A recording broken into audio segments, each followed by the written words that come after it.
Chapter 1 Arrival on Blue Star. I was found by the old director of Red Star Orphanage in Blue Sea Town, picked up from the hedgegrove outside the orphanage gates. It was midwinter when they found me, completely naked without a stitch of clothing, with neither a small bundle nor swaddling clothes nearby. When the director picked up my shivering body, he caught off guard as I bit his hand fiercely. The wound wasn't deep, oozing a few crimson streaks. Poor child, how long has it been since you last ate? The old director's hands trembled with pain, yet his arms remained steady, still holding me firmly in his embrace. I nestled against his chest, my pitch-black eyes fixed unblinkingly on him. Ah, this child is just too adorable for words. The orphanage director looked at my sweet little face and, her heart softening, dipped into her own pocket to send me to the hospital for a checkup. The doctor estimated me to be about 5 years old. Though my development was somewhat delayed, thankfully I hadn't suffered any major problems from exposure to the cold. After a full examination, apart from a small cyst in my head, I turned out to be a perfectly healthy little boy. After leaving the hospital, the old director took me to the police station, but despite their thorough investigation, not only Blue Sea Town, but the entire Nanyao city had no reports of missing children recently. Just as the police were planning to allocate more personnel to expand their search, a major incident occurred in Blue Sea Town that captured worldwide attention. In the northeastern corner of Blue Sea Town, a crashed small aircraft was discovered, with rumors swirling that it originated from outer space. Most people dismissed it as fake news upon hearing, laughing it off. However, the police station received an urgent order from the city overnight, demanding the deployment of the majority of police forces to the crash site. Consequently, the search for my parents was put on hold. After the authorities took various measures to calm down the buzz about the aircraft incident, a week had already passed, and the police continued searching for my family. Since no identifying items were found on me at the time of discovery, the search proved extremely difficult. After more than half a month of exhaustive efforts, the police station couldn't uncover any useful leads. It was as if I had sprung from the rocks themselves. In the end, following discussions among all parties, Director Chi brought me back to the orphanage, the very place where she had found me, and personally bestowed upon me the name Chihao. Before starting elementary school, I grew up enduring taunts of being a mute. I would always sit quietly on the outskirts of the crowd, observing other children with wide, unblinking eyes as they ate, drank, played with toys, and chased each other around. When someone called me, I would press my lips together and smile back at them. For nearly a year, I didn't utter a single word. The old director often held my small hand as we became regular visitors to the hospital. After running every possible ENT examination, the doctors were perplexed. They said my hearing was fine and my vocal cords showed no issues. During our next visit, the doctor referred us to the psychiatry department. The kind aunt at psychiatry took an immediate liking to my delicate, doll-like features. She patiently administered numerous tests, but ultimately could only speculate that I might have suffered some severe childhood trauma, recommending the director take me to a major hospital in the capital for further evaluation. The old director was worried. The orphanage operated on shoestring budgets, and he lacked both funds and staff. There was simply no way to make the trip. Yet seeing me obediently holding his hand, the old director clenched his teeth. He began scrimping and saving, determined to pool enough money to take me to the big city for medical treatment. Just as the director was nearly tearing his hair out with worry, I broke my silence and spoke my first words since arriving on Earth. I called out to Director Chi, "Daddy." Years later, whenever the old director recalled that afternoon, tiny me standing before him, head tilted up, timidly calling him Daddy, he couldn't help but shed tears. At that moment, he was overjoyed. He crouched down, picked me up in his arms, ruffled my little head and said with a smile, "Arhao can speak now. Good boy, don't call me Dad, call me Grandpa." And so, at the age of 6, I shed the mute label that had followed me for a year, hoisted my little backpack, and stepped through the gates of Lanhai Town Elementary School to become a proud first grader. Elementary school lasted 6 years in total. For the first 5, my grades were neither outstanding nor poor, consistently maintaining a middling position. After the 5th grade parent-teacher meeting, homeroom teacher Mr. Wang called the old director outside the classroom for a talk, while I obediently waited inside. Jihao's current grades aren't good enough for the public junior high school in town. He barely meets the threshold for a private one. You should go back and tell the boy to work harder in the new school year. If he can make it into the top 5 of his class, he could qualify for a free spot in a public junior high. Then, Teacher Wang, how much is the tuition for a private junior high? The old director asked, his face lined with worry. 5,000 per semester, 10,000 a year. Teacher Wang gave the old director a sympathetic pat on the shoulder. She knew about my background and deeply respected the old director, which is why she had gone out of her way to offer this advice. But she also didn't believe I could advance from 30th in class to top 5 within a single year. After discussing my situation with the orphanage director, Teacher Wang glanced at me sitting obediently in the classroom, sighed, shook her head, and left. When the parent-teacher meeting ended, the old director took my hand as we walked slowly back to the orphanage together, one old man and one small child. The old director felt both gratified and melancholic. In the blink of an eye, the tiny child he'd picked up years ago had already grown tall enough to reach his shoulder. The orphanage had grown increasingly dilapidated in recent years, and the old director's hair had turned even more silvery. He coughed a few times, searching for a topic to discuss my studies, but looking at my fair, clean little face, he swallowed his words back down. I was exceptionally well behaved, helping him with chores every day after school and spending all my free time studying and reading. I wasn't picky about books either. I read whatever I could find, often scavenging them from the scrapyard. Despite this passion for reading, my grades never improved. Maybe my brain just wasn't sharp enough. It seemed he'd have to find a way to give me some extra nutrition. As for junior high school tuition fees, the old director decided once again that he would need to start tightening his belt. If absolutely necessary, he'd swallow his pride and borrow money wherever he could. Holding the director's hand, I walked silently beside the elderly man. I thought he might say something to me, but by the time we reached the orphanage gate, all he did was pat my shoulder. "Good boy, tonight Grandpa will add a chicken drumstick to your dinner." The old man walked into the orphanage with slightly hunched shoulders, hands clasped behind his back. I stood still, lowering my head. No one knew what I was thinking. Most of those children who used to call me dumb had already left this place one after another over the years. Several scrawny little sprouts had just arrived at the orphanage. Seeing me return, they enthusiastically threw themselves into my arms, calling out "Big Brother." I flashed them a perfectly standard smile and began helping the director take care of these little sprouts. My smile was exceedingly standard, not that my features were particularly handsome, although I was objectively quite good-looking, but rather referring to the precise measurement of my smile. Anyone observing carefully would have noticed that every time I wore the smile, my expression was identical to the last. Even the curve of their lips and the slight bend at the corners of their eyes seemed cast from the same mold. This summer vacation, I continued wandering the streets collecting scrap to sell. The orphanage director had tried to stop me when I started doing this in my first year, but now knew that despite my silence, I was quite headstrong, and so let me be. This time, while collecting scrap, I intentionally gathered a few 6th grade textbooks. The 5th grade summer vacation thus passed uneventfully. When school resumed, I entered 6th grade. On September 1st, I hoisted my small backpack and stepped into the 6th grade classroom, just like every other classmate. Many years later, when people began recounting the life of this legendary figure, they realized that all my extraordinary traits had started emerging precisely from this year. Chapter 2, Academic Comeback. Blue Sea Town Elementary had a tradition. On the first day of each semester, students would take exams all day long. That day was no exception. Mathematics and Chinese language in the morning, followed by English and history in the afternoon. At 8 o'clock in the morning, Class 2, Grade 6 was conducting a tense beginning of term math test. I controlled my answering speed. When the teacher reminded us there were 5 minutes left to hand in the papers, I quietly put down my pen. Unlike my classmates, I had already decided what score I wanted before starting to answer the questions. While struggling students find it hard to achieve high scores, for top students, perfectly controlling their grades isn't difficult at all. By now, most of the classmates had also stopped writing. It wasn't because they had finished, but because they had nothing left to write. The exam was intentionally made difficult to knock the students down a peg, helping them snap out of their lazy summer habits and quickly refocus on their studies. The more the students suffered during the test, the happier the teachers were. Serves you right. Should have studied during summer break. As the teacher collected the papers with a satisfied smile, the classroom erupted in exaggerated wails of despair. "Chi Hao, this test was absolutely brutal. I couldn't answer the last 2 big problems at all. Did you finish yours?" "My name is Chi Hao." Su Duoyu was a chubby, energetic little guy and one of the few friends I had in class. We became friends because I was the only classmate who didn't burst out laughing when I heard his name. He took that as a sign that I was decent enough to be good buddies. In the past, our exam scores were always neck and neck, so this time he naturally assumed I must have struggled with just as many problems. I glanced at him with a hint of apology, pressing my lips together without speaking. When he didn't hear my response, he didn't seem to dwell on it. This kid's thoughts were all over the place. Quickly opening his Chinese textbook, he urged me to seize the moment and review. Last-minute cramming might not be sharp, but it still shines. "House, hurry up." I looked around and saw all our classmates frantically reviewing, so I followed suit by opening my Chinese textbook and pretending to study. When the Chinese test papers were handed out, I set down my pen as the teacher announced we had 5 minutes left before collection.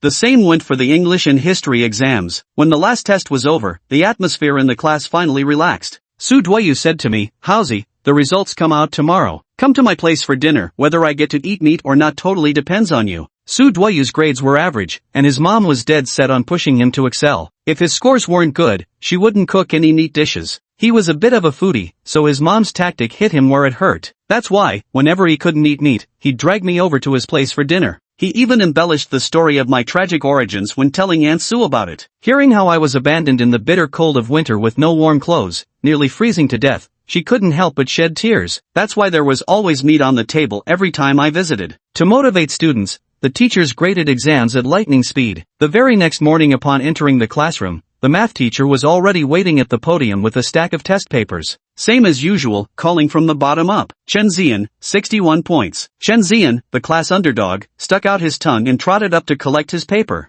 After calling about a dozen names, it was Su Duoyu's turn. Su Duoyu, 72 points, slacking off. The score was even lower than he had expected. Crestfallen, he collected his test paper. He figured since my results were similar to his, he could take me home for dinner and have me tell his mom that the questions were difficult, thus muddling through. But even as the teacher was about to finish announcing the class's scores, my name still hadn't been called. When the teacher called out the second last student without mentioning mine, my usually composed expression faltered slightly. I recalled all the test questions and my answers, certain that I had left the last two fill-in-the-blank questions, worth 2 points each, unanswered, meaning the highest I could have scored was 96. Yet, classmates with 97 and 98 points had already been called. Had I accidentally written the correct answers? Holding the last remaining paper, the math teacher softly cleared her throat, a smile spreading across her face. Now, I'd like to especially commend one student in our class. This exam, he jumped from 30th place in the class to 3rd place, making the biggest improvement in our class. This student is Chi Hao, who scored 96 points. Come on up,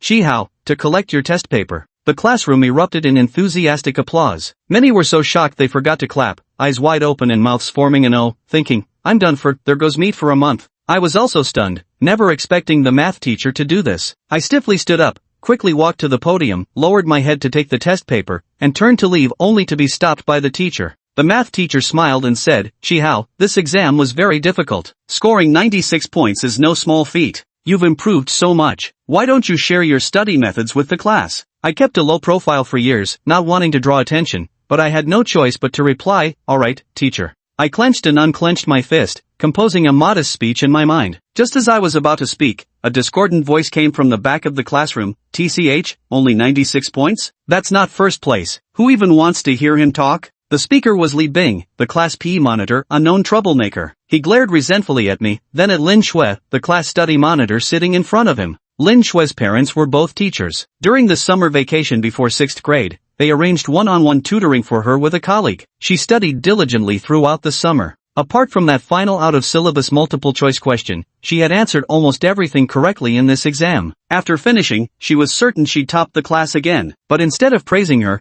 the teacher asked me to share study techniques. Feeling humiliated, she buried her face in her arms on the desk. Li Bing had secretly liked Lin Shui since last year. Seeing her upset with her head down, he impulsively spoke up in her defense without thinking. This situation felt more complicated than the toughest math problem. Should I ignore Li Bing and continue sharing, or yield the honor to Lin Shui? In moments of hesitation, the words of family and friends before departure surfaced in my mind. Child, be careful, stay low-key, be cautious, most importantly, stay alive. I hesitated no longer and made my choice instantly. My classmates watched as I became timid and hesitant, stammering, Teacher, I don't have much experience either. I just spent the whole summer vacation doing problems at home. The math teacher looked somewhat disappointed, waved me back to my seat, warned Li Bing to mind classroom discipline, and then began the lesson. Li Bing was overjoyed and couldn't even focus on the lesson. When the bell finally rang, he sidled up to Lin Shui's side, expecting her to thank him with a blush. Instead, she walked right past him and approached my desk, asking admiringly, Chi Hao, this test was so hard, what method did you use on the last problem? Can I take a look at your test paper? I used to be practically invisible in class, but now the class monitor and most popular girl was initiating a conversation with me. Nearly all the boys had their eyes on me, this was way too high profile. I pressed my lips together and answered softly but firmly, no. Lin Shui stood awkwardly in front of me for a long moment before walking toward the classroom door, pretending nothing had happened. Li Bing, who'd been stealing glances at Lin Shui all along, blew up. She ignored him but talked to me, which already ticked him off, and now I'd made her lose face. He took it as a personal insult. In a flash, he bounded over to my desk. Seeing my startled gaze, he took in my delicate features and got even angrier, cursing inwardly, I can't stand pretty boys. Without another word, he threw a punch straight at my pristine little face. I'm Chi Hao. Just now, my pupils contracted sharply as everything happened too suddenly. There was no time to think about how to react without drawing attention, so my body instinctively compelled me to swiftly extend my right hand, perfectly blocking Li Bing's swinging fist before flipping my grip to seize his wrist. Li Bing only felt an immense force clamping down on his wrist. No matter how hard he struggled, he couldn't break free. He tried pressing forward with more force, then attempted to yank his hand back. Both efforts failed. Everyone watched as he remained frozen in his punching stance, face flushed crimson, his fist utterly immobilized. The two of us stood locked in this tense standoff. Seeing Li Bing picking a fight with me, Su Duoyu, who had rushed over to help, was stunned speechless. Damn, since when could my buddy fight like this? How did I not know before? As she reached the classroom door and turned around at the noise, Lin Shui also froze, so even Shihao is a bad student who likes to fight. The other students who had witnessed the entire scene stared dumbfounded before erupting into chatter. Oh my god, come look. Even Li Bing, our best fighter, has met his match. That skinny Shihao? Unbelievable. Just pushing open the classroom door and missing the scene, homeroom teacher Mr. Wang saw all the students looking shocked while gazing dumbly in one direction. Following their gazes, she saw Li Bing and me standing face to face, each with an arm extended, my hand gripping Li Bing's clenched fist. She was furious, thinking we were putting on some performance art piece with the whole audience watching, making her worry endlessly every day. So she told everyone to return to their seats, announcing that class was about to begin. Just then, the bell rang signaling the start of class. Students outside began pouring into the classroom, and those already inside started moving about. Amidst the noisy crowd, I shot Li Bing a cold glance and released his hand. The tremendous force in Li Bing's fist vanished instantly, his arm limp, his entire body pitching forward. Just as he was about to smash his head against the edge of a desk, his eyes reflexively squeezed shut. In a flash, I stood up and yanked him back upright before he could hit the ground. Li Bing opened his eyes and found himself standing stiffly right beside my desk. Li Bing, what are you still doing there? Didn't you hear the class bell? Teacher Wang's angry shout snapped him out of it. Coming to his senses, he realized he was the only one still standing in the whole class. Everyone else was seated, watching him curiously, including me, pretending like it had nothing to do with me. His face flushed red in an instant. He lowered his head, strode back to his seat, and slumped over the desk. Seeing everyone return to their seats, Teacher Wang nodded with satisfaction and began distributing the Chinese language exam papers. She was quite familiar with her students' situations and offered a few comments of evaluation to each pupil who came up to collect their test sheet. Su Duoyu had performed exceptionally well in Chinese, scoring 90 points. Teacher Wang, who liked him quite a bit, encouraged him with several compliments until Su practically floated on air when receiving his paper. Finally, my results were announced. I ranked 5th in the class. Achieving just the right placement was no easy feat, especially in Chinese, where we had to account for the teacher's grading preferences and tastes when judging essays. I had planned to rank 5th, and indeed came in 5th, mission accomplished. I was quite satisfied. However, Teacher Wang ruined my low-profile image by forcefully praising me a dozen times while handing back the exams. Otherwise, I'd have been even more pleased. During afternoon classes, I learned my rankings in English and history, 4th and 6th respectively. This was carefully arranged too. Ranking 5th in every subject would seem suspicious. Final overall ranking, 5th place. Perfect. Having achieved this flawless result, I waited for Duoyu after school in excellent spirits. He was busy bragging to his classmates about his Chinese exam score when he turned around and saw me waiting at the classroom door. Knowing I usually rushed back to the orphanage after school to help out, he curiously asked why I hadn't left yet. I told him I was waiting for him, that we were having dinner at his place tonight, and reminded him it was his invitation from yesterday. The corner of his mouth twitched as he mumbled that with grades like mine, visiting his home for dinner might not be ideal.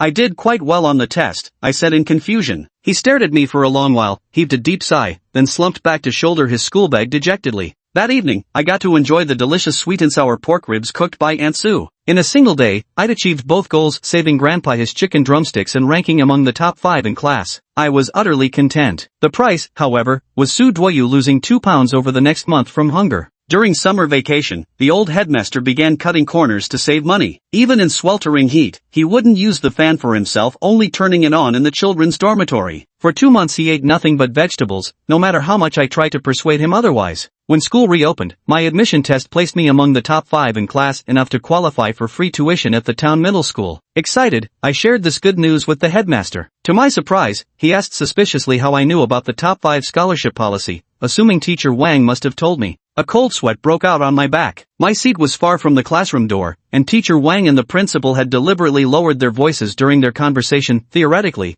I shouldn't have been able to hear them. Too guilty to bring it up again, I kept my grades consistently within the top 5 from then on. By the time I graduated from elementary school, I was smoothly admitted to Blue Sea Town No. 1 Middle School, a prestigious junior high, with a tuition waiver no less. At the beginning of middle school, our school organized a physical examination. Everything else about me was normal, except for my height and my face. I've always been short, barely reaching 1.6 meters by elementary school graduation. In middle school, many boys were already 1.7 meters while I retained a childlike appearance, looking like an 8 or 9-year-old primary school student. During parent-teacher meetings in middle school, my new homeroom teacher discussed not my grades with the orphanage director, but my physical development, suggesting hospital tests for potential growth delays. Medical examinations revealed my bone age was only 9 years old. The doctor recommended growth hormone injections, but when I heard the price, I firmly objected. The old director fell silent. 30 to 40,000 annually wasn't something we could save through frugality alone. Having read extensively across disciplines during elementary school, I'd gained considerable medical knowledge. I persuaded the old director, explaining that some boys develop late and hit growth spurts in high school. Moreover, the injections might cause side effects like leg pain in adulthood. Ultimately, we decided against the treatment. The director accepted my explanation, but I knew the truth. My short stature was because my growth rate was half that of humans. My actual age was equivalent to about 9 Earth years, and I would likely grow close to 2 meters tall as an adult. Fortunately, there were plenty of tall people in the human world, so I wouldn't stand out too much. Thankfully, I landed on Blue Star, Earth. If I had ended up on a planet where most people were under a meter tall, I would have been far too conspicuous. That's right, I'm not from Blue Star. 7 years ago, the spaceship I was on crash-landed on Earth and automatically opened, forcing me out of hibernation. I crawled out of the ship into a frozen world, snowflakes swirling in the icy air around me. My name is Chi-Hao, though I was once called Meyer, and I come from Zeta Reticuli. Before I could take a closer look at my surroundings, a garbled, intermittent electric voice came from the spaceship. Escape pod number 100 has successfully arrived in the Orion arm of the Milky Way, planet Blue. This escape pod belongs to the infant Meyer. Meyer, all your compatriots on Zeta Planet congratulate you on your successful arrival on the new planet. We wish you all the best, safety, and good health on your new world. Farewell, our child. These were the final blessings from our home planet. Before I could even grieve, a roar reverberated across the sky. Looking up, I saw a night flight aircraft passing overhead in the night sky. I realized that Blue Star was a planet with civilization. I remembered the protocol. If the destination planet already had civilization, the spaceship's self-destruct mechanism must be activated. I turned back and pressed the red button, then sprinted away as fast as I could. 1 minute later, the spaceship self-detonated, erasing all traces of my existence. Later, in the dead stillness of night, I would often stand in the orphanage backyard gazing at the stars. I knew my home planet had forever vanished from the star charts. The star tie-in-basing of planet Zeta had reached the end of its life cycle, its radius swelling to hundreds of times its original size. Despite Zeta Planet's advanced technology in aerospace and life sciences developed long ago, Alpha Borealis expanded too rapidly, ultimately sealing Zeta's inescapable fate of being consumed. Centuries before the planet's destruction, environmental degradation forced its inhabitants to retreat underground. Later, the leaders abandoned mass evacuation plans and instead initiated a project to cultivate the planet's legacy. Over 100 years, they selected 100 prodigies with cerebral potential exceeding 98%, implanting biological chips containing the planet's cultural history and cutting-edge knowledge into their brains for absorption during hibernation. These 100 children underwent rigorous training from a young age, learning to survive in harsh environments. But when one child had a mental breakdown at age 13, a spot opened up. On that very day I was born, scoring the only perfect result in Zeta's 10,000-year history of cerebral development potential tests. My parents were allowed daily visits, so I became the most emotionally aware and attached to my family. At age 5, with Tianshui Star's expansion accelerating, I and my 99 companions had to depart ahead of schedule. Before entering the escape pod, my parents held me tightly, yet the moment of farewell inevitably arrived. After crawling out of the escape pod, I wandered aimlessly in a random direction and was fortunate enough to encounter the kind-hearted old director of Red Star Orphanage. From then on, I had a new identity, Chi-Hao. A year later, I learned Mandarin and spoke my first words on Earth, Daddy. No one questioned my origins. The scientists from Zeta Star calculated that Blue Star was most suitable for Zeta Star inhabitants and left it to me. But when I stepped into Class 2 of Grade 7, I no longer felt so fortunate. It made sense for Lin Shui, the top student, to be at first high school,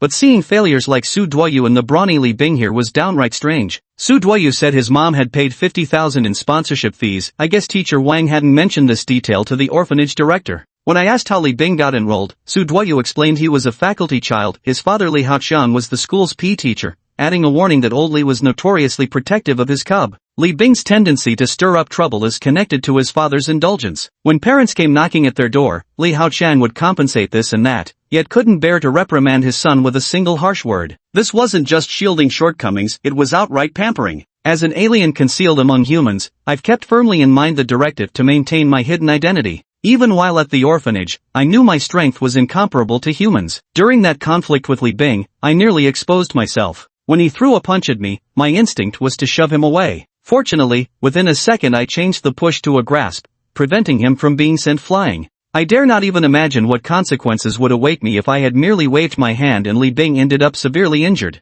Although the surface-level crisis had passed, hidden dangers remained, the greatest risk being Li Bing himself. Others might not know, but Li Bing understood it perfectly well in his heart. When I pushed him, he felt as if he were about to be flung away. For the first time in his life, he experienced that uncontrollable fear in the face of an overwhelming unknown force. But in the next second, when I grabbed his wrist, his heart settled immediately. That day when he returned home, the wrist I had grabbed was already bruised purple. No matter how Li Haoqiang interrogated him, he never gave me away. Though he was a troublemaker, he had his own principles. He was the one who provoked first and threw the first punch. Now that he was outmatched, calling his father to clean up the mess would be something only a coward would do. So all my worrying turned out to be pointless. Li Haoqiang hadn't even heard my name. During the first PE class in junior high, I felt uncharacteristically nervous when I saw the burly figure of Li Haoqiang approaching with his hands clasped behind his back. Li Haoqiang was something of a legend on our street. In his younger days, he was even more troublemaking than his son Li Bing. Whenever there was a street brawl, he was sure to be involved. Later, his parents sent him to train in athletics. The rigorous sports training drained his excess energy,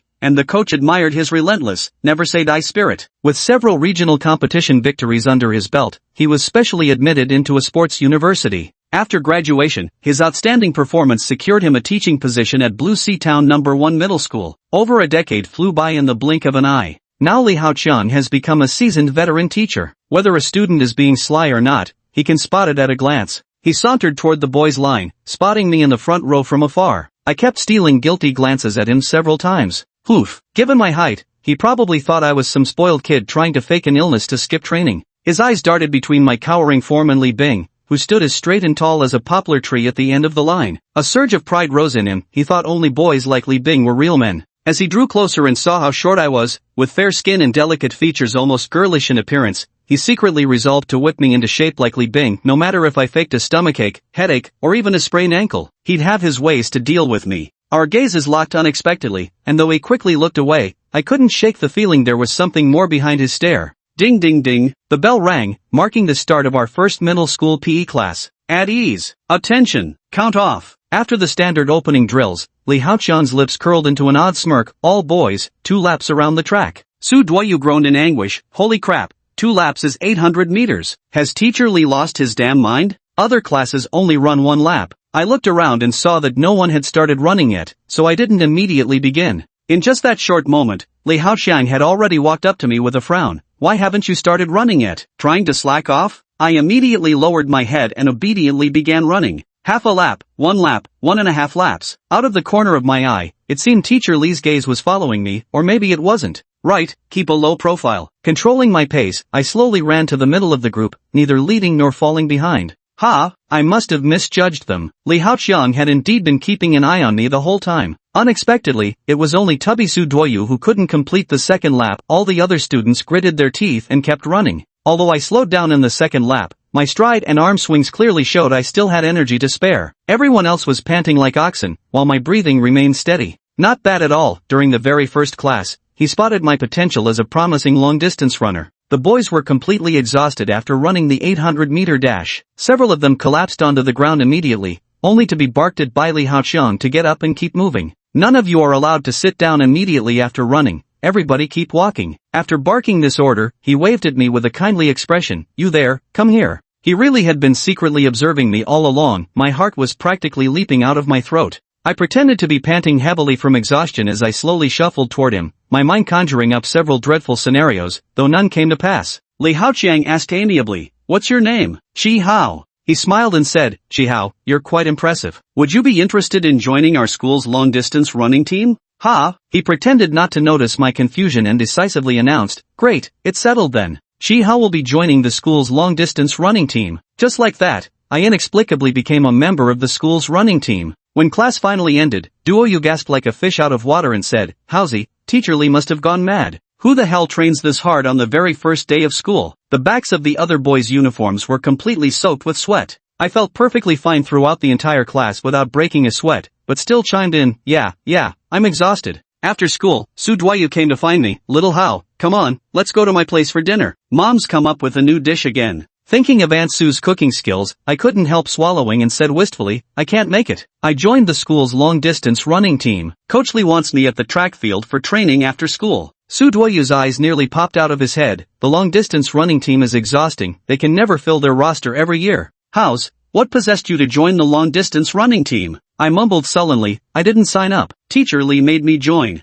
Ah, now I understand, Su Duoyu exclaimed. No wonder Teacher Lee had it in for you. After wavering for a long time between going home for delicious food and suffering alongside me, Su Duoyu gritted his teeth and said, alright then, I'll go to the training field with you. In case you can't keep up, I can put in a good word for you. We walked together toward the track field. As we passed the basketball court, the school team was practicing. A new player fumbled, and somehow the ball came flying straight toward the back of my head. My hearing and reflexes far surpassed those of ordinary earthlings, so I sensed the danger immediately. But Manhua beside me hadn't reacted at all. Further away on the track field, Li Haoqian was watching this direction. I quickly assessed the ball's force, manageable. With a quiet inner sigh, I prepared to take the hit. The basketball came whistling through the air, and Su Duoyu finally heard the sound, turning his head in panic to look. I mirrored his alarmed expression while secretly bracing myself to be hit. Suddenly, a loud shout rang in my ears as a tall figure lunged forward, intercepting the basketball mere moments before it could strike the back of my head. Damn,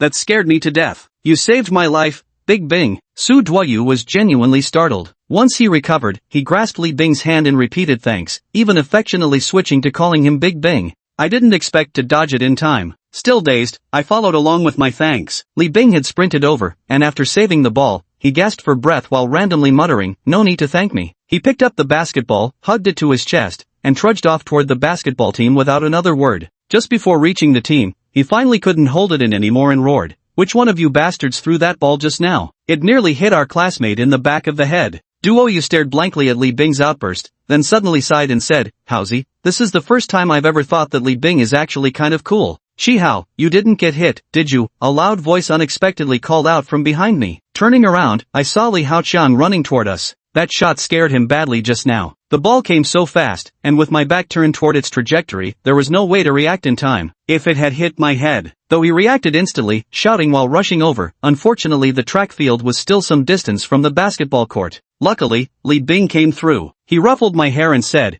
glad it was a close call. Go train over there. He glanced back at the basketball court once more, relieved to see Li Bing hadn't gotten physical with that player, then finally turned to leave. After that day, my little circle with Su Duo grew to include 3 of us. Chapter 7 Lin Shue's Mishap. Shihao's deskmate was Lin Shue, the girl Li Bing had a crush on back in elementary school. Lin Shue had been scolded by Chihao in elementary school when borrowing test papers, and later witnessed Chihao and Li Bing's fight firsthand, knowing how formidable Chihao was in a brawl. Lin Shue's parents were extremely strict, and growing up in such a household made her an obedient girl. Her family strictly forbade her from associating with classmates who liked fighting, fearing their daughter might be led astray. Thus, for the entire 6th grade, Lin Shue hadn't exchanged a single word with Chihao. Just when they thought elementary school was finally over and even if they entered the same middle school, they might not be in the same class, who could have imagined that in middle school, not only did they end up in the same class, but they also became deskmates. So after school started, Lin Shue developed a new worry, how to find a way to change deskmates. She didn't want to sit next to a kid who loved to fight.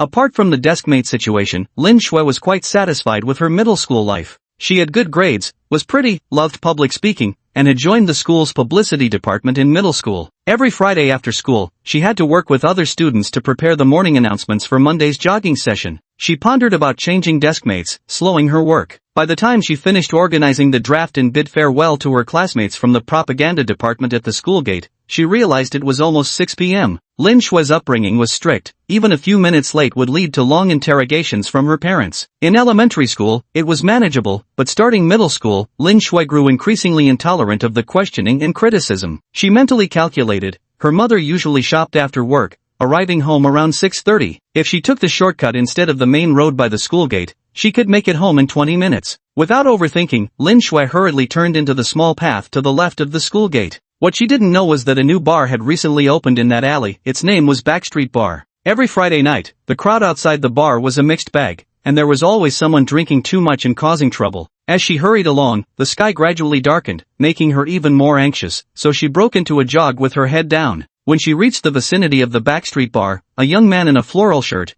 clutching half a bottle of liquor, stumbled out of the bar with unsteady steps. Lin Shui was running too fast to stop when she saw him, and in a panic, she dodged to the left. The young man, too drunk to control his body, swayed and also leaned to the left. The two collided with a heavy thud. The young man stumbled backward when she crashed into him, the bottle in his hand flying out. He staggered a few steps before falling, his right palm landing directly on a small shard of broken glass. Lin Shui fell to the ground, scraping both knees until they bled. As she scrambled up, she saw the floral-shirted youth cursing furiously while struggling to rise, his face twisted with anger. Lin Shui was a pampered girl who'd never encountered such sudden trouble. All she could manage was to keep apologizing. "I'm sorry, it was an accident, I can take you to the hospital." The floral shirt's pain sobered him slightly. Huffing angrily, he rolled up his sleeves, ready to slap the culprit only to discover it was a student who'd hit him, quite attractive too, wearing the uniform of the prestigious high school nearby. His gaze wandered over Lin Shui's face and body before suddenly breaking into laughter. "Little girl, this matter is actually quite simple to resolve. Provided that you agree to one condition of mine." Lin Shui asked innocently, "What condition?" The floral-shirted man leered with a lascivious smile.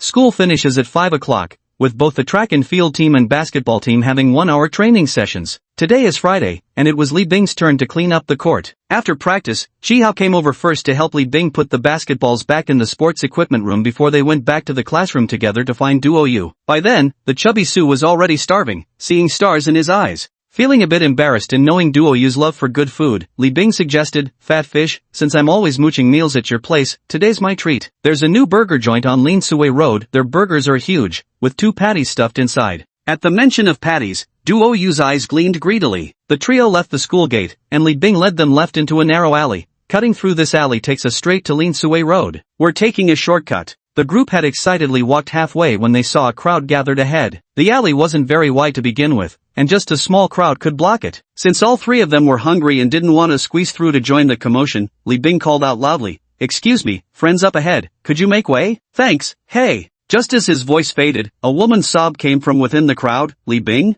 Amid the noisy crowd, Li Bing thought he vaguely heard his name. Did someone just call me? Xiu Duoyu, preoccupied with thoughts of hamburgers, heard nothing at all. Chi Hao's exceptional hearing confirmed immediately, "Lin Shui is calling you." From the sound of it, she's at the center of this crowd. The three exchanged glances and quickly began pushing through the crowd. At the heart of the gathering stood 4 individuals. The man in the floral shirt had come to drink with 2 friends, and now his injured hand was being bandaged by them. Now he and one of his friends stood with arms crossed, staring at Lin Shui with a smirk. Behind Lin Shui stood another companion of theirs, his hair dyed a light yellow, wearing a tight black tank top, holding Lin Shui's backpack in his right hand. The mere presence of the 4 of them blocked half the alley. Passers-by, sensing some excitement, stopped to watch, and the crowd grew larger by the minute. Lin Shui's backpack was in their hands. She tried to snatch it back but failed. She thought about running, but people blocked her path from both ends. The guy in the floral shirt opposite her, seeing her face pale with distress, grinned and asked again, "So, little sister, have you made up your mind? Be my girlfriend, and we'll call it even."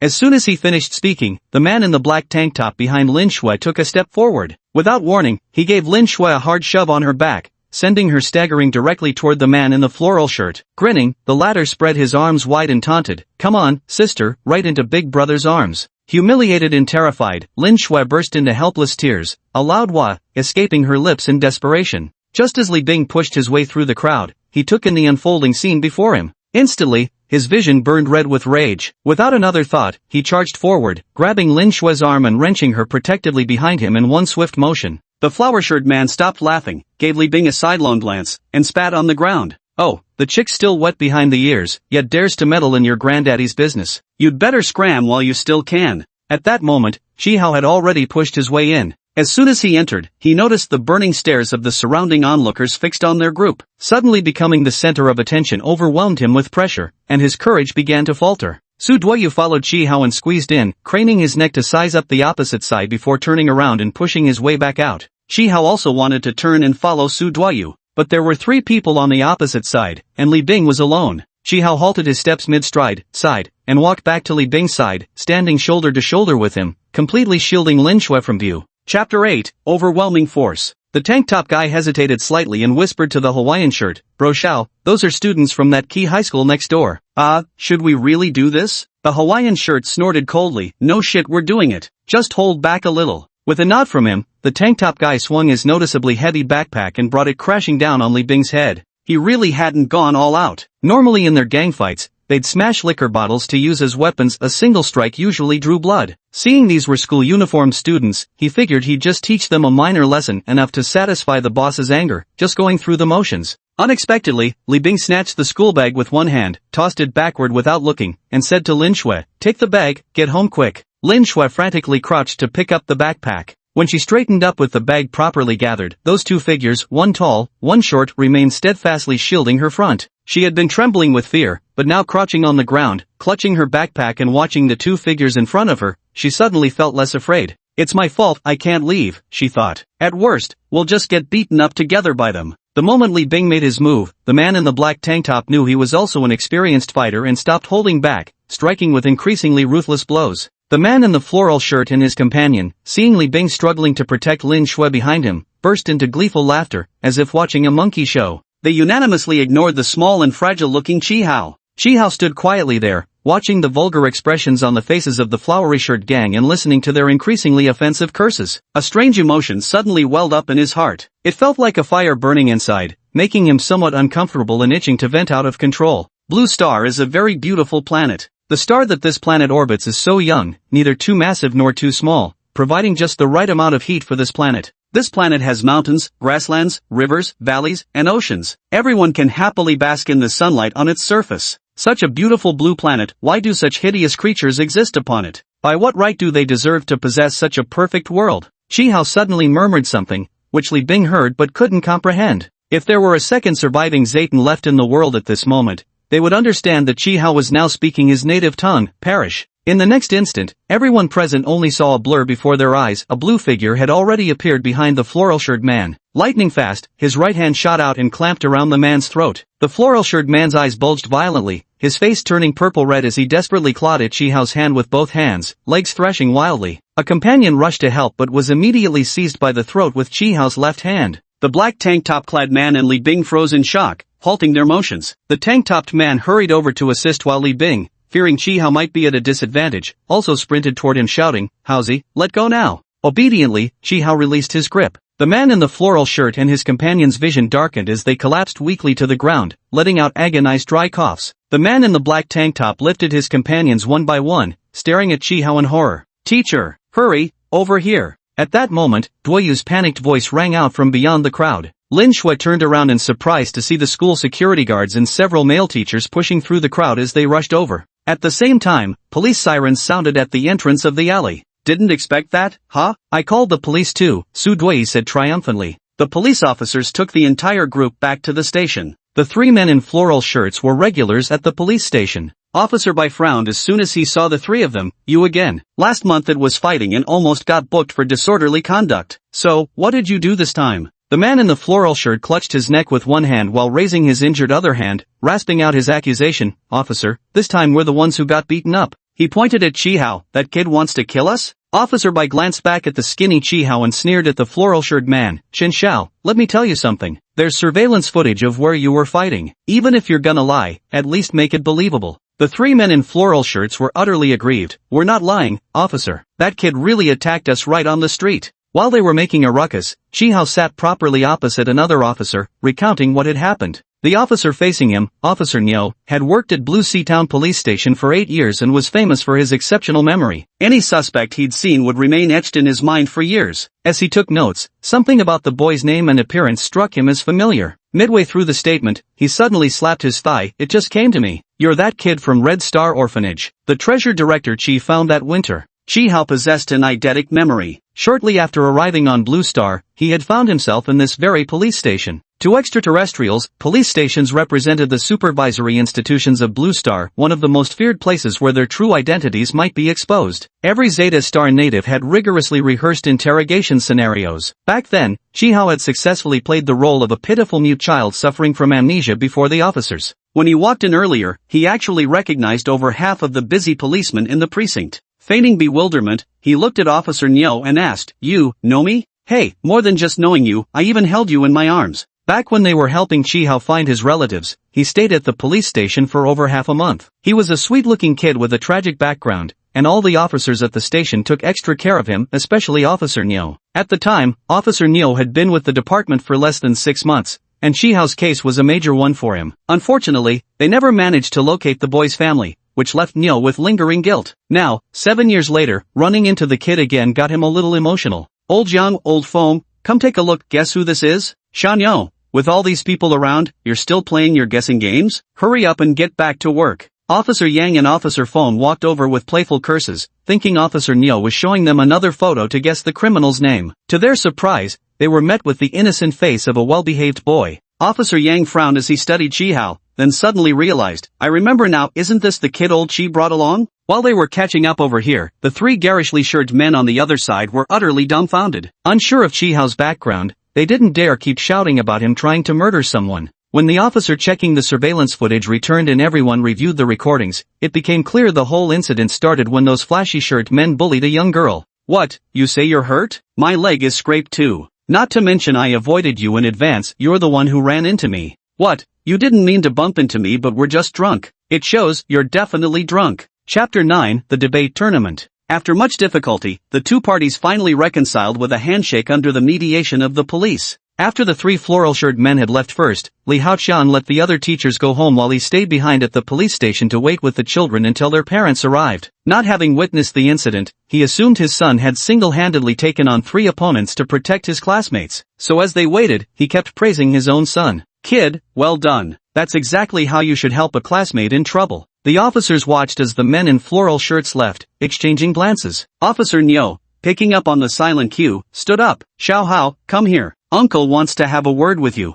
Chihao glanced at the surveillance camera, his heart skipping a beat, then obediently followed Officer Neo to the next room. You're a brave kid, Officer Neo said, noticing how pale Chihao's lips had become from nerves, and ruffled his hair. Tell me, do you usually have a lot of strength? Chihao kept his head down, avoiding Officer Neo's gaze. I'm usually pretty strong, but never like just now. It was when I saw them hitting my classmate, suddenly, I had all this strength. Officer Neo nodded. Just as he suspected, it was an adrenaline-fueled burst of brute strength in an emergency. The kid must be completely exhausted by now. After confirming his theory, he didn't immediately let Chihao leave. Instead, he patiently advised the boy, being strong is an advantage, it can protect you and your friends. But Xiao Hao, what if you seriously injured them? And what if someone stabbed you with a knife when you charged alone into that crowd? You're still young. Next time you run into trouble, first find a teacher or the police. Don't rush in by yourself again, okay? With that, he stood up and walked toward the door. Relieved, Chihao also got to his feet. Right, Officer Neo suddenly halted his steps as he was walking out.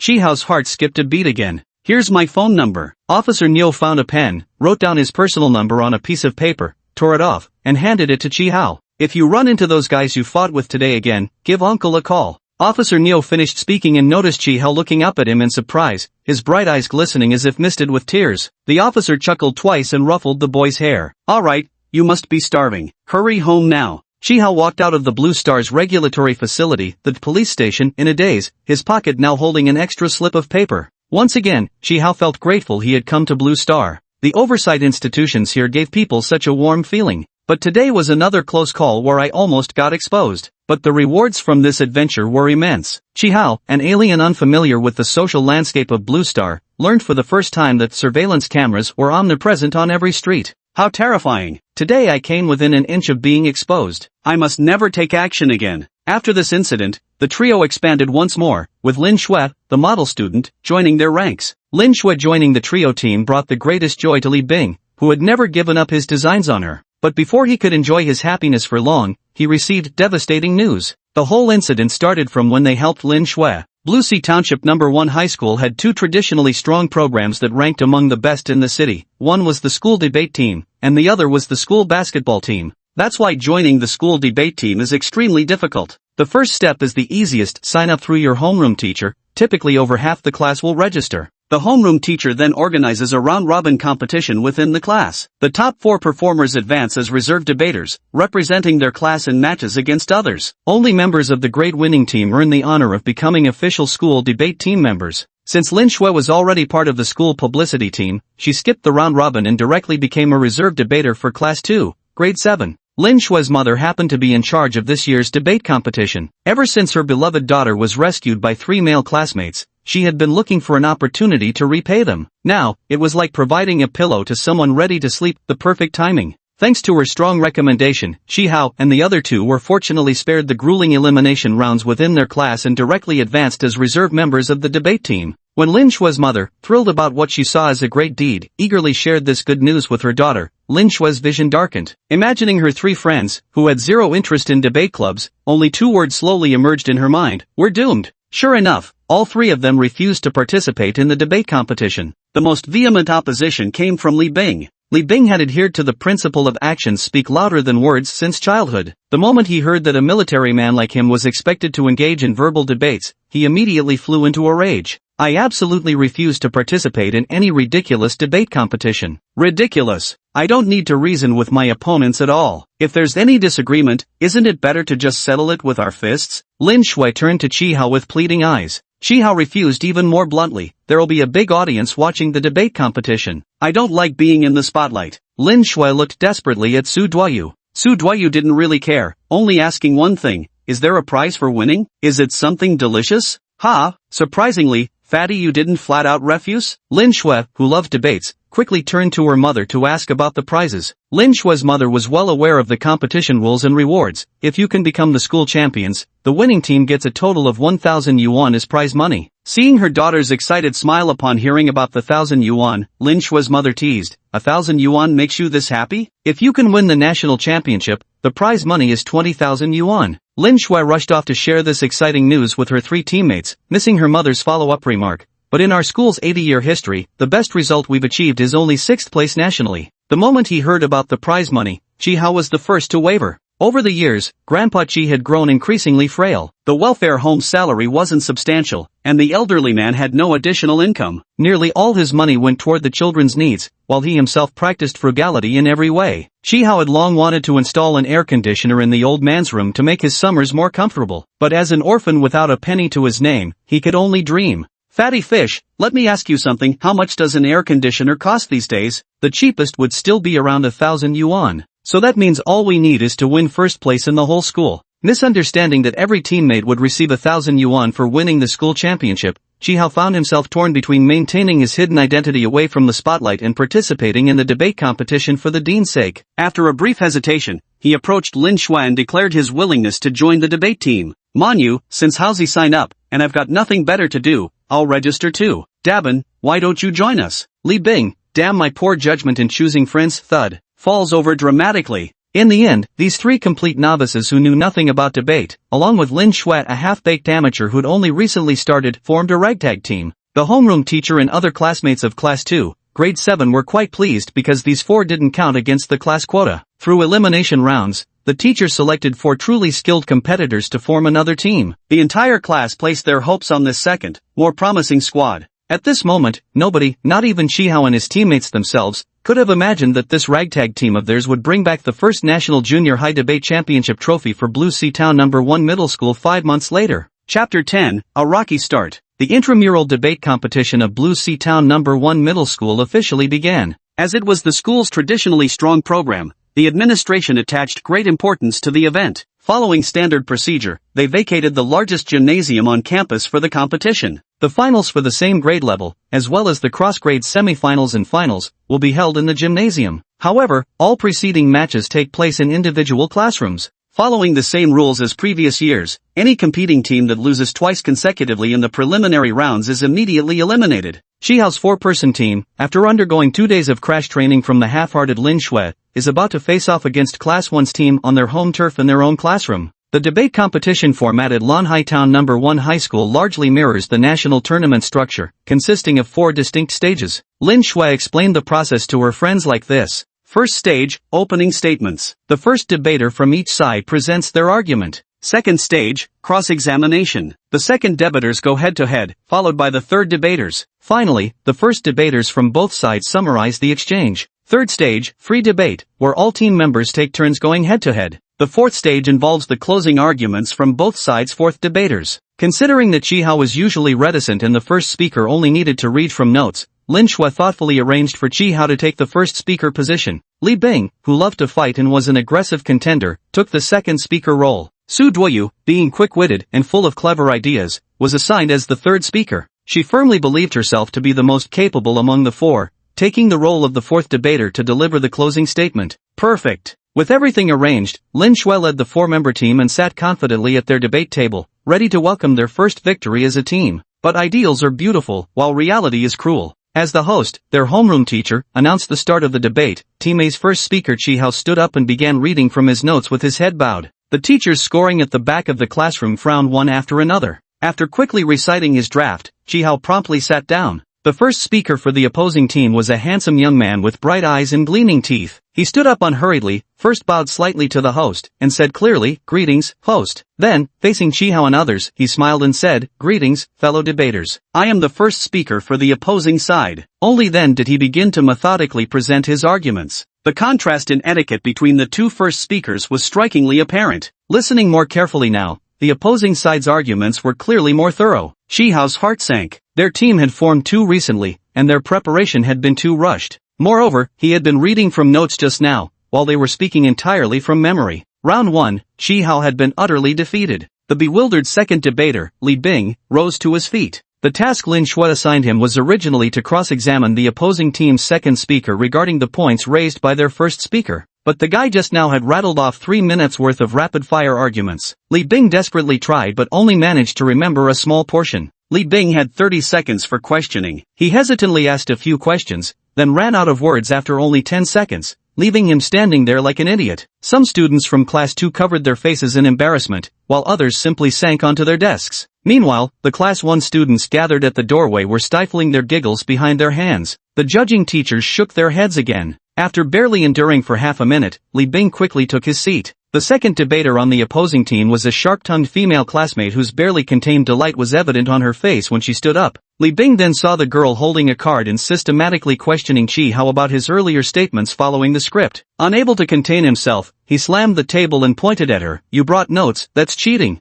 At this, everyone except the four of them burst into laughter. The homeroom teacher glared darkly and silenced Li Bing. Lin Shui fidgeted awkwardly as she tugged on Li Bing's sleeve and whispered into his ear, "Those are cue cards she's using to take notes on the opponent's arguments." "Sorry, I forgot to tell everyone we could bring cue cards." Li Bing was utterly defeated. Third debater Su Duoyu stood up with a face full of misery. His original task was to relentlessly pursue the questions Li Bing had raised. With Li Bing incapacitated, he was practically half useless too. Fortunately, the chubby kid had thick skin. Realizing their side was likely to lose, he threw caution to the wind and ran wild with the few questions Li Bing had barely managed to blurt out earlier. Any semblance of defensive or offensive tactics was completely forgotten. Before the opposing third debater even spoke, Su Duoyu was utterly defeated. After the two of them sat down, the first debaters from both sides were required to deliver 2-minute summaries of their arguments. Chi-hao stood up once again. He had no cue cards, no pen, yet he could distinctly remember every single word spoken by each member of his own team and the opposing team during their presentations. Running through the various arguments in his mind in rapid succession, Chi-hao realized the tide had turned irrevocably against him. Selecting only the most crucial points to address, he spoke briefly before sitting back down abruptly. The handsome first debater from Class 1 stood up with animated gestures, reading his note cards with crystal-clear diction. The second phase ended with Class 2's crushing defeat. The students from Class 2 sitting below couldn't bear to watch the one-sided match any longer, with some already burying their heads in their books. The third phase, free debate, allowed each debater from both sides to speak freely for 1 minute. Chi-hao stood up calmly and reiterated his team's arguments. After he sat down, the opposing team was passionately discussing something, but Li Bing could no longer hear them. His face turned crimson, feeling like a ridiculous big ape. When it was his turn to speak, he stood up, struggled for a long moment, and finally blurted out, "We quit. Our team concedes." That evening, when Li Haoqiang returned home from work, he found 3 gloomy students sitting in the living room, with his own son scowling and waving his fist in agitation. "I say next time we might as well forfeit before even stepping onto the stage." Today was utterly humiliating. Rarely had he seen his son so dejected. Stroking his chin, he stood eavesdropping in the corner of the living room. As he listened, his amusement grew. "So it was your team of 4 that lost the fastest in the junior high first grade debate competition." Instantly forgetting his usual air of authority, all 4 children glared at him in unison. Li Haoqiang chuckled, "If only you'd shown this much fire during the competition. I'll ask just one thing, do you want to win?" "Yes," they shouted in perfect sync. The humiliation of being relentlessly overpowered by their opponents on stage today still burned bitterly in their chests. Li Haoqiang raised an eyebrow. Debate competitions are actually somewhat similar to sports. They require both offensive and defensive training, and you also need to accumulate experience in actual matches. Right now, you only have 1 chance left, and becoming skilled overnight on your own is impossible. I'll hire a professional coach to guide you. That evening, Lei Boyang, Li Haoqiang's close friend from high school days, a former top debater in middle school, and now the youngest professor in the law department at Huayan University of Political Science and Law, received Li Haoqiang's call. Chapter 11, Reinforcements Arrive. After hearing Li Haoqiang's request, Lei Boyang couldn't help but laugh and scold. You really do play favorites, don't you? First, you dote on your son, and now you're protecting the students you like too. You want me to coach middle school kids in debate? Do I look that bored to you? This time it's really not me showing favoritism. Besides that brat of mine, there's another student named Chi Hao who's truly outstanding. Just tell me, are you coming or not? Lei Boyang checked his schedule and reluctantly started booking flight tickets. If anyone else made such an outrageous request, I'd definitely say I'm busy. But since it's you, kid, I happen to miss you too. I'll come stay at your place this weekend for a couple days. Li Haoqiang hung up the phone and knocked on his son's door. Tell your 3 classmates to come to our place for intensive training this weekend. Your Uncle Lei is terrifyingly strong. He was the reigning best debater back in our high school days. You'd better learn well from him. The terrifyingly strong Lei Boyang, standing in Li Haoqiang's living room, met Chi Hao for the first time and found himself profoundly shaken by this child. Early that weekend morning, after meeting with several children, Lei Boyang first asked them to briefly recount the situation of their first match. Li Bing and Su Duo simultaneously turned to look at Lin Shui. Clearing her throat, Lin Shui gave a dry, abbreviated account of what had happened. Lei Boyang frowned. Your summary is too brief. Explain both sides' arguments and which points you focused on during the debate. Lin Shui blinked rapidly, suddenly at a loss for words. That debate was utterly humiliating. After the match, she didn't want to recall a single moment of that scene. Lei Boyang sounded disappointed. Post-match analysis is a crucial part of debating. Good analysis helps you learn lessons and improve. The first step of analysis is documentation. Even if you can't remember all the arguments and clashes, you should at least recall the judge's feedback. Let's hear it, I'll help you analyze. Su Duoyu muttered quietly. The judges said our arguments lacked support, were logically incoherent, and showed no teamwork. This was the first time Lei Boyang had heard such harsh and blunt feedback. His eyes widened in astonishment, utterly baffled at how these 4 could have possibly conducted their debate. At that moment, the thin and petite boy named Chi Hao suddenly stood up and handed him a stack of A4 paper. Puzzled, he took it and saw a vertical line drawn down the middle of each page, with Class 2's arguments on the left and Class 1's on the right. Every word spoken during the debate, at what time, the reasoning behind each point, and the evidence used, everything was clearly documented. It even noted the specific data cited by the opposing team.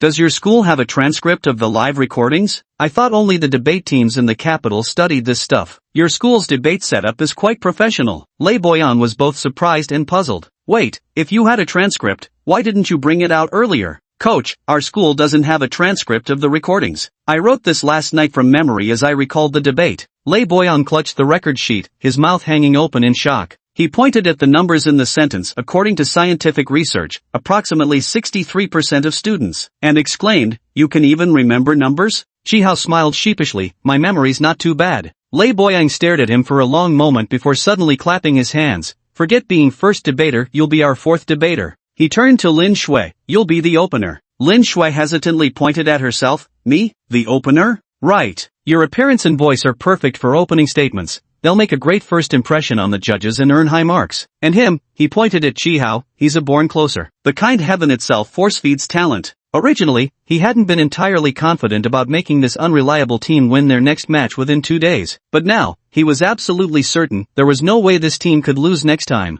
Come over here and perform this again according to the script. Not daring to disobey, the group complied obediently. Lei Boyang watched while taking notes, and as soon as they finished, he immediately instructed, Su, from now on, you'll take the second rebuttal. Bingzi, you're on the third. With that, he clapped his hands and picked up a videotape. This is a match video I've treasured for years. Now, let's all learn from it together. The 4 of them had their heads stuffed full of debate fundamentals, terminology, common tactics, and how to work as a team. Zuduyu felt like his head was about to explode. Glancing at Chi Hao, he saw the boy's eyes shining brightly, listening with rapt attention and occasionally showing expressions of, so that's how it works. Instantly, Zuduyu felt his head throb even harder. Finally, they endured until mealtime, where Li Haoqiang had reserved seats for them at the best local restaurant. Zuduyu immediately relaxed, his complexion improved, and he started eating heartily. Lei Boyang observed the 4 of them silently. After lunch, he gave them only 10 minutes of rest before gathering them together again. Now, using the theories you learned this morning, replay that losing match from earlier, he instructed.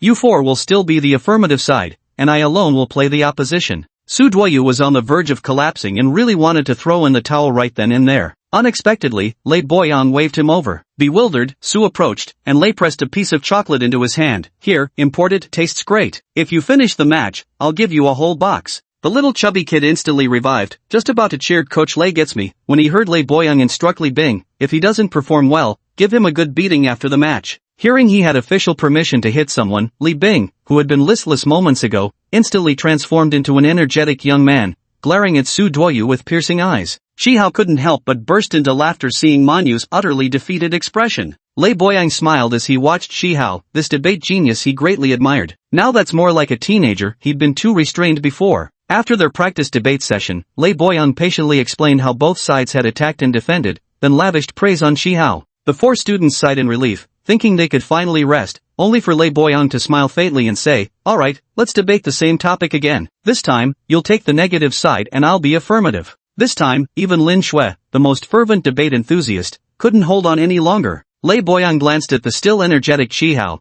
then at the others sprawled on the ground like dead dogs, curling his lip in disdain. Look at Shihao, then look at yourselves, what a sorry bunch. Even if you're lying on the ground, you'll debate from there. And so, on that Saturday, under the grueling intensity of their hellish training regimen, the four of them not only systematically absorbed debate theory but were also forced to compete in several mock tournaments. After dinner, even Lei Boyang himself felt quite tired. He collapsed onto the sofa and said thoughtfully to the children, you've worked hard all day, take it easy tonight and watch some TV. The children cheered with innocent delight. Chapter 12, Crushing Class 3. Amid their cheers, Lei Boyang turned on the TV and inserted the match recording he had brought along. So tonight, instead of playing matches, you'll be the judges. Kids straight face. We've been had, the teacher's too brutal. That night, Manhua Yu and Shihao slept in Li Bing's living room, dreaming about debate competitions all through the night. All four thought Saturday had pushed Lei Boyang to his limits, only for him to sneer, you're still too green. Everything I taught you yesterday was by the book. Today, you'll learn some underhanded tricks. The four of them listened in shock as Lei Boyang explained various sophistry techniques, deliberately blurring concepts, playing with verbal tactics, the chicken and duck talking strategy, data hedging tactics. Li Bing and Lin Shui grew angry.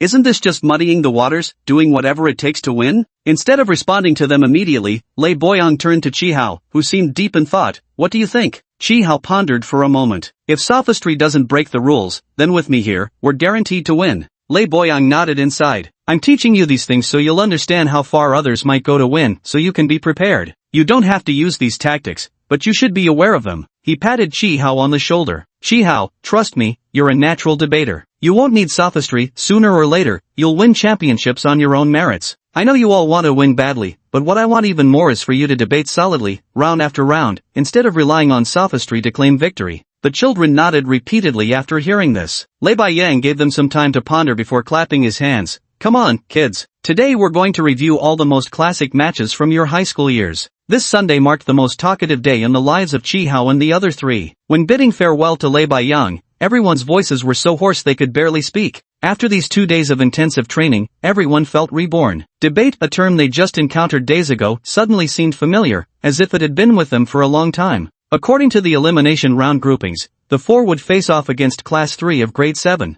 Both teams had suffered defeats in their first matches, but with a key difference. Class 3's team had only narrowly lost to Class 4, and despite the loss, they'd put up a decent fight. In contrast, these four had been utterly crushed by Class 2, becoming the laughingstock of the entire school. Because of this, as the match was about to begin, nearly all the spectators in Class 3's venue were from other classes. Not a single student from Class 2 showed up. No one wanted to endure the embarrassment of watching these four fail again. Led by Shihao, the four took their seats calmly amidst a chorus of jeers. Below them, Class 3 students snickered and whispered, our class versus these four? This'll be way too easy, right? They're definitely this year's weakest team. Li Bing let out a cold laugh, while the other three merely smiled faintly. The debaters from Class 3 sat across the table. Seeing how confident the four of them looked, they secretly cursed in their hearts, playing tough, huh? Let's see how long you keep up the act. Once the debate starts, we'll know if you'll surrender early again. But as soon as the competition began, the debaters from Class 3 were already breaking out in cold sweat.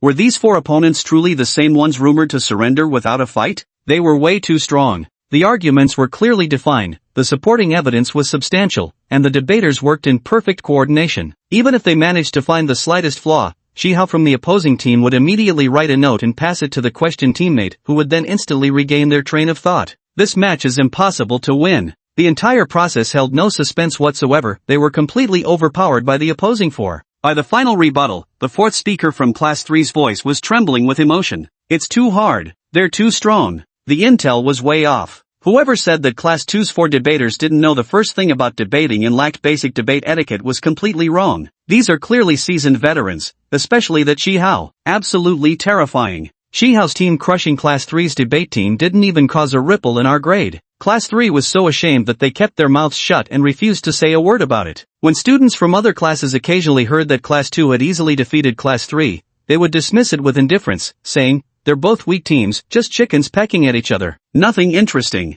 It wasn't until Chi Hao's team won the championship for the first-year grade and were set to represent their grade in a match against the second-year champions that everyone was shocked to realize just how skilled they really were. By then, the other team from their class had long been eliminated. Thus, Chi Hao and his 3 teammates re-entered the spotlight among Class 2 students. Looking forward to it, the day to compete against the champion team of 8th grade finally arrived. Win, and we'd get the prize money, plus represent our school at the city-level competition. Chi Hao was particularly satisfied with his previous secret victories. Winning but keeping it low-key, staying under the radar, it was perfect. The only shame was that the final match couldn't avoid attracting attention. But just one game, sooner or later, everyone would forget. He had secretly made up his mind, after finishing the finals and getting the money, he'd start hiding his abilities just like in elementary school. When competing in the city-level matches, he planned to intentionally lose during the first round. The championship debate topics at number 1 high school usually carried an air of sophistication, but this final round's topic was surprisingly down-to-earth.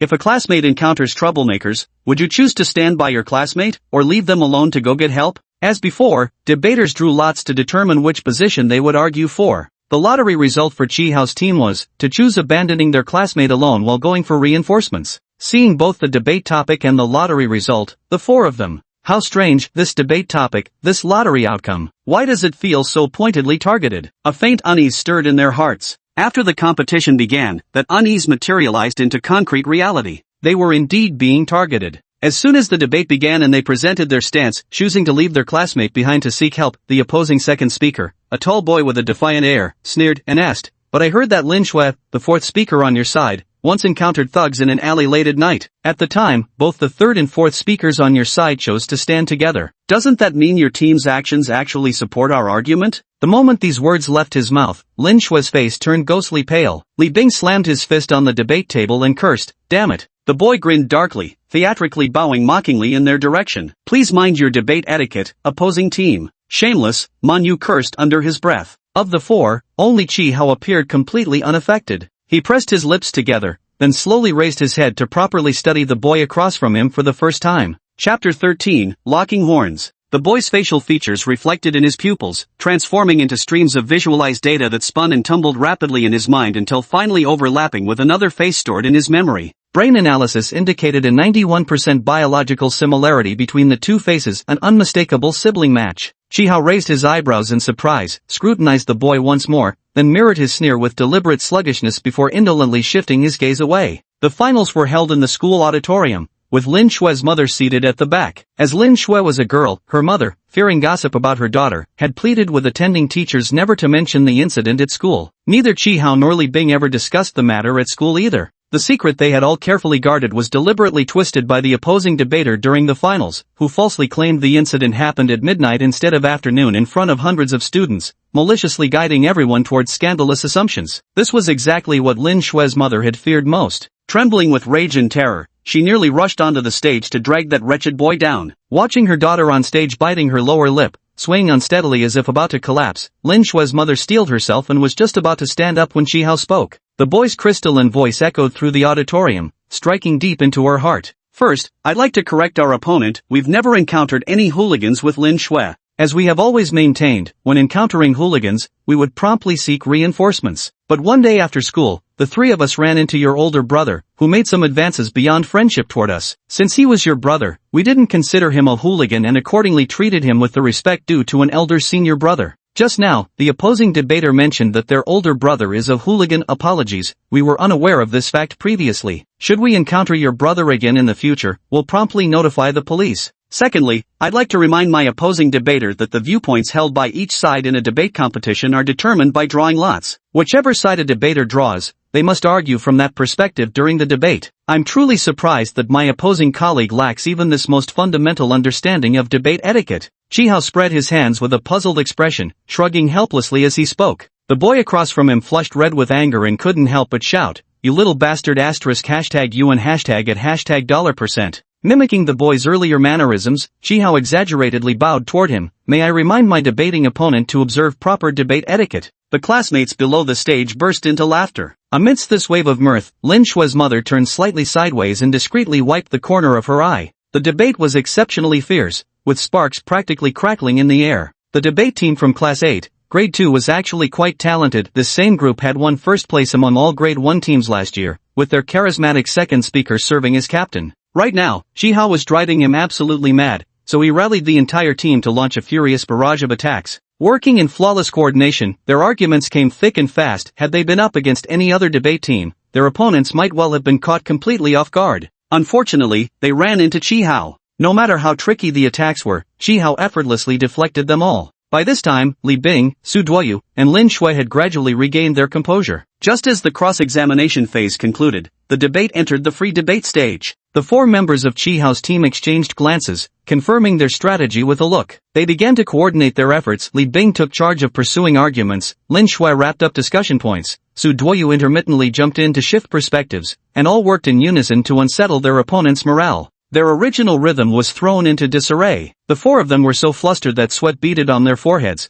and just as they were scrambling to recover, oh no, it was Chihao's turn to speak again. Chihao slowly rose to his feet under his opponent's fearful gaze, lightly coughed into his loosely clenched right fist, then fired a rapid barrage of sharp questions. Each query was deliberately concise, yet ingeniously targeted, either probing into unexplainable weak points or ruthlessly exposing flaws in the opponent's previous statements. After an exhilarating outburst, Chihao took his seat with a smile as his opponents completely crumbled. The male debater serving as the third speaker began to stutter during his turn, while the female debater actually broke down in tears. The competition results showed that Class 7-2's debate team won the championship of Blue Sea Town No. 1 Middle School with an overwhelming victory over Class 8-8. Chihao wins Best Debater. Right after the match ended, Lin Shui tearfully hugged Chihao. Li Bing hesitated for a moment, then rushed over and opened his arms to embrace them both. Su Duoyu jumped for joy on the spot, then turned to see the three of them embracing and pounced to join the group hug. The four of them hugged tightly together, laughing and jumping for joy. This moment was captured by Lin Shue's mother and later published in the school magazine. After the debate competition, Chihao and his three teammates became the talk of the class.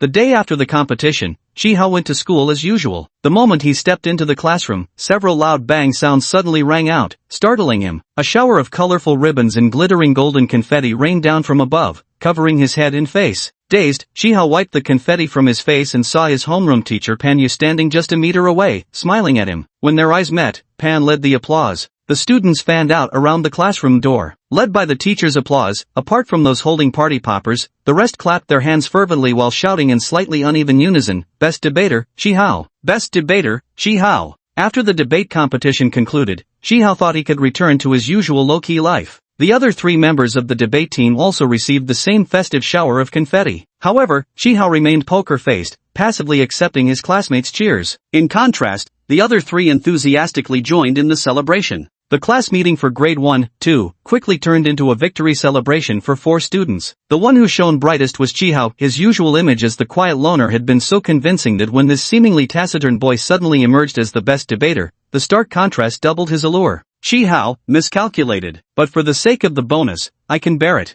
As soon as the class meeting ended, he quietly asked Lin Shui, "When will the bonus be issued?" "My mom said she'll send it tomorrow." The next day, homeroom teacher Pan Yu indeed summoned the four to his office, smiling as he handed them a certificate of merit and an envelope. Lin Shui's hands trembled with excitement as she accepted the certificate, nearly dropping it on the floor. Xu Duo and Li Bing also gathered around the certificate proudly, while only Chihao kept his eyes fixed on the envelope. Pan Yu watched his four students who had brought honor to the class and himself, his face brimming with pride. He reminded them, according to regulations, the envelope must be opened and checked in front of everyone before signing to receive it. Okay. Chihao immediately opened the envelope. Inside were 10 100 yuan bills of Huagua currency. Chihao was stunned. He counted them again, no more, no less, just 10 bills. Shouldn't it have been 1,000 yuan per person, totaling 4,000 yuan for four people? Why was there only 1,000 yuan in the envelope? Chihao looked bewilderedly at his other three teammates. The other three teammates, who had never seen such money before, were already ecstatic. Su Duoyu cheered. Wow, mega bucks G, we're rich. Howsy, Dabing, the three of us gotta go to the best restaurant in town tonight for a slap-up meal. Lin Shui scolded with a laugh, fat fish, did you forget about me? Li Bing just stood there grinning foolishly with his mouth hanging open. Pan Yu urged them with a smile, class is about to start. Take your money, sign here, and hurry back to the classroom. As he spoke, he shoved the sign-in sheet into Team Captain Chi Hao's hands. Chi Hao looked down and saw written clearly on the document, champion team bonus totaling 1,000 yuan, 250 yuan per student. He froze in shock. Chapter 14, Dreamless. The four of them split the 1,000 yuan evenly. In the end, Chi Hao didn't join the other three at the restaurant. He chose to hand the money over to the old headmaster exactly as he'd received it. The old headmaster clutched the thin stack of bills in his hand, turned his back, and wept. Chi Hao watched as the old man wiped his tears with his back turned toward him, recalling how his mother had done the same when she let him go before his departure, facing away, silently weeping. Not being able to hug his mother one last time before leaving had always been Chi Hao's deepest regret buried in his heart. Unable to resist, he stepped forward and gently embraced the elderly woman from behind. The next day after school, Chi Hao returned to the orphanage as usual and found a brand new pair of running shoes neatly placed before his bed. He had seen Li Bing wearing shoes of this brand before. Even the cheapest pair cost over 500 yuan. He sat on the bed, took off his old shoes where the glue had split apart, and changed into a new pair of lightweight shoes. They fit unexpectedly well. For the first time since coming to Blue Star, he felt his eyes growing hot and his vision somewhat blurred. Chi Hao wore the new shoes for a long while, sitting on the bed, then silently took them off. He wrapped them carefully in scrap newspaper and gently placed them under the bed. Sigh, for Grandpa's sake, I'd better take the upcoming debate competition seriously. The goal is nothing less than the national championship. Just one more exception this time, this must absolutely be the last. The next day, the moment Lin Shui walked into the classroom, she could feel Chi Hao's eyes fixed intently on her. She'd always harbored a secret fondness for him, and now her heart fluttered like a startled deer. Subconsciously smoothing her hair, she walked with uncharacteristic grace. As she made her way to her seat and sat down, Chi Hao immediately leaned toward her, gradually closing the gap. His breath brushed against the curve of her ear, warm and ticklish, making Lin Shui's heart pound wildly with nerves. There was sweetness in it, but also a hint of tension. Didn't the school prohibit young love? What if Chi Hao confessed to her? How should she turn him down? Lost in chaotic thoughts, she suddenly heard Chi Hao whisper close to her ear, Lin Shui, that debate tournament, the national champion's prize money is 20,000, right? Lin Shui. So that's what you've been wanting to ask all along. Lin Shui drooped her head and replied weakly, yeah, 20,000, 5,000 per person. Chi Hao clenched his fist. Well, since we're going to the municipal competition next month, to avoid bringing shame to the school, I suggest we dedicate one weekend day specifically for debate practice, all four of us. Lin Shui. Suddenly, I don't feel like I like this boy anymore. After school, before his long-distance running practice, Chi Hao found Li Haoqiang and said sincerely, Teacher Li, we owe our first-place win in the debate competition to you most of all. Li Haoqiang couldn't stop smiling. What a wonderful student, truly worthy of being the protege he had recognized at first glance. It perfectly echoed what was in my heart. Since his son's debate team won first place, Li Haoqiang had been overjoyed. The only pity was that instead of coming to thank him, his son ran off to dine with his teammates. He didn't even think to invite me to the celebration dinner. Who was it that hired them a coach after their initial defeat? Yesterday he was still fuming, thinking there's no way he'd help that brat with any debate competitions from now on. Chi Hao was genuinely grateful to Li Haoqiang. After thanking him, he turned to walk onto the track, intending to resume his training, when Li Haoqiang called after him, You're heading to the city competition next month. Come to my place one weekend day for debate team training. And so, Chi Hao handled Lin Shui, while Li Haoqiang took care of Li Bing. As for Su Duoyu, being Chi Hao's sworn brother, he was a done deal without any convincing needed. When Li Haoqiang called Lei Baiyang again, the latter was both exasperated and amused by his sheer audacity. Listen, old Li, do you really think I have nothing better to do? Last time was to visit you and incidentally coach the kids. Flying there every weekend for training sessions? Have you lost your mind, or have I? I know you're a busy man, Attorney Lei, do I seem that ungrateful? It's about that kid Chung Hao, the one you praised to high heavens last time. He wanted to ask if he could report to you after their weekend training for some remote guidance. The kid said if they ever make it to the national finals, you'd be their only coach. So, yes or no? Remote guidance? That could actually fit into my schedule. Lei Baiyang pondered for a moment. Tell you what, give me Chung Hao's number. I'll call him before each weekend session, then review with him afterward. Li Haoqiang on the other end of the phone fell silent. Lei Baiyang snapped, What's the matter? You can call me anytime you want, but when I ask for a phone number, you hem and haw and refuse to give it. It's not that I won't. It's just that Chi Hao lives in a place with only one phone, and it's shared. After wrestling with himself for a moment, Li Haoqiang briefly explained Chi Hao's background. That's so pitiful. Lei Boyang clicked his tongue in sympathy. Yes, that's why I have them come to my house to practice every Sunday, and I take the chance to give that kid some extra nourishment. He's so skinny and small, clearly malnourished. I'm counting on him to deliver results in long-distance running. Just give me a call. Alright, every Sunday morning, I'll explain how to train him first. After they finish, we'll call to review. On Sunday, Shihao arrived at Li Bing's door and was about to knock when it opened from the inside. Li Bing, dressed in pajamas and rubbing his bleary eyes, pulled Shihao inside in one swift motion. House, have you had breakfast? My dad saved a chicken drumstick for you. Shihao faintly sensed that teacher Li was deliberately looking out for him. He politely declined the lavish breakfast, and Li Haoqiang didn't press him, simply reminding him not to eat before coming next time before handing him his phone. Say hello to Coach Lei. Shihao was taken aback. Teacher, after we finish training, I'll write up a post-match analysis before asking the coach for pointers. That way it won't take up too much of the coach's time and energy. Li Haoqiang shoved the phone into Chihao's hand. Don't worry, your coach Lei has nothing better to do all day. No real responsibilities, plenty of free time. On the other end of the line, Lei Baiyang ground his teeth in frustration at Li Haoqiang's words, but the moment Shihao took the phone, his tone turned professional. I've compiled competition records from Nanyao City over the past 3 years, including transcripts of notable matches and the habitual strategies of participating school teams. Your teacher Li has already printed them out, ask him for the materials. Shihao had spent the entire week searching for exactly this kind of data and knew just how time-consuming and labor-intensive it was to gather and organize. He stood frozen, gripping the receiver as Lei Baiyang meticulously walked him through how to organize training sessions and conduct post-match reviews.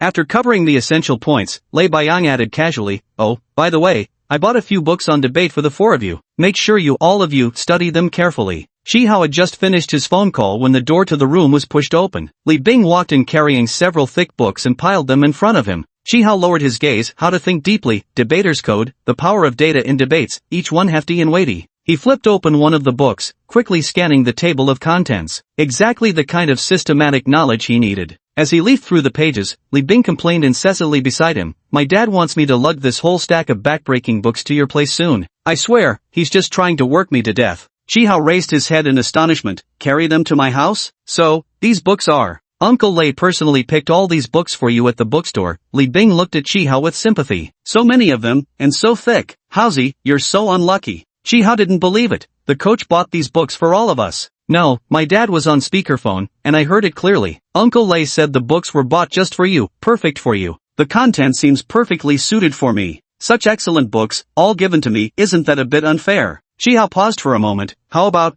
we keep all the books at your place, and we study together? Li Bing took a frightened step back. Howsy, we're close buddies, don't you go ruining my life. Lin Shui and Su Duoyu, who arrived later, also firmly declined Shihao's kindness, just like Li Bing. After practice that day, Li Bing carried a large bag of books and escorted Shihao home. As soon as they stepped out of the house, Shihao effortlessly took the heavy book bag with one hand. Li Bing exclaimed in amazement, "Howsy, listen to me, quit long-distance running. Take up weightlifting instead, you're guaranteed to win a gold medal." Shihao shook his head. "No way, being a champion is too high profile. I need to stay low-key." Li Bing laughed. "I don't think you can stay low-key. My dream is to become a world basketball champion. When reporters interview me, I'll say, I have this buddy who's way cooler than me, his name's Shihao." Ha! By the way, Shihao, what's your dream? Me? I don't have a dream. Just a small goal. What small goal? National debate champion. Ha ha ha. Li Bing laughed even more heartily upon hearing this, thinking Shihao was just joking. Just like him, initially, no one believed this team would become championship contenders. After all,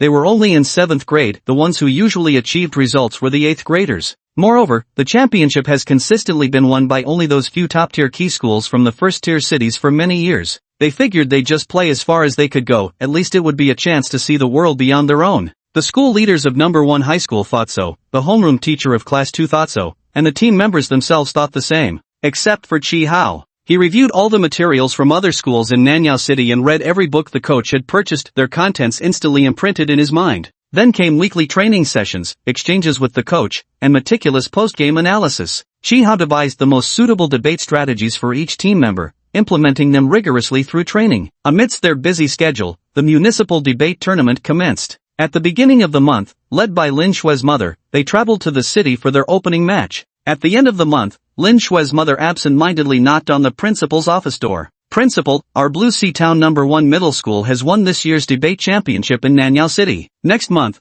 we'll be going to the provincial level for the semifinals. The The principal stood up in shock. Support, full support. The hotel for our debaters will be upgraded by 1-star level. The school will cover the expense. Half a month later, Lin Shue's mother knocked on the principal's office door again. Principal, our Blue Sea Town No. 1 middle school is about to compete in the national finals in the capital. Chapter 15, The National Competition. The finals featured 16 teams from across the nation. Contestants filed into the competition venue, ready for 3 days of intense rivalry. An unknown team from Blue Sea Town No. 1 high school unexpectedly made it into the top 16, ranking last among the qualifiers. The competitors from first-tier cities were dressed in uniform formal attire, their hairstyles neat and stylish. They all came from the most elite schools in the city, with some teams accompanied by multiple instructors. The contestants exchanged polite greetings. Many had faced each other numerous times before, with even the least experienced having competed in at least 60 or 70 matches. Amidst this gathering of formidable talents, a few competitors were whispering among themselves. I heard this year there's actually a debate team from Blue Harbor Town that came here too.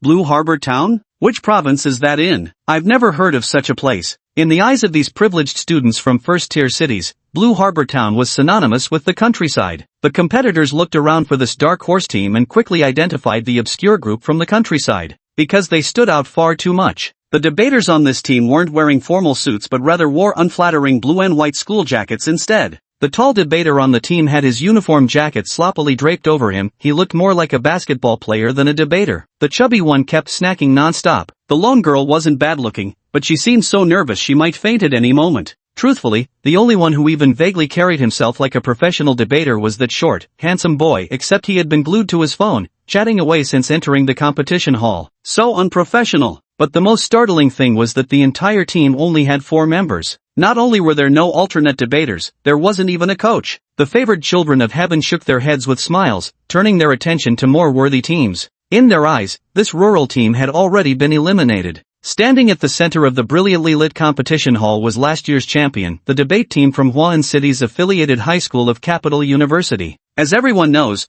Hua University and Qingyun University are the 2 top-ranked universities in all of China. The debate team of Huada High School boasts a god-tier debater, Shi Yang, who led the team to victory last year by defeating Qingyun University's affiliated high school debate team. Shi Yang himself was honored as last year's best debater. Everyone's attention was involuntarily drawn to Shi Yang, including Qi Hao. The reason was that Lei Boyan was passionately introducing Shi Yang to Qi Hao over the phone. Shi Yang is an outstanding debater with a very distinctive personal style. His thinking is meticulous, and he excels at using literary allusions. During debates, he effortlessly quotes famous sayings and aphorisms. If you want to defeat him, your logic must be even tighter. He specializes in dense allusions, so you need to be even more adept at using them than he is. Forget it. Mastery of allusions requires long-term accumulation. If you face off the day after tomorrow, you won't be able to surpass him in that regard. We'll have to think of another way. For example, your ability to argue with data is exceptionally strong. Lei Boyang frowned in deep thought when Qi Hao suddenly replied over the receiver, Coach, when it comes to accumulated knowledge of illusions, no one can beat me. Please find me a video of Shi Yang's debate. I'll study how he incorporates illusions into his arguments. Lei Boyang had always admired Qi Hao, particularly recognizing his logic and formidable memory. But what he disliked most in life were arrogant people who loved to boast. Shi Yang's parents are both highly educated intellectuals. He grew up immersed in books since childhood. Qi Hao, the coach understands your desire to win. But when it comes to knowledge of classical illusions, you simply can't compete with him. Coach, Qi Hao said calmly, when I was in elementary school, I collected scrap every day after school.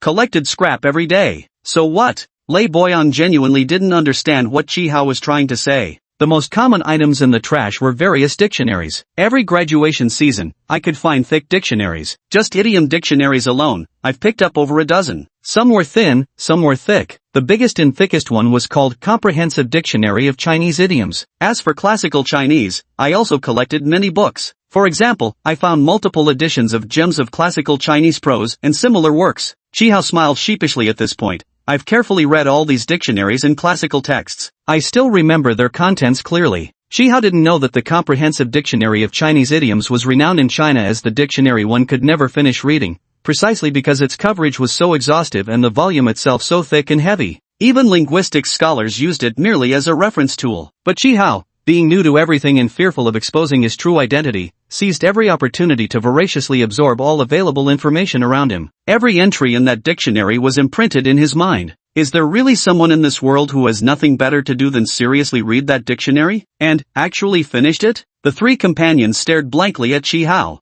Having witnessed Chi Hao's freakish memory, Lei Baiyang now believed that Chi Hao wasn't boasting earlier, he was being modest. It's not just that he knows more literary allusions than Shi Yang. If he's memorized all these dictionary entries, he knows more allusions than all the debaters here put together. Chi Hao only felt a sudden silence coming from the other end of the phone. Thinking it might be poor signal in the auditorium, he quickly raised his voice and shouted into the receiver, "Coach, can you hear me? Coach?" Chapter 16, Advancing to the Finals. On the other end, Lei Boyang swallowed hard, cleared his throat, and said, "Ahem, stop shouting, I can hear you. I just sent you a video clip documenting Shi Yang's legendary battle where he single-handedly turned the tide against all odds. He referenced over a dozen classical allusions in just 3 minutes. What's truly remarkable is how these references built upon each other in layers, creating intricate echoes. Chi Hao, take notes from this. By the way, some good news, I've wrapped up most of my pressing matters and will arrive at your competition venue by tomorrow afternoon. I'll be there before your finals. But for tomorrow's quarterfinals in the morning and semifinals in the afternoon, you'll need to fight your own battles as usual. That said, you're already thoroughly familiar with every opponent and have done intensive targeted training against their specialties. You'll be fine. So your final adversary will be either the Huada High School debate team or Qingyun University affiliated high school squad. Wishing you triumphant victories from the start. Lei Boyan grew increasingly impassioned as he spoke, feeling as if he were about to combust from excitement. After his long, rousing speech, Lin Shui's cheers burst through the phone. That was amazing. We finally have a coach for the competition. Wait, wasn't Chi Hao the one on the call earlier?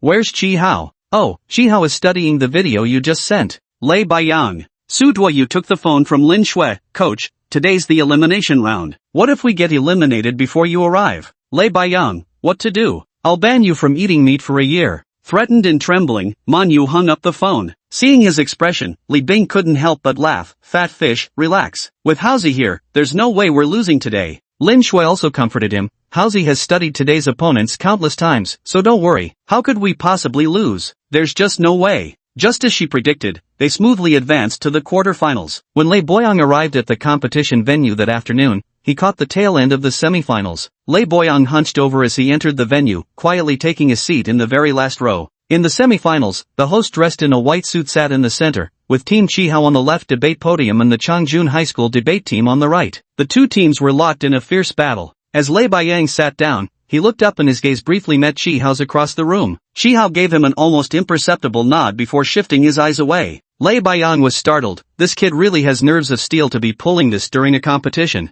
Behind the debaters and the host stage was a massive screen displaying the semi-final topic. Should middle school students keep their feet on the ground or aim for the stars? Lei Boyan couldn't help nodding slightly. It was a common topic, not unconventional, and they had prepared for it. At this moment, it had reached the concluding arguments stage for both sides. Chi Hao gracefully rose to his feet. During the earlier cross-examination and open debate segments, he had performed exceptionally well, and now the entire room's attention was focused squarely on him. The room fell into absolute silence. In this profound stillness, Chi Hao spoke softly. Respected judges, esteemed opposing debaters, and all fellow students present here. Our side has consistently held our ground, earnestly advocating the true essence that young people should aim higher in their aspirations. As the ancients said, where there is a will, there is a way. Without ambition, nothing under heaven can be accomplished. These famous proverbs resonate powerfully, articulating the crucial importance of ambition for success. Middle school years represent the golden age for establishing aspirations and planning one's future. If one fails to set lofty ambitions during this period, it would be like sailing without a rudder, bound to lose direction. Lei Baiyang raised his eyebrows in surprise.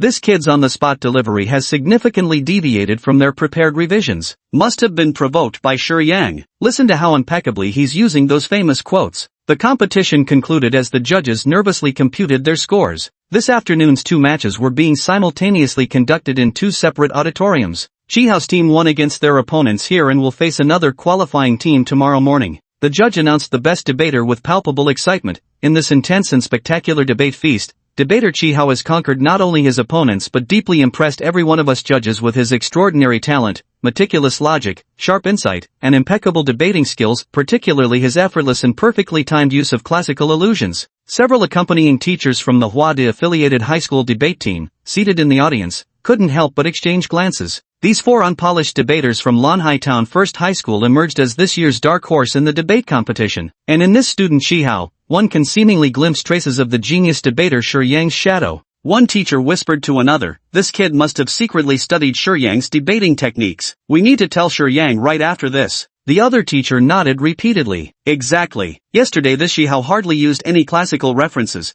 but today his performance was like watching Shuyang debating in person. Tomorrow's match is definitely going to be tough. So who do you think has the better chance of winning tomorrow? Is that even a question? Definitely our Hua De Prep School. The review session before finals is the most crucial step. Typically, every debate team tests their secret weapons during semifinals. That's why all teams send observers to watch their opponents' semifinal matches. This Blue Sea Town First High School doesn't even have a proper coach or substitute players, which guarantees they'll know nothing about our latest tactics. Had they sent someone to observe our semifinal, they would have realized that in this year's finals, Shuyang won't be relying on his old playbook as his main strategy but will employ completely new tactics. The more research Chihao has done on Shuyang's past methods, the greater his shock will be tomorrow. He was right. Lei Boyang, the unofficial coach of Blue Sea Town First High, had specifically put aside his urgent matters and rushed over to help the kids prepare precisely because he knew tonight's post-game analysis was exceptionally important. As soon as the semifinals concluded and he learned Huade-affiliated High was their finals opponent, Lei immediately gathered the players to analyze tomorrow's competition one by one. Li Bing looked puzzled. Coach, why didn't you share Huada's competition videos with us earlier? Had we prepared in advance, wouldn't things be much easier now? Lei Baiyang couldn't help but knock the big dummy's head. You only practice one day every week, do you really have that much time? Besides, a team like Huada High's level would only be encountered in the finals. Naturally, we'll prepare for them once we're strong enough to reach their stage. Manhua casually munched on snacks while comforting his friends. Everyone, just relax. Didn't the principal say breaking into the top 4 would already be a record for us? Personally, I think we could just forfeit tomorrow and be fine. Ha, why are you all glaring at me? Ah, don't hit me. Help. Chapter 17, the night before the finals. With Manhua's little jest, the atmosphere noticeably lightened quite a bit. After a full day of intense competition, proper relaxation is necessary. Once everyone had relaxed sufficiently, Lei Boyang stopped laughing and addressed the four with a serious expression. I watched this afternoon's competition. First, I want to commend you all, you've become quite mature debaters now, and your teamwork isn't bad either. But there are still some points to note. Here's how we'll approach tomorrow's match and the finals. First speaker Lin Shui. You're attractive, have a sweet voice, and excellent language organization skills. Remember, hold firm to your arguments and don't get sidetracked by others. Keep in mind, as the opening speaker you must capture the judge's attention right from the start. Second speaker Su Duoyu. I've always thought the second speaker position is tough, but your personal characteristics suit it perfectly. Remember, your task is to interrogate, to dig out the opponent's loopholes and expose them. You must restrain your urge to attack, letting the opponent elaborate on their flaws as much as possible. The more exposed, the better. Leave the attacks to Li Bing, don't take the lead yourself. You've done well on this point, but the debaters from Huada High are very skilled at provoking the second speaker into attacking. You must hold your ground. Third speaker, our big, imposing attacker, Bing Bing. Ha! Just your sheer size alone can intimidate the opponents. Ha ha ha. Your segment is a minor climax, requiring one-on-one rebuttals. This tests both sides' reaction speed and logic. Weak debaters easily lose morale here. Bing Bing, your logical skills are on the weaker side, but you fight tougher as the battle goes on, so I'm not worried about your reaction speed or morale. As for logic, Chihao, just like in previous matches, you'll need to scribble prompt cards for Bing Bing in time. This is your weakest link, and I'm a bit uneasy about it. Find time tonight to practice this again. Fourth debater Chihao performed exceptionally well, with a very steady stage presence. Today during the closing argument, he effortlessly quoted famous sayings and literary allusions, truly impressive. He went on at great length, successfully working himself up with his own words. The atmosphere in the room grew tense once again. Chihao glanced at his three serious-faced teammates and smiled. Don't worry, with me here, we'll easily dominate the match. Just play like we did during training. After he finished speaking, Lin Shui and Duoyu visibly relaxed, while Li Bing remained tight-lipped. Chihao could tell at a glance that he was still nervous. He walked over, stood on tiptoe, and patted Li Bing's head. Relax, soldier. Just follow the three-step expansion method I taught you. I promise I'll hand you the cue cards before each of your speeches. If you have your own ideas, go with them. If not, just expand on the points I wrote using the three-step method. Li Bing's eyes lit up instantly. Then I've got nothing to fear. I'm counting on you. How? Lei Boyan looked at Chihao and Li Bing with satisfaction. After waiting for them to finish speaking, he waved Chihao over and led him outside. Child, have you ever considered what career you'd like to pursue when you grow up? Chihao instinctively glanced at the sky, gently biting his lower lip, and said nothing. Lei Boyan patted his shoulder and said, Kid, you're the most naturally suited person I've ever seen to be a lawyer. Heaven itself is chasing you to feed you this talent. Think about it, you can memorize legal clauses with just one glance, and untangle the logic of any case with a single thought. Truly, believe me, my judgment of people is rarely wrong. Chihao remained silent for a long moment before saying quietly, Coach, in the future, I want to be an astronaut, to leave Blue Star and see the universe. Lei Boyan was genuinely surprised. Wow, didn't expect someone as slender and small as you to have such lofty ambitions. An astronaut, huh? Your physique might be a stretch. Plus, astronauts tend to prefer science students, you're a born humanities guy. No, Coach, I'm actually a science student. Ha, Lei Boyan couldn't help but laugh. You've got a competition tomorrow, focus on that first. After the match, we'll talk properly. Seriously, consider law. If you don't study it, the legal field will be losing out. After resting for a while, everyone gathered again to simulate their match against Hwada High School. Lei Bayan was very satisfied with everyone's performance and suggested they retire early to conserve their energy. As long as Hwada High doesn't pull any unexpected moves tomorrow, we've got this in the bag. Chihao and Su Duoyu shared a room. After lying down, for some reason Chihao kept tossing and turning, unable to sleep. His mind kept replaying Lei Bayan's final words. Hey, fat fish. These past 2 days, whenever we weren't competing, I've been sitting in on Hwada High's matches. Their performance has been flat, lukewarm, like they're holding back. Do you think we might have underestimated them? Could they pull some unexpected moves in tomorrow's finals? In his drowsy state, Manhwa heard Chihao talking to him. He couldn't quite catch the words clearly, but through the haze, he sensed his friend seemed worried about tomorrow's match. Rolling over, he mumbled sleepily, relax, Howsy. At worst, you can just bury them under statistical arguments. All changes notwithstanding, the essence remains the same. In the darkness, Chihao's eyes lit up. Right, I was overthinking it. In the previous matches, analyzing opponents' strategies had allowed smooth advancement, but this also made me overly concerned about their tactics. Yet fundamentally, if my own abilities are strong enough, it shouldn't matter what debate techniques my opponent employs. Look, the debate team from Hwada High School never pays attention to other teams' tactics. Fatty Yu was right, his trump cards were his freakish memory and terrifying logical analysis skills. Even if he encountered an unsolvable situation tomorrow, he could blast through the competition by piling up precise data and arguments. These were his true weapons for victory. Having reasoned this out, Chihao finally felt a hint of drowsiness. He said gratefully to Su Duoyu, thanks, Fatty Yu. From Su Duoyu's bed came the steady sound of snoring. Chihao smiled, turned over, and quickly fell asleep. While all 4 team members from Blue Sea Town No. 1 High School were immersed in sweet dreams, the debate team from Hwada High School was collectively studying their competition footage. Hwada High had reserved a medium-sized conference room at the hotel where their debate team was staying. Over a dozen people in the room were intently watching the competition recordings. At this moment, the screen in the conference room was displaying Chihao's speech from that afternoon's semi-final match. On the screen, a fair-skinned, handsome young man wearing gold-rimmed glasses sat in the front row, frowning as he watched intently. The video finished playing, and the boy pushed off with his feet, spinning the swivel chair around to face the rest of the people in the room. All eyes instantly turned toward him. The boy softly whistled, nodded his head, and affirmed, he's definitely imitating me. The atmosphere in the room grew somewhat stifling. The young man slowly smiled. He stood up indifferently, stretching lazily while yawning as he headed for the door, but not worth worrying about. Played matches all day, I'm exhausted. I'm heading back first. The others in the room exchanged glances, until one substitute player ventured cautiously, Coach, should the rest of us still keep practicing?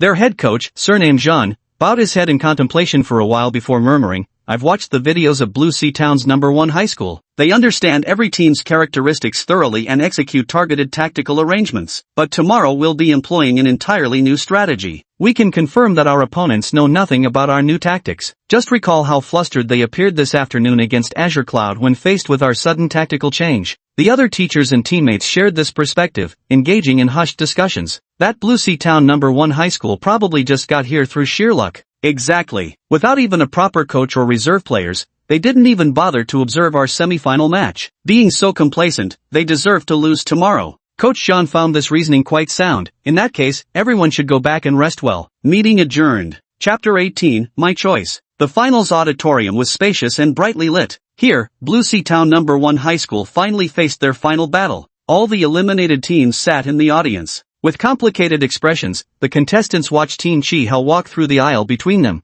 step by step toward the front of the auditorium. As the two teams took their seats, the host's powerful voice echoed through the hall. This year's final question is, if Blue Star were about to be destroyed, and only one escape slot was available for all of humanity, and you were the fortunate one selected, would you choose to die with everyone else or step alone into the vast universe? The contestants have 1 hour of preparation time. Now, let's invite the debate team captains Shi Yang from Hwada High School affiliated, and Chi Hao from Lanhai Town No. 1 Middle School, to draw lots to determine their team's stance. From Hwada High seating area, a young man wearing gold-rimmed glasses and a well-tailored suit immediately stood up and walked to the host with relaxed steps. Meanwhile, at Lanhai Town No. 1 Middle School seating area, Chi Hao sat motionless in a daze. Li Bing, sitting beside Chi Hao, could feel his entire body trembling slightly. Time passed minute by minute until everyone's gaze gradually converged on Chi Hao. Su Duoyu and Lin Shui also noticed something was wrong and anxiously turned to look at Chi Hao, only to see his pale face with a thin sheen of cold sweat on his forehead. Su Duoyu lost his composure. This was the most anxious he'd been since starting debate. How, are you feeling unwell? Let's just drop this if you can't continue. His words weren't loud enough for the audience to hear, but Shim Yang nearby caught every syllable clearly. He couldn't help but scoff. So he'd risen through luck and studying opponents' weaknesses. What best debater? The moment he faced me, his legs turned to jelly. Can't even stand up now.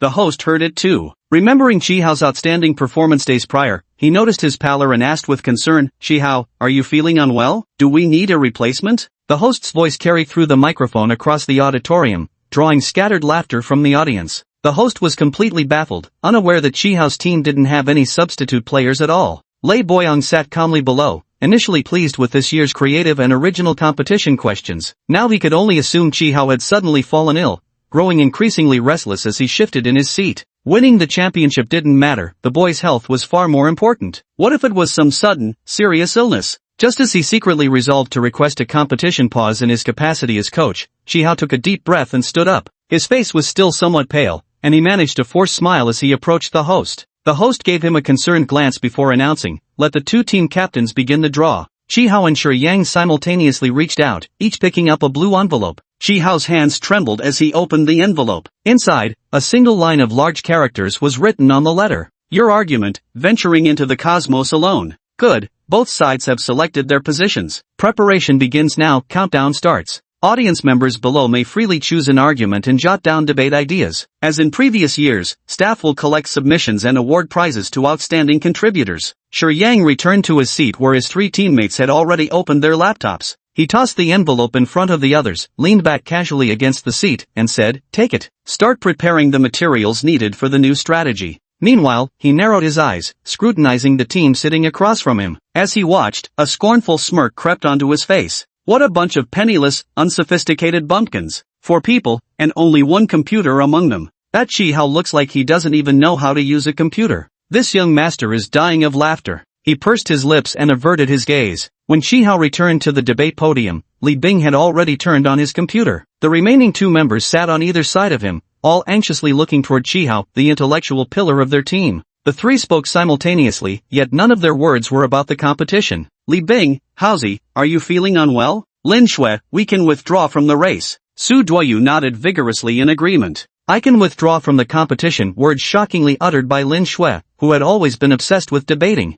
Chi Hao stood before the 3 of them, lowering his gaze to sweep across their young, innocent faces one by one, as if the surging emotions in his heart had finally found an outlet. Don't worry, I'm fine. He bent down and hugged each of his 3 companions before finally returning to his seat, waving the letter in his hand. Our choice is to step into the cosmos alone. Li Bing knew he was fine, relieved, and upon hearing their stance, slammed his keyboard excitedly. So cool. We should definitely choose to step into the cosmos alone. Su Duoyu chimed in, yeah, if we don't go, we'll all die together, and humanity will go extinct. Lin Shui, with the sensitivity unique to girls, said, but the person who leaves alone is actually quite pitiful. The entire universe, only them. So lonely. Chi Hao glanced at the 3 of them and whispered, but he might also be very lucky. He could go to a new place and make new friends. Li Bing, seeing the opposing team's lively discussion, grew somewhat anxious. Let's hurry up and start preparing too, he urged. Chi Hao let out a long sigh. Like Shi Yang, he leaned back in his chair and said, take it easy, soldier. I've already prepared for this question.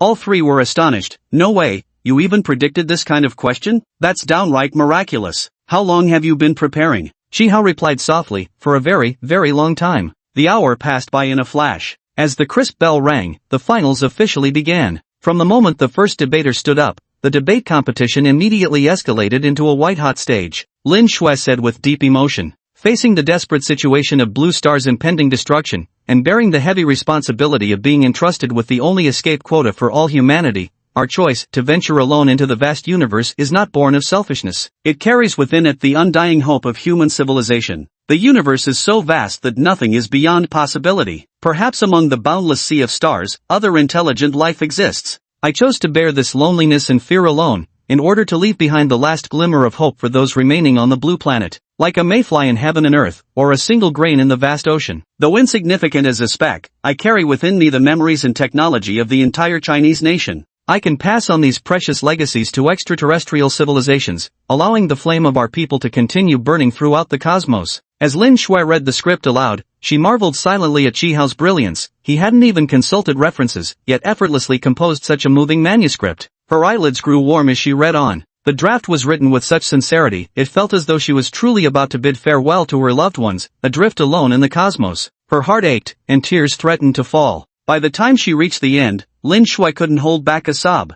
The moment she sat down, the entire venue fell into complete silence. Everyone was struck by the intense emotion in her speech. Debates have always been renowned for their rigorous logic. No contestant had ever dared to play the emotional card in the finals before. Shi Yang couldn't help but flash a disdainful smile. Ha, even the first speaker is resorting to classical illusions now. Too bad these bumpkins across from us don't realize our new strategy is all about data stacking and logical framing. The first debater from Huada High rose to speak. Our team's decision to forfeit this opportunity stems from logically rigorous and data-supported reasoning. First, Planet Blue's population exceeds 6 billion people, united through close economic and technological cooperation. No individual can survive independently from the collective. Second, over 300 million people on Planet Blue suffer from depression, with loneliness being the primary contributing factor. Third, I couldn't help but worry about our situation if we were discovered by the local inhabitants upon reaching the new planet. Historically, contact between different civilizations has been extremely perilous. Sociological research indicates that factors like cultural differences carry a 97% probability of leading to war. On this new planetary civilization, we might be perceived as threats or experimental subjects, facing risks ranging from imprisonment to outright extermination. This future worse than death has only strengthened my resolve to face doomsday alongside all humanity.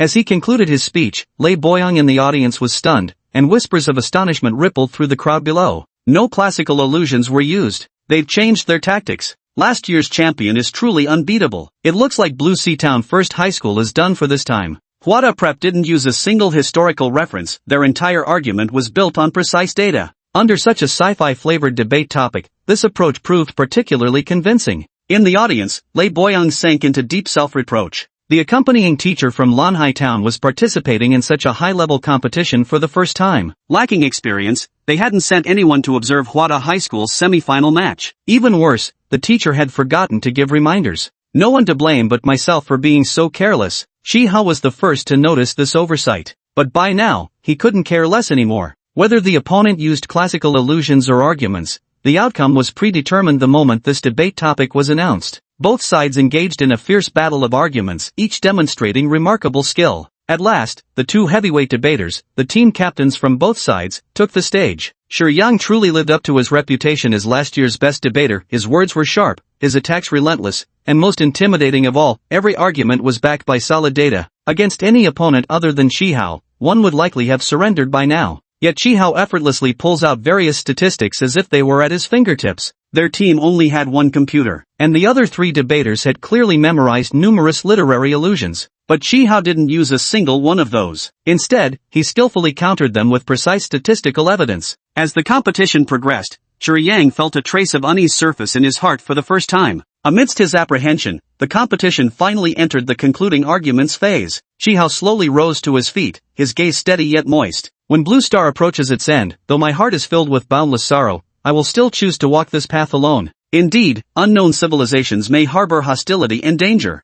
I fully understand the importance of maintaining a low profile and exercising caution. In new environments, I will strive to avoid drawing unnecessary attention, respecting every life form I am fortunate enough to encounter. But at the same time, I will continue to improve myself to meet all challenges. I fear nothing, and I regret nothing. His words rang out powerfully, reverberating through the auditorium. Lei Boyang was stunned, the audience was stunned, even the judges were stunned. A brief silence fell over the hall, then erupted into thunderous applause. A white-haired judge couldn't help but stand up while applauding. The competition concluded, with Blue Sea Town number 1 middle school being crowned champion of this year's Huagua Junior High School debate tournament. This year's Best Debater award goes to Chi Hao. When the host announced Blue Sea Town number 1 middle school as the champion of the finals, the entire venue erupted in excitement. Tears that Chi Hao had been holding back since hearing the final debate topic finally streamed freely down his face. Chapter 19, A New Track. On the taxi ride back to the hotel after the finals, his teammates all addressed Chi Hao with a new title.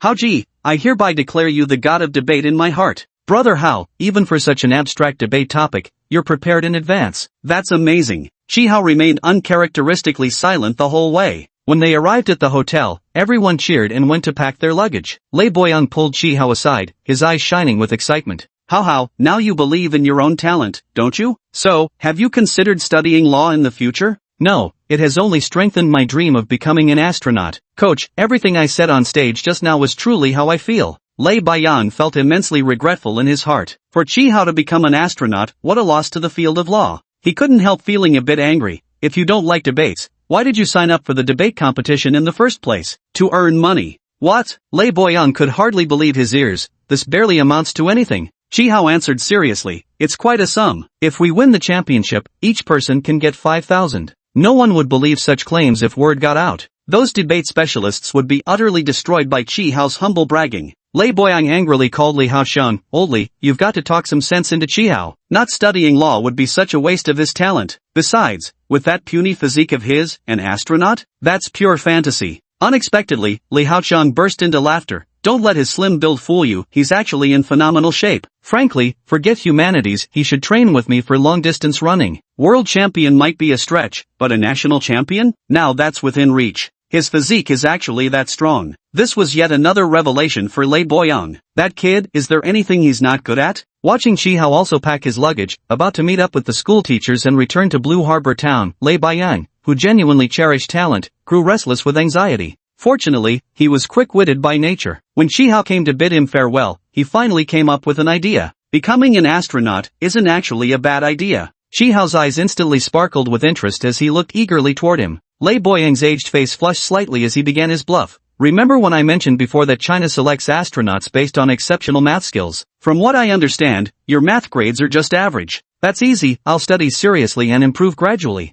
Ha, Lei Boyang couldn't help but laugh. Kid, you're mistaken. The aerospace industry has no shortage of talent, they only recruit from the genius class for training. If you improve gradually, that means you'll have no chance. Unaware that Lei Boyang was bluffing, Chi Hao grew anxious. Then what should I do? Simple. Just like participating in this debate competition, go compete in a world-class math contest and prove yourself. Chi Hao hesitated somewhat. Well, would the competition results be known by many people? I don't want to be too high-profile. So that's what you're worried about. Lei Boyang thought Chi Hao was afraid of scoring too low and embarrassing himself. He thought gleefully to himself, the worse Chi Hao performed, the better. The greater the blow, the more likely he might consider studying law in the future. Though he thought this way, he offered comforting words, don't worry. Many international competitions now conduct online exams precisely to make it convenient for math prodigies worldwide to participate. These contests gather exceptional talents, so even if your results seem absurdly low, no one would bother investigating who you are. He wasn't wrong. If someone performed terribly, nobody would care to dig up the identity of that academic underachiever.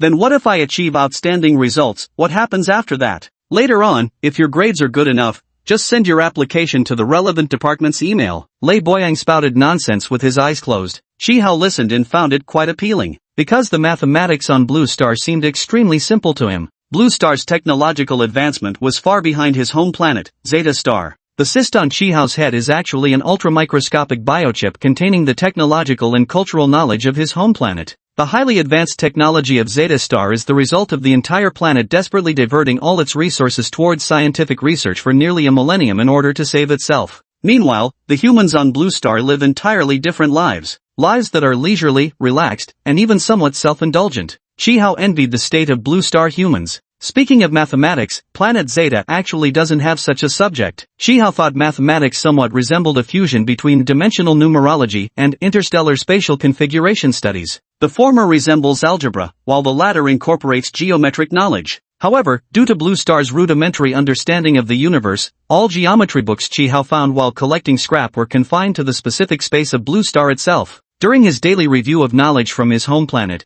Chi Hao once attempted to connect the wisdom of his homeworld with the technology of Blue Star. he found it exceedingly difficult. If the technological level of Zeta Star was like a person climbing a mountain, nearly reaching the summit, then Blue Star's technological advancement still lingered at the base. From the mountain peak, looking down at the foothills, every single step needed is crystal clear. The people at the foot of the mountain know nothing about it, still groping in the dark. Shihao once thought of building a ladder from the base all the way to the summit. Yet the leapfrog development of science must entail proving countless theorems and constructing vast theoretical frameworks. In such a process, how could a teenage boy command universal respect? He'd probably be considered insane and arrested on the spot. But participating in a math competition by solving only problems from the contest's question bank carried minimal risk. For Chihao, science subjects on Blue Star were much simpler than liberal arts. His mind held thousands of years of civilization from his home planet, that vast, brilliant cultural ocean. Throughout Blue Star's history, there have been many extraordinarily talented individuals. Chihao's mind operated like a supercomputer, constantly working to systematically organize this vast knowledge. When one possesses excessively complex knowledge, it becomes easy to inadvertently mix up the civilizations of two planets in small details. There were also certain moments when Chihao experienced peculiar sensations. Once, he accidentally found a book describing the cave paintings left by ancient human ancestors. The moment he saw those paintings, Chihao thought some of the markings somewhat resembled the script of Zeta Planet, but upon closer inspection, they turned out to be completely different. Perhaps he simply longed too much to encounter his own kind. At the very least, it would mean he wasn't the sole surviving Zeta native in the entire universe. Chihao stood frozen in place, not uttering a word for a long while. Not far away, the lead teacher from Lanhai Town No. 1 High School began calling the students to gather. Chihao, Chihao. Lei Boyan called his name several times before Chihao finally snapped out of his deep contemplation. Coach, I've made up my mind. I want to sign up for the math competition. Lei Boyan, who had thought he would need more persuasion. Alright, Chapter 20, Teacher Panyu.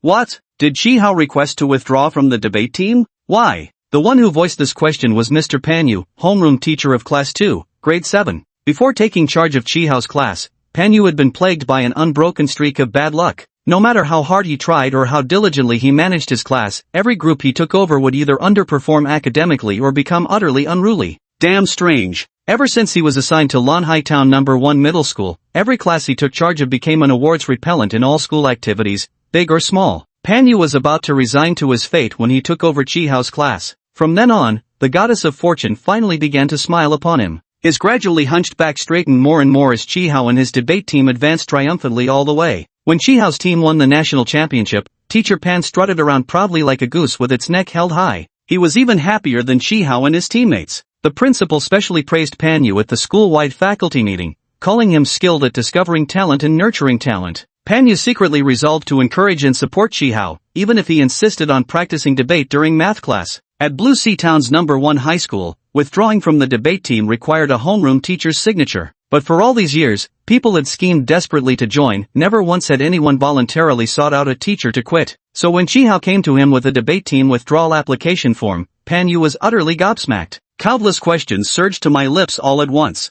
How am I supposed to explain this to the principal? How will our class compete in debate next year? Didn't you love debating? Panyu opened his mouth, swallowed with difficulty, and finally managed to squeeze out 4 dry words. Why? Chihao's eyes sparkled as he looked at him and answered loudly. Because compared to debates, I prefer math. Panyu, I never noticed you were into math before. Panyu himself was obsessed with mathematics. Solving difficult problems in his spare time gave him more satisfaction than scrolling through short videos. But it's clear that this Chihao in front of me is clearly more of a humanities student. Teacher Pan straightened up, trying hard to put on the authoritative demeanor of a homeroom teacher as she attempted to reason with Chihao. Liking math and participating in debates don't contradict each other. You can definitely pursue both hobbies simultaneously. Chihao was moved but still refused. No, teacher, there's simply not enough time. I've signed up for a math competition that's happening in a month. I'm quitting the debate team precisely because I want to dedicate all my time to studying math. In fact, I was hoping to borrow some reference books from you. As he spoke, Chihao cast a longing gaze toward the dull gray metal cabinet behind Panyu.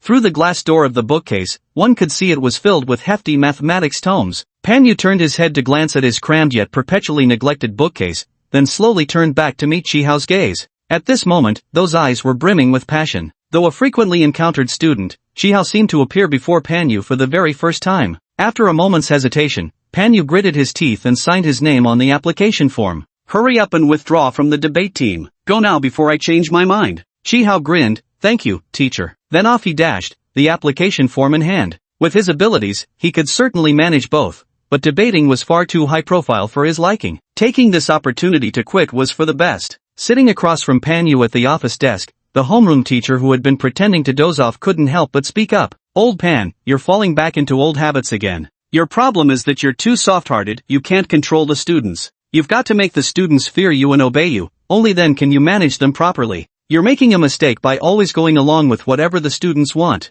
Haven't you suffered enough consequences all these years? Besides, none of the teachers overseeing the debate team at our school are exactly easy to deal with. Even if you sign it, he still won't be able to quit the team. You'll just end up getting scolded. Is it really worth the trouble?" Actually, Pan Yu also felt somewhat regretful, but he said stubbornly, "Didn't Shihao mention he signed up for some math competition that starts in a month? His energy is limited after all." The homeroom teacher of class 1 couldn't help but sneer, interrupting Pan Yu. "Old Pan, you teach math, so you should know better than me. There's only one major math competition held next month, the Global Star of Hope Mathematics Competition. Although this competition doesn't have registration requirements, that's because the problems are notoriously difficult. The preliminary round already reaches the difficulty level of undergraduate mathematics, and the final problems are so challenging that even math PhD students might struggle to solve them. That Shihao from your class, only in 7th grade, always ranks average in math at best." The homeroom teacher of class 1 couldn't help laughing at this point. "If he passes the preliminary round, I'll call you Dad." With that, he picked up his teaching plan, hummed a tune, and went out to teach his class. Pan Yu, being rather gullible, sat there dumbfounded. The more he thought about it, the more it seemed to make sense. Regretting his earlier thoughts, the office door was gently knocked upon, revealing Chihao's smiling face behind it. "Professor Pan, I'm here to borrow your reference books." Pan Yu abruptly stood up. "Chihao, you really signed up for the math competition?"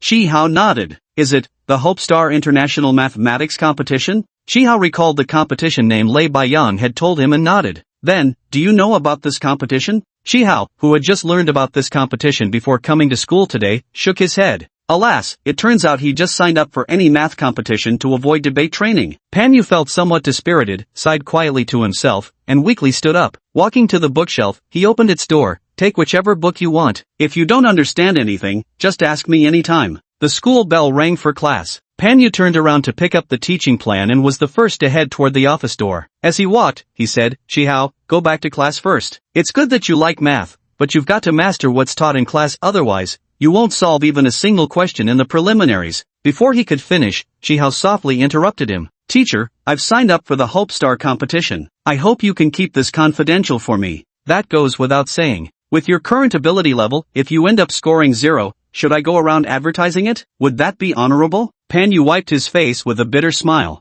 "Don't worry, I promise to keep it secret. I won't tell a soul, no matter who asks." In math class, Pan Yu kept zoning out, his gaze instinctively darting to see what Chihao was doing. And every time he looked at Chihao's eyes were fixed intently on him as he lectured, clearly listening with great attentiveness. In the past, Pan Yu would have been extremely pleased, but now, the more attentively Chihao listened, the more hopeless he felt, because this only further proved that Chihao's math skills truly were at a 7th grade level. After class, Pan Yu finished gathering his teaching materials and was leaving the classroom when Chihao hurried after him. Pan Yu couldn't hold back any longer. He stopped, turned around, and looked down at the shortest boy in the class. "Why are you following me?" Chihao looked at him in confusion. "I'm going to your office to borrow some reference books. Those books on the shelf are my undergraduate mathematics textbooks from college. You want to borrow those too?" Chihao nodded excitedly. "Yes, there are a few books in there that I'm very interested in." A glimmer of hope flickered in Pan Yu's heart. "Did you understand what the teacher just taught in class?" "Yeah, about 80% of it." Chihao was making the most of every math class at school, aligning the mathematical theories of Earth with the knowledge system from his home planet.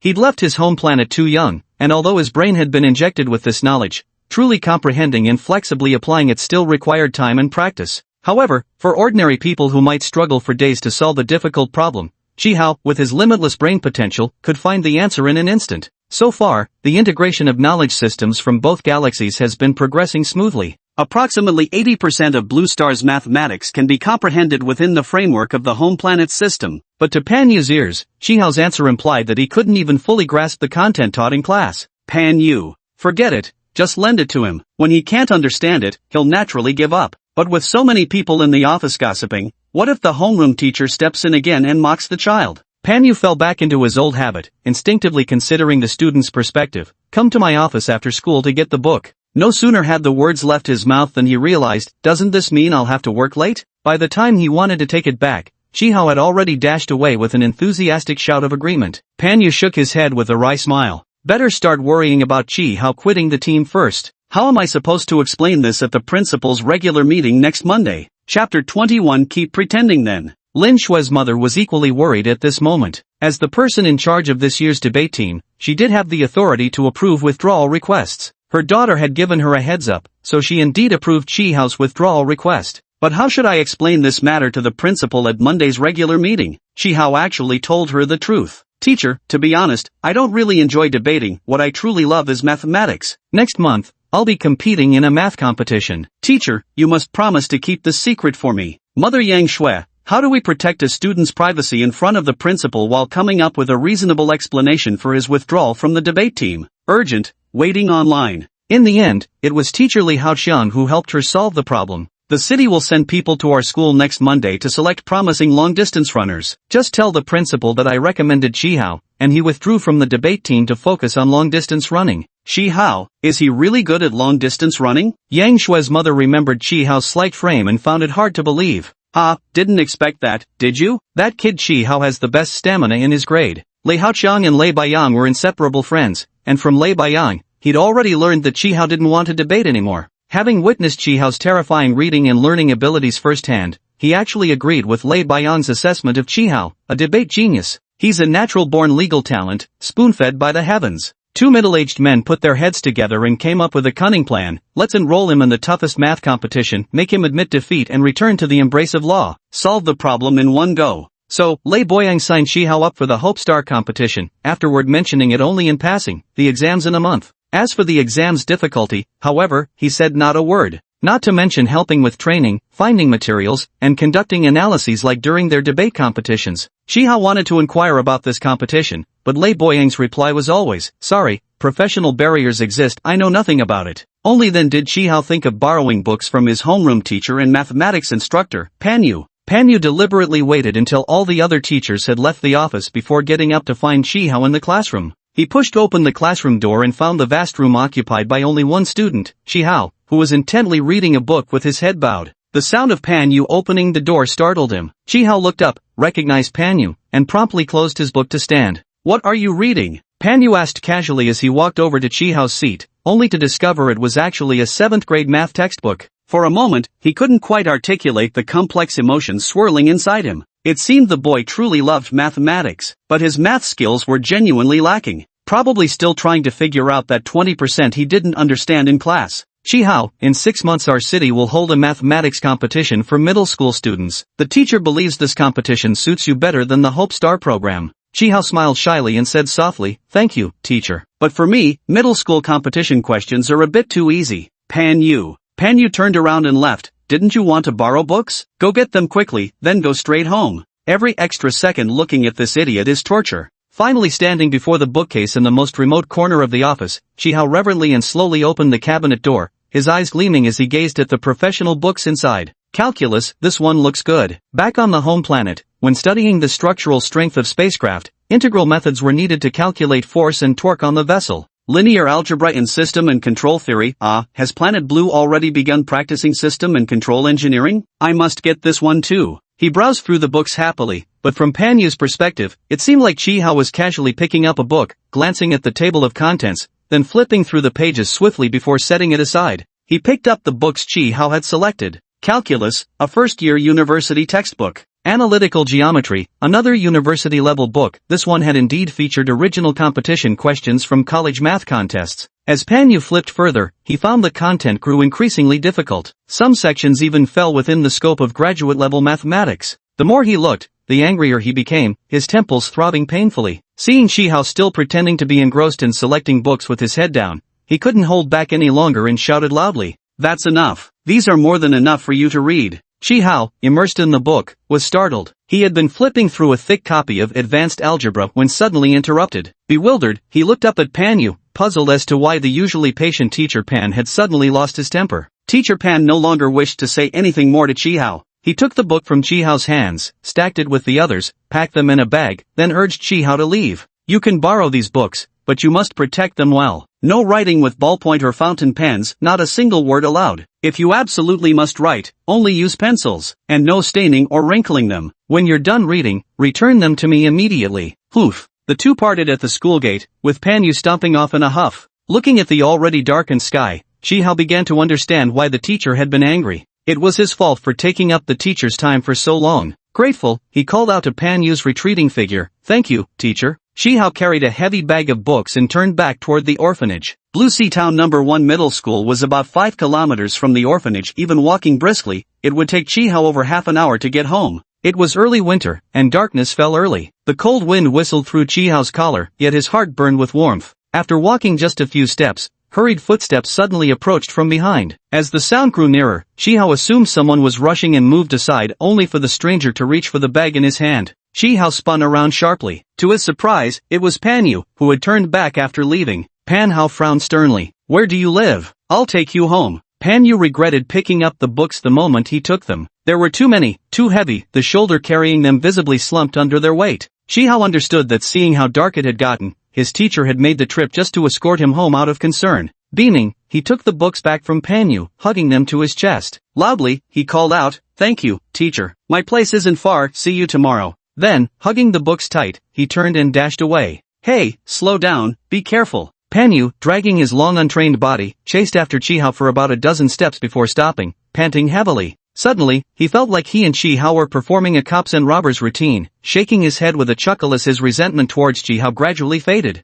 Though this Chihao liked to put on airs, he wasn't a bad kid at heart. Ah well, what youngster doesn't go through their Chinibu phase? He'd just have to guide him slowly. Chihao returned to his small room at the orphanage, put his books away, then took an envelope from his backpack and happily went to find the old director in his dormitory. The lights were on inside the room, with the door slightly ajar. Calling out Grandpa, Chihao pushed open the door. The room was empty. It was a single room space of just over 10 square meters. Along the wall stood a single bed, while facing the southern window was an old brown office desk with peeling paint. On the desk sat the director's green enamel mug and some books. The early winter wind blew through the window, ruffling the pages of the book on the desk. Chihao walked over, neatly arranging the book on the left side of the desk before gently placing the thick envelope on the desktop. No sooner had he finished than another gust of wind came in, rustling the neatly stacked pages once more. Chihao simply pulled open the desk drawer and placed the envelope inside. As he was about to close the drawer, his gaze inadvertently swept across the paper beneath the envelope. Chihao's body froze. A bone-chilling coldness welled up from the depths of his heart. When the old director returned, Chihao had already left. On the director's pillow lay an envelope containing 5,000 yuan. Chapter 22, Got a Computer. On Monday, the moment Chihao saw Su Duoyu, he immediately pulled him into the stairwell. Chihao stayed up all night, randomly flipping through the various books he had collected and organized until his eyes turned bloodshot. Su Duoyu was startled by his appearance. "Hey Hao, what's got you so worked up? What happened?" "Fatty you, isn't your uncle a doctor? Can you ask him something for me?" If someone on Planet Blue wants to become a doctor and perform surgeries on patients, roughly how long would it take at the quickest? That's easy, no need to ask my uncle, I can tell you right now. My uncle loves talking about his doctor stories during meals, so I know everything. Su Duoyu proudly puffed out his little chest. A combined bachelor's and master's in medicine takes 7 years. After graduating, you'd need 2 or 3 more years of practice before you can perform simple minor surgeries. So from starting school to becoming lead surgeon, it's about 10 years total. What's up Hao? You thinking of becoming a doctor? Let me tell you, better not. My uncle says when you make that first cut, there's just gallons of blood everywhere. The little chubby guy launched into ramble mode. 10 years? Chihao murmured weakly with a pale face. Su Duoyu talked animatedly, spraying spittle as he grew excited. You also need courage and great stamina. Chihao cut him off. Then, if someone contracts a serious illness, how can you guarantee they'll definitely be cured? Su Duoyu was momentarily stunned before responding instinctively. There are no guarantees with serious illnesses. All you can do is seek treatment early, use the best medications, and find the most skilled doctors. Halfway through his answer, noticing Chihao's grim expression, belated understanding dawned as he asked, Howsy, have you been diagnosed with something incurable? After a hesitant pause, Chihao admitted, Not me, it's my grandfather. Grandpa is sick? Is it serious? Go to the hospital quickly. Chihao nodded. Yeah, I'll go with him. Howsy, if Grandpa has a serious illness, it's best to prepare more money in advance. The chubby boy reminded him, I heard from my uncle that there's some kind of shot, costs hundreds of thousands of yuan per dose, but it cures the disease. And I've heard about some medicines that cost tens of thousands per month. Money, always money. Chihao's hands clenched tightly into fists. After school, Pan Yu finished grading the assignments and stretched his arms, finally off work. He packed his things and walked leisurely out of the office. Outside the door, a crouching student quickly stood up and followed him, calling out softly, "Teacher Pan, I'd like to ask you a question about the Hope Star competition." Pan Yu turned his head and saw it was Chi Hao. He froze for a moment, then felt somewhat gratified. It seemed this Chi Hao, while a bit slow, was proving the saying slow but steady wins the race. He must have studied hard over the weekend and came to ask questions first thing Monday. He'd always liked diligent students, so with a cheerful smile he said, "Good lad, what's your question? Ask away." Chi Hao looked up. "Teacher, does the Hope Star math competition offer prize money? And exactly how much is it?" Pan Yu. Fortunately, Pan Yu had great self-restraint. After answering Chi Hao's question, he left in a huff. That night, Chi Hao recorded in his notebook, "The Hope Star mathematics competition has 5 prize tiers with remarkably generous rewards. First place, one person alone receives 500,000. Following that, gold prize 4 people, each receives 250,000. Silver prize 6 people, each receives 150,000. Bronze award, 10 winners, 100,000 each. Outstanding award winners, 50 recipients, each awarded 50,000 yuan." Under the words 500,000, he drew a thick, crimson line with his red pen. But when it came to actually preparing for this competition, the very first hurdle left Chi Hao utterly stumped. Know yourself and know your opponent, and you can fight 100 battles without defeat. To achieve good results, one must understand the scope and reasoning behind the competition's questions. Since the Star of Hope is a global online competition, previous year's example questions are all posted on the competition organizer's own website. Yet Chi Hao didn't even own a computer. Swallowing his pride, Chi Hao asked Pan Yu to download and print out last year's published exam questions and problem-solving approaches from the internet. Some theorems and formulas mentioned in the solutions weren't in the books he borrowed, and the explanations merely touched upon them briefly without detailed elaboration. The real reason was that some concepts were high school knowledge, which the problem setters assumed all participants knew. It only troubled Chi Hao, this outsider from another world. Fortunately, swallowing his pride, he managed to flip through all the math books in the town's bookstore, and by pestering Pan Yu daily, he barely managed to resolve those doubts.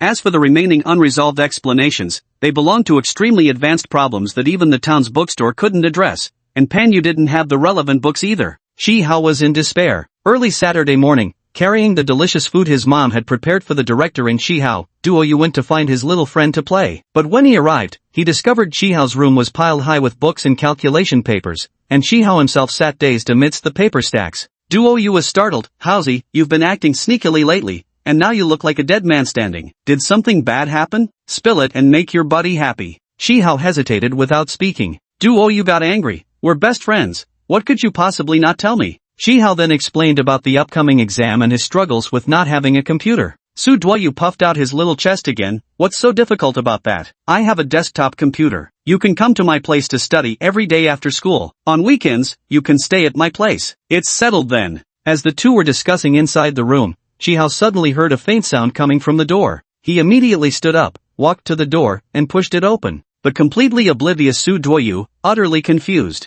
Outside the door, the old director smiled as he held 2 boxes of milk. "Xiao Hao, share some milk with your classmate." Chi Hao knew that because of his small stature, the director had been doing everything within his power to find ways to supplement his nutrition. He lowered his head, pursed his lips slightly, and took the milk. The director patted his head with a smile, reminding him to play nicely with his classmate before turning to slowly walk back toward the front courtyard. As he walked, the director coughed a few times. Chi Hao heard the director cough and took a step toward him before retreating, turning back to his room where he swiftly gathered a few books. "Fatty you, let's go to your place right now. I need to practice problems." Su Duoyu was even more bewildered. "No way, Howsy, you're scaring me. You seem crazier than when you were prepping for the debate competition." "I came to ask you to hang out." "Hang out? Right now, all I have in my heart is math." Su Duoyu raised his hands in surrender. "When we get to my house later, you absolutely must not say that to my mom." "Ah, why did I ever make a friend like you? This is just too miserable." Wah. When the two arrived at Su Duoyu's home, his mother was shocked to see her son, who had originally planned to stay out playing until evening, walking through the door carrying a bag full of math books. "Ah, Xiao, you really made such a good friend in Chi Hao. This is truly wonderful. Oh, asterisk asterisk." Chi Hao had spent the evening studying at the Su family's home. When it was time to leave, a grateful mother Su specially asked Father Su to drive him home. Chi Hao's protests were in vain. At the entrance of the orphanage, after thanking Father Su, Chi Hao carried his books back to his room. Turning on the light, Chi Hao immediately noticed the object placed neatly right in the center of his desk. A brand new, still unopened laptop. Chapter 23, The Math Prodigy. Why return this computer? I disagree. Facing Chihao, whose face had turned pale with anxiety, the old dean cheerfully refused. How, Grandpa heard you talking with your classmates. You said you need to take some exam that requires using a computer for practice problems, and you've been going to others' houses every day to borrow theirs. Since the computer is so useful to you, why do you want to return it? Besides, this was bought with your own money. As he spoke, the old director moved with emotion, carefully taking out an envelope from the drawer. This envelope looked very familiar to Chihao. It was the same one he had used to store his debate competition prize money. How, this is your competition reward, right? Grandpa is very proud of you, and so happy for you. After saying this, the director lovingly placed the envelope back in its original spot. Money serves its purpose when used where it ought to be spent. How, keeping this envelope makes me perfectly happy. You're still young. Your main focus should be on your studies now, not on helping Grandpa earn money. Our welfare home isn't short of funds. After a whole night of resistance, the director emerged victorious. Chihao reluctantly carried the new laptop back to his room. Before entering, he looked up at the starry night sky, where the starlight gently swayed, seeming to transcend the vastness of the universe, silently yet warmly greeting him. Hi, Meyer, how are you? On an unfamiliar planet, does anyone care about you? Chihao pushed the door open and entered, softly answering in his heart, yes, I'm fine. At night, lying in bed with the notebook clutched in his arms, he secretly resolved, as soon as school ends tomorrow, I'll go return it. The next afternoon, the moment the school bell rang, Chihao sprang up and hurried out of the classroom with the notebook tucked under his arm. Chihao, the homeroom teacher is looking for you, wants you in his office right now. Several classmates shouted after him. What does the teacher want with me? I don't know, just told me you should go over right after school. Chihao was in a hurry to return the computer and quickly trotted off to find Panyu. Reporting in, Teacher Pan, you wanted to see me? Panyu didn't hear him, completely absorbed in studying the stack of draft papers in his hands, each sheet densely covered with problem-solving processes. Chihao dared not disturb his teacher, but as time ticked by, if he didn't leave now, he'd miss the chance to return the computer. Steeling himself, he raised his voice slightly and called out again, Professor Pan, I'm here. You wanted to see me? This time, he successfully snapped Panyu out of his meditation. Chihao watched as Panyu cradled a stack of papers in both hands, as though holding precious jewels, turning his head toward him inch by inch. When their eyes met, Panyu seemed to glisten with unshed tears. The math-obsessed teacher slowly rose to his feet and asked Chihao just one question. Did you do all these? Chihao stepped closer for a better look and was stunned to see the teacher holding none other than his personal draft paper filled with practice problems from home. It's mine, but how did it end up with you? Did you really solve these problems yourself? Yes. Did you do all these in the few months since starting middle school? Chihao looked at the contents and shook his head. No, I did these last week. He seemed puzzled. That's strange, these papers should be at home. How did they end up here? Panyu pointed at the papers on the table, his finger trembling slightly. You mean, you did all of these within just 1 week? That's right. Impossible. Panyu raised his voice. He arranged several sheets of paper in order on his desk.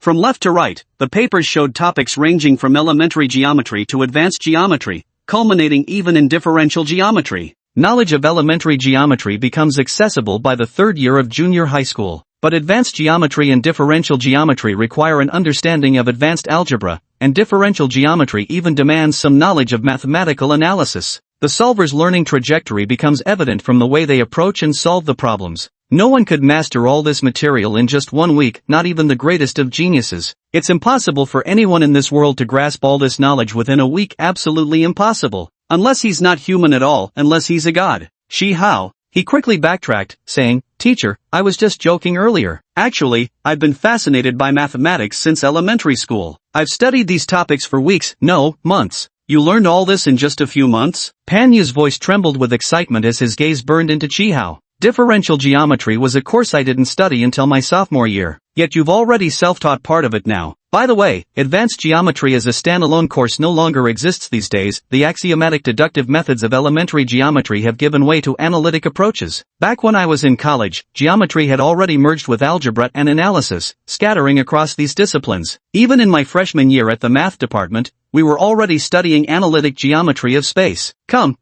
Chihao, sit down and let me explain this properly to you. Your attitude toward learning is commendable, but self-studying like this will make you take unnecessary detours. He pulled Chihao over, pressing him firmly into his own seat while crouching beside him, pointing at a problem on the paper. Look at this question. Although your conclusion is correct, your solution process took an unnecessarily roundabout path. Chihao cradled his laptop, making several attempts to stand up only to be immediately pushed back down each time by Panyu. As the clock on the wall inched closer to 5:30, with Panyu growing increasingly animated in his explanation, Shihao resignedly set aside his laptop and directed his full attention to the lesson. The two of them grew increasingly absorbed in their conversation, until Panyu simply pulled over a chair, grabbed a pen, and began writing as they talked. Only when their stomachs started growling did they look up and realize it was already past 7 o'clock. Oh, it's so late already? Panyu's voice had grown hoarse. Oh no, my grandfather must be worried. Shihao glanced at the completely darkened sky outside the window and began to panic. Panyu looked at the draft papers scattered across the table,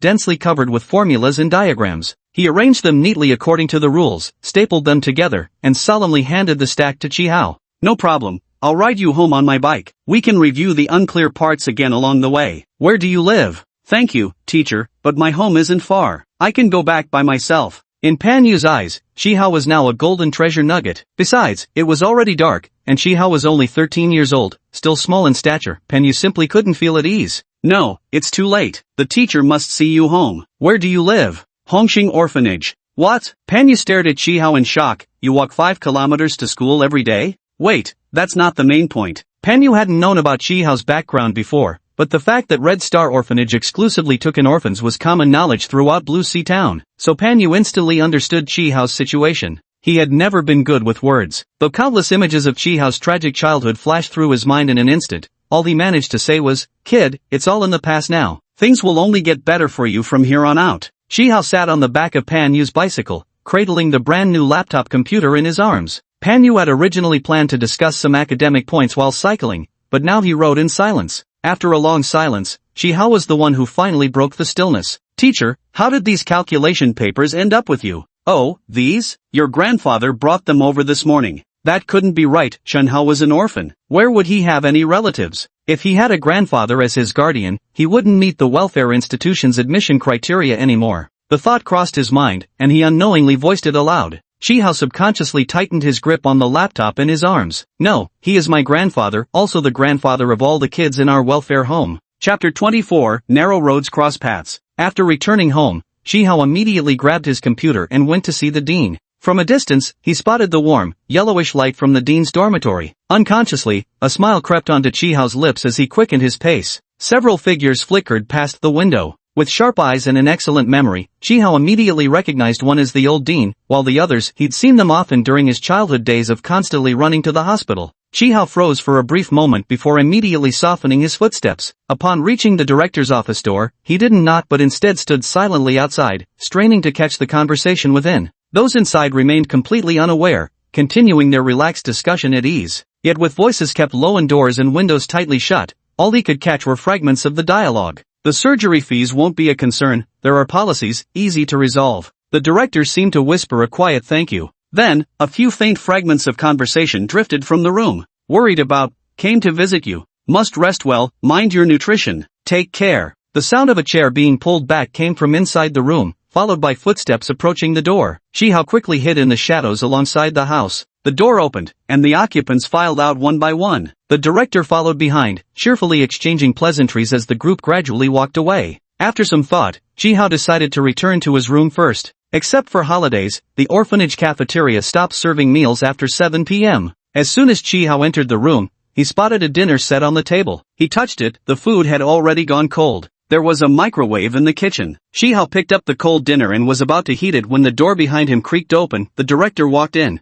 How, why are you back so late? Were you struggling with your studies?" "No, I was just discussing some math problems with my homeroom teacher." After finishing his sentence, Shihao suddenly remembered something. "By the way, Grandpa, did you deliver my calculation sheets to the school?" "Yes, I noticed you've been shutting yourself in your room every day recently, looking troubled, and not going out to play. Are you having difficulties with your studies? Falling behind in class? If you encounter problems you don't understand, just ask the teacher. Don't put too much pressure on yourself. You're just a child, you should be happy and carefree." "So you thought I was having trouble with my studies and went to speak with the teacher specifically?" The orphanage director nodded. "But you're the one who's sick, the doctor explicitly told you to rest." The words reached the tip of Chihao's tongue, yet he swallowed them back down. In the director's eyes, he was still a child. Since the director deliberately kept his illness hidden from the children in the welfare home, he decided to pretend he didn't know either. "Thank you, Grandpa. The teacher helped me solve all my problems today." "That's good to hear. Grandpa can't be of much help with anything else. As the director spoke, he coughed several times. Quickly covering his mouth with his hand, he continued talking while making his way toward the door.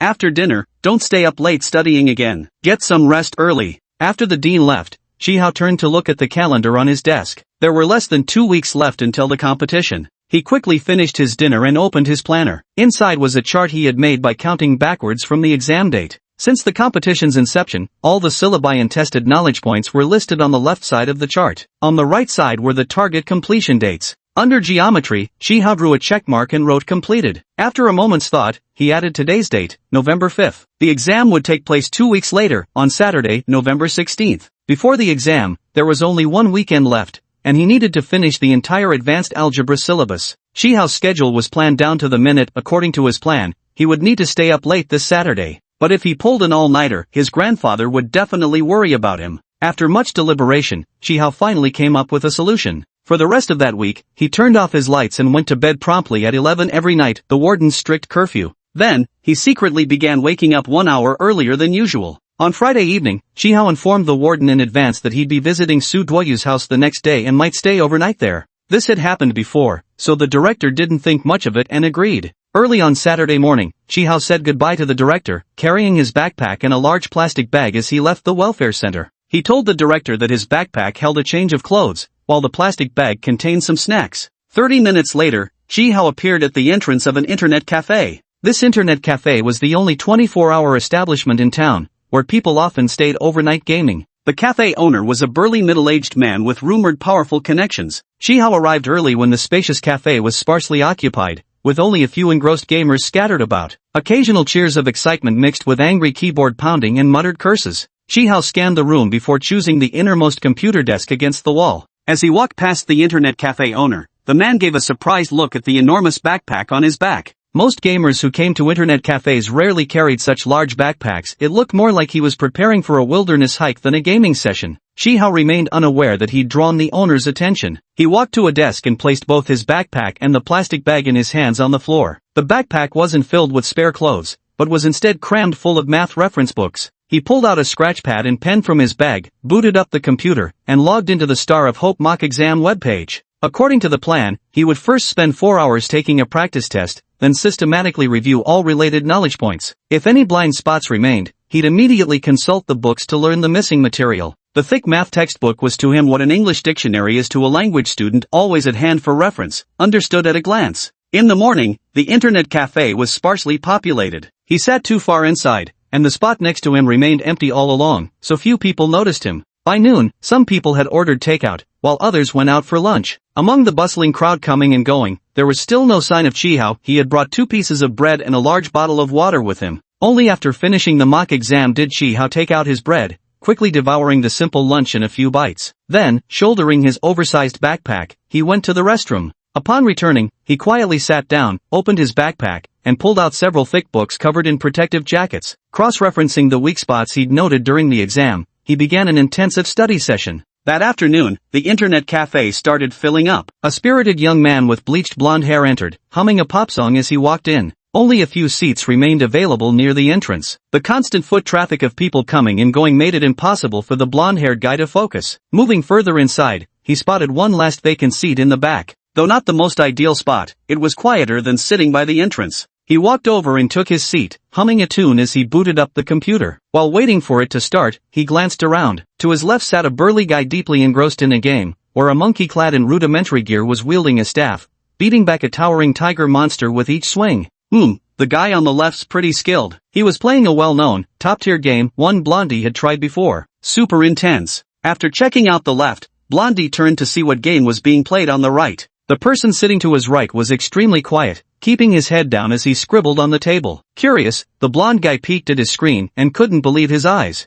The entire screen was filled with math problems. Damn, is this dude to my right some kind of lunatic? Who the hell comes here to study? He thought, needing a closer look at this weirdo. Just as Shihao finished solving a problem and lifted his head to check the screen, the blonde guy was still staring, getting a clear view of his profile. Holy shit, isn't this the bastard who beat up Chen Shao outside the backstreet bar last time? Chapter 25, Deliberate Provocation. The blonde-haired guy quickly slipped outside the internet cafe to call for backup. Big bro, yeah, it's that kid from Blue Sea Town No. 1 high school who kicked your ass last time. Yeah, that short guy who grabbed your neck. Just him alone, separated from the group. Alright, gather the brothers. I'll keep an eye on him here, absolutely won't let this punk slip away. Chihao possessed senses far beyond ordinary humans. His hearing was remarkably sharper and more potent than any normal person's. Though currently immersed in solving math problems and deliberately tuning out the surrounding noise, the moment the blonde mentioned Blue Sea Town First High School, every subsequent word became crystal clear to Chihao's ears. Glancing at the half-finished problem on his screen, then catching sight of the treasured stack of math reference books borrowed from homeroom teacher Panyu, which the old man guarded like gold, Chihao silently exhaled in resignation. He wasn't afraid of a fight with his skills. Taking down a bunch of losers like Blondie and his crew would be a piece of cake. But it was broad daylight, and there was a camera nearby. Yes, nowadays, no matter where Chihao went, he always instinctively checked for surveillance cameras first. If he got into a brawl and single-handedly took down an entire group, wouldn't it make his skills seem a little too impressive? That wouldn't exactly help him keep his true identity under wraps. Moreover, his top priority now was the exam scheduled for next Sunday. Today was already November 9th, leaving him just 7 days to prepare, hardly any time to indulge in brawling nonsense. After momentary consideration, Chihao powered off his computer, stood up, and shuffled toward the internet cafe's exit. The blonde-haired guy was waiting outside, phone in hand while scrutinizing everyone leaving. When his next target turned out to be Chihao, he panicked that the boy might bolt. Gritting his teeth, he deliberately marched straight into Chihao's path, using his body to block the way. Chihao had been frowning in deep thought as he walked when someone unexpectedly cut diagonally across his path, planting themselves directly before him. It was clear that Chihao didn't have time to dodge and collided head-on with the person coming his way. The blonde-haired guy felt like he'd smashed into a solid iron plate, his nose stinging from the impact. He staggered backwards several steps before regaining his balance, though somehow his phone flew out of his hand and clattered to the ground. He hastily reached to pick it up, only to find his phone had inexplicably skidded right to Chihao's feet, who himself was still unsteady from the collision and accidentally crushed the phone underfoot. There was a loud crack as Chihao stomped heavily on the phone. Damn it, my phone! The blonde guy was practically losing his mind. He rushed over to pick up the phone, completely blacked out. The screen shattered beyond recognition. He held down the power button, but it wouldn't turn back on. The blonde guy flew into a rage, stepping forward to grab Chihao by the collar. I just got this new phone last month. You little punk, you did that on purpose. Chihao looked terrified, hastily waving his hands. No, you suddenly walked over and bumped into me, that's why. You still dare to make excuses. Listen here, you pay for my phone, or you're not leaving this place today. The blonde guy raised his fist in anger. The internet cafe owner heard the commotion and came out. Hey, don't cause trouble in front of my shop. If you want to fight, go somewhere else. Don't mess with my business. The blonde guy glanced around at the crowd that had gathered out of curiosity due to their conflict, realizing this scene felt eerily similar to that inexplicable incident outside the bar. This skinny kid in front of him looked weak but could actually fight quite well. If they really followed the internet cafe owner's suggestion to move to a secluded spot, not only might he fail to get his phone money back, but he'd probably end up getting beaten up. Better wait for his big brother to arrive with backup. He spat viciously on the ground. You little shit, just wait for your granddaddy here. With that, he crossed the street and squatted on the curb, glaring fixedly at Chihao. Chihao also looked bewildered. He stood there dazed for a moment, scratched his head, then turned around and walked back into the internet cafe. He approached the owner and cautiously asked, Uncle, could I borrow your phone for a minute? Though the internet cafe owner wasn't afraid of trouble, he wasn't interested in getting involved in random affairs. He glanced at Chihao but didn't respond. Chihao, seeing that the other party ignored him, fished out his student ID from his pants pocket and timidly said, Uncle, I'm a student from Blue Sea Town No. 1 Middle School. I think I messed up. I accidentally stepped on someone's phone and broke it. Could you lend me your phone? I need to call an adult to ask what I should do. Understood, the kid probably wants to ask his parents whether he should compensate for the damage. The internet cafe owner had noticed Chihao when he arrived that morning. All morning, Chihao had hunched over test questions in a corner, while the owner circled the room twice. At first, he was as astonished as the blonde kid. But soon, the boss figured it out. Occasionally, people came here to study, usually those from poor families who couldn't afford computers but had assignments that required online completion. For such studious kids, the boss couldn't help but feel a bit of goodwill. This child didn't look much older than his own kid. Seeing Chihao's troubled expression at this moment, the boss eventually softened his heart and handed over his own phone. Here, go ahead and call. Thank you, uncle. Chihao expressed his gratitude loudly before dialing a number. Chihao possessed an eidetic memory. When Officer Nyo had written his phone number on a piece of paper and handed it to him, Chihao had thought he would never have the opportunity to dial that number. The call connected almost immediately. Hello, who's calling? Uncle Nyo, it's me, Chihao. A pitiful voice traveled through the phone line to Officer Nyo Yong'an's ears. Chihao briefly recounted what had happened. Finally, he asked, "Uncle, do I need to pay for the phone?" Officer Nyo. At first, Officer Nyo couldn't remember who Chi Hao was. Chi Hao? Who's that? Oh, right. The kid from the orphanage. Unbidden, images of an old man and a child surfaced in his mind, and his inner balance unconsciously tilted in their direction. But sympathy was one thing. As a law enforcement officer, he still had to handle matters impartially. Officer Nyo cleared his throat and asked in an official tone, "If the other party hit you, then you don't need to compensate." However, the police can't just take one-side statement. Where exactly did you say the collision happened? At the entrance of Dawn Light Internet Cafe. There's a surveillance camera near the Morning Light Internet Cafe, installed just last year with high-definition resolution. Officer Nyo felt relieved. Chi Hao, if the other party hit you, then no compensation is needed. If it wasn't their fault and you collided with them, you'll be responsible for damages. If both parties share responsibility, compensation will be divided proportionally. Uncle, they were the ones who hit me. I'm scared. What if they force me to pay? Don't worry, there are surveillance cameras near Morning Light Internet Cafe. If responsibility can't be determined, we can review the footage to analyze the collision. But, he's standing across the street right now watching me, not letting me leave. Chi Hao's voice carried a hint of tears. Not letting you leave? Officer Nyo began to take it seriously. It sounded suspiciously like an intentional scam attempt. Morning Light Internet Cafe was just a block away from the police station. Officer Nyo said to his colleagues, "Alright, I'll go take a look." Chapter 26, Bloodless Conquest. Chen Xiao arrived roaring in on his motorcycle with his 3 brothers. The blonde-haired boy rushed toward them as if greeting long-lost family, excitedly holding up a battered old cell phone in greeting. "Big bro, that kid just tried to make a run for it. When I stopped him, he wrecked my phone. I was wondering why your call didn't go through just now. Don't worry, I'll make this kid compensate you with a brand new Kirin smartphone fresh on the market." The Kirin phone, the best and most expensive brand in China, delighted the blonde-haired guy when he heard this. Chen Xiao had needed over half a month to recover after being choked by Chi Hao last time, and he'd been itching for revenge ever since. This time, he brought his toughest buddies along, and the group stormed into the internet cafe with a menacing air. The cafe owner spotted them and immediately blocked their way at the entrance. "Hey now, looking to start trouble? You'd better check whose turf this is. All this equipment is expensive. You break it, you can't afford to replace it. Take your mess elsewhere." Having grown up on the streets, Chen Xiao knew this establishment owner had some connections. He'd come specifically for revenge today, with no intention of making enemies everywhere, but leaving meekly like this would be a blow to his pride. He stopped in his tracks and flashed Huang Mao a meaningful look. From the moment he'd entered, Huang Mao had immediately scanned for Chi Hao's seat. Seeing Chi Hao still calmly seated doing problems as if completely unfazed by their earlier confrontation made his blood boil. "Hey, kid in the back, you, come out." The gamers buried in their screens at the internet cafe looked up, startled. Seeing a confrontation brewing, some got up to leave, not wanting trouble. This made the cafe owner panic. What little pity he'd felt for Chi Hao earlier vanished completely. "Everyone can gain with peace of mind. With me here, our shop is guaranteed safe. No need to leave, settle down comfortably. Keep playing now." After reassuring the customers, the boss gruffly shouted at Chi Hao, "Kid, stop doing problems. You go out too, come back in after you've taken care of things."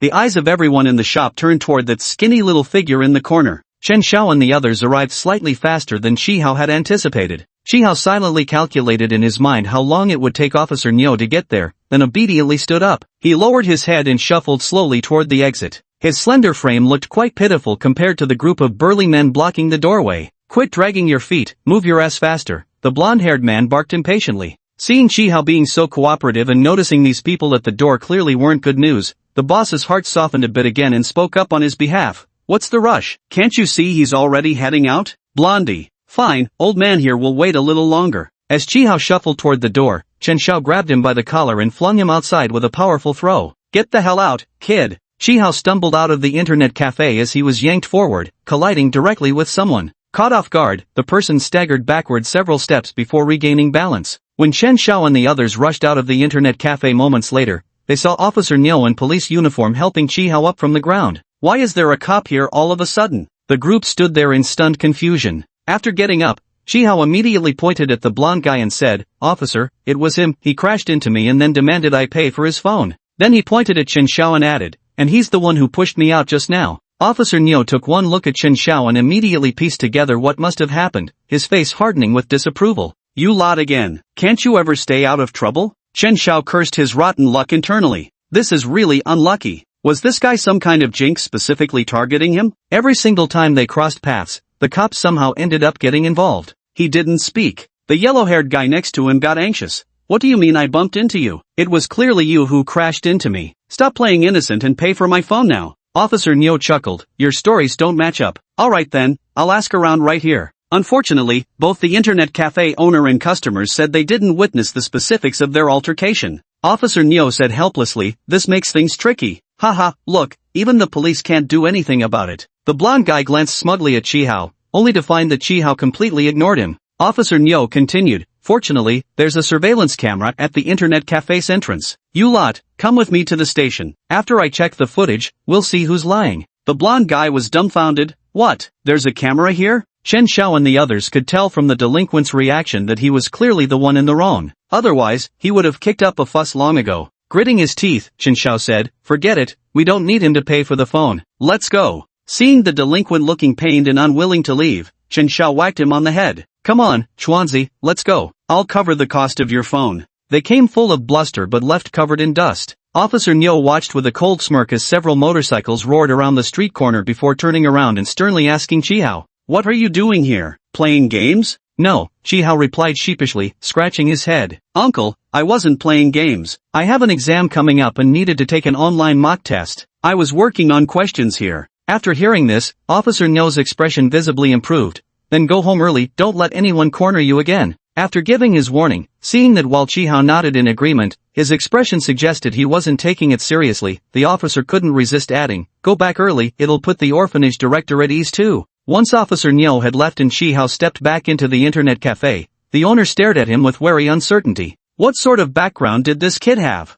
That police officer just now mentioned the director. Which director was he referring to? Could it be that this isn't just some poor kid, but rather the privileged child of some family slumming in among commoners? The shop owner thought back on his interactions with Chihao. Well, at least there hadn't been any conflict with the kid. The owner felt slightly relieved, but still quietly kept the seat next to Chihao unoccupied. Well, this way, the kid can have a slightly quieter study environment. The psychological state of the internet cafe owner was something Chihao neither understood nor cared about. After dealing with the minor incident involving the yellow-haired guy in just a few minutes, Chihao immediately immersed himself back into the sea of problems. Time gradually passed, and by 6:30 in the evening, the night shift staff arrived, signaling it was time for the owner to clock out. The boss couldn't help but glance at the small figure in the corner. Since sitting down in the afternoon, apart from occasional bathroom breaks, the child hadn't made a single sound, just kept his head down studying. His level of concentration even surpassed that of the gaming crowd. Initially, the boss had kept his seat beside Chihao specifically because he couldn't quite figure out the boy's background, even if it meant earning less money. But by the end of the day, he had already begun to admire this child. Whether he was a poor child or a rich one didn't matter, anyone who could endure such hardship would surely achieve great things in the future. He quietly instructed the night shift staff that whoever asked about the seat next to Chihao tonight should be told it had already been sold.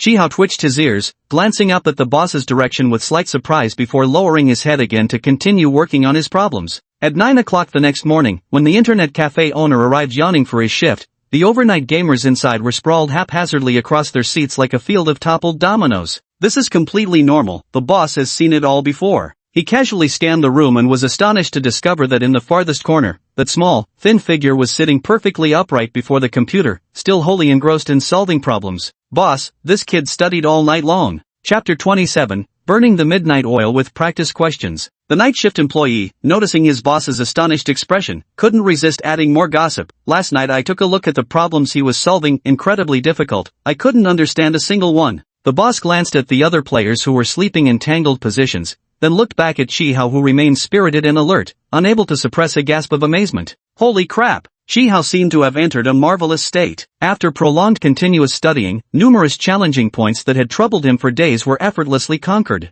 After solving another difficult problem, his stomach growled twice. Only then did Chihao realize it was already Sunday morning, time for breakfast. The bread he'd brought had been finished last night. Chihao stood up, rubbing his tired eyes and stretching his stiff neck, planning to go buy some breakfast nearby. Suddenly, a hand appeared beside him, placing a plastic bag on his desk. Chihao looked up. It was the internet cafe owner. The cafe owner had specifically bought steamed buns and soy milk for Chihao. Seeing Chihao's questioning look, he muttered quietly, "All-night customers get complimentary breakfast at our cafe." Chihao looked around and noticed the other overnight internet cafe customers all had empty desks, while only his table had a bag of breakfast. He instantly realized the owner had bought this specially for him alone. With a smile, he didn't hesitate to refuse. After thanking the owner, he quickly finished the steamed buns and threw himself back into his studies, At 1 p.m., the blonde guy returned to the internet cafe holding his newly purchased phone. As a hardcore gamer, he'd originally come to play games yesterday. Unexpectedly, not only had he failed to play,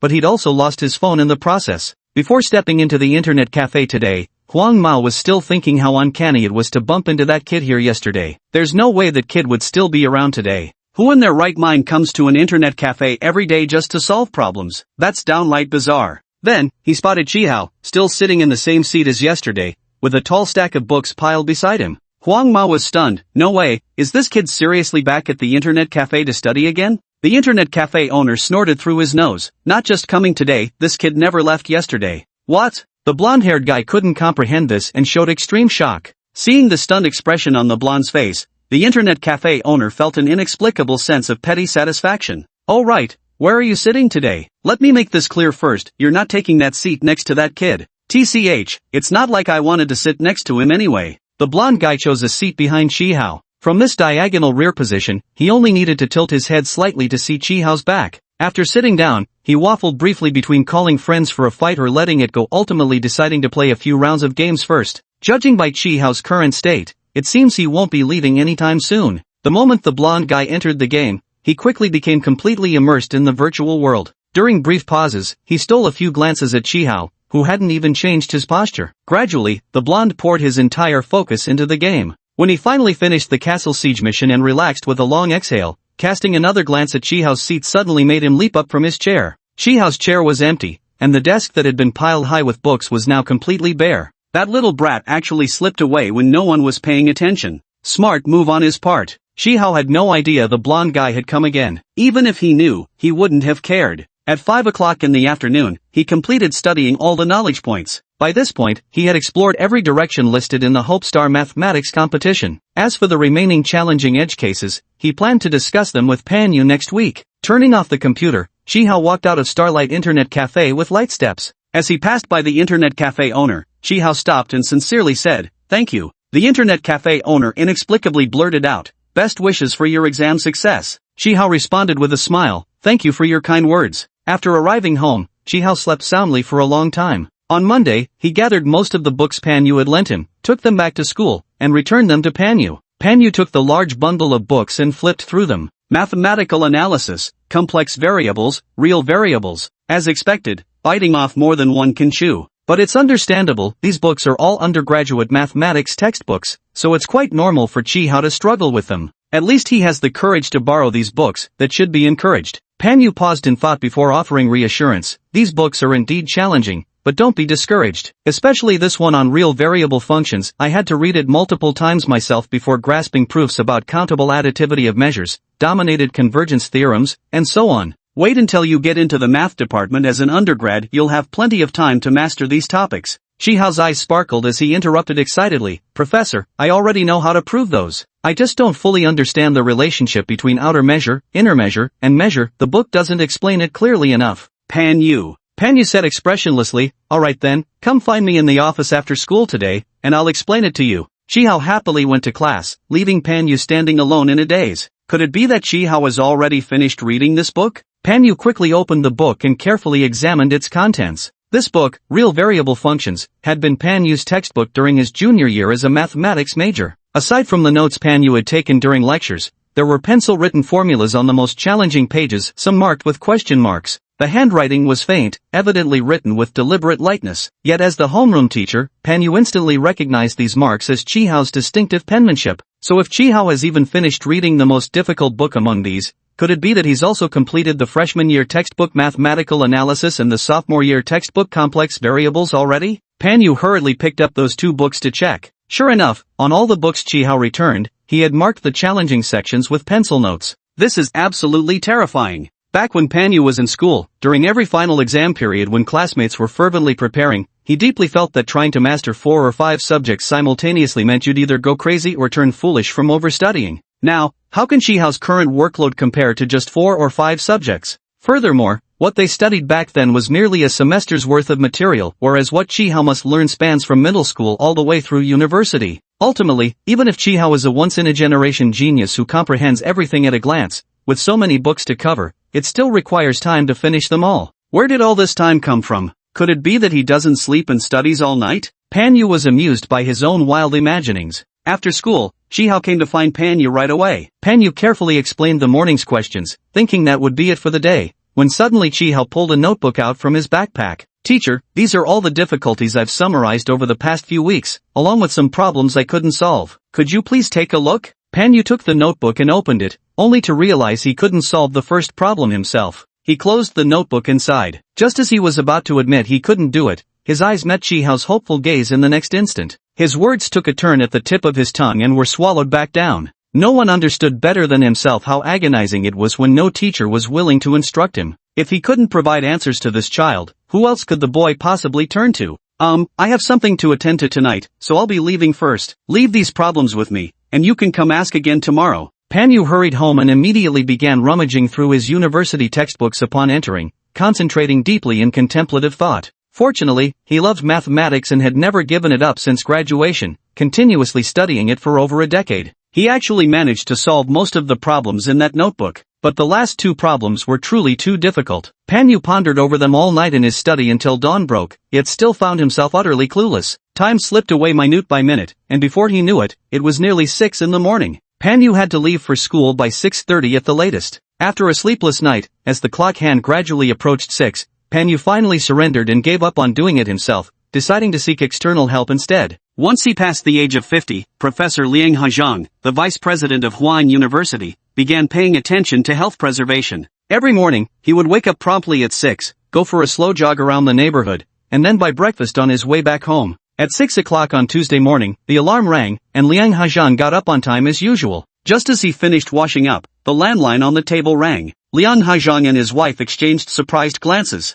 Nowadays, everyone has a mobile phone, so this landline has become practically ornamental, with very few people calling it. Besides, it's only 6 in the morning. Who'd be calling this early? Wondering, Liang Hajong picked up the receiver. Hello? Who's calling? Chapter 28 Vice Principal Liang. Teacher, it's me, Pan Yu. Pan Yu? The name did sound somewhat familiar, but Liang Hajong couldn't immediately recall who it was. Professor, I'm the student who applied for your graduate program 10 years ago, the one who failed 2 years in a row. Ah, with this reminder, Liang Hajong immediately recalled Pan Yu, a young man who wasn't particularly gifted but was exceptionally diligent and hardworking. Throughout his 4 undergraduate years, he studied with extraordinary dedication. Passing every specialized course was achievable, but only just barely. Huan University stood as one of the nation's top 2 most prestigious institutions. And within Huan, its mathematics department ranked first in the country. Here gathered both prodigies admitted from across the land and students like Pan Yu, those of modest talent who relied solely on relentless diligence to earn their place.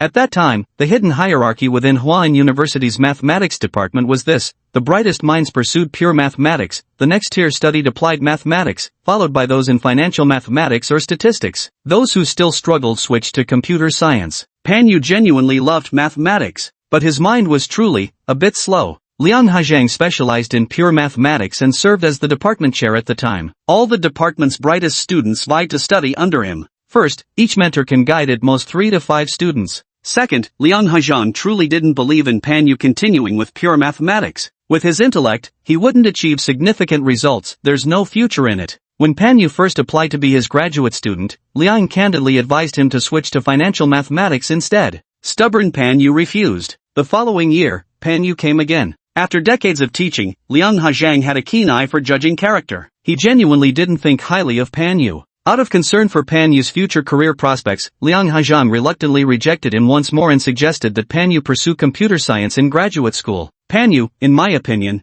the computer industry is about to take off in the coming years. With your diligence and hard work, you're bound to achieve great things. After this incident, Pan Yu never applied to be his graduate student again. As far as he knew, Pan Yu didn't apply to anyone else's program either. This landline number was what Liang Hajong had given Pan Yu back then. Who would have thought that after all these years, he still remembered it? Holding the receiver, Liang Hajong was overwhelmed with emotion. Who would have thought that after graduate school, the brightest minds would discover that pure mathematics pays less than financial mathematics, less than actuarial science, and much less than computer science? In the end, over half of them changed careers. He couldn't help but wonder if this Pan Yu had already made some achievements in the field of computer science. After all, he might have been among the earliest to enter the tech industry. But Pan Yu's next words immediately made Liang Hajong realize that he hadn't taken his advice all those years ago. Teacher, could I ask you 2 math problems? Liang Hajong, absolutely insane. Who's ever seen a student who graduated 10 years ago calling their old teacher at 6 in the morning and immediately asking them to solve problems? Pan Yu could sense his teacher's displeasure from Liang Hezhang's silence. Afraid that the professor might hang up, he raced against time to speak. Professor, I never truly grasped the knowledge behind these two problems during my university years. Over the years, I've come to realize that pure mathematics just isn't my calling. But now, it's different. I have a student, a genius, a true prodigy. Though my own skills are limited, I can't hold him back. He was practically born for mathematics. Professor, I just asked our class monitor. He told me he'd long since switched fields and left mathematics behind. I truly have no one else to turn to. Could you possibly help me? Oh, Liang Hezhang felt a flicker of interest. Genius student? Did Pan Yu later pursue further studies in the mathematics department and become a lecturer at some university after completing his master's and doctoral degrees? Xiao Pan, which university are you teaching at now? Teacher, I'm not at university. I'm teaching at our hometown, Blue Sea Town No. 1 Middle School. Pan Yu sounded slightly embarrassed, unconsciously lowering his voice as he spoke. Oh, so you're teaching high school now? No, I teach middle school, Pan Yu replied in an even softer voice. At that moment, Liang Hezhang felt Pan Yu might be experiencing some mental issues, or as commonly called, mental illness. Middle school children. No matter how genius you were, you wouldn't be bringing questions to Liang Hezhang's doorstep. He could practically be considered a grandmaster-level figure in China's mathematics community. This Pan Yu really was getting more and more muddle-headed. He hesitated over whether to hang up now, but Pan Yu had already started reading the problem statement. Differential equation problems? This is third-year undergraduate mathematics content. This junior high kid, probably in 9th grade, is already solving third-year university problems. How interesting. Liang Hezhang paused mid-motion as he was about to hang up. Wait a minute, this isn't undergraduate-level material. It looks like one of those challenging problems from the Hope Star competition. One of his graduate students had participated in this competition and stumbled on this very question back then, asking him about it after the exam. Liang Hezhang's expression grew serious. I'll give you a phone number. Take a photo of this question and send it over. Pan Yu quickly noted down the number and sent the problem. Liang Hezhang took a glance. Yes, this was the problem. Designed with remarkable ingenuity, it had left a deep impression on him. Pan Yu, you just said, how old is this child now? 13, sir, Pan Yu replied excitedly. He just started 7th grade this year. 13. At such a young age, even Liang Hezhang, who had seen countless prodigies, was somewhat astonished. Very well, I'll make an exception and explain it to you. Listen carefully and take notes. On Tuesday morning, Shihao brought a few more books to return to Pan Yu. After arriving at school, he went to the teacher's office to look for Pan Yu, but Pan Yu wasn't there. The teacher sitting across from him said he'd requested a short leave and wouldn't be attending the first 2 classes that morning. No wonder Teacher Pan didn't have time to explain the problems to him last night. Family matters must be keeping him quite busy. Shihao was a sensible boy, so he hesitated. Under these circumstances, would seeking out Teacher Pan after school end up troubling him during important matters? Just as Shihao was debating whether to look for old Pan after school, Teacher Pan personally came to the classroom to find him. Pan Yu had dark circles under his eyes but was in high spirits. Shihao, come here. Let me explain yesterday's problems to you. The explanation lasted over 2 hours. By the time they reached the last 2 problems, a look of sudden understanding dawned on Shihao's face. So that's how it is. Understanding these 2 problems made other related doubts resolve themselves effortlessly. He couldn't resist sharing his insights with Pan Yu. After hearing this, Pan Yu looked down at the problem-solving steps recorded in his notebook, then raised his head with a complicated expression as he gazed at Shihao.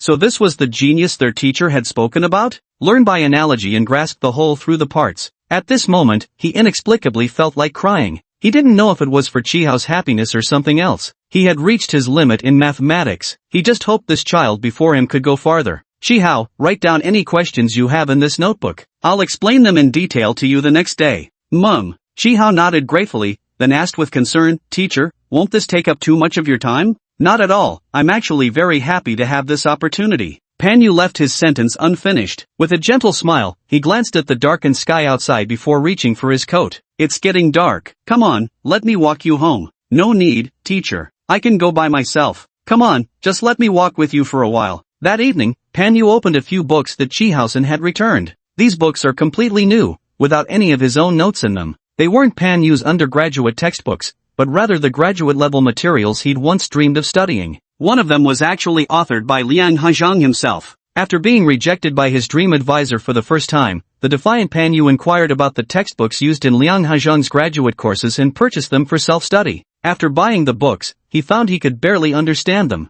Now, these books were covered from cover to cover with faint pencil marks. Panyu stared blankly at these annotations written by Chi-Hao that he could barely comprehend, while recalling Liang Hajang's reluctant attitude when answering questions earlier that day. Suddenly inspired, he opened the textbook Liang Hajang had written, photographed every page Chi-Hao had annotated, and sent them all to Liang Hajang. As far as he knew, Elder Liang had always held a special fondness for talent. Only after completing this task did Panyu feel as though a great weight had been lifted from his heart. He hadn't slept a wink last night and had pushed through till now. Exhaustion had long since taken hold. After a hasty wash-up, he turned off his phone and slept soundly till dawn. Little did he know, after reviewing these photos, Liang Hajang had tried calling him over a dozen consecutive times. Chapter 29, I Want to Meet Him. Panyu slept soundly and sweetly. Panyu's wife, Li Jingru, also taught at Blue Sea Town No. 1 Middle School, responsible for 9th grade physics. With graduation classes always being particularly busy, Li Jingru woke at 6, quickly prepared breakfast, and roused Panyu at 6:20 before leaving.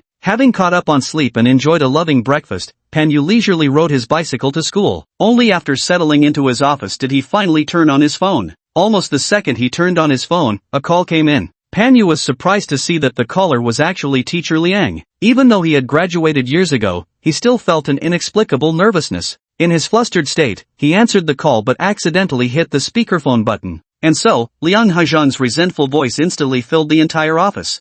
"Pan, your phone is so hard to get through to." Panyu was utterly dumbfounded by the criticism. After more than a decade, being scolded head to toe by a teacher again feels so heartwarming. Not really. The storm of reprimands finally subsided after lashing out at Panyu all morning. Liang Hajang, who had been frantically calling Panyu since last night without getting a wink of sleep, finally caught his breath and got down to business.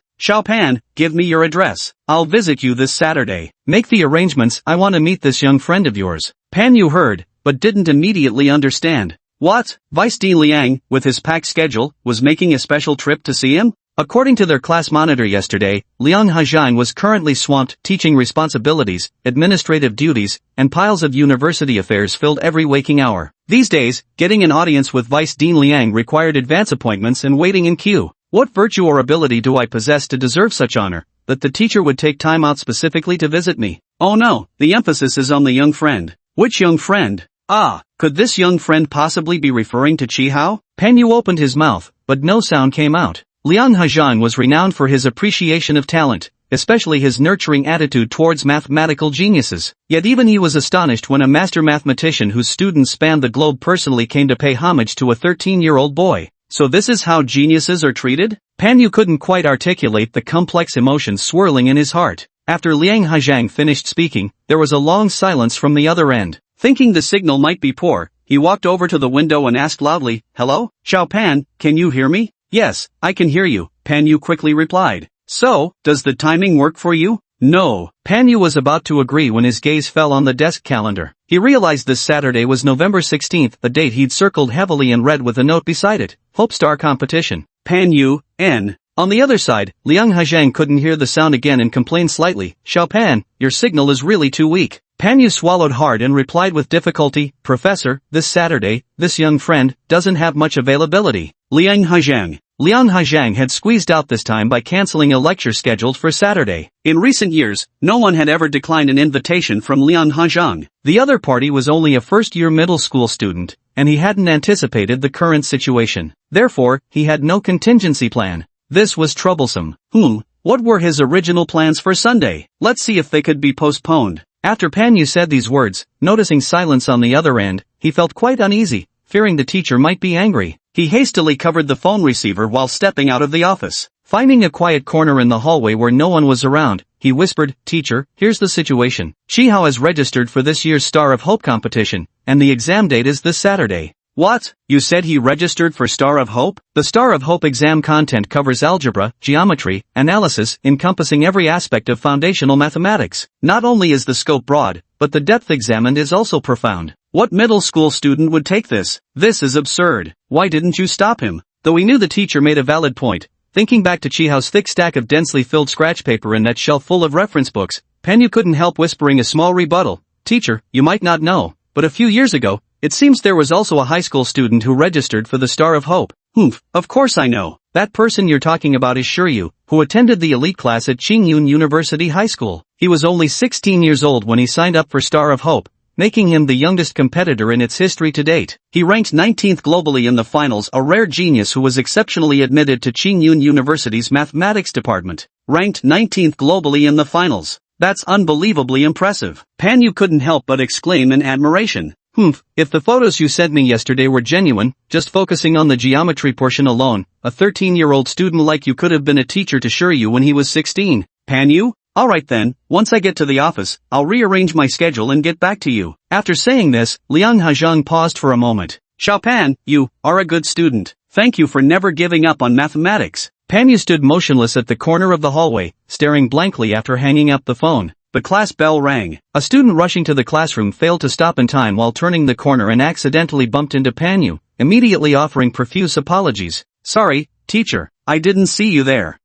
Teacher? Why are you crying? Did I hurt you when I bumped into you? Tears hung at the corners of Pan Yu's eyes, yet his face wore a smile. He wiped his face and said with a laugh to his somewhat alarmed student, "It's nothing. Hurry to class, don't be late." Pan Yu had no class this period. He stood in the hallway for quite some time, waiting for his emotions to settle before returning to his office. Just as he reached the office door, hurried footsteps sounded behind him. Pan Yu instinctively stepped aside to let the hurried person behind him pass, only to have someone clap him firmly on the shoulder. The newcomer boomed, "Teacher Pan, I've finally found you." Ha! It was PE teacher Li Haoxiang. Oh no, had another student from his class caused trouble during gym class? Pan Yu immediately slipped into his homeroom teacher's crisis mode. Li Haoxiang couldn't help but laugh seeing Pan Yu's instantly tense expression. "Teacher Pan, don't worry, no students caused trouble. I came to tell you good news today. Lately there's been so much good news, one piece after another. Remember when that elite high school came at the beginning of the month to scout long-distance running talents from our school? I recommended 2 students from your class too. The selection results came out today, congratulations. One of your students passed the evaluation and can enter Warjiang High,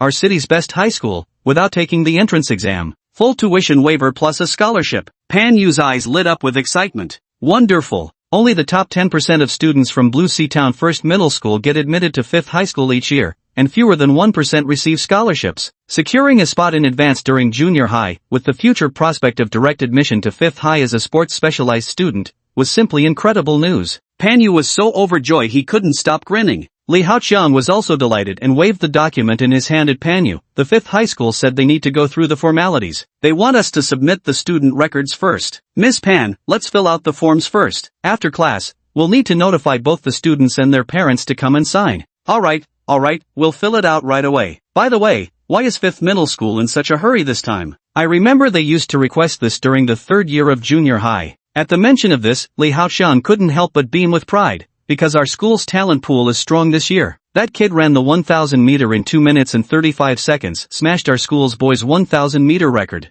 So impressive. Pan Yu was equally astonished. It seemed his class truly had dragons and tigers hidden among common folk, extraordinary talents in an unassuming place. Exactly. During our first PE class, I spotted it with my sharp eyes right away. Don't let Chihao's short and thin stature fool you, that boy is born long-distance running material. Pan Yu, who had just found a ballpoint pen and was about to start filling out the form, suddenly jerked his head up. Wait, did you just say which student passed the assessment? Chi Hao. Li Haoxiang saw Pan Yu's dazed expression and assumed he wasn't familiar with the students in their class, so he kindly reminded him. That's the student who accepted the award on behalf of our school debate team last month. You don't know him well, do you? Let me tell you, this kid isn't just good at sports, he excels in Chinese literature too. Pan Yu set down his pen. His mind was in turmoil right now. Chapter 30, Star of Hope. Teacher Li, what's the deadline for submitting this form to number 5 high school? Li Haoxiang was taken aback. Judging by Pan Yu's demeanor, is he actually trying to drag Chi Hao into this? Such a great opportunity is like manna from heaven, why would anyone delay handling it? Any other homeroom teacher would have rushed to get it done for the student overnight. What's going on with this teacher Pan? Li Haoxiang is particularly protective of those he favors. When Chi Hao came to his house for debate camp training, he left an excellent impression. Add to that Chi Hao's tragic background, and Li Haoxiang had already automatically included him within his protective circle. At that moment, his face darkened as he asked coldly, Teacher Pan, what exactly do you mean by this?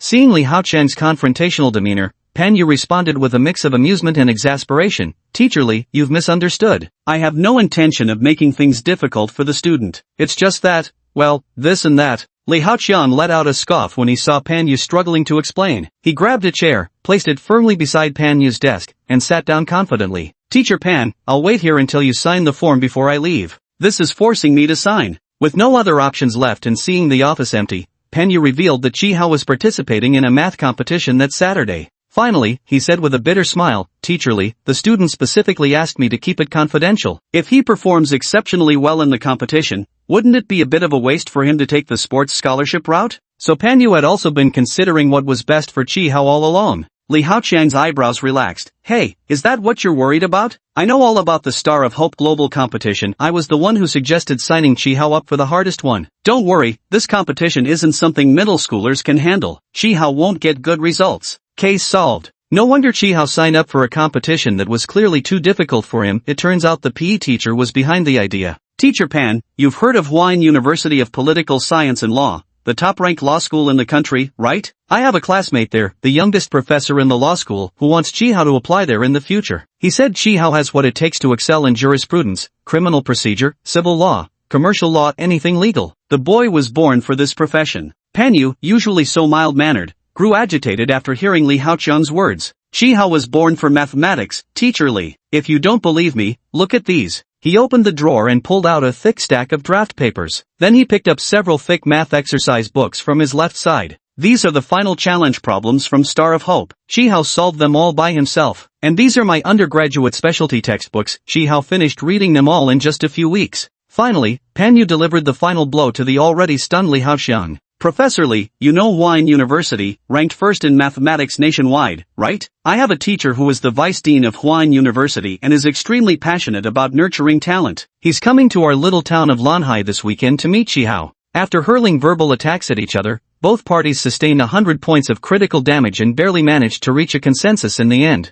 "Let's hold off on signing the form for now, just delay it. Everything, we'll wait until after Chihao finishes his exam on Saturday." Li Haoqiang left Pan Yu's office in a daze. That evening, when his son Li Bing came home from school for dinner, Li Haoqiang watched the boy chowing down on meat with gusto while grinning foolishly at the TV. For the first time, he found his son no longer as pleasing to the eye. How could there possibly be a child as outstanding as Chihao? Running, debating, mathematics, he excels at everything. I really don't understand how his birth parents could abandon such a remarkable child. They'll live to regret it. Under Chihao's methodical arrangements, November 16th finally arrived. Considering the orphanage's extremely slow internet speed, Chihao took Pan Yu's suggestion and arrived at the school early in the morning. The Hope Star Global Mathematics competition lasted for 8 hours. After 7:30 a.m., candidates could log into the system to familiarize themselves with it and make necessary preparations. The exam begins at 8 a.m. and ends at 12 p.m. Candidates have a 1-hour lunch break before resuming from 1 p.m. to 5 p.m. Throughout the examination, candidates remain within camera surveillance at all times,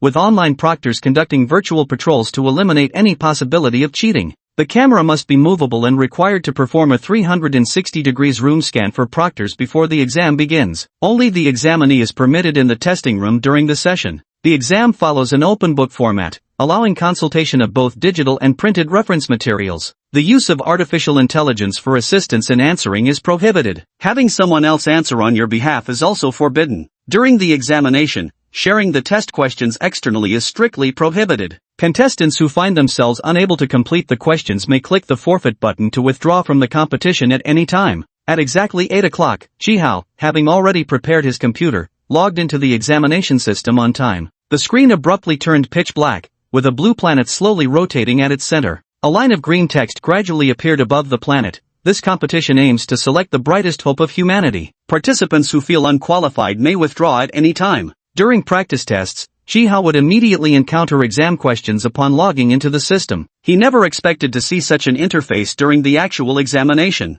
As he gazed at this unfamiliar interface, Chihao felt an inexplicable sense of strangeness rise in his heart. This screen, these words, this method, have I seen them before? I must have seen them. Where exactly have I seen them? If these green words weren't in Chinese but written in Zeta language, he abruptly stood up from his seat. Wasn't this the subsequent assessment interface after the Mother Planet's selection of geniuses? Every 6 years, all selected child prodigies would undergo another round of testing to ensure their brain development could support extremely intensive training. IQ, physique, mental faculties, psychology, survival skills in extreme environments. The startup animation before each test shows their green planet floating in a crimson universe of raging flames. A line of blue text symbolizing hope slowly emerges. This test aims to select the planet's torchbearers. Those who do not qualify must exit immediately. He was not yet 6 years old when he left the planet and hadn't experienced it personally, but occasionally at the base, he had seen older boys take the test. The memory was too distant and vague. Had the scene not been so remarkably similar, he would never have recalled it. Chihao stood up in a daze, his head moving out of the camera's surveillance range, triggering a sharp warning. Please return to the monitoring area immediately. Since only the examinee could remain in the room during the test,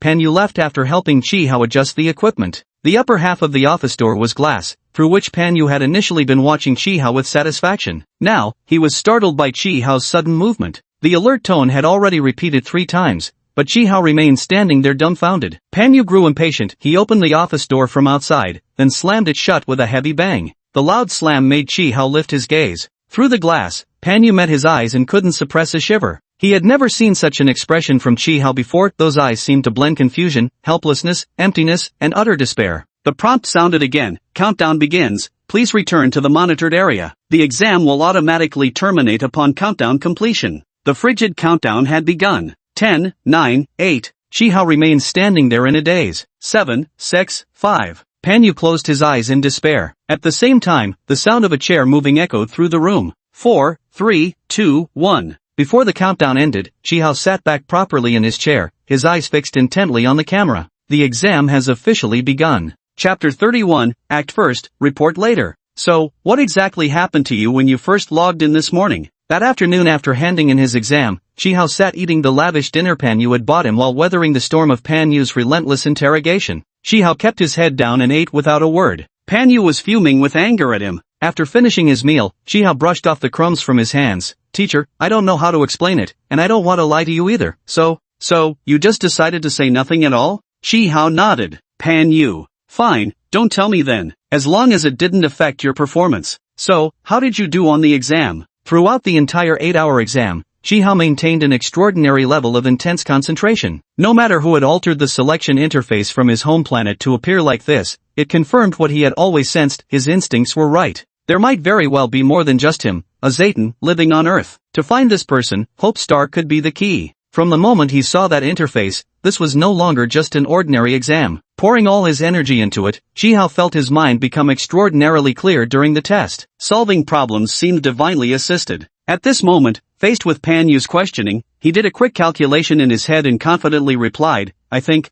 probably perfect marks? Pan Yu. This kid surely has a sense of humor. There's never been a perfect scorer in this exam before. Most likely, he didn't do well. Ah well, the kid really had it tough. One could visibly see how exhausted Chihao had become during his exam preparations. Even Pan Yu himself was utterly drained. No point fixating on the results now, better let him unwind properly first. Pan Yu was about to send Chihao home to rest first when he suddenly remembered the matter about the sports recruit and mentioned that Chihao could enter Wuzhong High School without taking the entrance exam. He had always been somewhat curious about Chihao's running achievements. Chihao was busy solving problems every day. When exactly did he find time to run? Chihao, at the beginning of this month, did you participate in a sports recruit selection assessment? The leaders from Wuzhong High were conducting on-site evaluations. No, I didn't. Chihao looked at Pan Yu blankly. But Coach Lee from P said you ran 1,000 meters in 2 minutes 35 seconds, that broke the school record. Hearing the specific numbers, Chihao immediately recalled the exact circumstances of that moment with perfect clarity. At the beginning of the month when I applied to quit the debate team, the school said withdrawing needed a valid reason, so Coach Lee told me to run 1,000 meters and said I should run fast to make the withdrawal easier. There were indeed 2 unfamiliar teachers standing nearby at the time. Pan Yu clapped his hands. That must have been the time. Now that you've finished your math exam, how about going home to discuss what I mentioned earlier about the sports scholarship with your grandfather? I've inquired for you. After entering high school, there will be no tuition or living expenses, and number 5 high school will give you a scholarship of 20,000 yuan every year. Mention of money perked up Chihao, who had been somewhat listless after the exam. Teacher, when will the competition results come out? Pan Yu smiled. No matter how high the IQ, after all, he's still a child. After finishing the exam, he wants to know the results immediately and can't wait a moment. He was just like that when he was little. He understands completely. Chihao then asked, the 500,000 yuan prize money for first place, will it be issued on the same day the results come out? Pan Yu. Oh, so you wanted to know when the bonuses would be issued. This scene felt somewhat familiar, as if Panyu had returned to that day when their Class 1-2 debate team won the championship at Blue Sea Town No. 1 Middle School, and the school distributed the prize money. After Chihao received his bonus, he had chased Panyu down to confirm why was it 250 yuan per person. Shouldn't it have been 1,000? Thinking again about Chihao's background, Panyu believed he had found the reason. Chihao was an orphan, perhaps it was this lack of security that made him fond of saving money. After all, money can bring a sense of security. The multiple choice section this morning was graded by computer, so the results are available immediately. The proof-based section in the afternoon takes more time to grade, about a week. Bonuses will be distributed within a week after the results are out. So, if you want the bonus, the earliest you'll get it is in half a month. Half a month? I don't know if Grandpa's illness can wait that long, but right now, apart from waiting, there doesn't seem to be anything else I can do. At least high school won't cost anything, they'll actually pay me to attend. Teacher, there's no need to go ask my grandfather. I'll go to 5th high school. Oh, are you sure you don't want to reconsider? Chihao shook his head firmly. Panyu sighed regretfully and murmured, but if you could get into the gifted class based on your math scores, your scholarship could even double. There's such a good deal? Teacher, I think I'll go back and discuss this with Grandpa first before making a decision. Panyu, I can see it clearly, compared to math, you little rascal love money more. Since Liang Haizhang's schedule was packed too tightly to spare any time for Blue Sea Town on Sunday, and since the Star of Hope test results wouldn't be out for another week, he wanted to see just how many points Chihao could score. So Chihao, who had been too busy to sleep for several consecutive weeks, suddenly found himself with plenty of free time this Sunday. Suyu dragged Chihao to his home, where Su's mother personally cooked a lavish meal to nourish Chihao's health. By Monday when school started, Chihao's complexion had visibly improved. After school, when he returned to the welfare home, Chihao did as usual and first ran to greet the director. He searched both the director's dormitory and the backyard where the director often stayed, but found no trace of him. A thick unease rose in his heart, and he dashed straight toward the front office area. In the office, Zhang Miao, the administrative aunt at the orphanage, was busy when Chihao directly pushed open the door and entered the room. Seeing it was him, Zhang Miao looked up and said with concern, "It's Hao. What's the matter? It's so cold outside, why are you running around without a coat? Auntie Zhang, where's the director?" Another child asking for the director. Zhang Miao patted Chihao's head. "The director has gone to the hospital. If all goes well, she'll be back next week." "Which hospital is she in?" Zhang Miao froze for a moment. Other children, upon hearing the director was hospitalized, had either burst into tears or kept asking when she'd return. This was the first child who'd asked which hospital she was in. She raised a smiling face and deftly changed the subject. "The hospital is in the city, it takes a long ride to get there. By the way, Hao, the weather forecast says it's going to snow in a couple of days. The director bought you a new down jacket a few days ago. Come try it on and see if it fits." Chihao obediently let her fuss over him and quietly put on the down jacket. The down jacket was bright red, very thick, and rather rustic, fitting the director's usual taste. It's a little too big. I'll exchange it for a smaller size tomorrow." Chihao spun around in his down jacket, doing his utmost to show how much he liked it. "It's not too big, very warm, no need to exchange it." Zhang Miao glanced at the obviously oversized coat, then looked at the sensible Chihao, letting out a sigh of relief mixed with gratification. When buying clothes, she and the orphanage director had accounted for the children's growth spurts, but they never expected Chihao to grow slower than all the others. It seemed that once things settled down with the director, she'd have to take Chihao to the hospital for a checkup. His stunted growth was becoming a real concern. Finding nothing useful from Zhang Miao, Chihao sneaked out of the office with the down jacket and headed straight to the kitchen. Uncle Li, the head cook in the kitchen, was a chatterbox who couldn't keep a secret. Chihao easily learned from him that the director had gone to Nanyao Cancer Hospital, the only oncology hospital in Nanyao City. Returning to his room, Chihao booted up his computer and searched for the bus route to Nanyao Cancer Hospital. On Tuesday, Chihao skipped school. The rules at Blue Sea Town No. 1 Middle School were strict. Students who missed school had to ask for leave,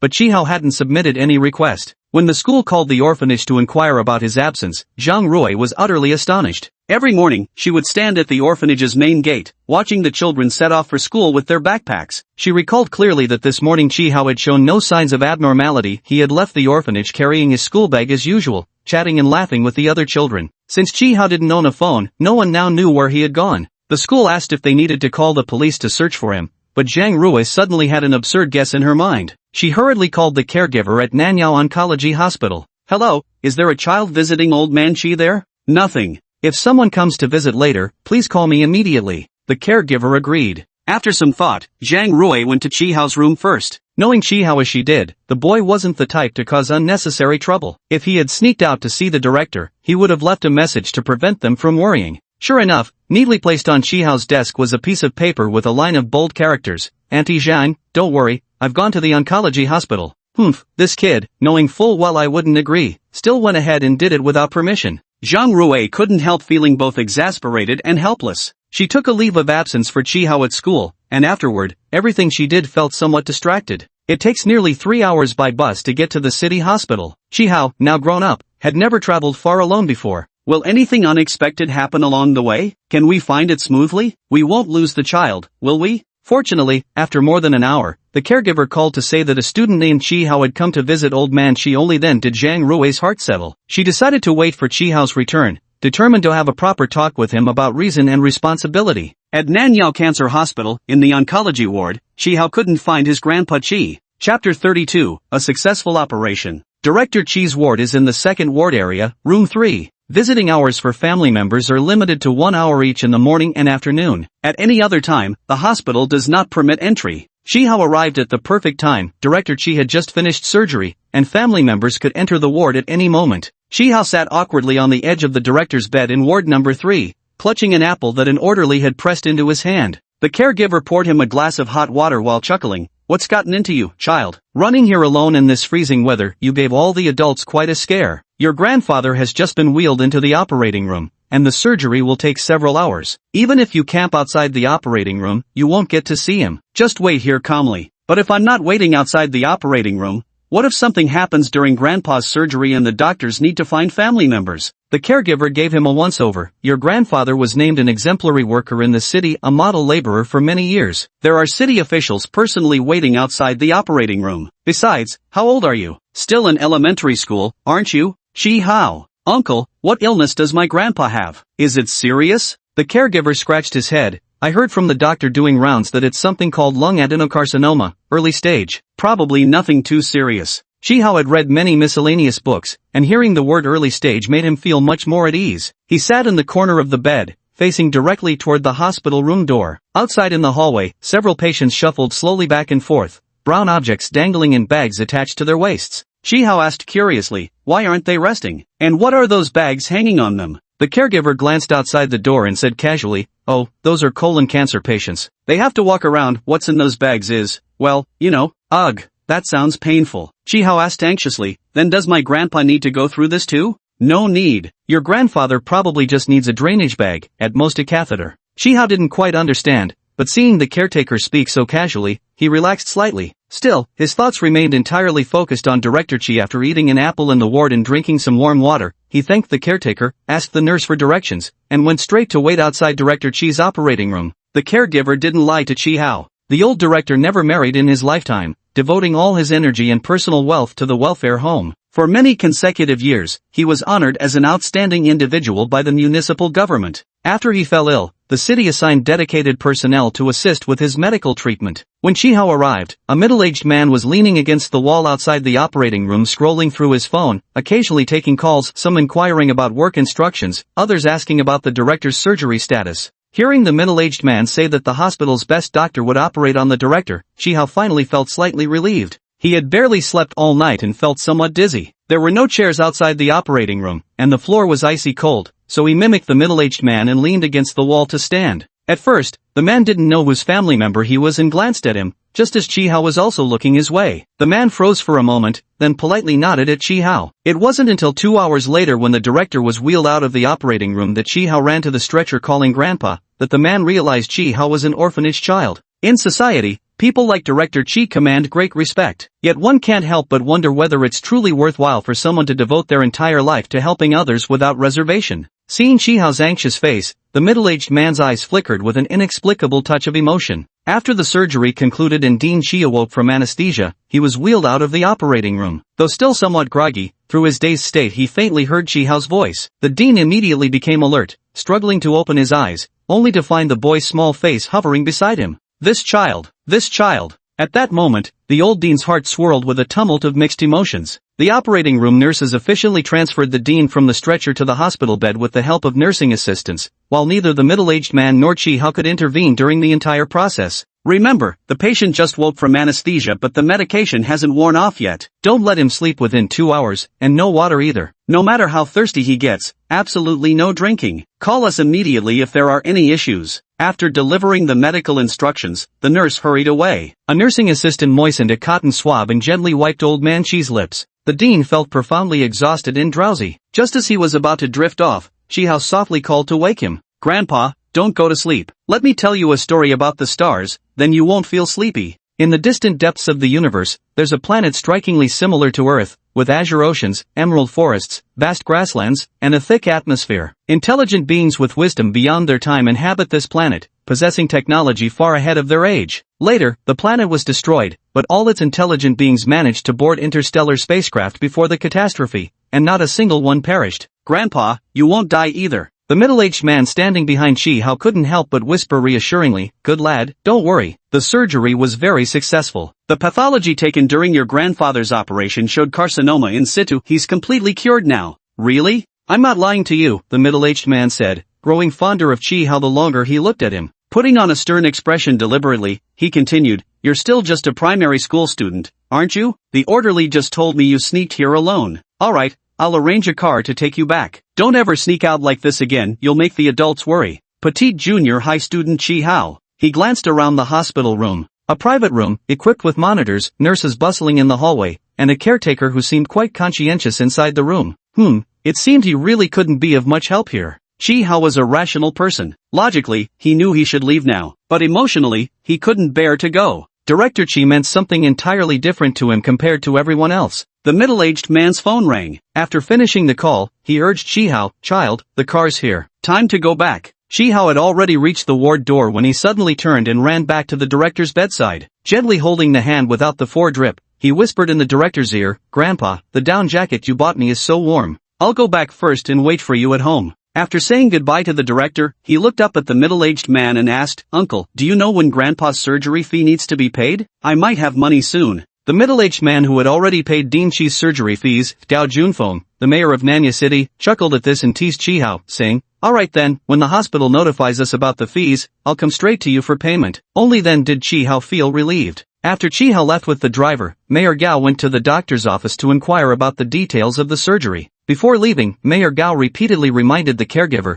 "Take good care of Elder Chi. If any emergencies arise, contact my secretary immediately." Chihao began to feel drowsy as soon as he got into the car. By the time the driver woke him up, they had already arrived at the entrance of the orphanage. After politely expressing his thanks, he had just stepped out of the car when he saw Zhang Rui standing outside with her hands on her hips, glaring at him with a stern face. The usually mature and steady Chihao, knowing he was in the wrong, flushed with embarrassment for the first time in his life. Chapter 33, Top Trending. Having endured Zhang Rui's lecture and then Pan Yu's nagging all day the next day, Chihao promised never to leave without saying goodbye again. The school took the circumstances into account, showed leniency, and didn't impose any disciplinary action on him. But this week had been particularly rough for Chihao. His mind was constantly unsettled. Pan Yu and Li Haoqian were equally tormented. The two came up with all sorts of clumsy excuses to delay submitting the forms, until even the teacher from 5th High handling their case grew impatient during phone calls. The three of them endured this way, barely surviving the arduous week. November 25th, Monday. Pan Yu woke up a little past 6 as usual. After finishing the breakfast made lovingly by his wife, before stepping out, he turned on his phone.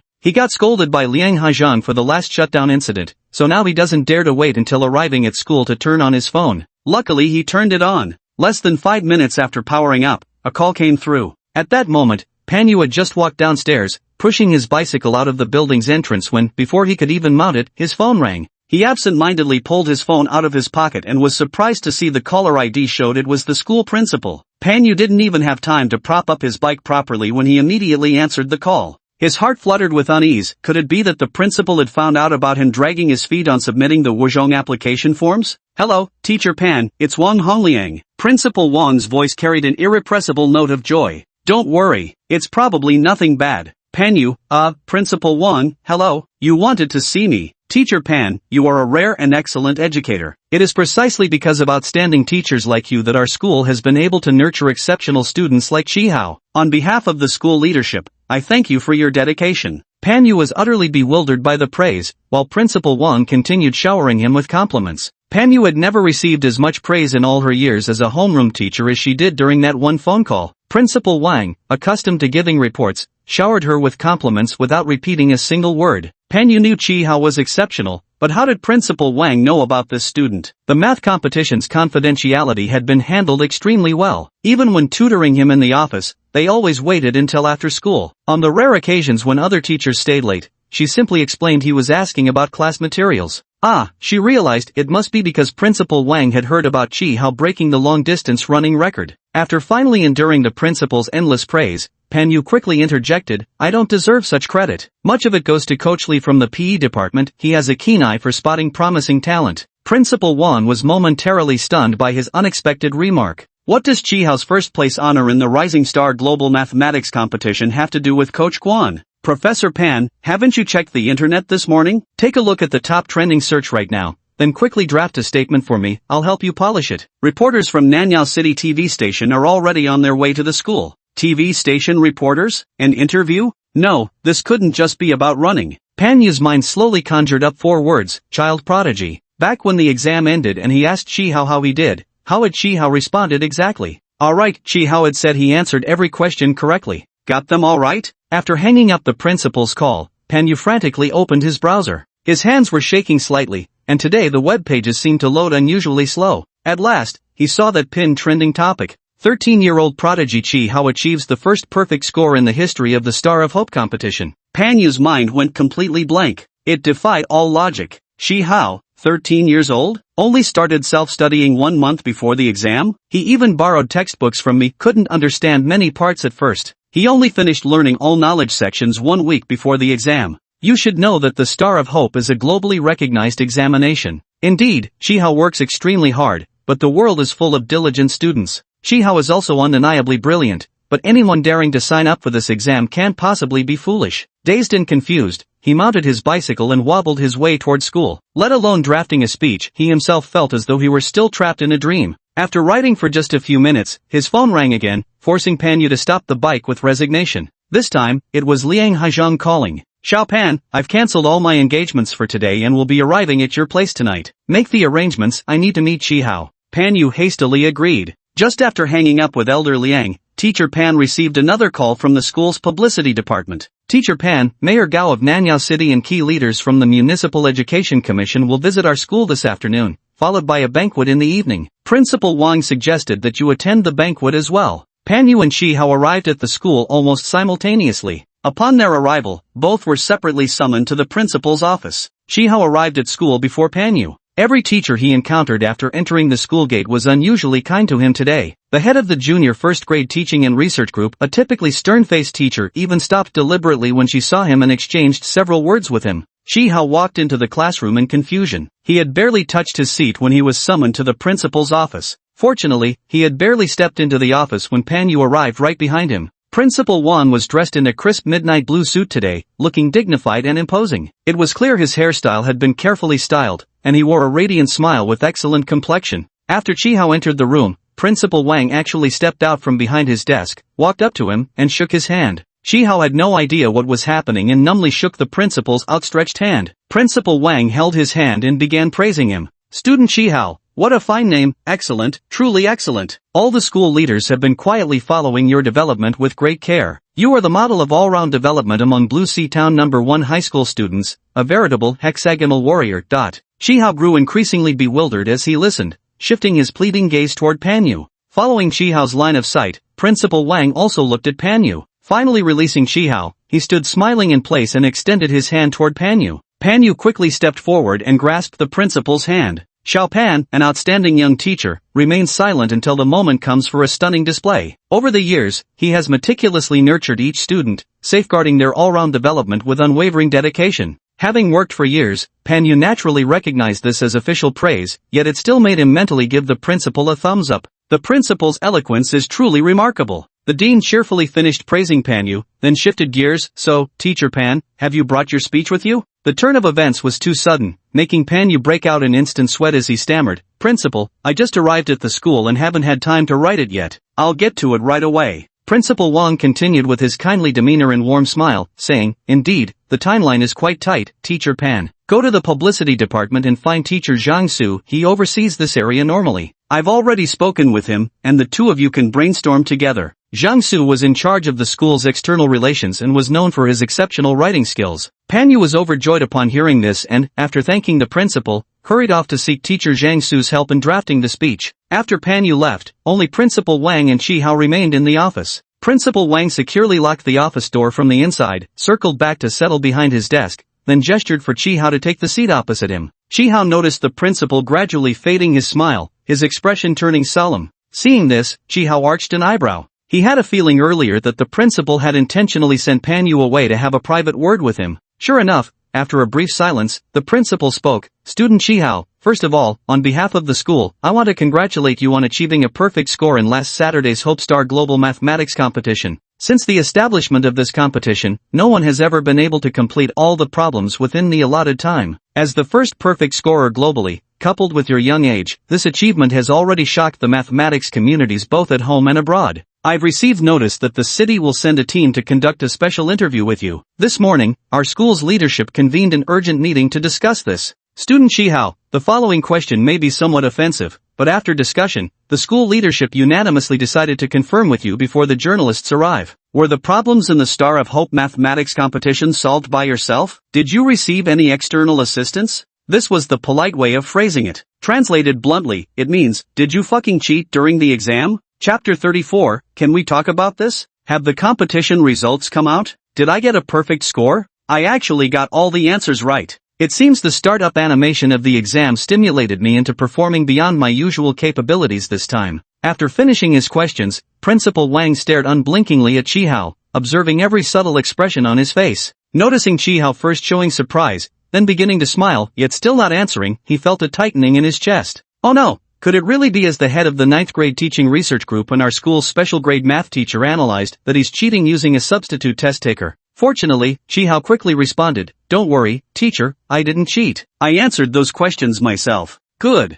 Principal Wang patted his chest in relief. Originally a Chinese language teacher himself, he wasn't deeply familiar with mathematics, but during this morning's leadership meeting, two math teachers present unanimously concluded there was zero possibility Chi Hao achieved this score on his own. The head of the junior high teaching research group spoke bluntly. A perfect score on Hope of Light is absolutely impossible for a first-year student. Even I couldn't achieve that if I took the test. There must be something fishy going on here. The vice principal also expressed concern. Our school must handle this matter with extreme caution above all else. If it turns out to be cheating, we genuinely had no prior knowledge, this would solely be the student's personal issue. We must ensure the school's reputation remains untarnished. Judging by their attitude, they'd already reached a conclusion before even speaking with Chi Hao himself. As the highest-ranking school official, Principal Wang understood the teacher's apprehensions, but he had his own approach to handling the situation. Principal Wang's consistent philosophy was to prioritize evidence over conjecture. Coming from a Chinese language teaching background, he was well aware that public clamor can melt metals and repeated slander can destroy a person, so he never drew conclusions hastily without solid evidence. The results of the Star of Hope competition were released in the pre-dawn hours while the entire nation of Huagua was still asleep,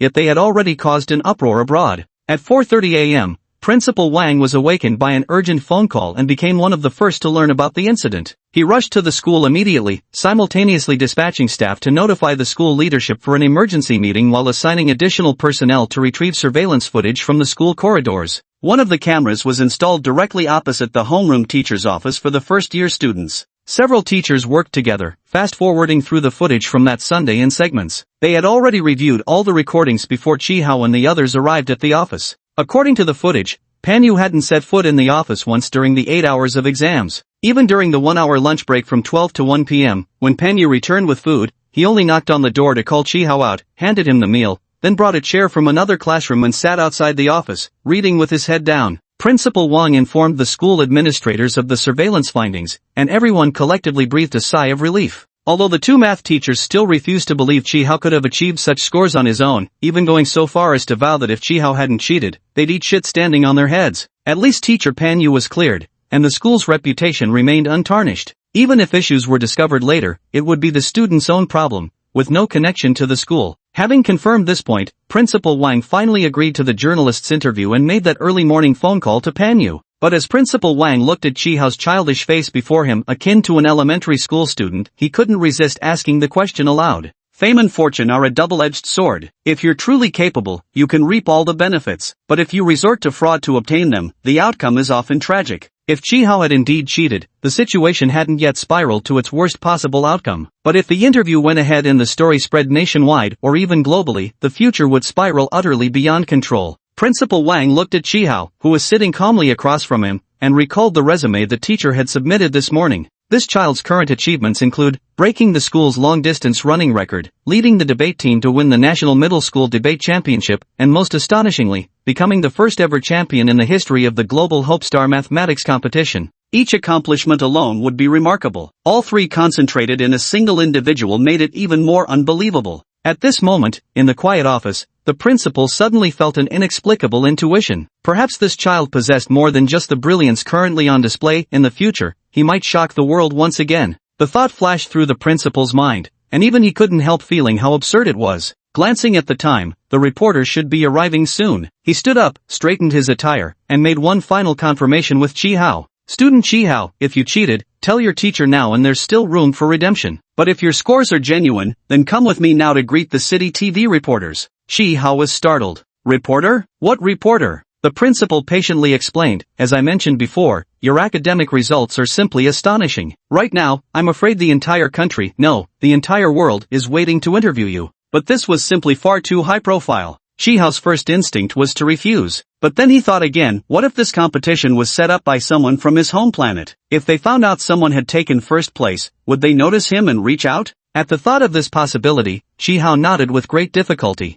The principal was a shrewd man. Seeing the troubled look on Chihao's face, his once relieved heart tensed up again. What's wrong with this kid? Mention an interview and he immediately bristles, looking like he's carrying the weight of the world on his shoulders. He was just about to pull Chihao aside for a proper chat when the intercom buzzed, Principal Wang, the reporters have arrived and are waiting in the reception room. Chihao immediately stood up briskly and obediently followed behind Principal Wang. The principal found himself puzzled again. This child, why did he suddenly seem a bit eager? Ah, never mind. Let's just head over. The two of them arrived at the reception room together and saw Panyu standing outside the door from a distance, craning his neck to peek inside. Hearing the commotion, he turned around and spotted Principal Wang and Chihao, as if seeing saviors. Principal Wang shook his head speechlessly at the sight of him, pushed open the meeting room door, and strode in first. The TV station attached great importance to this interview, sending a total of 3 reporters. One was responsible for conducting the interview, another for recording notes, and the third as the camera operator. The cameraman had already captured plenty of footage while walking through the campus. Upon entering the meeting room,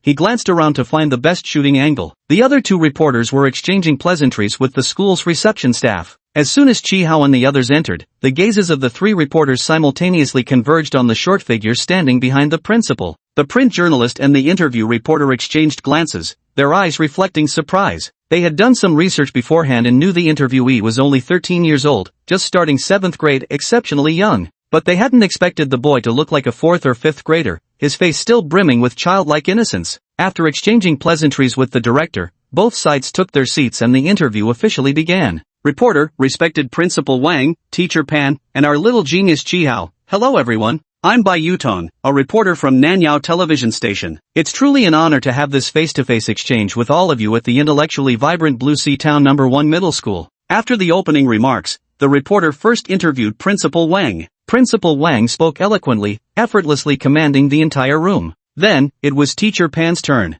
After stuttering through a few lines, Teacher Pan simply pulled out a script written by Teacher Su and read it verbatim. Perfect and exceptional performance. The cameraman felt slightly wounded inside and decided to go back to polish the footage properly during post-production. And now, we arrive at today's main event, an exclusive interview with the prodigious student, Chihao. Seeing the fair-skinned, delicate-looking little boy Chihao sitting obediently between 2 adults, Bai Yutong couldn't help but soften her voice as a smile spread across her face. Student Chihao, Principal Wang just mentioned that you excel not only in mathematics but also shine brilliantly in literary reasoning. As the team leader, you led your team to victory in this year's National Middle School Debate Competition, personally earning the prestigious title of Best Debater. May I ask, classmate Chi, what was your original intention when you decided to participate in the debate competition? To earn money. What? Bai Sidong wondered if she had misheard. Shouldn't this be the time to casually answer with something like for the honor of the team or to improve oneself? allowing the journalist to follow up with a few compliments before moving on to the main topic. What the hell is this nonsense about making money? Realizing he'd spoken out of turn, Chihao asked Panyu, "Teacher, are we allowed to say this?" Panyu turned his gaze toward Principal Wang. Chihao also shifted his attention to Principal Wang. "Damn, why are you both staring at me?" Principal Wang, who never expected this topic to backfire so spectacularly, maintained a perfectly calibrated smile as he ground out through clenched teeth, "No problem, say whatever you want." Chapter 35, just broadcasted like this. The principal was fake smiling. Chihao turned back around and gave Bai Yutong an apologetic smile. "Sorry, reporter sis, I was a bit nervous earlier so I made a little joke. I signed up for the debate competition for the honor of our group." Alright, student Chi is truly both humorous and devoted to the collective, Bai Yutong praised mechanically. At this moment, all three reporters thought simultaneously, "Let's cut this part out during editing." To prevent any further surprises, Bai Yutong proceeded directly to the main topic of the day. We all know that the Star of Hope mathematics competition has always been renowned for its extensive knowledge coverage and highly challenging problems. Among the participants, there are many top students majoring in mathematics, yet no one has ever managed to conquer all the problems within the allotted 8 hours. Not only are you the youngest contestant in history, but also the first ever perfect scorer. It's fair to say you've made history. Could you share when you first became interested in mathematics, how you prepared for the competition, and whether you have any unique study methods? She rattled off a lengthy speech followed by 3 consecutive questions. Dean Bai smiled on the surface but grumbled inwardly, "Who interviews like this? These questions should be asked one by one, not all at once." Although Chihao agreed to the interview, he still maintained an attitude of speaking as little as possible. "Since elementary school, I've developed a strong interest in mathematics." First question, answered. "I prepared for the exams through official websites, math textbooks, and solving lots of practice problems." The second question has also been answered. "I don't have any unique study methods." After answering the 3 questions, Chihao sat quietly without saying another word. Director Wang carefully considered the responses and nearly shed tears. While all questions were technically answered, the responses amounted to saying virtually nothing. The reporters had traveled all this way to interview you, and this is what you give them? 2 measly bite-sized answers? Bai Yutong. This doesn't look like someone who's participated in debate competitions before. Such a dry response. "Fine, if you won't talk, I'll ask someone else." Bai Yutong turned to Panyu. "Professor Pan, I heard from your office colleagues that every day after school, you use your off-duty hours to personally tutor Chihao. Could it be that Chihao's outstanding academic achievements are largely due to your guidance?" Panyu shook his head. "Really not. At first, I could still explain some problems to him, but later on, I simply couldn't tutor him anymore. Some of the knowledge points he wrote about were beyond my understanding." Bai Yutong was about to lose it. What a perfect opportunity to showcase oneself. With a prodigy like Chihao in the class, even if Panyu hadn't actually tutored him, he should have seized the chance to climb the social ladder. What on earth was going on between this teacher-student pair? Bai Yutong sighed and asked the final question on the interview outline. "As we understand it, the first prize comes with a very substantial reward of 500,000 yuan. Does Chihao have any plans for how to spend this money?" Upon hearing about the 500,000, a genuine smile appeared on Chihao's face as he cheerfully replied, "I will donate all the prize money." Everyone present was taken aback by Chihao's reply. That's 500,000, not a small amount at all. The journalists exchanged glances. Donating 500,000 so effortlessly made it clear that his earlier claim about debating to earn money was just the kid joking around. Bai Yutong, genuinely touched, followed up with another question. "It seems our little genius is quite the selfless child. May I ask, Chi, if you've already decided where this donation will go?" "I want to give it all to Director Chi of the Red Star Welfare Institution." Bai Yutong had prepared for the interview, but due to time constraints, she had only managed to look up Chihao's various achievements and remained unaware of his personal background. What she didn't know, Director Wang did. Director Chi was Chihao's grandfather. Donating to him was essentially keeping all the money within the family.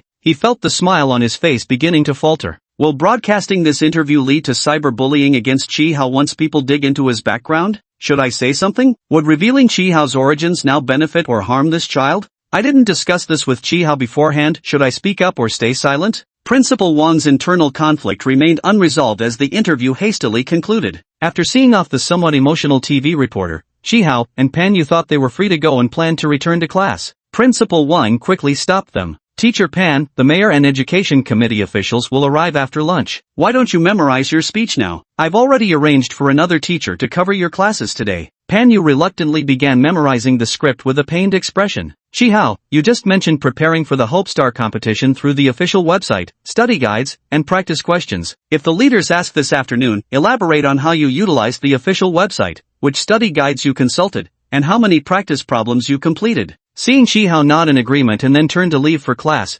Principal Wang quickly stopped him again. Why don't you follow Teacher Pan's example and draft a speech in advance? No need, Headmaster. My memory is exceptional. I can recite all this content flawlessly at any time. Principal, if you're so capable, why didn't you say anything when the reporters asked you earlier? Looking at these two idiots before him, Principal Wang was truly mentally exhausted. Even more mentally exhausted than Principal Wang were the three reporters. After returning to the TV station, the executives reviewed their interview footage and flew into a rage. Would you care to look for yourselves at this garbage you've produced? The whole world has its eyes on this child prodigy, and thanks to our geographical advantage, we got the first interview. What a perfect topic, what incredible buzz, and look at the trash you've written. Why join the debate competition? To earn money. Later, he made $500,000, yet gave it all away. Take a good look, does this make any sense? Now, let's examine what everyone's most curious about. How exactly did he win the championship? The answer is surfing the internet, reading books, doing practice questions? Might as well write study hard and make progress every day.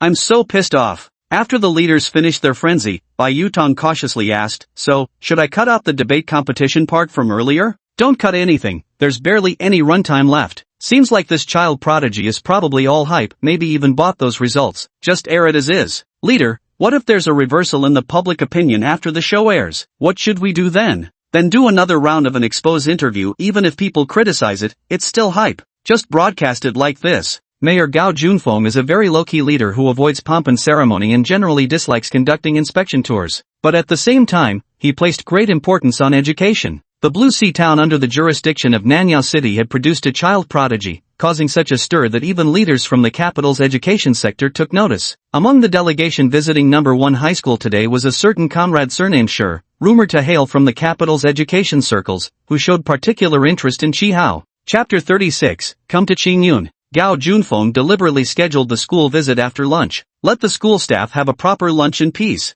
Chihao and Pan Yu enjoyed their lunch thoroughly, while Principal Wang and the other leaders hardly had any appetite. Compared to the journalists this morning, the people who arrived in the afternoon were all his direct superiors. The leaders came to inspect our work they knew nothing about. Honestly, I felt utterly unprepared. Finally, Mayor Gao and his entourage appeared at the school gate with beaming smiles. The school administrators, who had been waiting there for quite some time, warmly stepped forward to greet them. After exchanging pleasantries about social matters, Principal Wang introduced with a smile, "Honored guests, this is our promising young teacher, Mr. Pan. And standing behind me is the gifted young prodigy, Chihao." "Hey, where's Chihao?" Principal Wang turned around to look, but saw no one behind him. Cold sweat broke out instantly, and even the smile welded to his face nearly slipped away. Where did he go? He was just here a second ago. Turning back, Chihao was holding Gao Junfeng's little hand, and the two had already started chatting. Chihao had been standing obediently behind the principal, but when the people opposite drew closer and he clearly saw the person leading the group,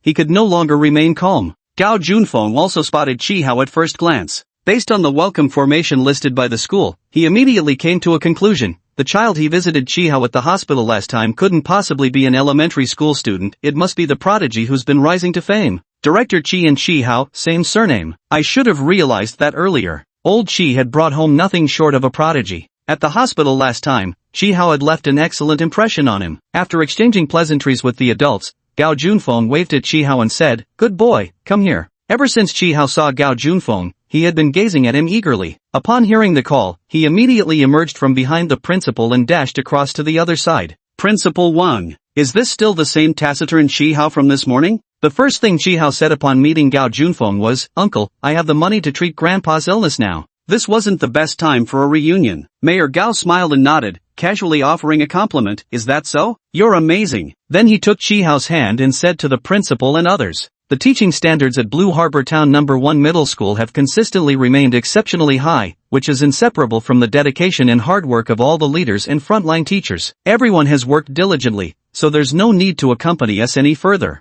Leave Teacher Pan and Chihao with us, and prepare an empty classroom. We'll just have a casual chat." Leaving these two alone? Principal Wang had a million doubts about this arrangement. At his insistence, it ended up being the three of them versus the officials from the city. The setup was identical to when they received reporters that morning. Since Mayor Gao didn't put on any airs and was the highest-ranking official present, the symposium atmosphere remained pleasantly relaxed. Principal Wang, being an old hand at such affairs, naturally ensured every leader present felt appropriately acknowledged during the conversations. Even Pan Yu performed decently, though admittedly, this was largely due to having his scripted responses thoroughly memorized. Yet surprisingly, it was Chi Hao who ended up stealing the show. The visiting official from the capital was named Sharifei, rumored to be a mathematics professor. When Sharifei inquired about Chi Hao's exam preparations, Chi Hao listed every single book title he had read. Upon hearing this extensive list of books, Sharifei fixed Chi Hao with a sharp, distrustful gaze, his expression practically spelling out, "You're lying." Principal Wang grew visibly flustered at the sight. Completely unperturbed,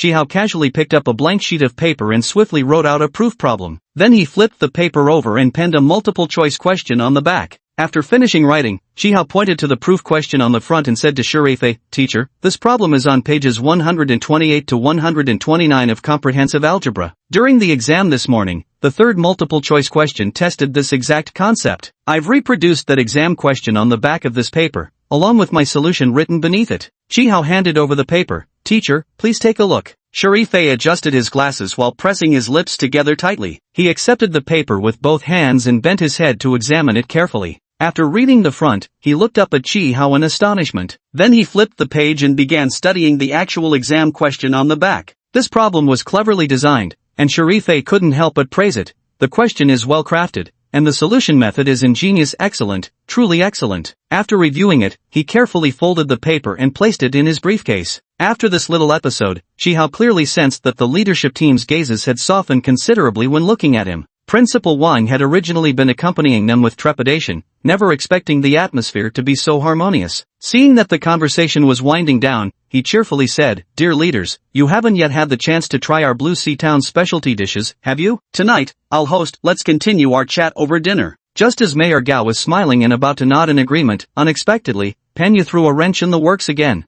Pan Yu wore a troubled expression and subtly tugged at the principal's sleeve. Mayor Gao's gaze drifted over Pan Yu's hand before he smoothly changed tack. "That's very thoughtful. Next time there's an opportunity, we must sit down together." Mayor Gao possessed impeccable manners. Even when it appeared he'd need to alter his schedule and cancel the evening banquet, he still graciously preserved the other party's dignity. But one of the Municipal Education Commission officials wasn't pleased. His eyes glittered as he asked with feigned politeness, "Is there some difficulty, Teacher Pan?" Pan Yu glanced at Principal Wang with a troubled expression. Principal Wang felt like stabbing Pan Yu through the heart. Hadn't this banquet been arranged ages ago? "Teacher Pan, are you trying to get me killed?" Seeing that Principal Wang was ignoring him, Pan Yu had no choice but to place his battered phone, which he'd set to silent but was now vibrating madly, on the table. There were dozens of missed calls showing on the screen. Well, for some questions during Chi Hao's exam prep, even I didn't know the answers. I consulted my supervisor. He's already arrived in Lanhai town and wants to have a chat with Chi Hao tonight. Pan Yu said softly, then cast a pleading look at Principal Wang again. "Oh, such a battlefield." Principal Wang refused to get involved and kept pretending to be dead.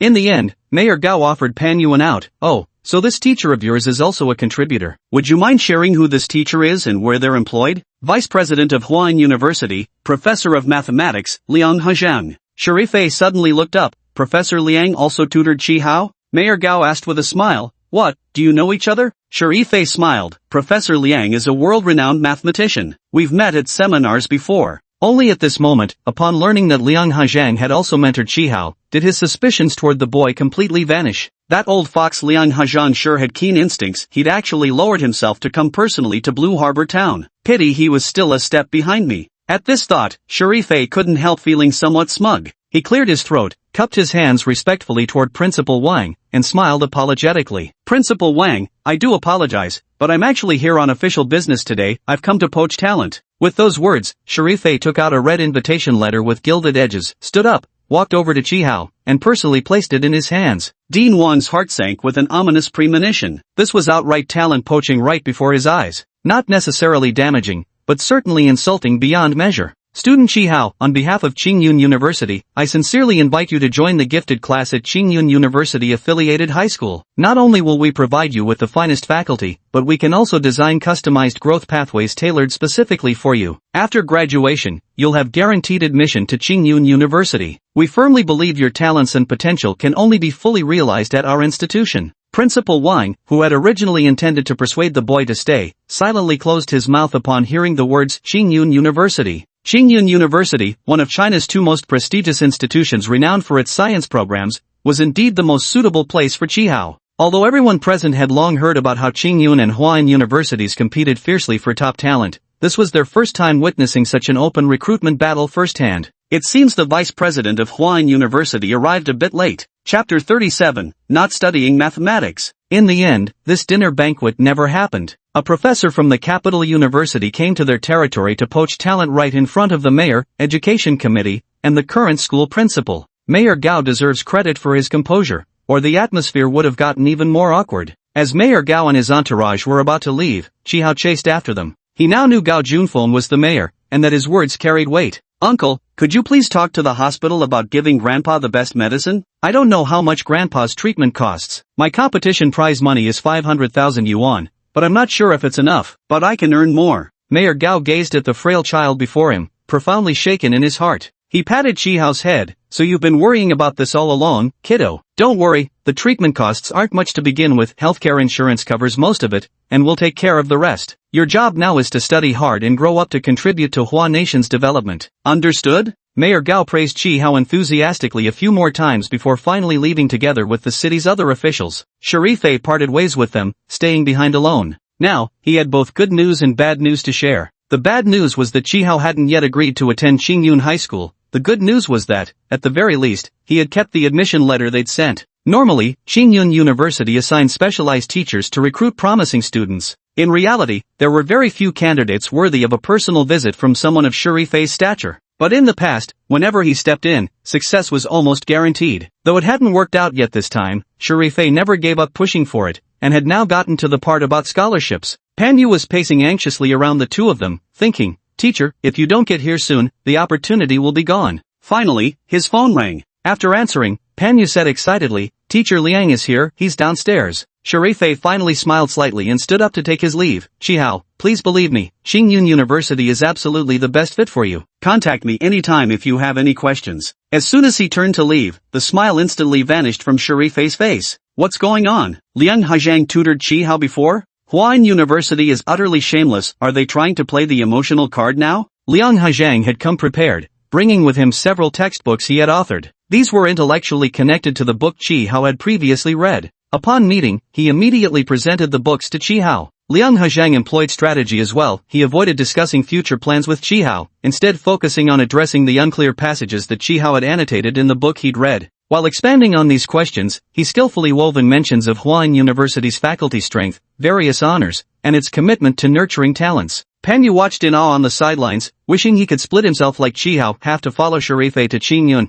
and half to accompany Liang Hajiang to Huan. Only today did Chi Hao learn that during the final pre-exam days, all his questions had been answered first by Liang Hajiang before being relayed to him through Pan Yu. He sincerely expressed his gratitude to both teachers. Yet, he still declined Liang Hajiang's invitation. Liang Hajiang was baffled. The senior division of Huan University Secondary School ranks first among the capital's high schools. Its youth program lasts only 3 years, after which students advance directly to Huan University. And Huan University's mathematics department ranks first nationally, third globally. Child, could there possibly be a better choice? Chi Hao lowered his head and remained silent. Liang Hajiang cast a questioning glance at Pan Yu, who shrugged helplessly, indicating he knew nothing about the situation. Left with no options, Liang Hajiang was at a complete loss. It's not fearing the other party's exorbitant demands that's dreadful, it's when they make no demands at all. Liang Hajiang also sighed in resignation. Chi Hao, I guarantee you this as the vice president of Huan University. If you wish to pursue mathematics in the future, Huan University's mathematics department will undoubtedly be your best choice.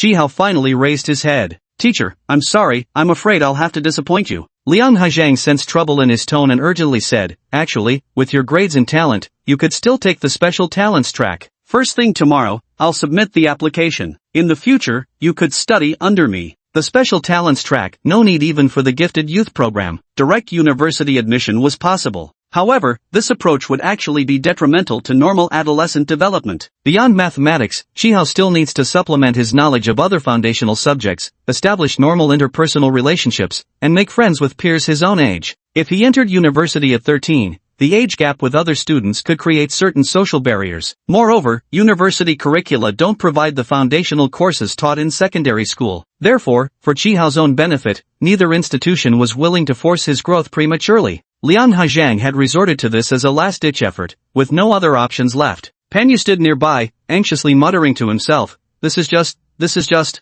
He didn't quite know what it was exactly. He only knew the teacher genuinely wanted to nurture Chi Hao. He wished he could immediately accept on Chi Hao's behalf. It was driving him crazy with anxiety. Liang Hajang continued, as long as you focus on studying mathematics in the future. Chi Hao shook his head and lightly dropped a bombshell. Teacher, I don't plan to study mathematics in the future. Liang Hajang. If Lei Baiyang were here right now, he would be the one who could most empathize with Liang Hajang. Chapter 38, Encountering Cyberbullying. Liang Hajang didn't give up. Although he was a mathematician, during his leisure time he had read several philosophical works. A certain philosopher once said, "There's no genius without a touch of madness." So it didn't matter if the child occasionally talked nonsense. The most fundamental reason, actually, was that Chi Hao was simply too astonishing. The book written by Liang Hajang was something only a few hundred people worldwide could bring themselves to read. As for those who could truly understand it and engage in meaningful discussions with him, the number likely didn't exceed 100. In his eyes, Chi Hao was born for mathematics. Liang Hajang exchanged a glance with Pan Yu, and the two found an excuse to step outside. They found an empty spot in the hallway to confer in private. This is such a significant matter that it should at least be discussed with his guardians before any decisions are made, Liang Hajang said to Pan Yu. Where does Chi Hao live? Would it be convenient to visit his parents at home?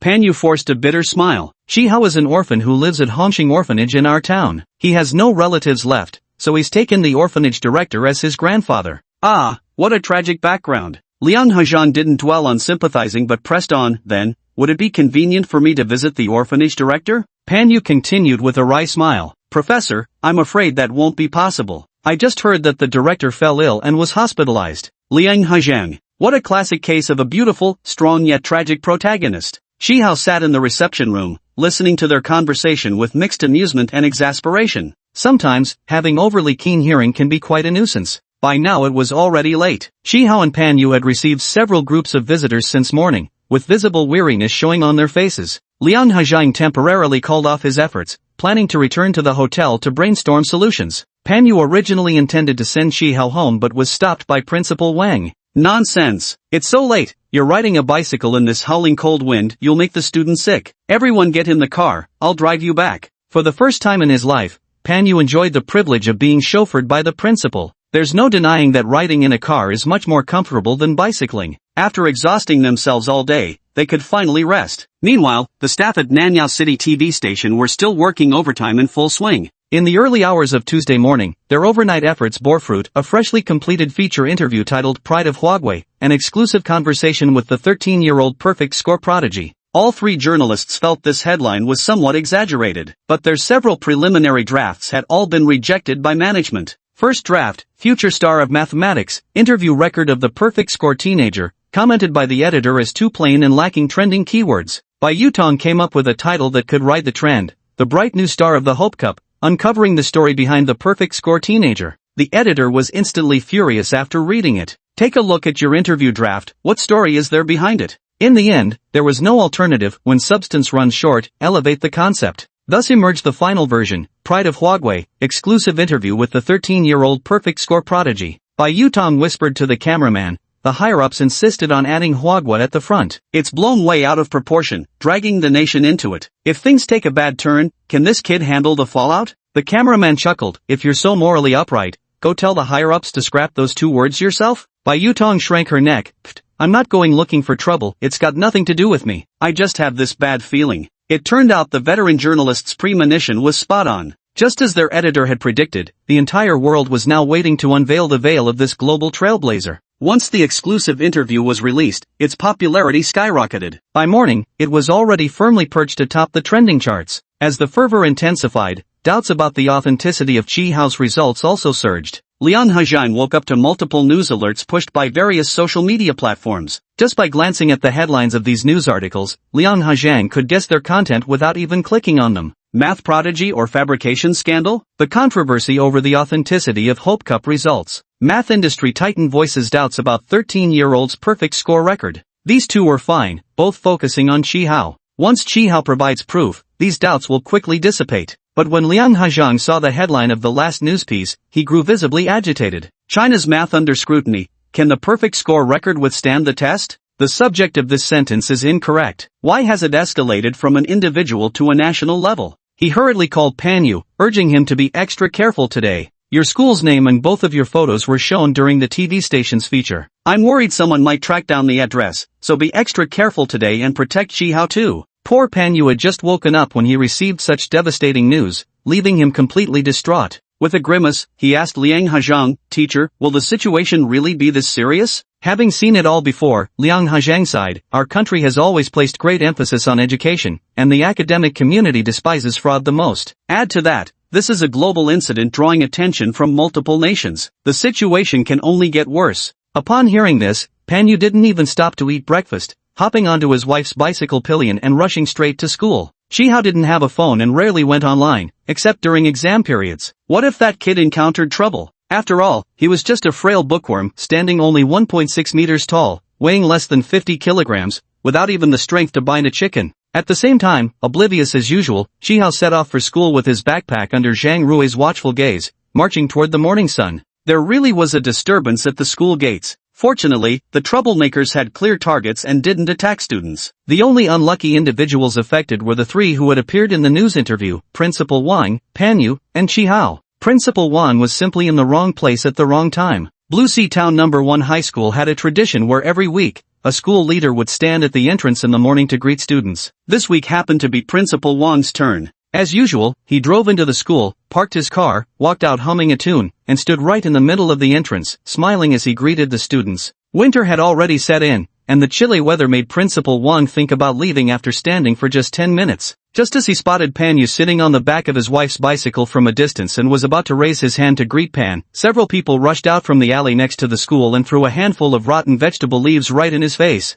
At this point, he hadn't yet connected the vegetable leaf incident with Shihao. His first reaction after being hit was that troublemakers had appeared, and he absolutely must prevent any harm from coming to the students. Otherwise, the situation would escalate terribly. Fortunately, it was still early, with only a few scattered students arriving. He hurriedly wiped the rotten vegetable leaves off his face and ushered the students inside the school gate as quickly as possible. Since Blue Sea Town was a peaceful third-tier town with very few serious incidents, the school only employed 2 security guards. The 2 guards, who had been lazily standing on either side of the gate as usual, immediately rushed toward Principal Wang from opposite directions when they saw what was happening. Just then, Panyu arrived. Bicycles weren't allowed on school grounds. The moment he jumped off his bike, a few raw eggs smashed against his chest. The eggs broke, their whites and yolks dripping down his body. And to be honest, it actually hurt quite a bit. Panyu stood there, utterly bewildered. One of the attackers, still holding an egg, raised his hand again toward Panyu's wife. Suddenly, someone grabbed his wrist from behind, freezing him in place instantly. The person squeezing him possessed freakish strength, and the area being gripped erupted in excruciating pain. The man immediately let out a blood-curdling howl. Let go now. You're breaking my hand." As he screamed these words, his body was flung outward like a projectile, crashing heavily into the bicycle parking area outside the school gates. The neatly arranged bicycles toppled like dominoes under the impact. The remaining few exchanged glances before darting swiftly into the alleyway. Shihao glanced at their retreating figures but didn't give chase. Instead, he walked over to Panyu's side. "Teacher, may I borrow your phone?" Panyu mechanically produced his mobile device. Shihao dialed Officer Nyo's number. Chapter 39 I Don't Care. Unlike Liang Hajang, Sharifei wasn't an early riser, he was more of a laid-back sophisticate. Taking advantage of his business trip, he slept in until nearly 8 o'clock. After finishing breakfast at the hotel restaurant, he leisurely sipped his coffee and unhurriedly unlocked his phone. A teacher from Qingyun University finally reached him, and the first words were, "Professor Sher, is that invitation letter still in your possession?" "What, a surprise work inspection?"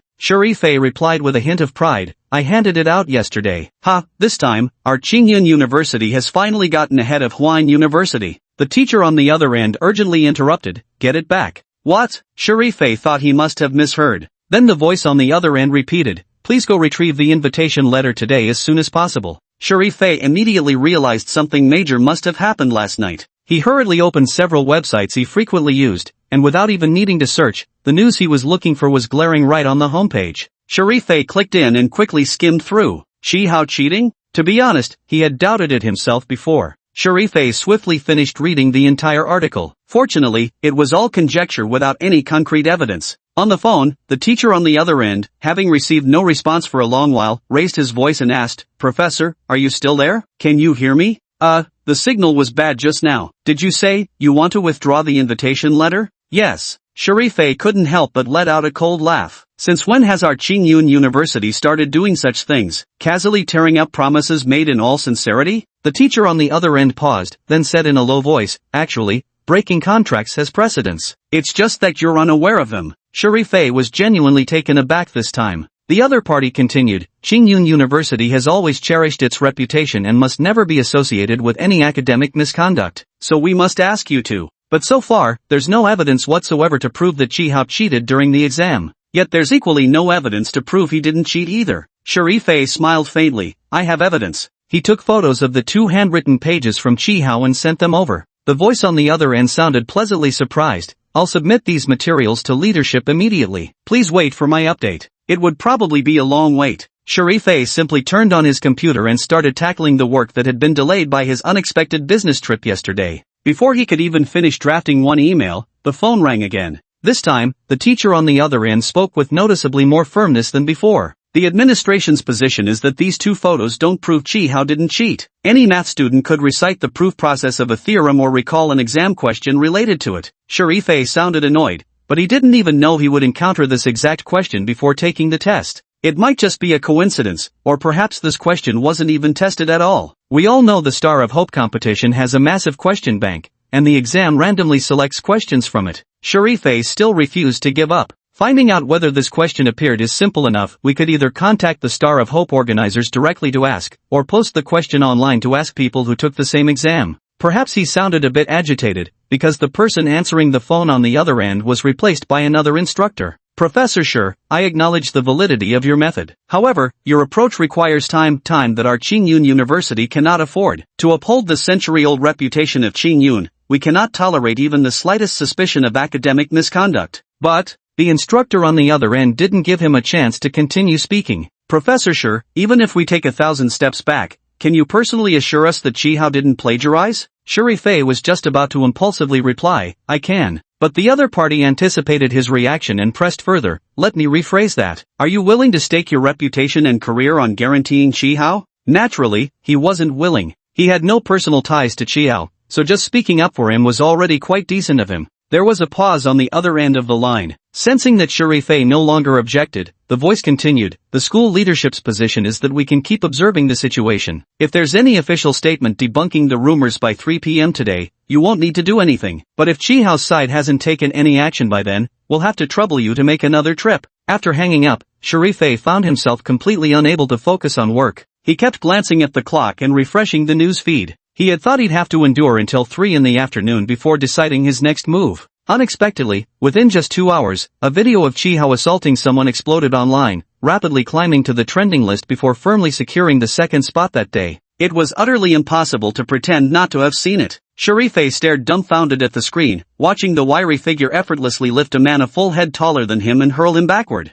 The man went flying. Ouch, that looked painful. The video thoughtfully included a photo at the end. The background showed a police station with a sign reading Lanhaitown Police Station. Qihao was seen following an officer through the station's entrance. Was Qihao arrested right after beating someone up? The response time of this police station is impressively fast. The moment he finished watching the video, Qingyun University's phone rang for the third time. This time, Sharifei spoke up before the caller could utter a word. I've seen that assault video. I'm leaving now to get the invitation letter. Though going over at such a time might carry the suspicion of kicking someone when they're down, at least it provided a legitimate excuse. After all, it was your own misconduct, you threw the first punch. We at Qingyun University do not welcome violent individuals. Qihao had just returned to Blue Sea Town High School No. 1 after giving his statement at the police station when he was informed that Professor Sharifei from Qingyun University had come again and was waiting in the same meeting room as yesterday. After a brief moment of thought, he took out the exquisite invitation letter from his backpack and handed it to Teacher Panyu. Teacher Pan, Professor Sure must be here for this. Please return it to him for me.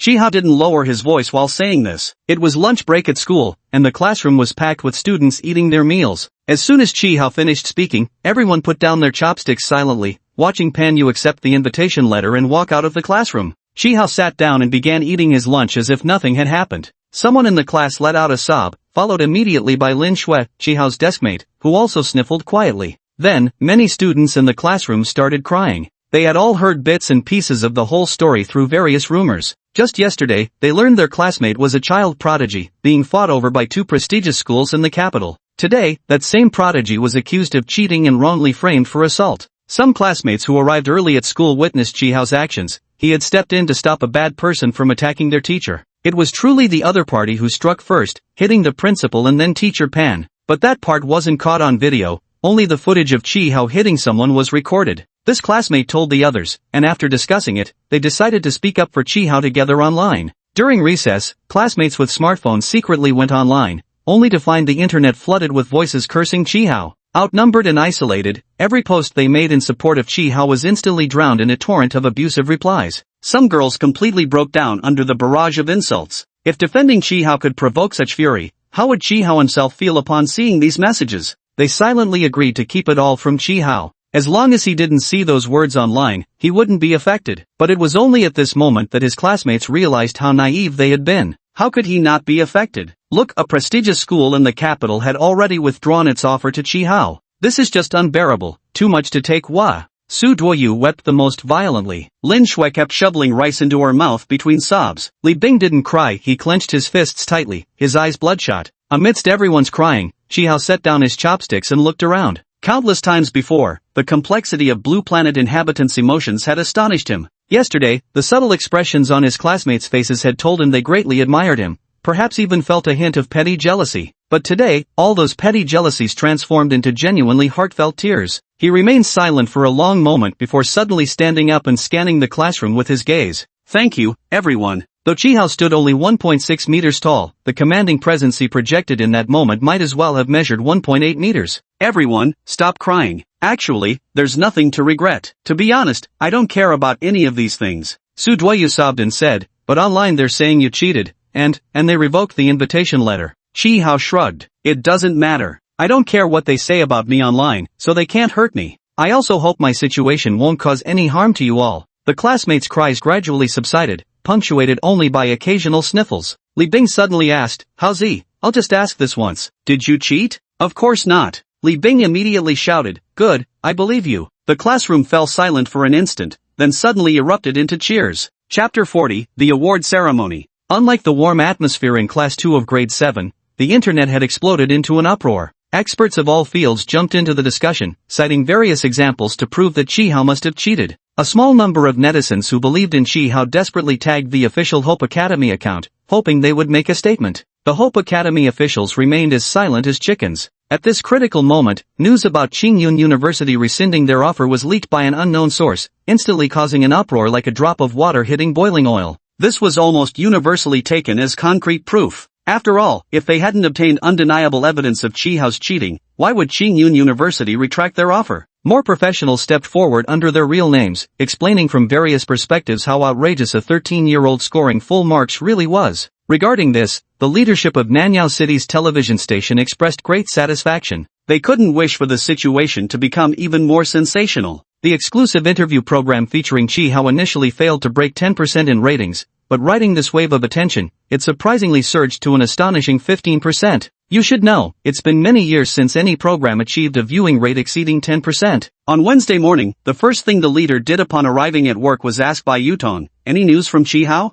Bai Yutong was completely puzzled, nothing at all. The leader found it strange. That can't be. If he didn't cheat, he'd definitely be in a hurry to contact us to arrange another interview, maybe even take a test in public to clear his name. And if he did cheat, he'd be even more eager to reach out and apologize to the public. How can there be no movement at all? Bai Yutong reminded, he could also post online himself. Hearing this, the leader grew somewhat anxious. Such phenomenal ratings were all riding on Chi-hao. You contact Blue Sea Town No. 1 High School immediately. Bai Yutong pursed her lips and left unwillingly. This call was transferred through layer after layer until it reached Principal Wang. Currently at the center of the storm, aside from Chi-hao, was Blue Sea Town No. 1 High School. Principal Wang personally inquired with both Chi-hao and Panyu, who both claimed they hadn't cheated. Among them, Panyu was quite emotional, his exact words being, I stake my personal integrity and my career on it. Chi-hao did not cheat. Meanwhile, Chi-hao simply said calmly, I have a clear conscience. Somehow, Principal Wang ended up being persuaded by this. After receiving this call, Principal Wang thought it over and directly summoned Chi-hao. Would you be willing to do another exclusive interview to prove your innocence? How to prove myself? The people from the TV station said we could invite several renowned experts to set questions on the spot. Have you solved them live during a full broadcast? Chi-hao smiled, thank you, teacher, but that won't be necessary. The last time he gave that exclusive interview was precisely to send a signal to his home planet, letting them know his location. If they had any intention, they would find him sooner or later. This was the only reason he agreed to the interview, completely violating his original intention of staying low-key and keeping a low profile. Another exclusive interview? Fat chance he had no interest in entertaining the masses. Director Wang actually thought it was a feasible solution. What about all those online comments? It's fine, I don't care, let them talk. When Bai Yutong reported the results to his superior, disbelief flashed across the superior's face before he dropped a chilling remark. Let him keep up the act. Just watch, soon enough, they'll be the ones begging us. Wednesday passed with the boss still waiting for Chi Hao to come crawling on his knees to beg. Early Thursday morning, just as Principal Wan was yawning his way into the office, the telephone on his desk rang. Not another TV station again, Principal Wang muttered as he picked up the phone. The caller was very polite. Hello, may I speak with Principal Wang of Lanhai Town No. 1 Middle School? We're staff from Star of Hope and would like to arrange a time to present the first place award to your student Chi Hao. Additionally, we've invited a distinguished guest of honor to present the award, Vice President Lian Hajang, a renowned mathematician from Huan University. The award ceremony will be broadcast live. Could you help us get in touch with student Chi? We haven't been able to reach him. This was truly a godsend. Isn't this exactly the official stance of Hope Star? Principal Wang happily agreed immediately. Thank you on Chi Hao's behalf. There have been some online rumors these days, and the school decided to keep Chi Hao offline for his protection. Shall we arrange the live stream location at our school? Anything we need to prepare for the broadcast, like contacting television stations? The Hope Star staff politely declined. We'll handle the live stream. The two then discussed specific timing and venue details, thus finalizing the award ceremony arrangements. Before hanging up, the staff member from Hope Star hesitated for a moment before adding, to be honest, when the perfect score first came out, even our own team had trouble believing it. Over the past few days, we've allocated resources to analyze the footage frame by frame, and the conclusion is unmistakable. Chi Hao absolutely did not cheat. This can only mean one thing: Chi Hao didn't cheat. He's a genuine genius. Both parties were eager to put an end to the online farce, so the awards ceremony was scheduled for the following afternoon. Hope Star promptly announced the news in multiple languages on their official website and immediately dispatched staff to Lanhai Town. Once the announcement was made, the tide of opinion online began to shift. Netizens were utterly bewildered. What was going on? One Qingyun leaves, only for Huan to arrive. What? The Rising Star officials are going to award Chi Hao? Could it be that he never actually cheated at all? Some previously assertive experts, sensing the tide turning, chose to immediately delete their posts, while others decided to wait and see how the situation unfolded. A few netizens who had jumped on the bandwagon to insult Chi Hao also quietly deleted their comments.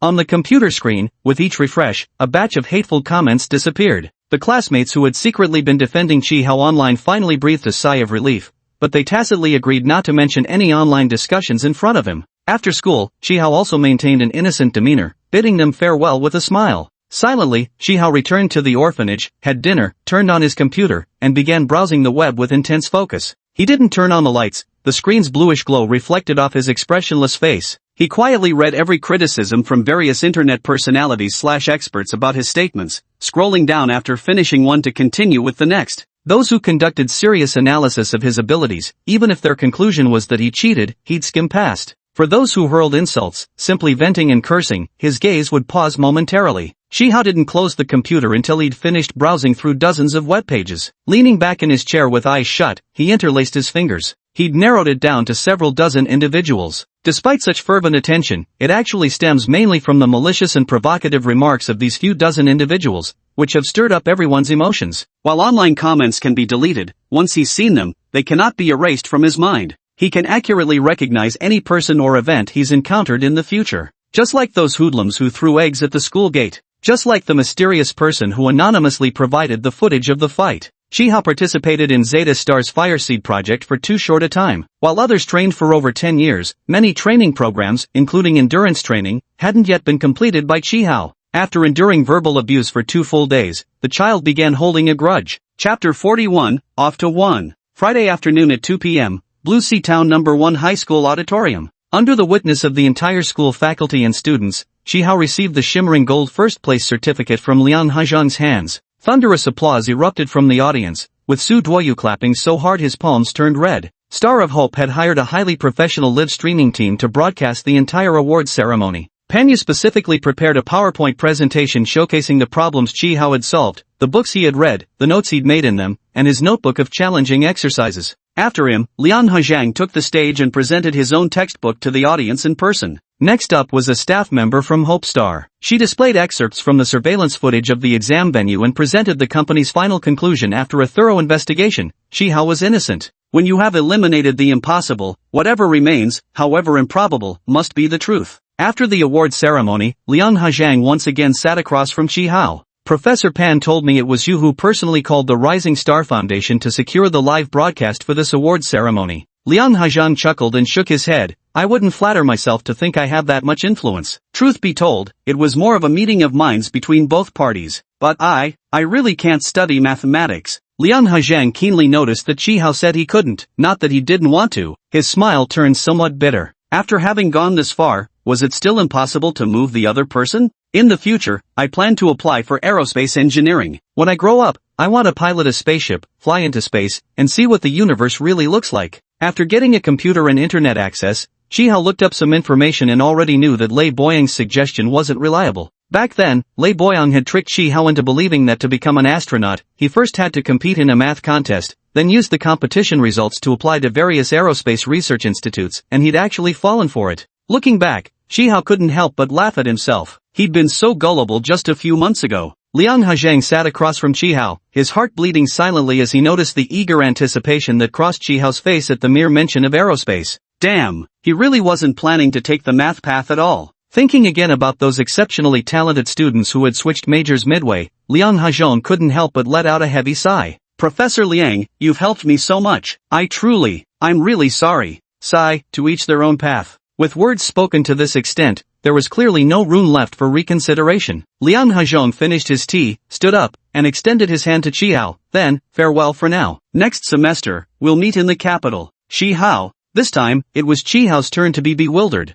Liang Hezhang laughed heartily. Our Huan isn't as petty as Qingyun. My invitation still stands. Shihao, if your future dream is to venture beyond Blue Star, Blue Sea Town is no longer suitable for you. At Huan University, mathematics isn't the only field of study. I welcome you to join the Gifted Youth Program at Huan Affiliated High School as a transitional step. When you graduate, you can make your final decision then. Perhaps by that time, you might change your mind again? This time, Shihao nodded firmly and reached out to shake Liang Hezhang's hand. Click, the faint sound of a photo being taken rang out. Simultaneously, both turned toward the door to see Pan Yu holding his phone, grinning uncontrollably. Shihao, you might just become my junior in the future. Let's take another photo together, smile. This photo was later posted online after obtaining consent from both parties. With that, the handful of relentless netizens who had been waiting for Shihao to be utterly humiliated finally reached their breaking point. What's going on here? Maybe Shihao didn't go to Qingyun simply because he didn't want to. After winter break, the students at Blue Sea Town No. 1 Middle School returned to class. From then on, Class 2 of Grade 7 was missing one student. Meanwhile, the gifted program at Huada Affiliated High School welcomed 2 transfer students this semester. In the faculty residence compound of Qingyun University, Professor Sharife's wife was cheerfully helping their second son pack his boarding school luggage. Mom, I'm 15 already, not a little kid. I can do this myself, Shi Yang said impatiently. Following his words, he imitated his father's mannerisms by solemnly adjusting his gold-rimmed glasses. Shi Yu, who was having breakfast, couldn't help but burst into laughter at his younger brother's affected mannerisms. Shi Yang's cheeks flushed slightly with embarrassment and annoyance. Brother, what are you laughing at? Shi Yu stopped laughing and adopted a more serious expression. Yang, the kids in the gifted class all have strong personalities. If you go there acting all cocky like this, you might end up isolated. Pfft, we'll see who ends up isolating who, he retorted. His wife whispered beside him, exactly. Sharife sipped his coffee leisurely while casting proud glances at his 2 sons. In the faculty residential compound of Qingyun University, their Shi family was the envy of all. Their eldest son Shiryu, now 19, had attended the gifted class at Qingyun University Affiliated High School and was currently a junior in the university's mathematics department. The youngest son, Shi Yang, is 15 years old this year. Last year, he applied for the gifted class at Qingda University Affiliated High School, where his older brother once studied, but failed the selection. During the winter break, he finally managed to get into the gifted class at Huan University. To celebrate this joyous occasion, the whole family even took a trip abroad. Shi Yang is a good son in every way, except that since entering adolescence, his temper has become a bit odd. He often speaks with a sharp tone, which can be quite unbearable. It's really necessary to give him a few words of advice. Yang, once you're at school, try to get along well with your classmates. Don't act spoiled like you do at home. Your classmates aren't your brother. Oh, And I heard that besides you, there's another student transferring in this semester named Chihao. He's exceptionally talented in math. You could try making friends with him. Hearing Chihao's name, Shi Yang's expression turned complicated. Dad, don't you remember? I've met Chihao before. Sharifei raised his eyebrows in surprise. When? You've been to Lanhai town too? Was it a trip with classmates? I don't remember. His wife gently patted him. You're always holed up in your study, fussing over those silly problems of yours. You pay no attention to the children's affairs. Yan Yang lost to this Chihao in last year's debate competition finals. Ah, that's even better. You've competed in the same event. You'd have common ground and get along more easily. Shi Yang pursed his lips. I don't like that country bumpkin. After speaking, he noticed Sharifei and Shiryu looking at him disapprovingly, while only his mother nodded in agreement. That's right. Our Yan Yang is a city boy, well-traveled and knowledgeable. Kids from those small towns hardly ever leave their homes. Where would they find common ground with him? Besides, I heard this Chihao is an orphan, probably filthy. Who knows if he's carrying lice or fleas? It's right to keep your distance. Chihao, who traveled half the universe to reach Blue Star, heard I've never left home. Sharifei couldn't take it any longer. He shook his head, glanced at his watch, and stood up. It's about time. I'll drive Yan Yang to school. Shiryu picked up the down jacket beside him and took the luggage from his mother's hands. Dad, it's snowing today and freezing outside. Let me take my little brother instead. Sharifei watched with satisfaction as the two children walked out side by side, then took his coffee to the study. His study was exquisitely decorated, with floor-to-ceiling bookshelves covering one entire wall. He pulled out a book and buried himself in reading. Chapter 42, Changing Dorms? The gifted class of Huada Affiliated High School has its own separate campus located in the northeast corner of Huayin University. Shiryu parked the car in the school's external parking lot and led his younger brother through Huayin University's north gate. Following the address on the admission notice, they quickly found the junior class's teaching building.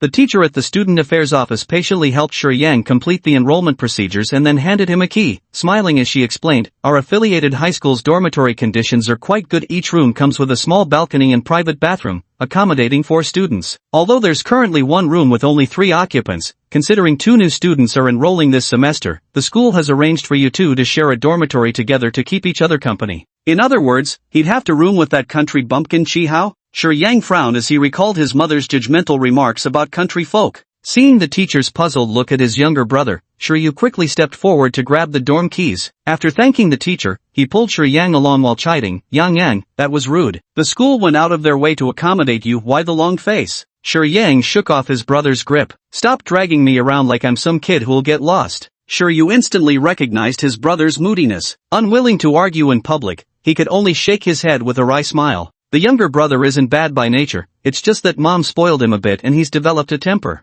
Following the campus signs, the two of them walked north for a short while before spotting a 3-story red building. The building had only one entrance. A short boy wearing an oversized red down jacket was carrying a thermos as he entered the unit door. The brothers followed behind him. The building had no elevator. The small figure in front of them climbed the stairs swiftly. By the time they reached the 2nd floor, he was already on the 3rd. When Shiyu finally arrived on the 3rd floor, panting heavily, the boy was standing in front of the 2nd dormitory on the left side of the stairs, fumbling with his keys to unlock the door. Shiryu glanced around and realized the door opened by that boy was precisely room 302. What a coincidence, meeting a roommate already. Hurriedly clutching his luggage, he quickened his pace and reached the door just before the boy closed it. With a cheerful smile, he said, Hello, classmate. We're staying in this dorm too. Chihao looked up. The boy before him was quite tall, slightly slender, and appeared a few years older. Wearing black rectangular framed glasses, his demeanor was gentle as he gazed at Chihao with a warm smile. So this was his future roommate? He took a step back and made a welcoming gesture. Please come in. I'm Chihao. Glad to meet you.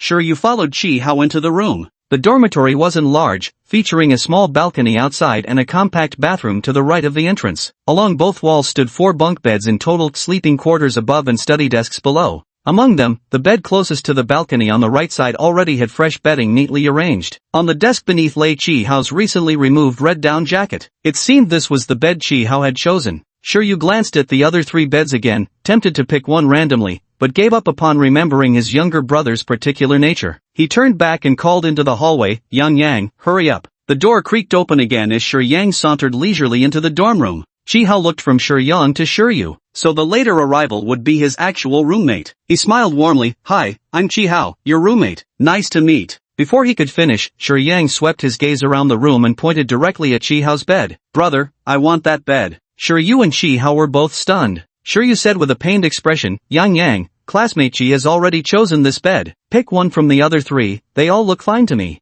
No, I want this one. Shiryu felt even more awkward. He rubbed his nose and instinctively glanced at Chihao. The smile faded from Chihao's face as he pulled out the chair at his desk, sat down unhurriedly, and began attending to his own matters. He completely ignored the two brothers. Shiryu's face flushed with embarrassment. Setting his luggage on the table nearest the door, he pulled his younger brother close and whispered urgently, "I'm begging you, stop making a scene. Just pick a bed quickly and I'll help you make it." Shiryang jerked free angrily and shouted, "The bed by the door's too close to the hallway, too noisy. The one facing the balcony door would be freezing in winter. The right bed smells, it's too close to the bathroom. Only his bed has the good spot. Why should he get it instead of me? I want that bed." "Nonsense. They came first. Look, the bed is already made." Shiryang blinked nonchalantly, "Then just have him remake it. It's not like it's difficult." Chihao put down his pen, turned around, and eyed Shiryang up and down as if observing some peculiar species. After a moment, he turned back to what he was doing. Stung by Chihao's gaze, Shiryang raised his voice, "Hey, what's with that look? I'm willing to switch with you, and I'm not even complaining about your dirtiness yet. Who knows if there are lice or fleas on the bed you've slept on?"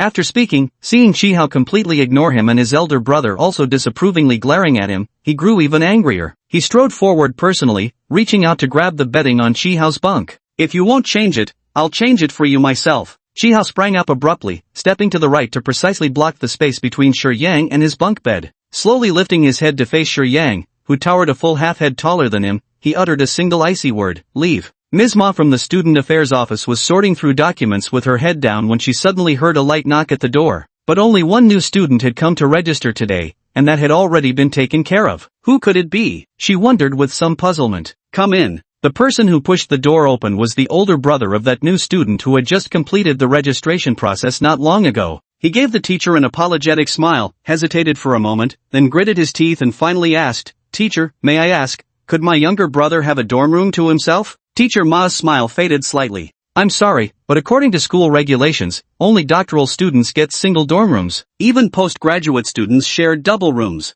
Shiryu flushed bright red. After hesitating for a while, he ultimately didn't ask his second question. Shiryang, growing impatient outside, pushed the door open and entered. "Teacher, didn't you just say there's one dorm room that's not full, only 3 people living there with one empty bed? If Chihao moves in there, then this current dorm room would become vacant. I'm willing to live alone in this room." Teacher Ma's smile completely vanished from her face. She first lowered her head to glance through Shiryang's enrollment records. "Oh, so this student's name is Shiryang." Looking up, she spoke to Shiryang in an official manner. "Student Shiryang, your suggestion has merit. An unfilled dorm room can indeed accommodate one more person. However, student Chihao arrived yesterday and has already completed check-in procedures. He hasn't expressed any dissatisfaction with his current dorm arrangement. Unless he personally requests a change, we have neither the authority nor justification to make him switch dormitories. If you're truly unhappy with your current living situation, you might consider moving to a 4-person room instead." Shiryang stared at Teacher Ma in disbelief. Teacher Ma smiled politely at him. "So, student Shiryang, would you like to change dormitories?" Chapter 43, My Name.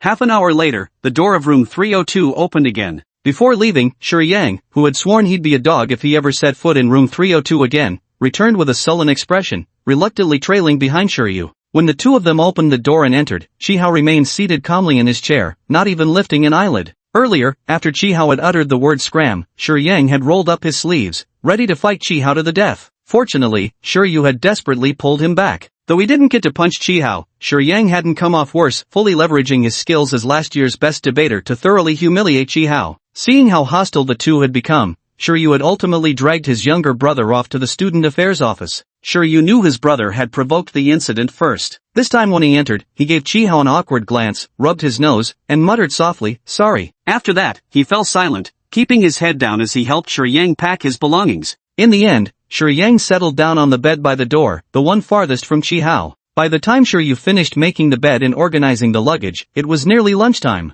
Before coming, the family had agreed that Shiryang would stay in the school dormitory that day to get familiar with the environment and bond with his roommate. Looking at the current situation, Shiryu was afraid that the moment he left, the two kids would immediately start fighting. Given Chihao's combat prowess that he'd seen in videos, it was all too obvious who would end up getting beaten. With a resigned sigh, Shiryu took Shiryang back home. Anyway, Xingyun University isn't far from Huayin University. It wouldn't be any trouble to bring him back tomorrow morning. Their arrival and departure had absolutely no effect on Chihao. He couldn't be bothered to spare even a shred of attention for those he didn't care about. Chi Hao was escorted to the capital city of Huan by Li Haoqiang and his son Li Bing. Pan Yu had originally intended to personally accompany Chi Hao to the capital for registration, after which he could conveniently visit his mentor Liang Hezhang. But he failed to prevail over Li Haoqiang in this matter. Old Chi's surgery was very successful, and by the time Chi Hao left, the old director had largely returned to normal life. However, just as Chi Hao had feared, he refused to accept Chi Hao's donation. It was only after Mayor Gao's persuasion that he reluctantly agreed to deposit the money into a newly opened account for the time being.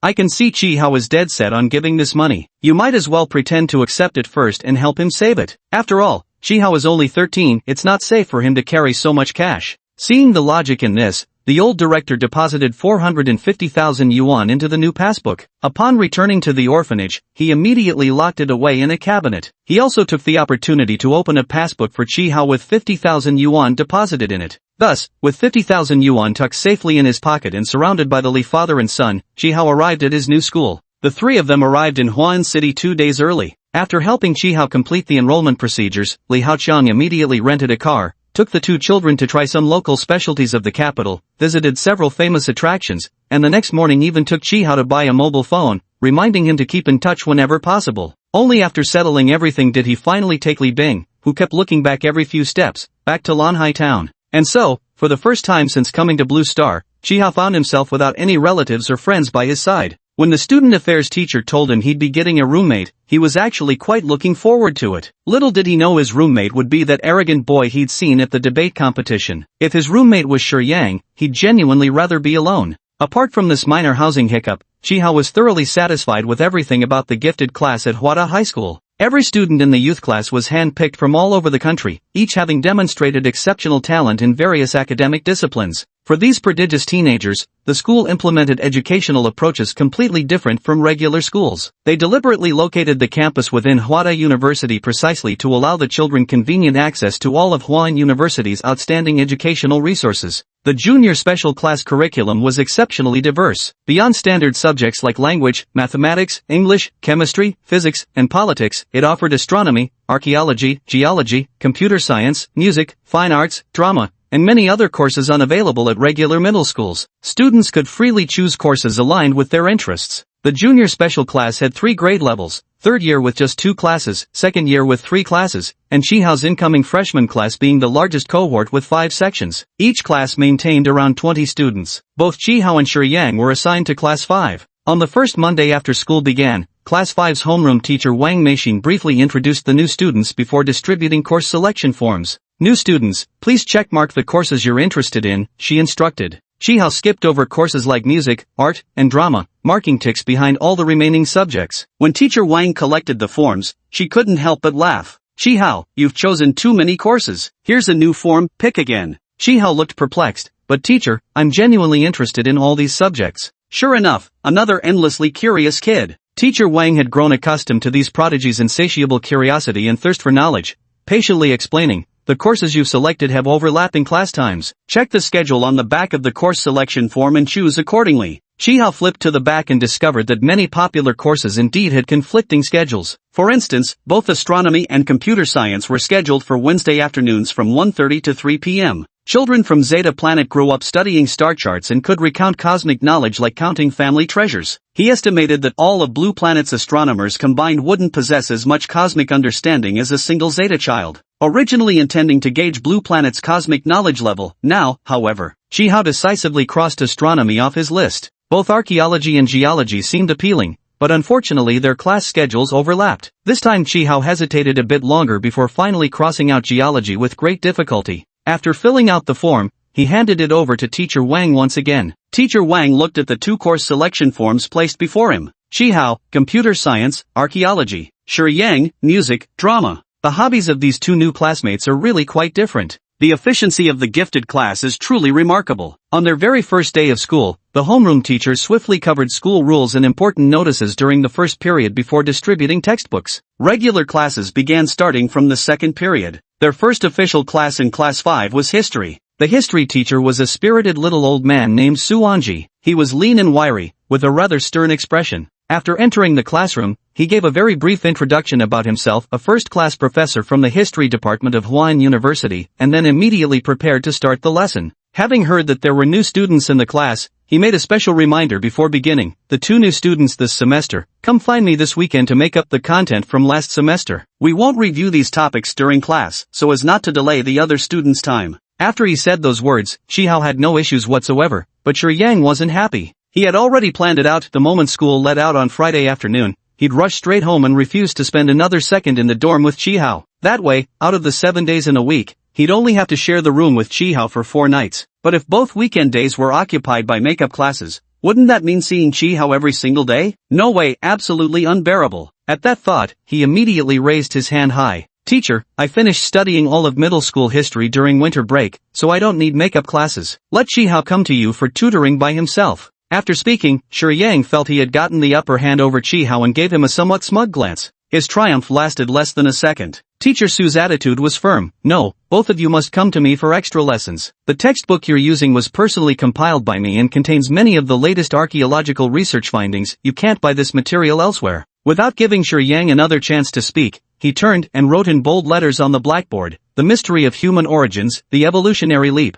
Everyone except Chihao was baffled by the title. Didn't we already test on human origins last semester? After a long evolution, apes eventually became humans. What's there to explain? And what does transition even refer to? Teacher Su wrote these words on the board before turning around, placing both hands on the lectern. His eyes sparkled with barely contained excitement. Class, today's lesson contains a highly forward-thinking scientific hypothesis. If verified, it could rewrite the history of human evolution. As we all know, it was previously believed that human ancestors could be traced back to Australopithecus in Africa. These hominids began diverging approximately 600,000 years ago, gradually developing traits like bipedal locomotion, increased brain capacity, and complex social behaviors. Note that this evolutionary process was slow, gradual, natural evolution occurring without any external intervention whatsoever. However, in July last year, our country's archaeologists unexpectedly unearthed a trove of precious fossil specimens in a cave south of Anyang City. These new specimens reveal a shocking piece of history. 10,000 years ago, the behavioral patterns of apes underwent a sudden and monumental leap in progress. Within just a century, not only did their cognitive abilities improve significantly, but their modes of behavior also exhibited notable changes. This discovery has given rise to a new hypothesis. Human evolution may not have been solely due to the natural progression of ancient apes, but rather was influenced by certain external factors, which catalyzed this rapid advancement 10 millennia ago. Currently, renowned archaeologists and anthropologists from around the world have gathered near the cave in Anyang, conducting day and night research. We still do not know what external factors intervened to trigger this astonishing leap in human evolution, accelerating the pace of progress by tens or even millions of years. Perhaps in the near future, we will unravel this mystery. When that day comes, the section about human origins in our history textbooks may very well need to be rewritten. Oh my god, is this real? It's absolutely magical. The classmates looked utterly incredulous, every one of them deeply shocked. Chihao had no interest in human evolutionary history, but this teacher Su lectured with such skill that listening to his class was like hearing a story. He found himself engrossed without noticing. On the podium, Teacher Su, now in full swing, carefully retrieved a USB drive from his bag. The cave walls are carved with numerous patterns, though severely weathered and eroded. Fortunately, some patterns remain recognizable. Compared to the commonly seen hieroglyphs, these patterns exhibit extremely distinct characteristics, belonging to what appears to be an entirely different system. After studying them, archaeologists believe these are likely a completely new, previously undiscovered form of writing. As he spoke, he inserted the USB drive into the computer, and soon a blurry image appeared on the screen in front of the blackboard. From the image, it was clear that the cave's inner walls were earthen yellow, interspersed with occasional brown or bluish-green stones. The entire wall was covered in patterns, though most had become indecipherable. Teacher Su moved the cursor to the lower left corner of the cave image and pointed at a row of indistinct patterns, saying, "Among these patterns, 2 symbols appear most frequently." After reconstruction, we've managed to produce the clearer graphic shown below. Chihao glanced casually at the photo. Where was the clarity? It was utterly blurred, he couldn't make out a thing. After displaying it for a while, Teacher Su closed the image and opened another file. "Class, please look." After piecing together and stitching multiple patterns, and restoring them through professional technical means, we've ultimately obtained these 2 images below. Without any warning, 2 perfectly structured Zeta Star characters abruptly burst into Chihao's unprepared sight. With a snap, the pen in his hand fell to the floor. The 2 fragmented, ochre-colored Zeta Star characters projected on the screen were none other than his name, Meyer. Experts speculate that these frequently appearing characters might resemble the modern-day greeting hello, or perhaps a phrase for blessings and good fortune. Another faction of scholars believes the symbols represent a primitive belief system, possibly related to the sun. Professor Su's lips continued moving on the podium, but Chihao could no longer make out his words. Chapter 44, completely at a loss. Chihao had no idea how he managed to endure until the end of class. Teacher Su had been thoroughly enjoying himself during this lecture. The discovery of the Anyang Grotto ruins was a cause for celebration among all history enthusiasts, and Teacher Su had been celebrating for nearly half a year already. After class, he hummed a tuneless little ditty while packing up his teaching materials, just about to leave when a boy silently blocked his path. New face, unfamiliar, must be a transfer student this semester. Teacher Su put away his smile and resumed his usual stern demeanor when facing students. What can I do for you, young man? Chihao eagerly asked. Professor, I'm really interested in that cave relic you mentioned in class. During today's homeroom session, our advisor said our school often organizes study trips. Do students and teachers here get any opportunities to participate in archaeological expeditions to that cave? Archaeological exploration is a grueling task, especially the excavation of newly discovered sites in remote wilderness areas. Only those with genuine passion can persevere. The school once had an archaeology club and organized several field expeditions, but very few students signed up. Eventually, the club was simply disbanded. For years now, no student has inquired about field exploration activities. For once, a faint smile appeared on Mr. Su's typically stern face. This cave discovery has shocked the world, and of course Huayan University will be involved. In fact, I'm leading the team. Back in January, I already submitted an application to the Provincial Cultural Relics Administration Department where Anyang City is located. The approval is expected to come through soon. At this point, he patted Chihao's shoulder and said, who would have thought that among all these kids buried in their test papers, there'd still be one willing to eat dirt in the wilderness? Chihao quickly asked, Teacher, when will the approval come through? Can I go with you? Teacher Su chuckled, You? I'm afraid not. First, everyone on the team needs to have obtained the necessary qualifications in advance. We submitted our qualification applications long ago, and they're almost finalized. Second, you're too young. Even if we applied for you, it probably wouldn't be approved. Upon hearing this, Chihao immediately wilted like frostbitten eggplants. Feeling a bit sorry for him, Teacher Su offered a few more words of encouragement. After the history teacher left, Chihao stood there despondently. At that moment, he wished he could fly straight to the ruins just to see them with his own eyes. Since the cave walls bore his name, then those other patterns humans spoke of must all be writing from Zeta Star. His premonition was correct. There truly were fellow beings from his home planet here on Blue Star. But how could he possibly get to the site? Even if he located the cave using the address, he wouldn't be authorized to enter the restricted area. Without any relatives or acquaintances in the capital city of Manhua, who could he possibly turn to for help? Suddenly, Chihao thought of someone. This was also the person he knew most likely to be able to help him.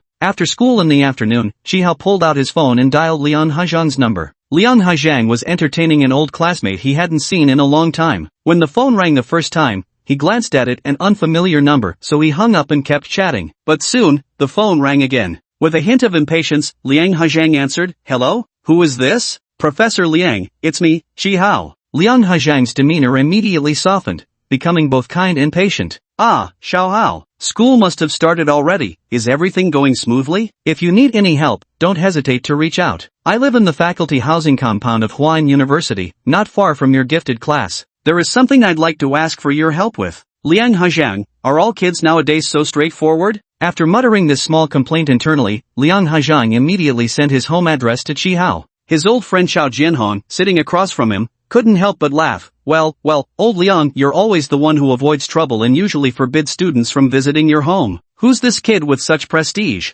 Ha! A rare mathematical genius who ironically wants nothing to do with math. You think I'd let him slip away? Now he's right under my watchful eye. Anyway, forget about him. Didn't you join that aerospace division's project team? How's progress? Any leads yet? Xiao Jianhong shook his head. Too difficult. This is already the second asteroid cluster observed this month. The good news is we successfully intercepted it before it could strike Blue Star again. The bad news is, according to our analysis, the largest asteroid in this cluster measured close to 50 meters in diameter. That's a terrifying figure. You should know, historically, the probability of a celestial object close to 50 meters in diameter striking Blue Star has been once every 3,000 years. Liang Hezhang was also startled. That's horrifying. I thought they just burned up after entering Blue Star's atmosphere. Do we still need to intercept them? Xiao Jianhong gave a wry smile. What you described only applies to asteroids measuring a few meters or smaller in diameter. The larger an asteroid is, the greater the threat it poses to Blue Star. Have you forgotten how the dinosaurs went extinct? The asteroid that wiped them out was only 8 kilometers in diameter. In fact, even an asteroid just 30 meters across could cause catastrophic damage to Earth. Last year's massive explosion in Vance Bay, USA, was caused by a failed interception of a 30-meter diameter asteroid, its destructive power equivalent to thousands of atomic bombs. Keep in mind, this nearly 50-meter wide asteroid is headed straight for China's direction. If we fail to intercept this asteroid in time and it strikes directly, the consequences would be unimaginable. The more he thought about it, the more terrifying it became, and even Liang Hajang started feeling anxious. Just then, the doorbell suddenly rang, startling him so much he shuddered. Xiao Jianhong burst into laughter at the sight. Go open the door. Could it be your math genius arriving? Impossible, right? That fast? Even by bicycle, it'd take at least 20 minutes from their dorm to here, and barely 10 minutes have passed. Muttering to himself, Liang Hajang went to open the door. Outside the door stood Qihao, panting heavily. Upon seeing Qihao, Liang Hajang asked in surprise, Qihao, have you grown taller? Yeah. During the school physical exam, I measured 165 centimeters. That means you've been eating well and getting proper nutrition recently. Liang Hajang welcomed him in warmly. So, what's got you in such a hurry? What do you need from me? Qihao was about to speak when he suddenly felt someone studying him in the room. He turned sharply and met a pair of eyes brimming with curiosity.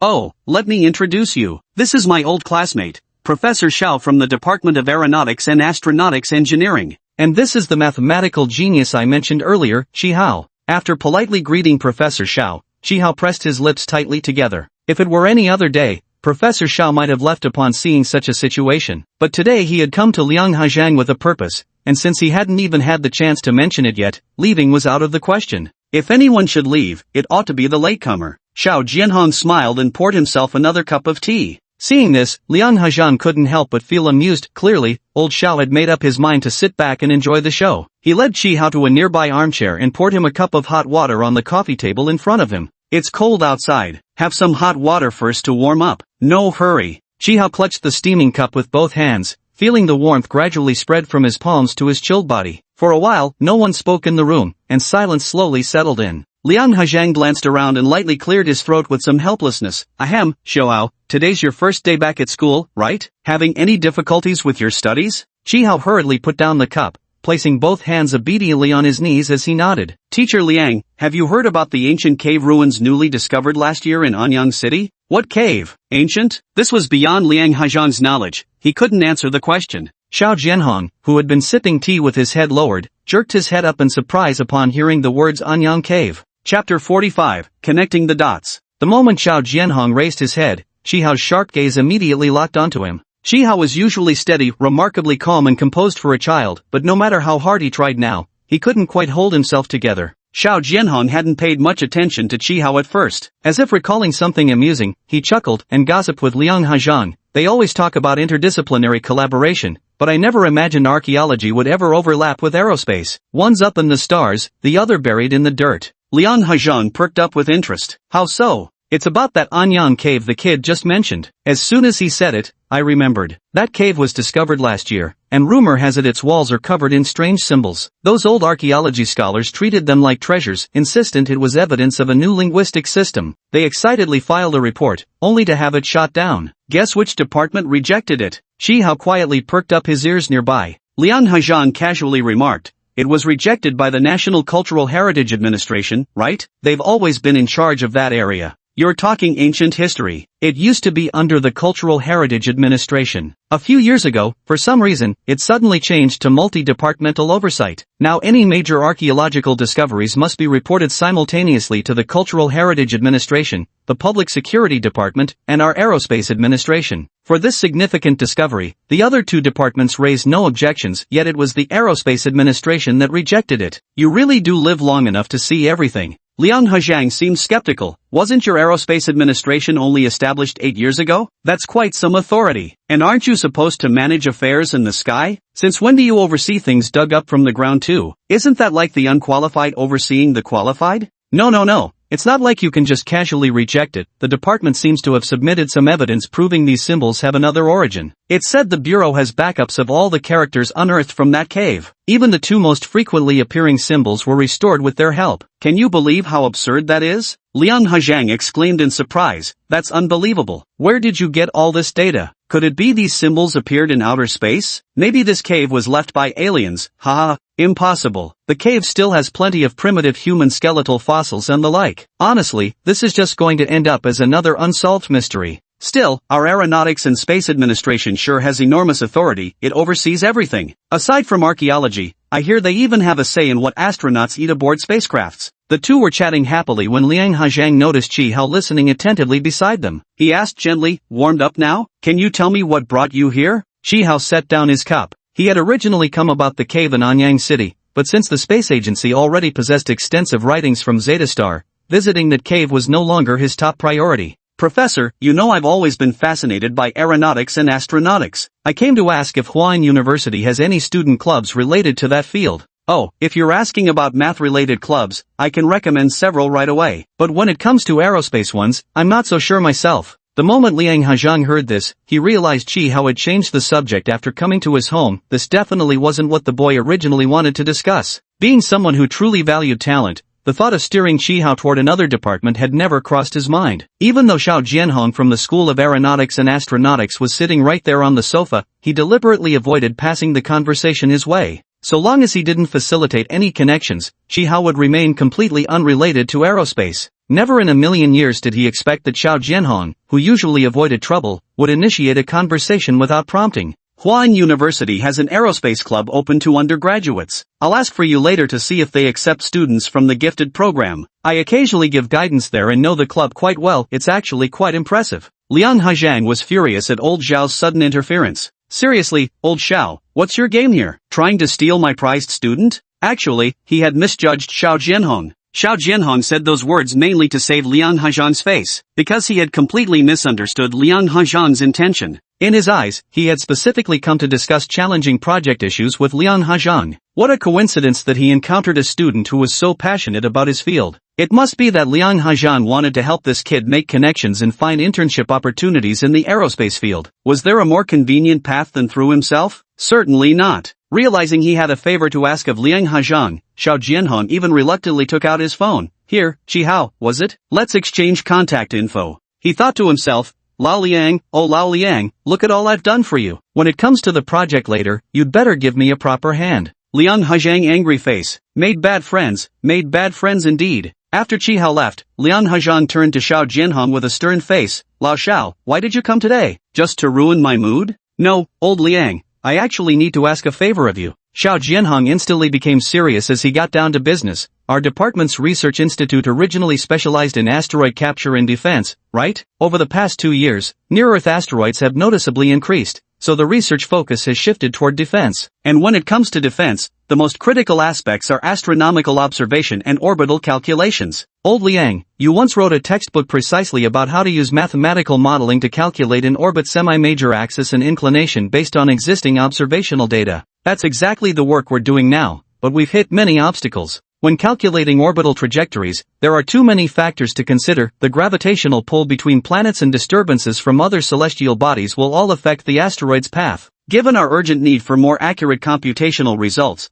we plan to assemble a team of experts. You're a specialist in this field, so I'd like to invite you to join the team. I'm not sure if you're interested or available. Moreover, since this is a nationally prioritized project, leadership appointments are decided by higher authorities, so you won't be able to serve as team leader. Moreover, since this is a critical mission, overtime work may be frequent. Moreover, in terms of compensation, it might not be very competitive. Moreover, you'll have to sign a whole bunch of confidentiality agreements. To sum it up in one simple sentence, lots of work, little pay, no power or benefits. Xiao Jianhong's voice grew softer as he spoke, becoming almost hesitant with embarrassment. Truth be told, even before his visit, Xiao Jianhong had sensed this venture was a long shot. Liang Hajang was a pure mathematician through and through, his passions wholly devoted to fundamental mathematics. But their project was desperate for talent, leaving him no choice but to muster the courage to knock on his door. Sure enough, Liang Hajang shook his head the moment Xiao finished speaking. "Regretfully beyond my capabilities. My expertise lies in mathematical modeling alone. I lack the requisite physics and cosmology knowledge. I'm afraid you'll need to find another expert."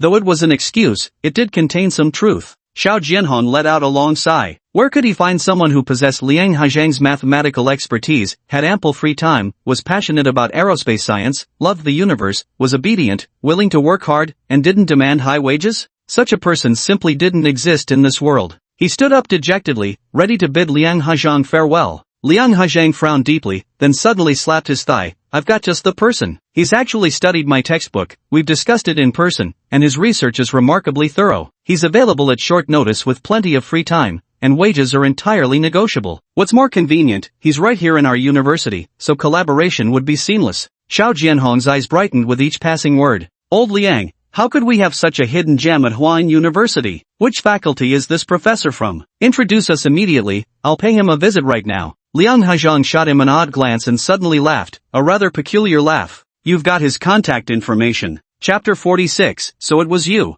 Xiao Jianhong looked somewhat displeased. Old Liang, why play riddles with me? I've checked every professor at our Huayin University, from the revered senior scholars to the promising young talents. There's simply no record of such a person. Old friend, I beg you, hurry up and tell me who this person really is. To be perfectly honest, this project is extremely vital. It could literally be a matter of life and death for many people. I'm so anxious about it that I've developed mouth ulcers. His urgency only made Liang Haizhang act even more mysteriously. Don't rush. Let me first explain this person's professional qualifications. He got up, went to the adjacent study, and quickly returned to the living room with a book in hand. Opening the book to the middle section, he handed it to Xiao Jianhong. Page 189. His questions and answers are all here. The entire thought process is recorded. I discussed this issue with him before, and some of his insights greatly inspired me. Xiao Jianhong took the book and noticed a slip of paper tucked beside Liang Haizhang's original formula. He unfolded the note, which was densely covered with calculation formulas and a final conclusion.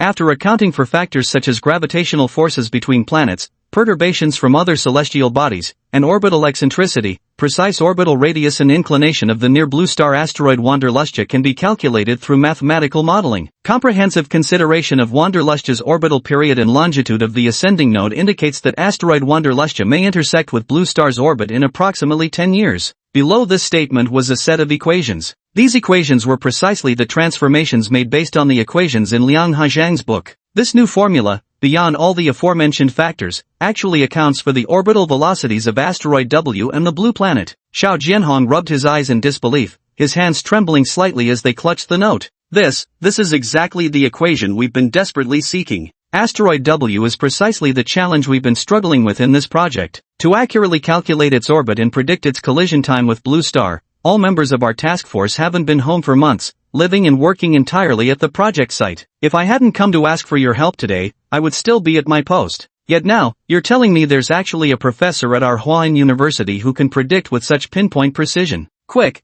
tell me who it is. I need to find him immediately, right now. Xiao Jianhong was too agitated. As he spoke, his body swayed slightly, struggling to maintain balance. Liang Haizhang was startled and hurried over to support him, but Xiao Jianhong instead grabbed his hand. Old Liang, tell me quickly, who is this person? Old Xiao, don't rush. When I handed you the book earlier, I already sent a message to this person. Right now, they're probably about to arrive at my place. You'll see them soon enough. Xiao Jianhong said anxiously, with such an extraordinary talent, how can we ask them to come see me in this freezing weather? Give me their phone number, I'll check if they're available and go visit them myself. As long as they're willing to join the project team, even if only occasionally to provide guidance, it could vastly improve the project's progress. This would be immensely good news for our entire nation. It's that serious. Liang Haizhang had only known Xiao Jianhong was involved in a major project, but now realized just how crucial the subject truly was. He grew solemn as well. Rest assured, he has a profound passion for aeronautics and space. I've gone through some of his mathematical manuscripts. Many formulas are applied in aerospace engineering. He'll likely agree. Lao Liang, you mentioned earlier that you messaged him and he'd arrive soon. Why hasn't he shown up yet? Perhaps it's inconvenient. Maybe I should prepare some gifts and personally visit to persuade him to join us.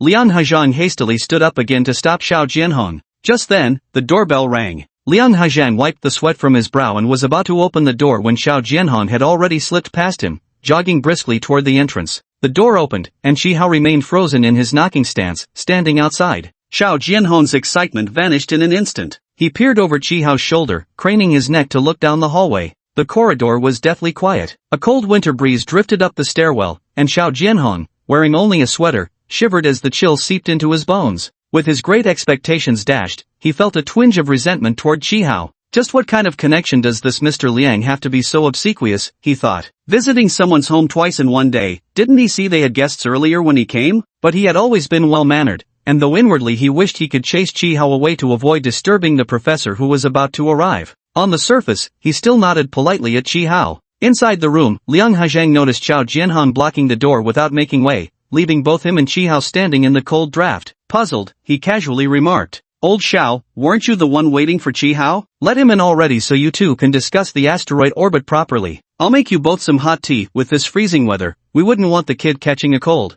"Weren't you waiting for Qihao all along? Waiting for Qihao? Qihao?" So this child named Qihao standing before him was actually the elderly professor he'd been desperately waiting for? Xiao Jianhong's mouth opened slightly as he took a step back, then another. Qihao followed him inside, closed the door, and stood in the entryway, smiling shyly at Xiao Jianhong with eyes shining brightly, filled with eager curiosity. "Professor Xiao, hello. Teacher Liang mentioned you wanted to discuss the calculations for near-Earth asteroid trajectories with me." "Perfect timing. I've actually developed a new theory recently. Professor, would you like to hear it?" Chapter 47 The Perfect Equation. Even after sitting face-to-face with Qihao in the tea room, Xiao Jianhong still felt an overwhelming sense of unreality. In his hand, he unconsciously clutched the note Qihao had written. Qihao had almost reached the dormitory building when Liang Hajang suddenly sent him a message with brief content. "Come back to my place immediately after seeing this message to discuss asteroid orbit issues with Professor Xiao." For Qihao, who was struggling to find a way to get close to the space agency, this was like receiving a pillow when sleepy. He immediately turned around and jogged back eagerly. Little did he know that in Xiao Jianhong's eyes, he had already been placed on a pedestal. Earlier, during his interactions with Liang Hajang,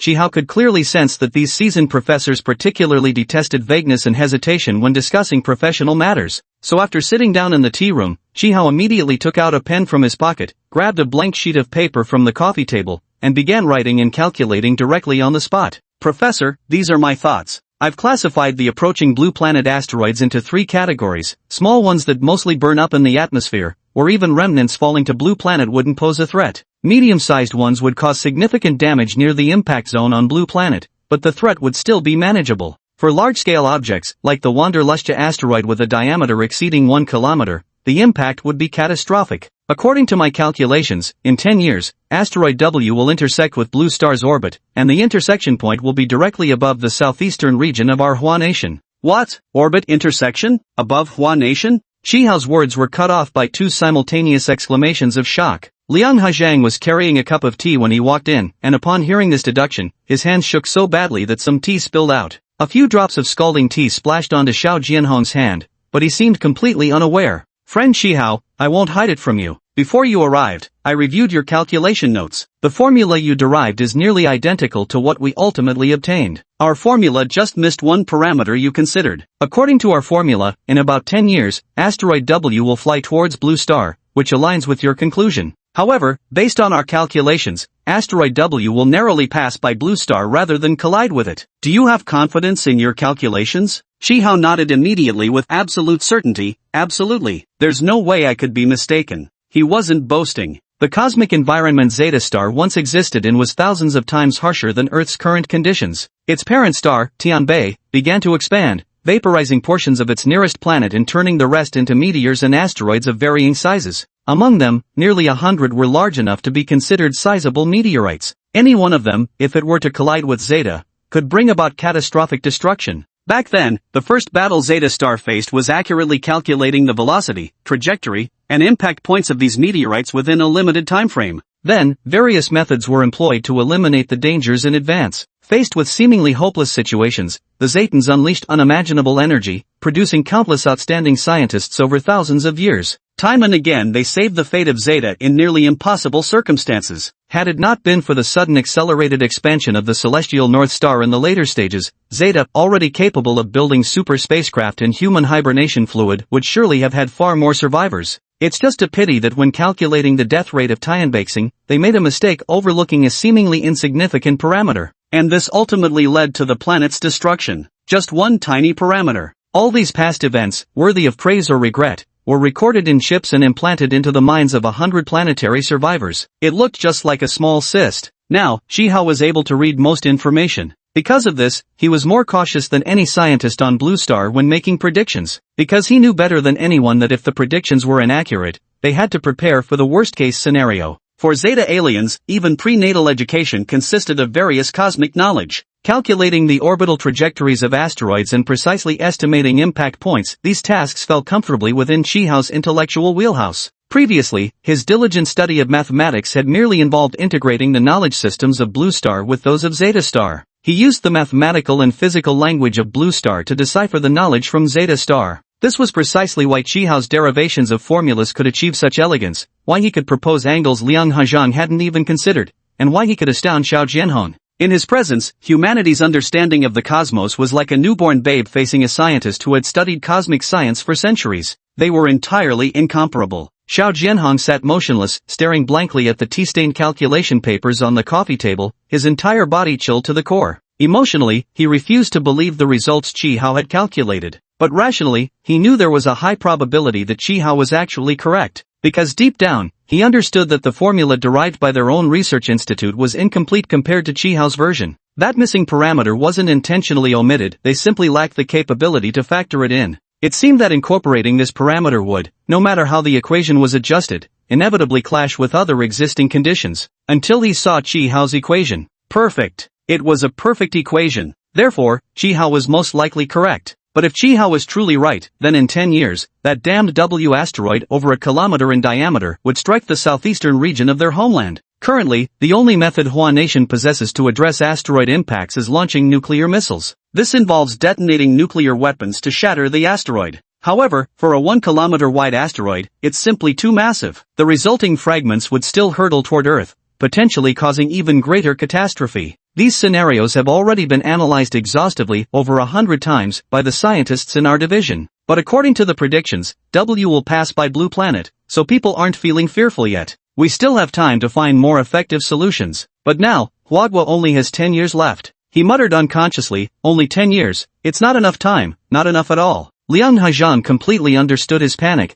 but he wasn't an expert in this field and could only uselessly worry along with him, offering haphazard suggestions. If all else fails, what about seeking help from America? Do they have any solutions there? Xiao Jianhong snorted coldly. America? If W is heading straight for our country, forget whether they'd even be willing to help. Even if they wanted to, they couldn't. After our country's explosive advancements in aerospace 50 years ago, we've become the world leader in space science and aviation technology. The tech America uses now is all stuff we phased out. Weakly, Liang Hezhang slumped onto the sofa as well. Then what do we do? Just sit and watch as it comes crashing toward us? Chihao raised his hand weakly upon hearing this and said, I have a way to deal with the asteroid impact. Xiao Jianhong froze for a moment before suddenly standing up. What did you say? I said, I have a way to deal with the asteroid impact. We can launch nuclear missiles to blow up the asteroid. Oh, so the method Chihao had thought of was the same as this one. Xiao Jianhong sighed, this is a last resort. Using nuclear weapons has significant drawbacks, such as, we could also launch spacecraft to collide with the asteroid, altering W's trajectory through momentum transfer.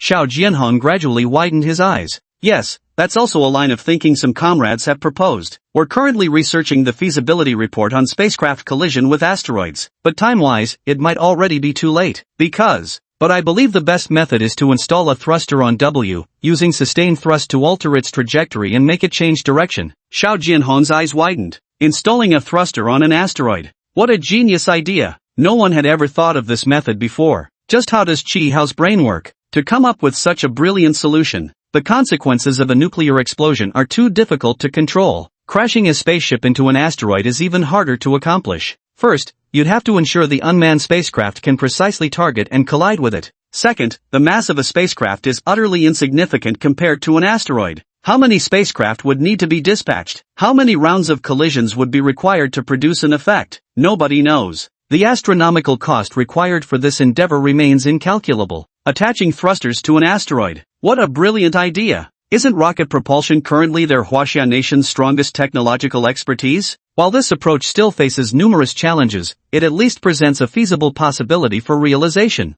Xiao Jianhong looked at Chihao now with growing fondness and admiration, feeling increasingly drawn to the boy, so much so that he could hardly resist the urge to scoop him up and plant a kiss on his cheek. Suppressing his excitement with effort, he raised his teacup in a toast. Young friend Chihao, permit me to offer you this cup of tea in place of wine. With that, he took a hearty sip. Oh no, don't drink it yet, it's scalding. Liang Hezhang wanted to stop him but failed, watching helplessly as Xiao Jianhong poured a mouthful of boiling water into his mouth. Chapter 48, Looking for a Backdoor? Cheng Tianyu, director of the Aeronautics and Astronautics Department at the Ministry of National Defense of China, was reviewing a report recently submitted by the Project Task Force. In recent years, China has vigorously promoted young military officers, and Chang Tianyu is one of the most outstanding among them. 8 years ago, the Ministry of National Defense established a new aerospace division. After passing a series of rigorous tests, Chang Tianyu stood out from the competition and was exceptionally promoted to become the deputy director of the aerospace division. 5 years later, thanks to his outstanding performance, he was promoted to the position of full director.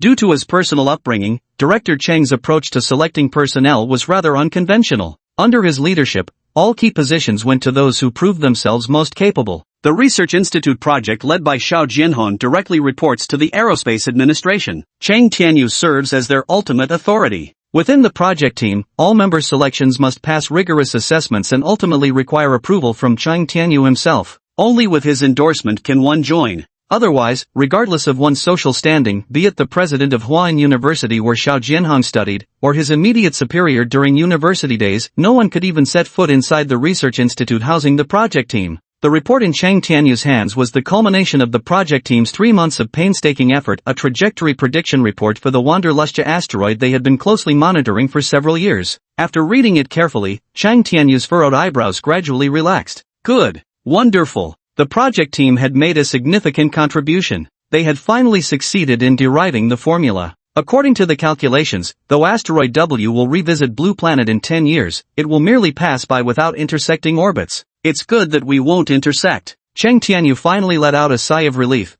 the tightly wound nerves in his heart loosening slightly. For this project, he hadn't slept well for months. The aerospace division he led had only been established for 8 years, making it the youngest department within the entire Ministry of National Defense. It could be said to lack internal foundations and external backing, yet, it was also a strangely remarkable division. Chang Tianyu was an exceptionally intelligent and perceptive individual. Ever since joining the aerospace division, he had often experienced an indescribable, peculiar sensation. That is, for such a young and unsupported department, things moved forward way too smoothly for them. Suspiciously smooth. Lacking funds? The Ministry of Finance proactively allocated budgets. Short on personnel? Both Huayan University and Qingyun University, the two top institutions, let them handpick any elite professors they wanted. Short on space? The Ministry of Land and Resources simply waved its pen, and the wasteland in the northern suburbs of Huayan City, adjacent to the university town, was assigned to the Aeronautics and Astronautics Department. Little did he know, he hadn't even dared to dream of asking for that particular plot.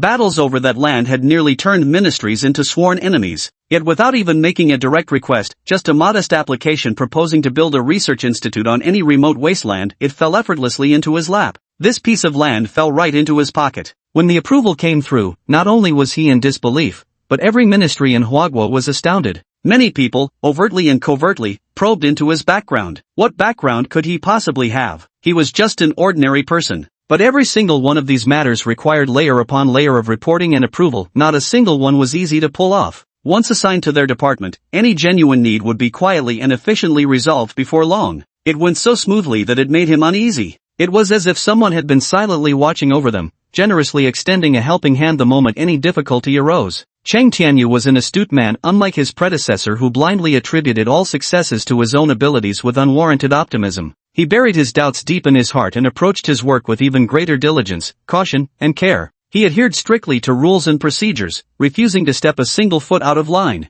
And so, 5 years after becoming deputy director, when the original director was transferred, he became the head of the department. It was also on that day that he was called into the defense minister's office and made to sign a confidentiality agreement. At that time, Admiral Huang Yunze, then serving as the Minister of National Defense, said to him, "Given your current rank, you wouldn't normally have access to these classified state secrets. However, the department you oversee is directly related to this matter. After careful deliberation and 5 years of evaluation, the organization has deemed you worthy of knowing the truth. Lieutenant General Chang Tianyu, honor this trust the organization has placed in you. You should know your predecessor never had this opportunity. For the past 5 years, the leader had been continuously evaluating me in secret." Chang Tianyu's hands trembled as he opened the classified document. After reading it, the doubts that had been buried deep in my heart finally found their answers. No wonder Huaguo's aerospace industry and space science began accelerating at an unprecedented pace 50 years ago. Within just a few short years, groundbreaking achievements emerged one after another.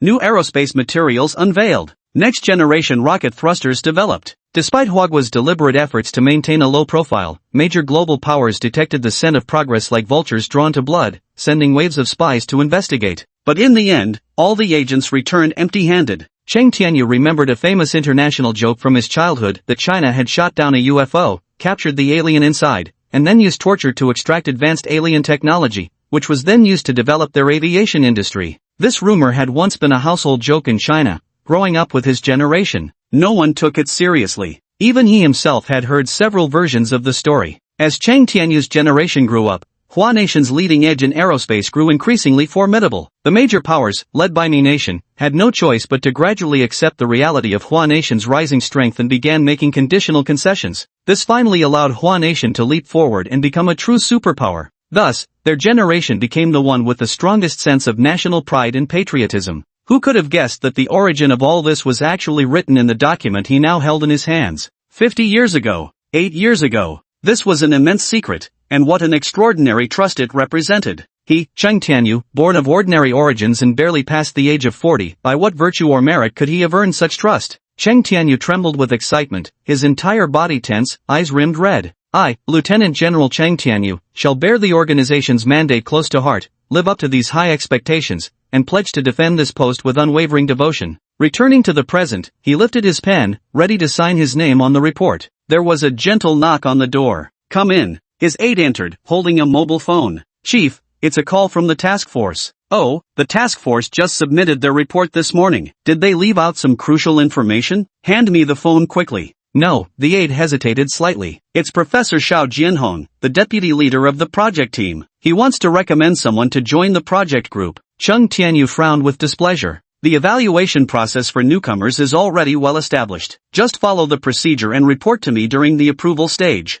"Handle this call yourself," he said, then gestured for the aide to leave. As expected, the request was refused. The aide regretted making this trip for Xiao Jianhong. Director Chang was famously impartial, doing everything strictly by the book. Professor Xiao was quite bold indeed, trying to squeeze a 13-year-old kid into one of Director Cheng's projects just to pad his resume. Absolute fantasy. Muttering repeated yeses, he backed out of the room. On the other end of the phone, Xiao Jianhong's words were muffled, but he was still insistent. Though Chi-Hao was only 13, his expertise and ability fully qualify him for the special task force. You must make his approval an immediate priority. The lining of his mouth had been scalded off by boiling water, and in the dead of winter now, stuffed with ice, his speech was barely intelligible. The aide stepped outside, listened carefully to his exaggerated claims, and replied somewhat impatiently, "Professor Xiao, quit boasting. Director Chang isn't even picking up your call. Protocol won't allow candidates under 18 to pass even the first resume screening. Stop putting me in a tough spot." Xiao Jianhong grew frantic. "No exceptions, this candidate must be admitted." "Go request Director Chang again, I need to speak to him personally on this call." "Aide, please don't make things difficult for me. Director Chang won't take your call." Professor, I still have some matters to attend to here." "If you don't have anything else, I'll hang up now." The voice on the phone suddenly rose sharply, making the aide's ears ache. "Just tell Director Chang that the report I submitted this morning about the orbital trajectory prediction of the Wanderlustja asteroid has errors." Chapter 49, Origins Unknown. After the adjutant withdrew, Cheng Tianyu picked up a pen and solemnly signed his name at the bottom of the report. The significance of this report was far too weighty. Tomorrow would be Tuesday. He planned to take this document straight to the Ministry of National Defense first thing in the morning. In addition to this report, he also needed to present. Knock, knock, knock. A soft rapping sounded at the door once more. Cheng Tianyu frowned. "Come in." His adjutant reappeared at the doorway, holding up a phone. Seeing the expression on Cheng Tianyu's face, the adjutant immediately spoke up without waiting to be questioned. "Report, Professor Xiao, deputy leader of the assault team, says there's an issue with the report submitted this morning." "Cheng Tianyu, hand me the phone." The adjutant quickly trotted forward and respectfully presented the phone with both hands,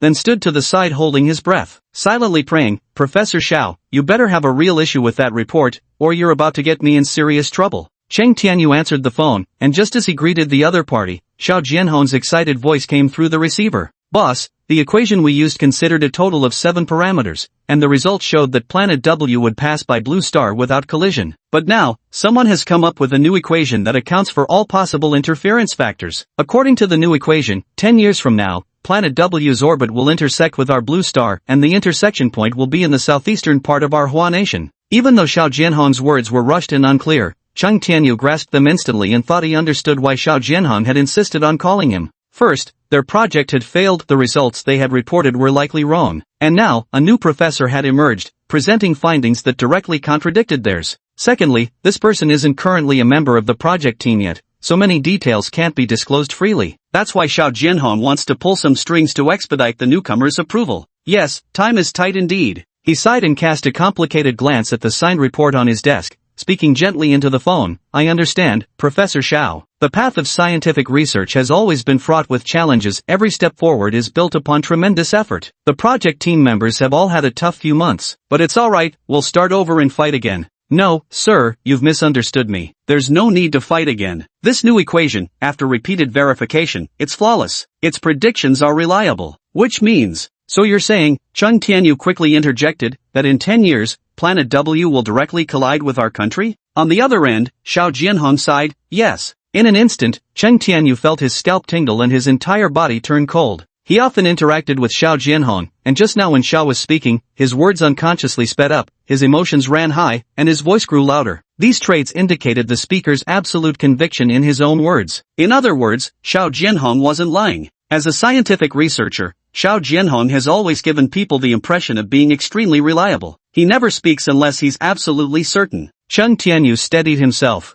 A true leader must serve as the unwavering anchor when their subordinates have lost all composure. Professor Xiao, please send this new comrade's information to Xiao Zhao immediately. For salary and benefits, grant them the highest tier. On behalf of the nation, I thank you and all comrades for your contributions. Chen Tianyu's greatest strength was shouldering responsibility, whether carrying the load or taking the blame when things went south. This was precisely why top talents like Huan and Qing Yun were willing to follow his lead. Relieved, Xiao Jianhong thanked him and rushed off to share the good news with Qihao. After hanging up, Chen Tianyu closed his eyes and wearily rubbed between his brows. His adjutant stood nearby, outwardly composed but inwardly marveling at Xiao Jianhong's audacity. He's been following Cheng Tianyu ever since joining the aerospace division. 8 years now, and this is the first time he's seen the division chief make an exception. Xiao Zhao, go coordinate with old Xiao immediately. After completing the first procedure, bring the documents to me. That urgent. Chief, Professor Xiao already sent Chihao's resume earlier. I've reviewed it. Precisely because I rejected it here that he insisted on speaking with you personally.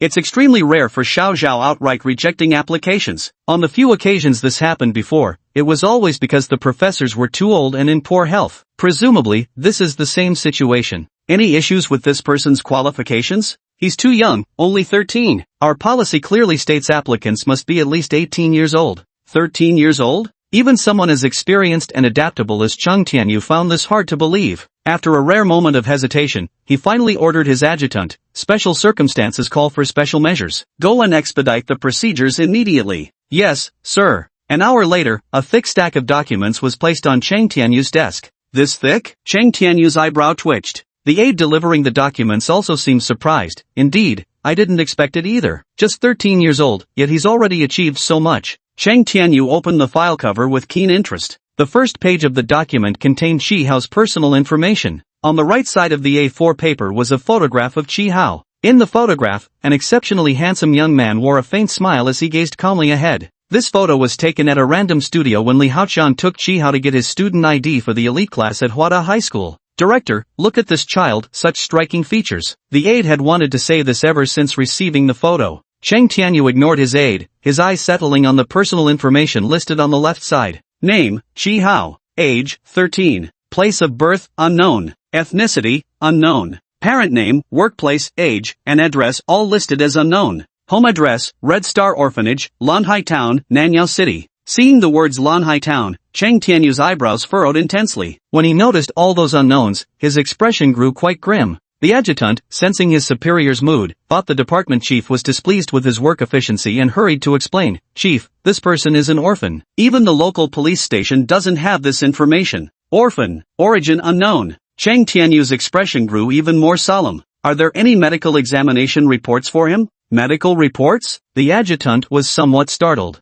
Reporting to the director, yes there is. According to procedure, all candidates must submit their recent medical examination reports. They're located in the latter half of this document. Upon hearing this, Cheng Tianyu skipped the middle section and flipped directly to the back. The aide by his side wanted to remind him that Chihao's impressive list of awards and achievements were in the middle. This kid was seriously exceptional. But after glancing at his superior's expression, he wisely sealed his lips. Cheng Tianyu quickly flipped to the medical examination report. The physical examination was also accompanied by Li Haoqian taking Chihao to get it done. The physical exam for school admission was simple. just a routine procedure, checking eyesight, height, weight, color blindness, and at most an electrocardiogram. The medical report reflected exactly these basic tests. Cheng Tianyu's gaze lingered on Chi Hao's height, and he let out a slight sigh of relief. Name, Chi Hao. Height, 165 centimeters. The adjutant also glanced at it. A 13-year-old boy at 165 centimeters is slightly on the shorter side. So why did their director seem relieved when he saw the height information? The leader continued giving orders. Xiao Zhao, go investigate this person. He glanced at the name on the resume, pull up all of Chi Hao's previous medical examination reports and bring them to me. Then, arrange a physical examination for him. Quickly, schedule it for tomorrow morning. Come up with a reason yourself, and make sure not to arouse any suspicion from him. The location will be at our own hospital. Inform the designated contact there that this person is to undergo the highest level of examination. They'll naturally understand what that means. Oh, and when collecting his blood, saliva, hair, and other samples, remember to keep 2 sets. In addition, conduct a full-body scan on him, particularly focusing on his brain and skeletal structure. Once the reports are generated, seal them immediately. No, inform the hospital that each test result must be sealed immediately upon completion. After sealing, forward everything to me. Very well, now go and take care of it. The orderly loudly responded, yes, then promptly sealed his lips, not daring to ask another question. Cheng Tianyu gave him an approving glance. Seeing how the man walked out with such nervousness, limbs moving in awkward synchronization, he shook his head in amusement and offered some rare additional words.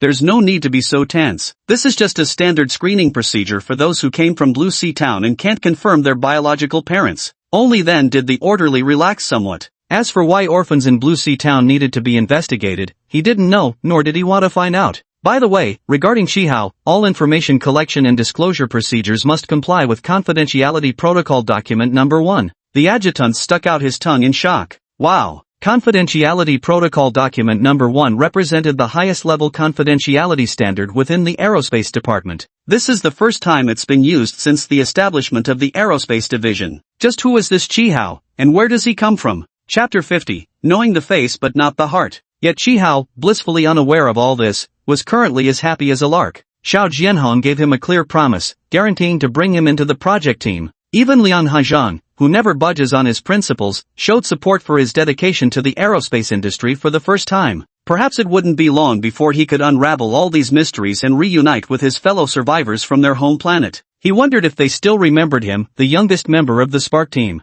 That night, Chi Hao fell asleep with sweet anticipation. Early Tuesday morning, as soon as Chi Hao arrived at the classroom, the homeroom teacher called him out. Chi Hao, Professor Xiao from the Aeronautics and Astronautics Engineering Department says he urgently needs to speak with you. So soon? Chi Hao took the phone with a look of oblivious innocence on his face. Okay, a pre-employment physical? Where's the address? Have to go right now? Got it. I'll leave immediately. Wait, what? There's a dedicated shuttle? Okay, thank you. After hanging up, he politely informed his homeroom teacher, Ms. Wang, Professor Xiao has some work for me to observe and gain experience, but it requires a physical exam. They want me to go this morning. Homeroom teacher Wang Meixin immediately nodded in approval. Just now, before Professor Xiao called you over, he had already arranged leave for you. Don't worry about the classes you'll miss at school. If necessary, the teachers can arrange one-on-one tutoring sessions later. Having taught the gifted class for so long, she had long grown accustomed to students casually dropping major achievements. Whether it was competing in prestigious international competitions or joining research teams that required globetrotting, these were no ordinary children, they were the future pillars of our nation.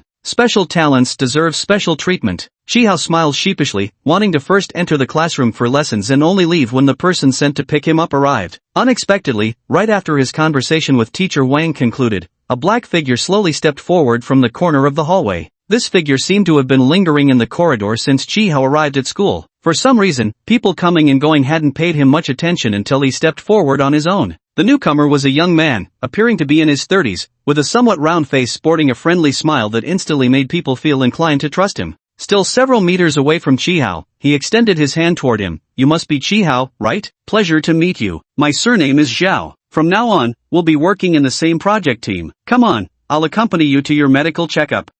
Uncle Zhao, hello. I can handle it myself, I am already a high school student. Xiao Zhao thought to himself, a 13-year-old high school student? That's really rare. The two chatted as they walked out. Xiao Zhao, being quite talkative, kept Chi Hao entertained with conversation. Before they even reached the hospital, he had figured out details as precise as Chi Hao's shoe size, 38. Chi Hao has been on Blue Star for 8 years now. In all these 8 years, this was the first person he felt such a natural kinship with. No matter what topic he brought up, Uncle Zhao could effortlessly join in the conversation, always finding common ground. Combined with the joy he'd felt these past 2 days, after getting out of the car, he couldn't help but skip alongside Xiao Zhao, displaying a rare glimpse of youthful exuberance that seldom surfaced in him. Uncle Zhao was extremely considerate. No matter what examinations were being conducted, he always stayed in the room with Qihao, refusing to wait outside seated on a chair. This made Qihao, who rarely troubled others, feel deeply uneasy. His few close childhood friends, like Su Duo and Li Bing, were all around the same age. The orphanage director, who shared the deepest bond with him, was already an elderly person. Li Haoqiang and Pan Yu cared for him sincerely, but always from a teacher's perspective. This was the first time in Qihao's life that he had met an adult who connected with him so well and showed such thoughtful care for him in every way. He genuinely felt it was a pity they hadn't met Zhao sooner. Ever since shaking hands with Uncle Zhao, he hadn't stopped smiling all morning. Until he went for his blood test. In the blood draw room, there were 2 nurses. The younger one, upon seeing him, first gave a perfunctory greeting, asking him to hand over the form and roll up his sleeve. Just as he was about to roll up his sleeve himself, Uncle Zhao, who had followed behind him, immediately stepped forward to help roll it up for him. The young nurse happened to glance up and spotted Xiao Zhao, instinctively calling out, "Director Zhao." Uncle Zhao didn't respond, and the young nurse wore an awkward expression, as if she had mistaken someone else. Yet Qihao distinctly felt Uncle Zhao's hand pause slightly as he rolled up his sleeve for him. In that very instant, Qihao's mind was struck by a sudden lightning bolt. Something he had overlooked seemed about to reveal its terrifying true nature. At that moment, his entire body stiffened, cold sweat breaking out in layers until his back was drenched. Now, he could only feel grateful that Uncle Zhao's hand had already left his arm.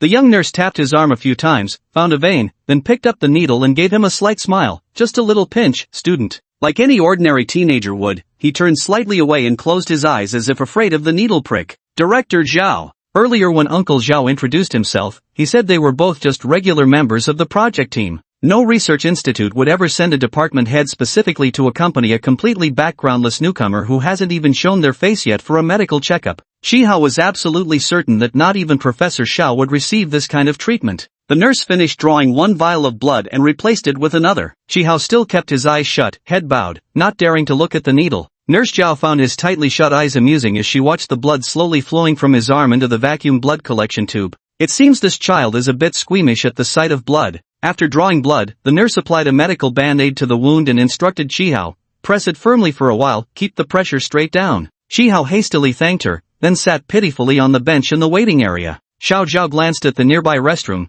then back at Qihao, who was sitting obediently while pressing on his wound. He had left early and hadn't let Qihao out of his sight the entire way. Now he had personally watched as the blood was drawn, and it seemed the next test would require some waiting. "Xiao Hao, I'm going to the restroom. I'll be right back." Qihao smiled. "Go ahead, uncle. I'll wait here for you." Reassured, Xiao Zhao left. Qihao closed his eyes again. There were very few patients at the hospital today. In the blood drawing room, he was the only one. After drawing Qihao's blood, the young nurse went into the back room. The vast testing lab stood empty and deserted. Carrying Qihao's blood sample, the young nurse carefully closed the door behind her before whispering to the senior nurse, "Head nurse, that special case we were notified about has arrived. Director Zhao is personally accompanying him, but he just looks like an ordinary kid to me. No idea what makes him so special." The head nurse pressed a finger to her lips in a zipping motion. "Hush, no discussions, just do your job." The young nurse dismissed the concern. "Don't worry, head nurse. Our walls and doors here are all made of special materials. Once sealed tight, even an explosion inside wouldn't be heard outside."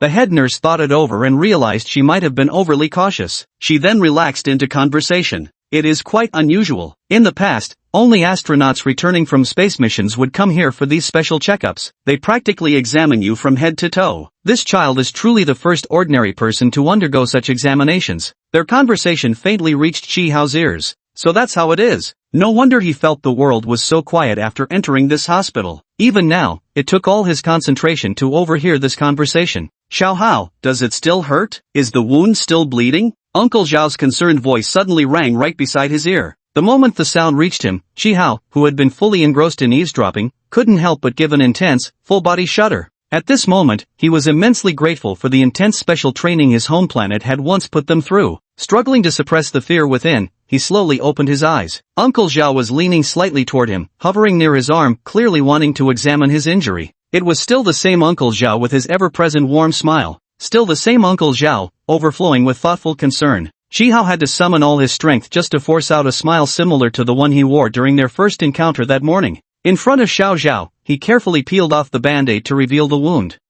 It's already stopped bleeding. Xiao Zhao leaned in for a closer look. The bleeding has stopped. So, shall we proceed to the next test? Sure. Chapter 51, Eating Leftovers? Xiao Zhao accompanied Chi Hao all morning long. After completing all the tests, he thoughtfully personally escorted Chi Hao back to school. After a morning of interacting, the two of them found they were getting along remarkably well. Before getting off, Chi Hao reluctantly said goodbye to Xiao Zhao. Xiao Zhao smiled warmly. Don't worry, we'll have more chances to meet again. After the car door closed, the vehicle didn't start immediately. Xiao Zhao's smile faded as she watched through the window, following Chi Hao's bouncing figure retreating into the distance. Director, shall we head back to the bureau now? The driver asked for instructions. Not going back to the division, return to the hospital. The car started smoothly and soon drove away from the school. Once the sound of the engine completely faded from his ears, Chi Hao stopped his bouncing steps and leaned weakly against the wall. Students passing by on the street, some from his same grade, recognized him and greeted him warmly. Chi Hao, have you had lunch yet?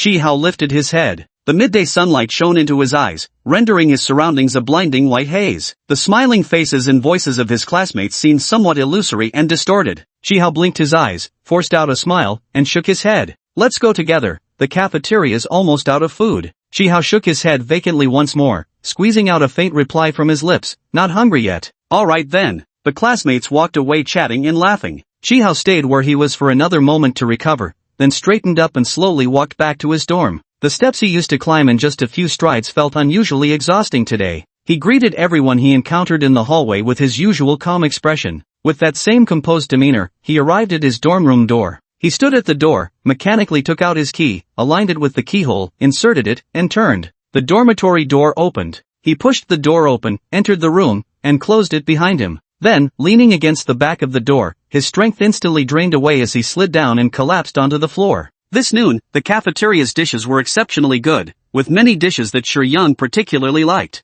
He got a portion of braised spare ribs and added another portion of sweet and sour hairtail. The master chefs in Hawaiian University's cafeteria all have a special fondness for these young gifted students. The 2 portions they gave him contained enough food for 3 people. Shi Yang was stuffed. In the past, young Master Shi would never have deigned to eat leftovers, but today's dishes were just too delicious. What if dinner only had vegetarian dishes again? After a long internal struggle, young Master Shi bought a lunchbox and packed the untouched sweet and sour ribbon fish. Humming a pop song, with his little belly bulging from the meal, he happily carried his takeaway leftovers back to the dorm. The dorm room was dimly lit with the curtains drawn. Shi Yang found it a bit odd. He remembered Chi Hao opening the curtains before leaving for class that morning. But it didn't really matter. Feeling drowsy after lunch, he decided to take an afternoon nap. He placed his lunchbox on his desk, lazily climbed up to his bunk bed, stretched comfortably, and casually glanced over at Chi Hao's bed. Then, he trembled with fright. Holy shit, Chi Hao, are you fucking crazy? You didn't make a sound, scared the hell out of me.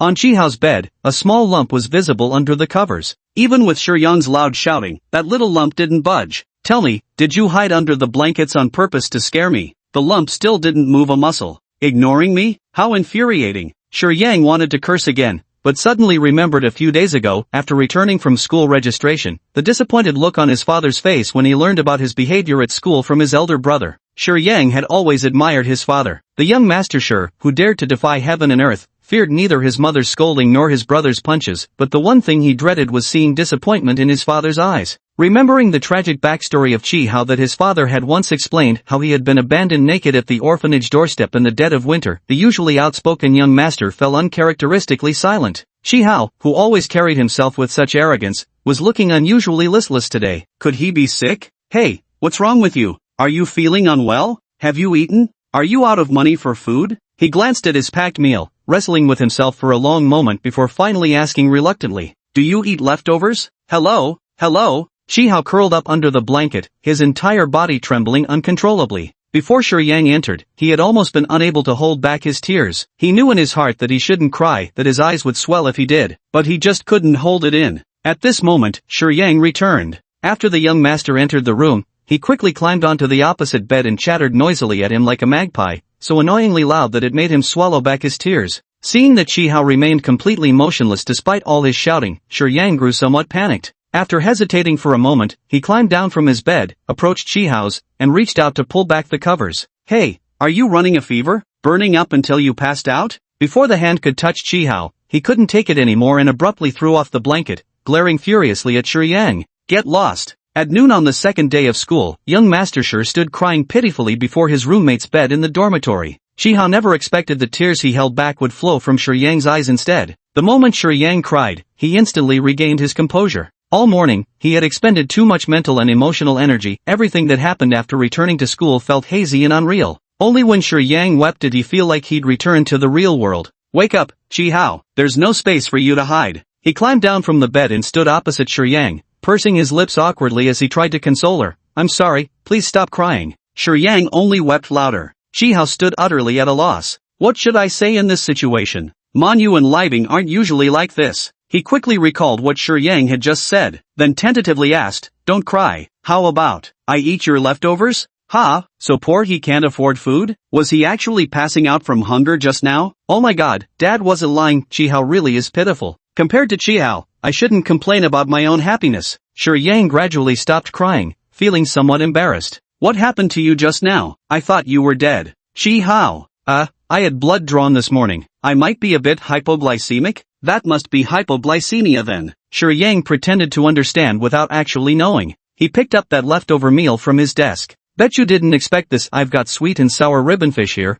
Works wonders for low blood sugar. Don't worry, I just got this meal and haven't touched it yet. Guaranteed saliva-free. He glanced at the lunchbox before reluctantly handing it to Chihao. Here, take it. Not that I pity you or anything, I'm actually kinda reluctant to part with it myself. Chihao looked from Shi Yang to the offered lunchbox, hesitated briefly, then accepted it. Thanks. These past few days together, they'd either been in a cold war, unilaterally declared by Shi Yang, Chihao simply ignored him, or outright arguing, Chihao's trademark line to Shi Yang, get lost. This was the first time the two had a calm conversation, and both felt slightly awkward. After Chihao started eating, Shi Yang quickly climbed onto the bed, intending to take a nap. Chihao, wake me up before afternoon class starts, let's go together. Got it. Chihao finished his meal, then climbed onto the top bunk and closed his eyes. All the scenes from this morning's medical examination center flashed rapidly through his mind. He had acted naturally and shouldn't have revealed any flaws. But why was he being investigated? Before this, I had only interacted with one stranger, Xiao Jianhong. The problem must lie with him. Although his acquaintance with Xiao Jianhong wasn't long, Chihao could sense that this man was a genuine scientist through and through. Assuming Xiao Jianhong himself wasn't the issue, then his superiors must have grown suspicious of me. Ever since arriving on Blue Star, from the moment his feet touched the soil, he had never allowed himself even a moment's carelessness. He was quite certain that he had never used any language from his home planet, never cited even a single formula originating from there. Therefore, it couldn't have been him accidentally revealing traces either. So where exactly did the problem come from? Could it be that his old companions from his home planet had stirred up trouble? Were they being hunted nationwide? Chihao's thoughts wandered aimlessly for a while until, unexpectedly, he drifted into a daze. He was jolted awake only when loud knocking suddenly echoed at the door. Chihao, Shi Yang, are you two alright? Why didn't you go to class this afternoon? Chapter 52, No One's Coming for Me? Friendship between guys sometimes blossoms in the most inexplicable way. After just one shared experience of skipping class, Shi Yang quickly considered Chihao his friend, at least in his own mind. At dinner time, the two walked shoulder to shoulder toward the cafeteria. All the way there, Shi Yang never stopped talking. Chihao, you know what? I really hated you when you won Best Debater. It was all settled that if I kept the title, Xingyun's gifted class would accept me. Going to the same high school as my brother has been my dream since childhood, and you crushed it. After the tournament, I analyzed all your debates and realized you're ridiculously strong. No wonder he was the former best debater. He single-handedly carried the entire show. Chihao just gave him a series of perfunctory ahas the whole way. Chihao, I saw the news about your math award. Do you have any idea how crazy the world went when that came out? Everyone around me was talking about you. Your award ceremony video played non-stop on our school's broadcast system, and even at my family's dinner table, my dad wouldn't stop praising you. Do you know how that made me feel? MHM. Just one thought crossed my mind, this guy Chihao definitely isn't human.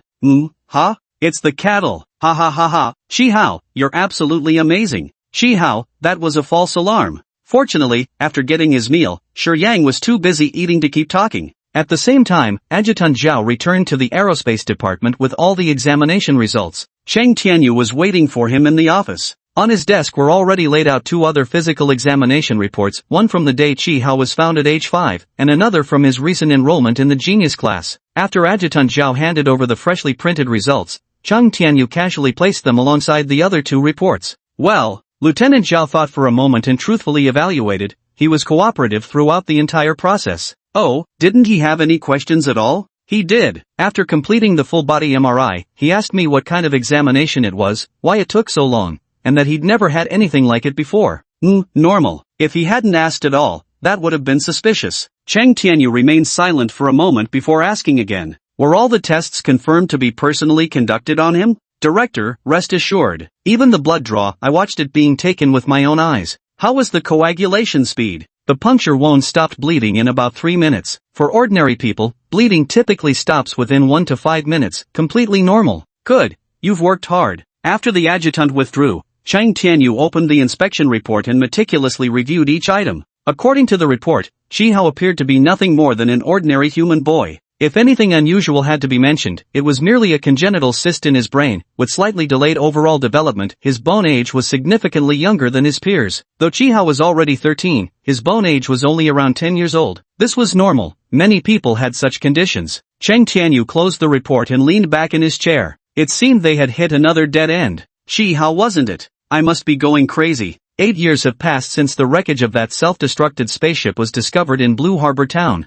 The crash site was initially designated as a military restricted zone, but later, even after digging 3 meters deep, no hazardous substances were detected. After 3 more years of continuous monitoring, they filled the excavation pit to create an artificial lake. To the public, they claimed this park was part of the local government's Green Homeland Initiative, successfully covering up the truth. But in reality, after the spaceship wreckage was found, all vegetation within several dozen meters of the landing site had grown wildly out of control within just a few months. There used to be a small cluster of ornamental roses in that area, a variety that typically grows between dozens of centimeters to about 1 meter tall. Yet in just a few months, these roses had grown into floral trees over 10 meters high. The nearby peach trees were even more astonishing, bearing fruits as large as watermelons. They had carefully transplanted some of these mutated plants, but after being moved to new soil, their growth quickly returned to normal rates. Thus, the issue didn't lie with the plants themselves, but rather with the soil beneath the spacecraft. They dug 3 feet deep, transporting all the soil from that site to a secret research institute in the capital. Tests revealed the soil was rich with unknown active substances. The closer to the surface, the higher the concentration of these mysterious compounds. After purifying all soil containing active substances,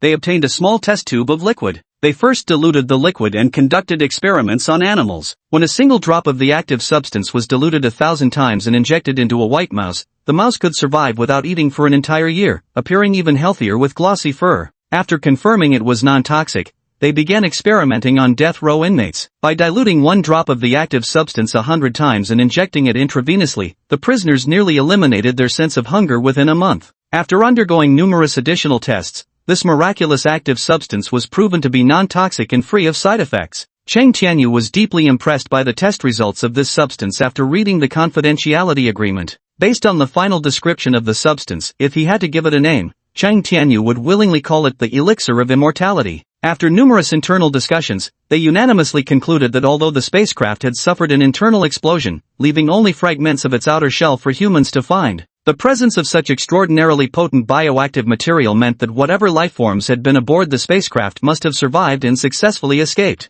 The explosion was most likely the creature's self-defense mechanism. No biological traces of the creature were left at the scene. This means that 8 years ago, a group of extraterrestrial beings had arrived on Blue Planet aboard a spacecraft with technology far surpassing Earth's. They eluded satellite detection, successfully landed in a remote area of China, destroyed all evidence of their presence, and vanished forever from human sight. Such high intelligence, such advanced technology. This is absolutely terrifying. What are those things? Where do they come from? And why have they come? Do they harbor hostility towards humans? Humans have countless questions and have laid layer upon layer of traps to capture such creatures. First, overnight, Nanyao City was covered in new surveillance cameras across every street and alley. Unfortunately, after a month of non-stop searching, no unusual creatures were found. At the same time, humanity launched a large-scale population census, fearing that these creatures might be capable of mimicking human appearances. During that period, anyone without household registration or unable to account for their origins was treated to a complimentary day trip to the local police station, complete with a free physical examination. Unfortunately, it proved to be a futile endeavor. To this day, the extraterrestrial beings remain at large. This or these escaped unknown creatures, like terrifying monsters, lie quietly in the shadows, ready to jump out at any moment and take a bite out of humanity. Yet humans aren't completely clueless. The confidentiality agreement contains one revealing line. Based on speculation, the creature's physique may resemble humans, with an approximate height of around 2 meters. Thus, this physical examination was initiated. Shi Hao met all the criteria triggering the highest level surveillance protocol. He came from Blue Sea Town, appeared on the same day as the spacecraft, possesses extraordinary intelligence. His origins remain a mystery. Though much shorter, it's still far too suspicious. Yet his blood, DNA, bone structure, brain composition, billions of biological markers all conclusively proved his human identity. Seems we've targeted the wrong person again. Cheng Tianyu slammed his fist violently onto the table. Those who are not of our kind must have different hearts. Damn it, you cunning aliens, I'll catch you sooner or later. Shi Hao tossed and turned all night long. Every time footsteps sounded on the stairs, every time the slightest movement echoed in the corridor, his heart would leap in terror, fearing it might be humans coming to capture him. Although my appearance closely resembles a human's, I'm not truly one of them. Previous medical checkups were just formalities, but with such a thorough examination this time, it's only a matter of time before my alien identity is discovered. If humans truly decided to capture me, Shi Hao believed he wouldn't stand a chance of escaping. So how should he negotiate with humans? Lost in thought, he glanced at Shi Yang sleeping soundly beside him. For negotiations, this person could serve as a hostage. But if he took hostages, he'd completely position himself on the opposite side of humanity. Considering humanity's array of weapons, Shi Hao immediately dismissed the thought of confronting them head-on. Head-on confrontation? Hell no. And what about his human friends, would they still be friends when the time came? He lay quietly, savoring what might be his last moments of freedom. Time ticked by, and the sky gradually brightened. The hallway slowly came alive again as students woke up, filling the space with their morning clamor. Then, suddenly, a loud alarm clock rang out inside their dorm room. Shi Yang groggily extended his arm from under the blanket and turned off the alarm. Shi Hao, wake me up again in 5 minutes, and we'll go get breakfast together. Okay. Not until he reached the classroom, not until the classes started, not even after Wednesday's mandatory lectures had concluded, nor when his elective computer course finally began. Still, no one came to arrest him. The day passed without a ripple. How strange. Why hasn't anyone come to get me yet? This defies all logic. Chapter 53, Don't Stick Your Nose In. Computer class was over, and the students left the classroom one after another. Shi Hao was lowering his head to pack up his school bag when the homeroom teacher, Ms. Wang, stood at the classroom door and called out to him with a smile. Shi Hao, someone is here to see you. Shi Hao looked up to see Ms. Wang step aside, revealing Xiao Zhao standing behind her. Here they come, Shi Hao thought. The people who are after me have finally arrived. With everything settled once and for all, he actually felt calmer. No matter what, he had already lived 8 extra years. On the ground, in the sunlight. With a touch of solemn grandeur, he cast one final glance around the classroom, bidding farewell to ordinary life. Farewell, classmates. Farewell, computer teacher Lu. Classmate Chi, has it been just a day since we last met that you no longer recognize me? Uncle Zhao stepped into the classroom with a warm smile, surveying the surroundings as he walked. When he saw the rows of complex computer code projected on the white screen, he remarked with emotion, "Your learning environment is quite impressive." Computer teacher Lu, mistaking young Zhao for Chi Hao's parent, explained with a smile, "For the first lesson, I programmed a simple game to spark the students' interest in the subject. After all, interest is the best teacher." Chi Hao really liked this teacher and absolutely didn't want to be arrested in front of him. He abruptly stood up and walked past Officer Zhao. Officer Zhao raised an eyebrow, smiled and nodded at teacher Lu, then casually followed behind. "Student Chi Hao, what's wrong? You don't seem happy today? Well then, look at this, does this make you happy now?" He pulled out a pass from his pocket and handed it to Chi Hao. Chi Hao was stunned by this divine plot twist. He lifted the pass in his hand with disbelief. It was a simple card, about the size of his student ID, with his portrait and name on the front and a tiny chip on the back. It didn't seem fake. But no, that couldn't be possible. What does this signify? Could it be that across the vast universe, on Zeta Star and Blue Star, 2 planets separated by who knows how great a distance, there had evolved completely identical species? He didn't believe it. To borrow the terminology of Blue Star's own academic language, within the realm of statistics, the probability of such a scenario occurring was 0. When Xiao Zhao had entered just now, he had been too consumed by despair to observe carefully. But now that I think carefully, both the homeroom teacher and Director Zhao had rather gentle looks in their eyes when they glanced at me, their faces beaming with smiles. The corridor didn't have any suspicious people either. I wasn't under surveillance, wouldn't be taken away? So that means I did indeed pass the physical examination. And there's only one way I could have passed. My DNA sequence must be highly similar to humans, with the consistency very likely exceeding 99%. Since the probability of identical DNA between different species is 0, there's only one possible conclusion. I am human, or at least, very close to being human.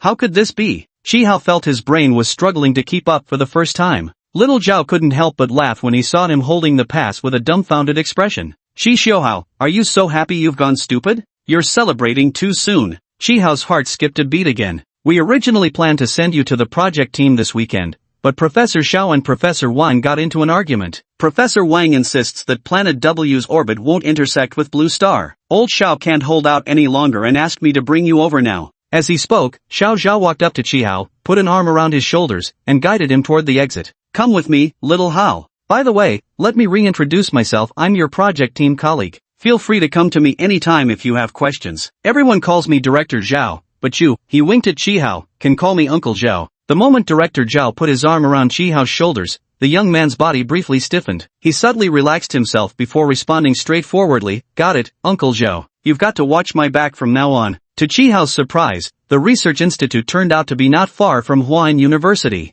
They left campus at 5 o'clock, and by 5:30 were already standing at the institute's entrance. The research institute covered an extensive area, yet appeared rather unremarkable from the outside. The two imposing thick iron gates might seem impressive, but stood completely bare, not even a nameplate in sight. Tonight, Xiao Zhao drove personally. Though the guards at the checkpoint recognized his license plate, they still thoroughly inspected his vehicle. Xiao Zhao took the opportunity to bring Chi Hao into the guard booth to register. After all, this was a high-tech research facility, even their registration methods were comparatively advanced. It's for facial recognition and fingerprint scanning. Usually, most visitors here are middle-aged men and elderly folks. This was the first time a child had wandered in, so the guard at the entrance couldn't help but eye Chi Hao with subtle curiosity, stealing several discreet glances at him. Noticing this, Xiao Zhao gave Chi Hao a gentle nudge forward and introduced with a cheerful smile, "Don't underestimate this young one, he's actually our newest researcher. A genius." The guard immediately straightened up with newfound respect and saluted Chi Hao. Young Zhao's face beamed with pride, as if praising someone else brought him even more joy.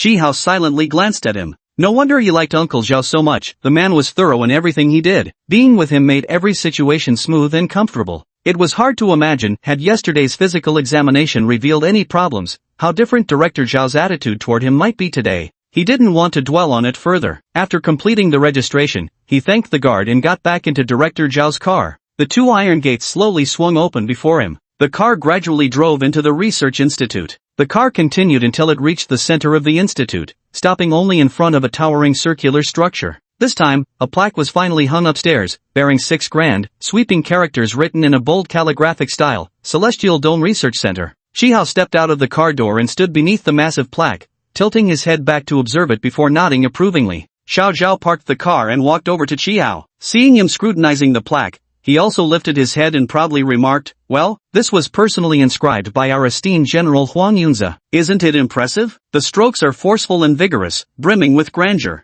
After finishing his praise, he turned his gaze toward Chi Hao. Chi Hao rubbed his nose. I just think the structure of this building is quite good, and the name fits perfectly." Xiao Zhao was briefly taken aback but quickly put on a smile again. "Classmate Chi Xiaohao, who would have thought you understood architecture? Impressive, truly impressive." Chi Hao immediately sounded the alarm in his heart. "No, I don't know squat about architecture, I was just blabbering. It's just that this building is so pretty, like an eggshell." Xiao Zhao. Even the usually smooth-talking Director Zhao was at a loss for words. After showing their passes to the guard, the two entered through the gates. The lobby was towering and spacious, entirely white in color. At the second iron gate, they scanned their faces and fingerprints on a machine. With a beep, the hefty silver metal door slowly rose automatically. Beyond the door stretched a long corridor, with rooms branching off on either side. Some rooms had an open design, while others were sealed with identical silver metal doors. Chi Hao felt a tinge of novelty as he looked around. It's so futuristic, like stepping into outer space. Before Xiao Zhao could respond, a furious shout erupted from the nearest open room. "Wang Koan, stop being so obstinate. An equation missing parameters is incomplete." The voice belonged to Professor Xiao. Another sharp voice chimed in, "Even if the equations our team derived are imperfect, they're far more credible than this dubious formula of yours." After he finished speaking, someone immediately chimed in, "Exactly. Almost all the grandmasters of mathematics in China are gathered here today, and Professor Wang is a titan in the field on par with Professor Liang Haizhang, with decades of dedicated research." "Professor Xiao, just who is this Chi Hao you mentioned who derived this equation? Is Chi Hao that kid rumored to have cheated his way to first place in the Hope Star competition? How old was that kid again?" 13, ha ha ha ha. Xiao Jianhong, What's age 13 got to do with it? As they say, enlightenment comes at different times. That rather shrill voice interrupted him. Team leader Xiao, you're from the aerospace sector while we specialize in mathematics. You have your expertise, we have our domain, let's not interfere foolishly in each other's affairs. Chapter 54, I am Qihao. Both Xiao Jianhong and Wang Kuan served as deputy leaders of the task force. The saying two tigers cannot share one mountain holds equally true in academic circles, especially for these industry leaders already at the pinnacle of their respective fields who brought their star students to this research institute, toiling for 3 grueling months to produce results, only to have Xiao Jianhong dismiss their work with a casual comment to the superiors, questioning its validity. Not only were 3 months of hard work wasted, but the bonuses they had secured also vanished into thin air. How dare she? Needless to say, Wang Kuan was indignant, and the doctoral students accompanying him weren't happy either. Fortunately, although Wang Kuan was somewhat obstinate, he wasn't entirely unreasonable. After all, they had worked together for so long. Old Xiao was well known within the project team for being completely devoted to the project, hardly the type to intentionally set traps for others. Thus, he gave Xiao Jianhong a chance to explain. Sadly, Xiao Jianhong failed to seize the opportunity, which only escalated the conflict. Actually, you can't really blame Xiao Jianhong for this. Although the equation Qihao ultimately derived appeared quite concise, the derivation process itself involved intricate tensor analysis and differential geometry, making it extremely complex. At the time, Qihao filled dozens of 4 pages in Liang Haizhang's tea room. The small note in Liang's book only contained the very beginning of the equation's derivation. Wang Kuan wasn't wrong about one thing, Xiao Jianhong truly wasn't a mathematics expert. At that time in the tea room, being able to fully comprehend the derivation process of this equation after Qihao and Liang Haizhang's explanation was already quite impressive. The most critical part was that dozens of pages of the derivation process had been submitted to Director Zhao when applying for Qihao's researcher status. So, when Wang Kuan asked him to provide his own proof, he couldn't produce it. Seeing that he couldn't verify it himself or produce any evidence, Wang Kuan immediately flew into a rage. 2 highly respected senior professors were engaged in a heated argument inside the conference room. Their students, who had accompanied them, set aside their work one after another and joined the battlefield. The situation teetered on the brink of chaos. At that very moment, someone entered from outside the conference room, strode straight to the center between the 2 factions, and raised their voice to announce, "Esteemed seniors and colleagues, please calm down. Over the past 3 months, tremendous effort has been devoted to advancing this project, with each and every one of you demonstrating extraordinary dedication and exceptional talent. On behalf of the Aeronautics and Space Administration, I thank you all." With that, he bowed deeply to everyone. "Oh, it's Director Zhao." Seeing him bow to the crowd, the 2 arguing parties who had been red-faced and thick-necked with anger temporarily stopped their quarrel, though they still glared at each other defiantly. Young Zhao had resolved the dispute with just a few words, but he knew full well this was only a temporary reprieve. The one who could truly resolve disputes wasn't himself, but Qihao. He straightened up, swept his gaze across the room, absorbing every subtle expression on everyone's faces, then smiled faintly. Since everyone wants to know the proof process of this equation, let's now have researcher Qihao, the first mathematician to derive this equation, demonstrate it live for all of us. Having said this, he smiled knowingly toward the entrance. Everyone's gaze followed his line of sight toward the entrance. There stood a slender, exceptionally handsome young man walking in with an expressionless face, wearing the school uniform of Huada High School. The youth walked straight to Xiao Zhao's side. After stopping, he slightly raised his head to look at the professors and experts around him, people old enough to be his fathers or grandfathers, and flashed a faint smile. "Hello everyone, I'm Qihao. Next, I'll demonstrate the derivation of this equation for everyone." For these senior professors, the way to earn their recognition and respect wasn't through noise, but through impeccable professional competence. Xiao Zhao timely slipped a whiteboard marker into Qihao's hand and led him towards a nearby whiteboard. Qihao walked to the whiteboard, stood firmly, and without a word of unnecessary talk, started writing directly. At first, there were plenty of skeptical voices all around. "Who's this kid? Damn, he's putting on quite the act. Where are the guards? What kind of place is this, letting just anyone barge in?" Gradually, the noise subsided. "Shoo, keep it down. Did we skip a few steps here? Holy shit, is that how you prove it? Why didn't I think of that? No way, this kid must have memorized it in advance. How old is he even?" Gradually, the meeting room grew quieter and quieter, until Qihao abruptly stopped writing. Protests immediately erupted all around. "Don't stop now. Keep writing. Damn, why did it stop here? Can Poincaré's lemma even be used in this context?" Qihao gave Xiao Zhao an innocent look and said, "Uncle Zhao, we've run out of whiteboards. Do you have any more?" It was only then that everyone noticed the entire row of 5 whiteboards in the conference room, already filled to the brim. "Xiao Zhao, does proving an equation need to be this complicated? Dereliction of duty. He had actually neglected his duty. Everyone around him turned their gazes toward him in unison, urging him on. Xiao Zhao was starting to sweat. He immediately tilted his head slightly and murmured a few quiet instructions toward his left collar. Soon, synchronized footsteps echoed down the corridor, followed by 5 uniformly dressed guards entering the conference room, each carrying a fresh whiteboard. Xiao Zhao gave Hao Qi a nod at the center of the gathering. Keep writing, Xiao Hao Qi, we've got all the whiteboards you need. Shi Hao gave him a slight shake of his head, silently mouthing the words, still not enough. Xiao Zhao, my apologies for the disrespect. As 10 new blank whiteboards were lined up in a row, the originally spacious conference room became completely filled. Shi Hao stood in front of the first whiteboard on the far left, raising his pen. Chapter 55, How to conclude this. Behind him were the researchers, all intently focused. Shi Hao began writing out the derivation process with astonishing speed and remarkable fluency. Such a complex proof process would cause most people to pause occasionally for reflection, even with clear concepts and knowledge of the next step. Sometimes, they might even review previous steps to ensure nothing was missed. Shi Hao didn't. In mere moments, the observers saw him move from the first whiteboard on the left to the second, then quickly to the third. As the proof progressed under his hand, more than half of the watching researchers could no longer keep up. Those still following Shi Hao closely, moving rightward from whiteboard to whiteboard, were specialists in this particular derivation. Wang Kuan stood at the forefront of this group. His eyes were fixed tightly on Shi Hao's pen tip, silently thinking, almost there, almost there. Soon, all 7 parameters will be addressed. He's about to derive the same equation as mine. Though the process is more concise, the result is identical. But at that moment, he had only just finished writing on the 5th whiteboard. Behind Wang Kuan, his team members shared his mix of anxiety, hidden anticipation, and excitement. For 3 months, they had been utterly unable to incorporate this 8th parameter into the equation. Can this child before me create miracles? Finally, Shi Hao stood before the 6th whiteboard.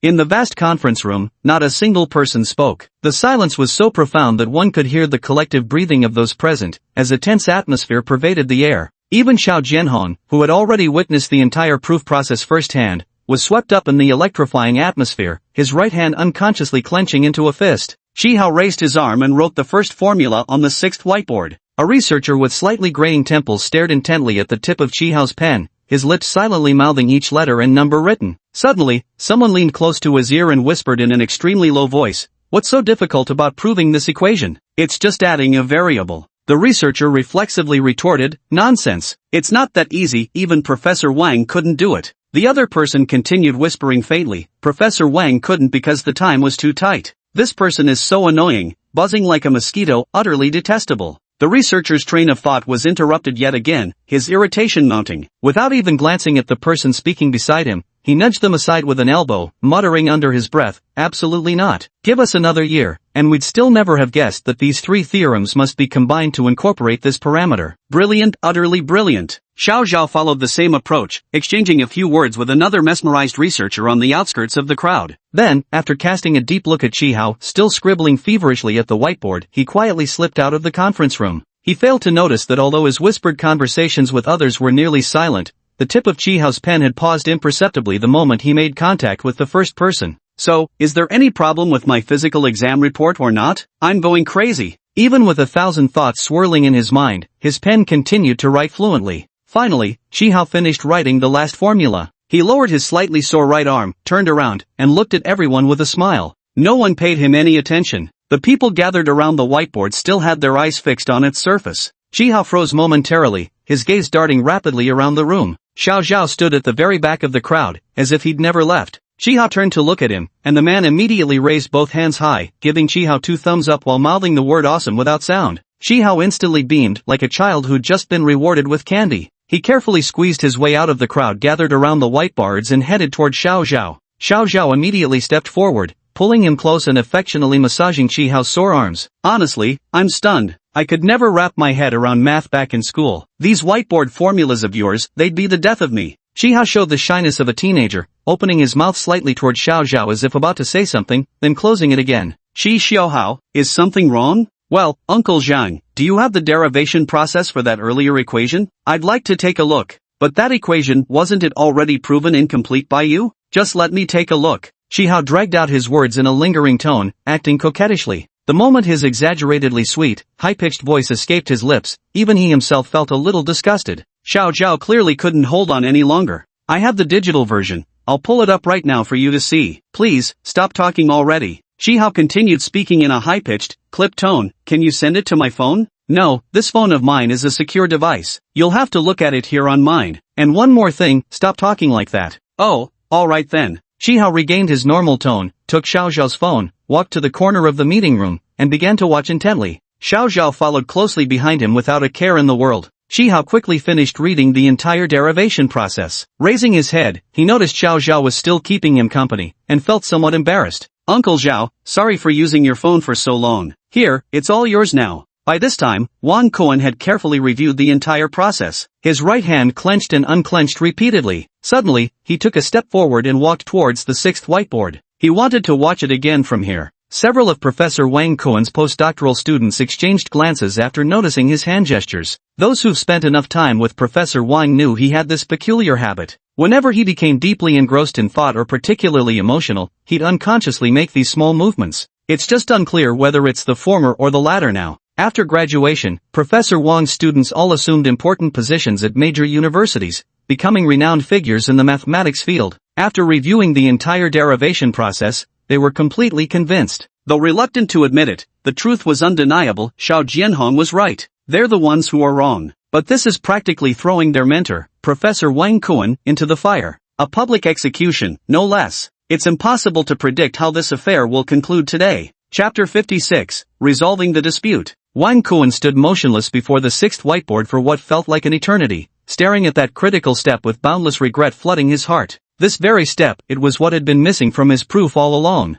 What a pity, how hateful. Why hadn't he thought of it at the time? What should I do now? He couldn't help but feel some regret. Had he known it would come to this, he wouldn't have made things so tense with Xiao Jianhong earlier. Now, how could he possibly save face? His status within the group had always been lofty. Whether it was knowledge, reputation, or connections, he was consistently among the very top. From now on, how could he possibly command respect from the others? Resentment welled up within him once more. How could old Xiao treat him like this? First pretending he couldn't produce the credentials, then somehow finding this kid out of nowhere to publicly humiliate him. He wouldn't even bother slapping his own face personally. The fact that Shihao was brought by Director Zhao was conveniently glossed over. He considered storming off in anger, but knew that would be letting emotions get the better of him. He'd already been standing in front of this damn signboard long enough. Fine, he'd take this loss. There'd be plenty of opportunities to settle scores later. He clenched his fist tightly and turned around. Sure enough, everyone was staring at him, especially that damn Xiao Jianhong and that inexplicable Qihao. So, this equation, no problems, right? Xiao Jianhong had finally waited for this moment,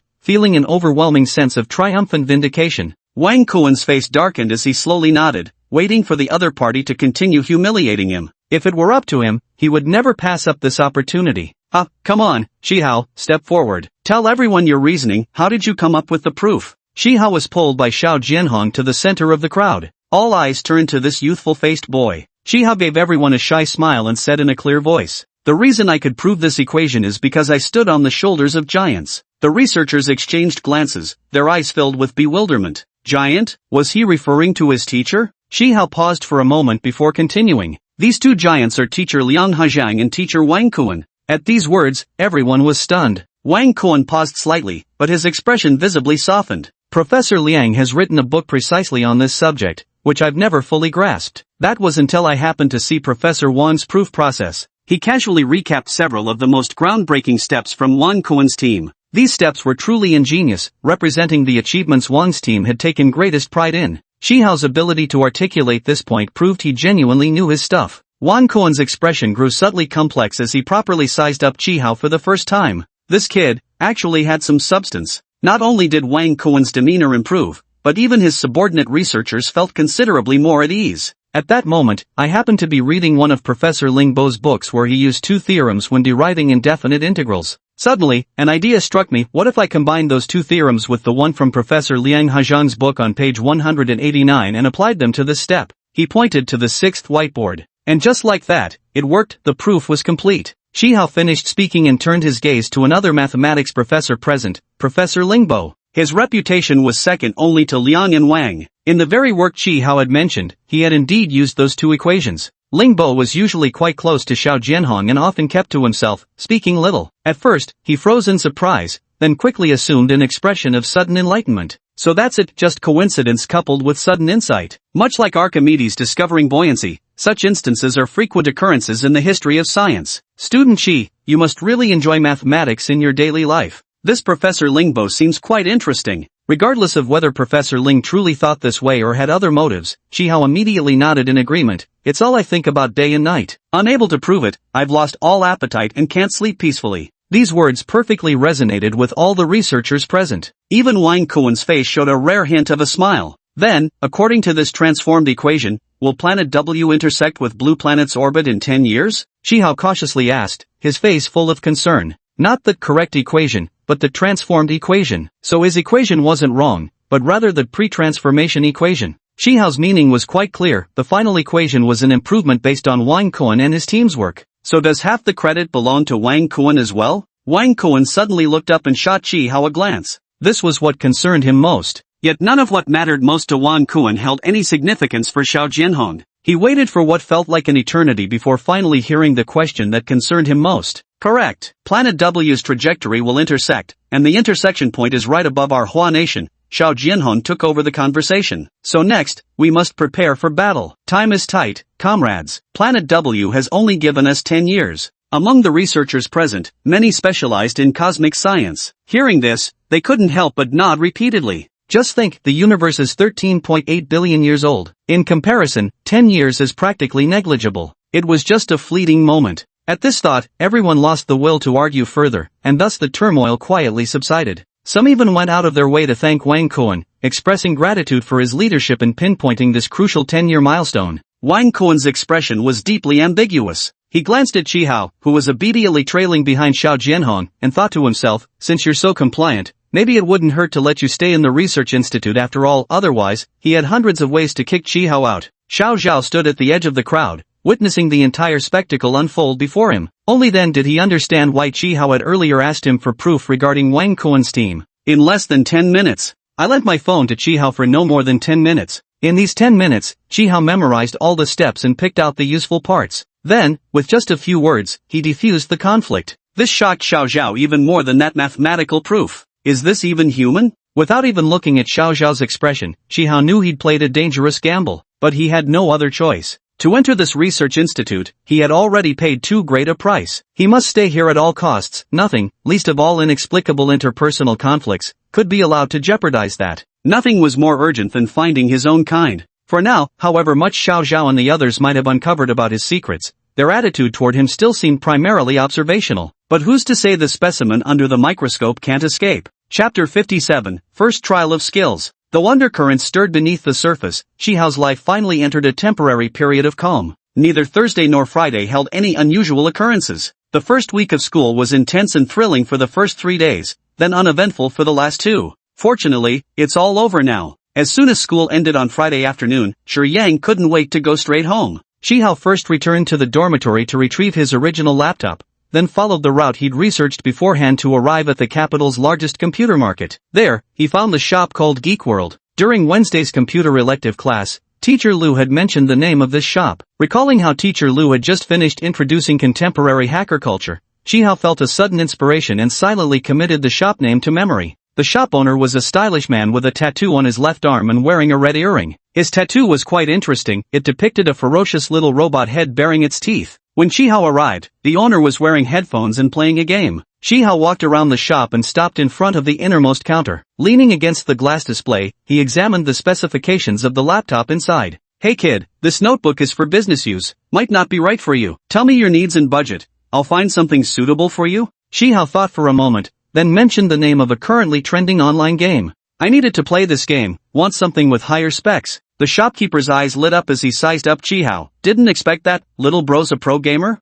Pro gamer? Chihao didn't understand but nodded knowingly nonetheless. The shop owner became enthusiastic, pulling Chihao over to a laptop. Listen to me, buy this one. i9-14900HX processor, expandable up to 64GB RAM, full power RTX 4060 graphics card, 18-inch screen, guaranteed to give you the ultimate gaming experience. As the owner rambled on about sound cards, Chihao leaned in closer and whispered, Mr. Lu sent me. The shop owner froze for a moment. Why are you being so mysterious, Mr. Lu? Which teacher? Don't know him. Did he buy a computer here before? Right, Mr. Lu always comes to your place. So, could you give me a discount? After speaking, Chihao stared intently into the shop owner's eyes. After a brief moment, the owner uncomfortably averted his gaze. "Hey, why are you staring at me like that?" Alright, I'll give you a bit of a discount." He silently led Chi-Hao to another laptop, this time not even bothering with introductions before taking it out. 15.6-inch screen, top configuration and everything else. 25,000, take it. 23,000. The shopkeeper got agitated. "Kid, I gave you the real price and you're still bargaining. Why don't you just rob me instead?" 22,900, bro, I'm broke. If you're broke, why are you playing this? Fine, 22,500. Haggle again and get lost. Bro, I've got a used computer here. You interested? That evening, Chi-Hao happily returned to his dorm clutching the new computer preloaded with that game. Coincidentally, the packages he ordered online on Wednesday evening had arrived one after another. On the shelf outside the dormitory unit sat a rather large waterproof bag, which Chi-Hao dragged upstairs with one hand. Along the way, whenever classmates asked, Chi-Hao patiently explained, "Winter's cold in the dorm, so I bought another blanket." Every weekend after Yang left, the dormitory would be left with just him. Other dorms remained brightly lit, filled with laughter and chatter. Dragging the large bag with his backpack slung over one shoulder, Chi-Hao pushed open the dormitory door. The room was pitch black as he flipped the switch, instantly flooding the space with light. Chi-Hao stood at the doorway, not entering immediately. He thoroughly scanned every corner of the dorm room before finally dragging his suitcase inside. The dorm door clicked shut behind him. The entire Saturday passed with Chi-Hao sequestered indoors, venturing out only for meals. On one such outing, he bumped into a classmate who asked what kept him holed up in his room all day. Chi-Hao immediately seized the boy's arm and began lamenting how impossibly difficult the game was to beat. "The battle against Tiger Vanguard has been going on for a whole day, and I just can't get past it." His classmate looked at his bloodshot eyes from exhaustion and felt quite sorry for him. "That level is indeed pretty tough. Let me finish this report first, then I'll help you beat it." Chi-Hao smiled and thanked his enthusiastic classmate. "Deal then. When you're free, I'll come find you at your dorm." Back in the dormitory, he closed the door, and Chi-Hao rubbed his sore eyes. In fact, he hadn't slept a wink all day and night. After Yang returned home, the dormitory became his own little domain. There were many things he could only do on weekends. On Friday, after playing a quick round of games, he turned them off. Then, close your eyes and recall in your mind the dozens of books you flipped through at Huayin University's first library on Thursday. Huayin University has an extensive collection,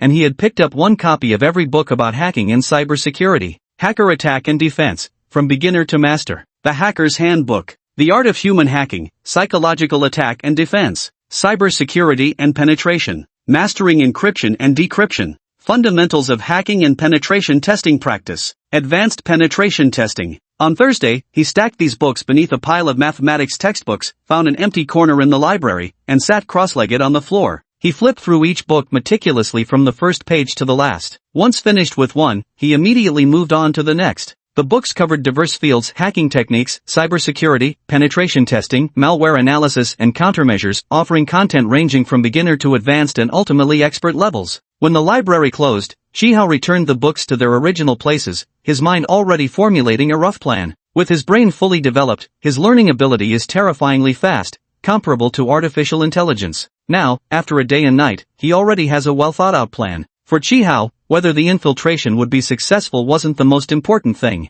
What he needed was stability, to ensure his tracks left not a single trace behind. Success is the only option, failure is not permitted. After all, what stood before him was the entirety of humankind. The faint blue glow from the computer screen cast light upon Chi-Hao's focused and composed face. Well then, tonight, he would allow himself a small test of his blade. If someone were to walk past Chi-Hao's dorm room at this moment, they would never imagine that the person inside wasn't resting. The bag stuffed with thick cotton quilts blocked the door crack completely. Chapter 58, First Victory. Nyo Si-yuan, a special grade mathematics teacher who has exclusively taught final year high school classes for the past decade, has been employed at Boya High School in Xinhai City. At 59 years old, he's nearing retirement. The school had already extended a re-employment invitation to him, which he gladly accepted. Since graduating from university at 22, Nyo Si-yuan came to Boya High School, starting as an ordinary teacher and eventually rising to become a senior-rated teacher. For nearly a decade, he specialized in teaching graduating classes. With years of teaching experience and an extremely rigorous teaching approach, the graduating classes he led did achieve some notable results. As a result, many parents began pulling strings to get their children placed in his class. Gradually, even the school administrators started treating him with courtesy. Moreover, given his age, he was among the most senior faculty members at the school. Younger teachers generally showed him considerable respect as well. All this led the 60-something Nyo Si-yuan to become increasingly self-important. It's not that the elderly have become bad, it's that the bad ones have grown old. At first, during his classes, he merely scolded the students. In recent years, he became increasingly worse, progressing to physically beating students. Initially, it was just an occasional slap in moments of anger. Later, complaining that his hand hurt, he switched to whipping them with a pointer. The pointer was custom-made at his own expense, crafted from stainless steel. Every lash on a student would leave a bloody welt. Once, he lost control of his strength while striking a student and hit too hard. When the child went home for the weekend, the wounds were still glaringly visible, noticed by the parents. The child's parents stormed into the school, demanding action be taken against him. Upon hearing this, Nyo Si-yuan felt uneasy, his mind in turmoil. But soon, this parent was restrained by the joint efforts of other parents and school authorities. Why does he only hit your child? Maybe you should first consider what issues your own child might have.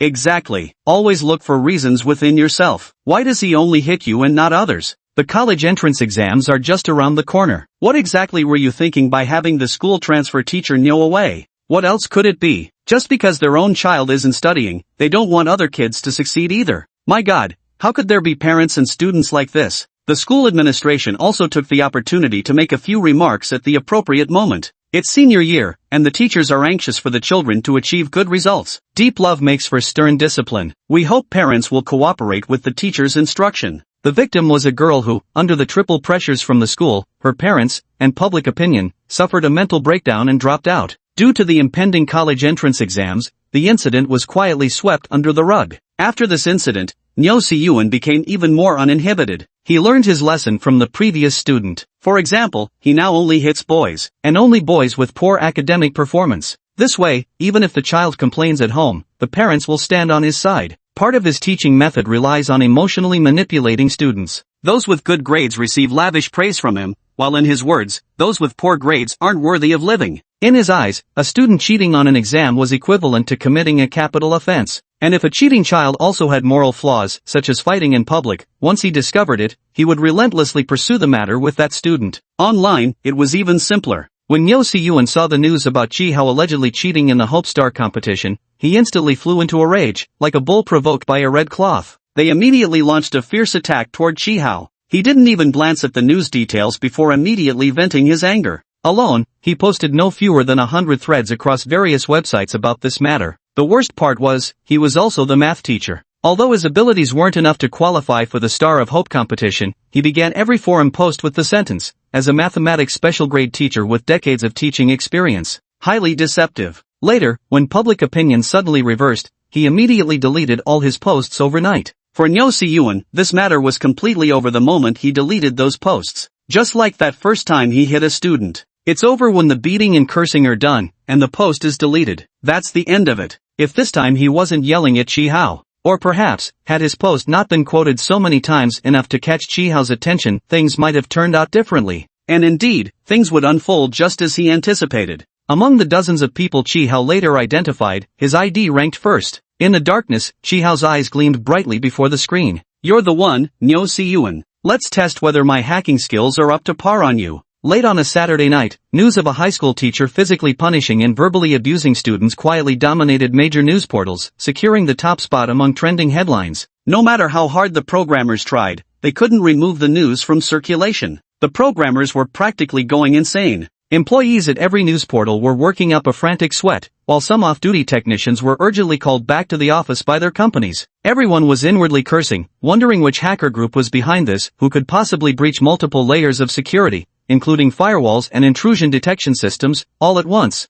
And not just that, they simultaneously attacked dozens of major web portals. The most insulting part? After breaking in, the hackers even modified the security systems, locking out the original administrators. Now they couldn't even access their own backends. This was beyond humiliation. Finally, the security teams of major websites, having exhausted all options, had no choice but to turn to the authorities for help. The Cybersecurity Division of the Public Security Bureau operated on a 3-shift system. Colleagues working the day shift had long since gone home to rest. Those remaining on night duty were instantly stunned by the sudden flood of reports coming in all at once. There was no way around it. They were overwhelmed, truly overwhelmed, so they had no choice but to call in reinforcements. As a result, many were roused from their sleep, yawning as they returned to work overtime. These people were all highly trained professionals, determined to completely dismantle this hacking organization that had disturbed their peaceful sleep. After searching all night, not a single trace was found in the back-end systems of any major portals. While the police officers were scrambling in chaos, Shi Hao, who had been monitoring the situation from the start, finally revealed a satisfied smile. Using magic to defeat magic. Sometimes justice isn't absent, merely delayed. He hoped the girl who'd been forced to drop out would finally see this long overdue justice. The first battle was won,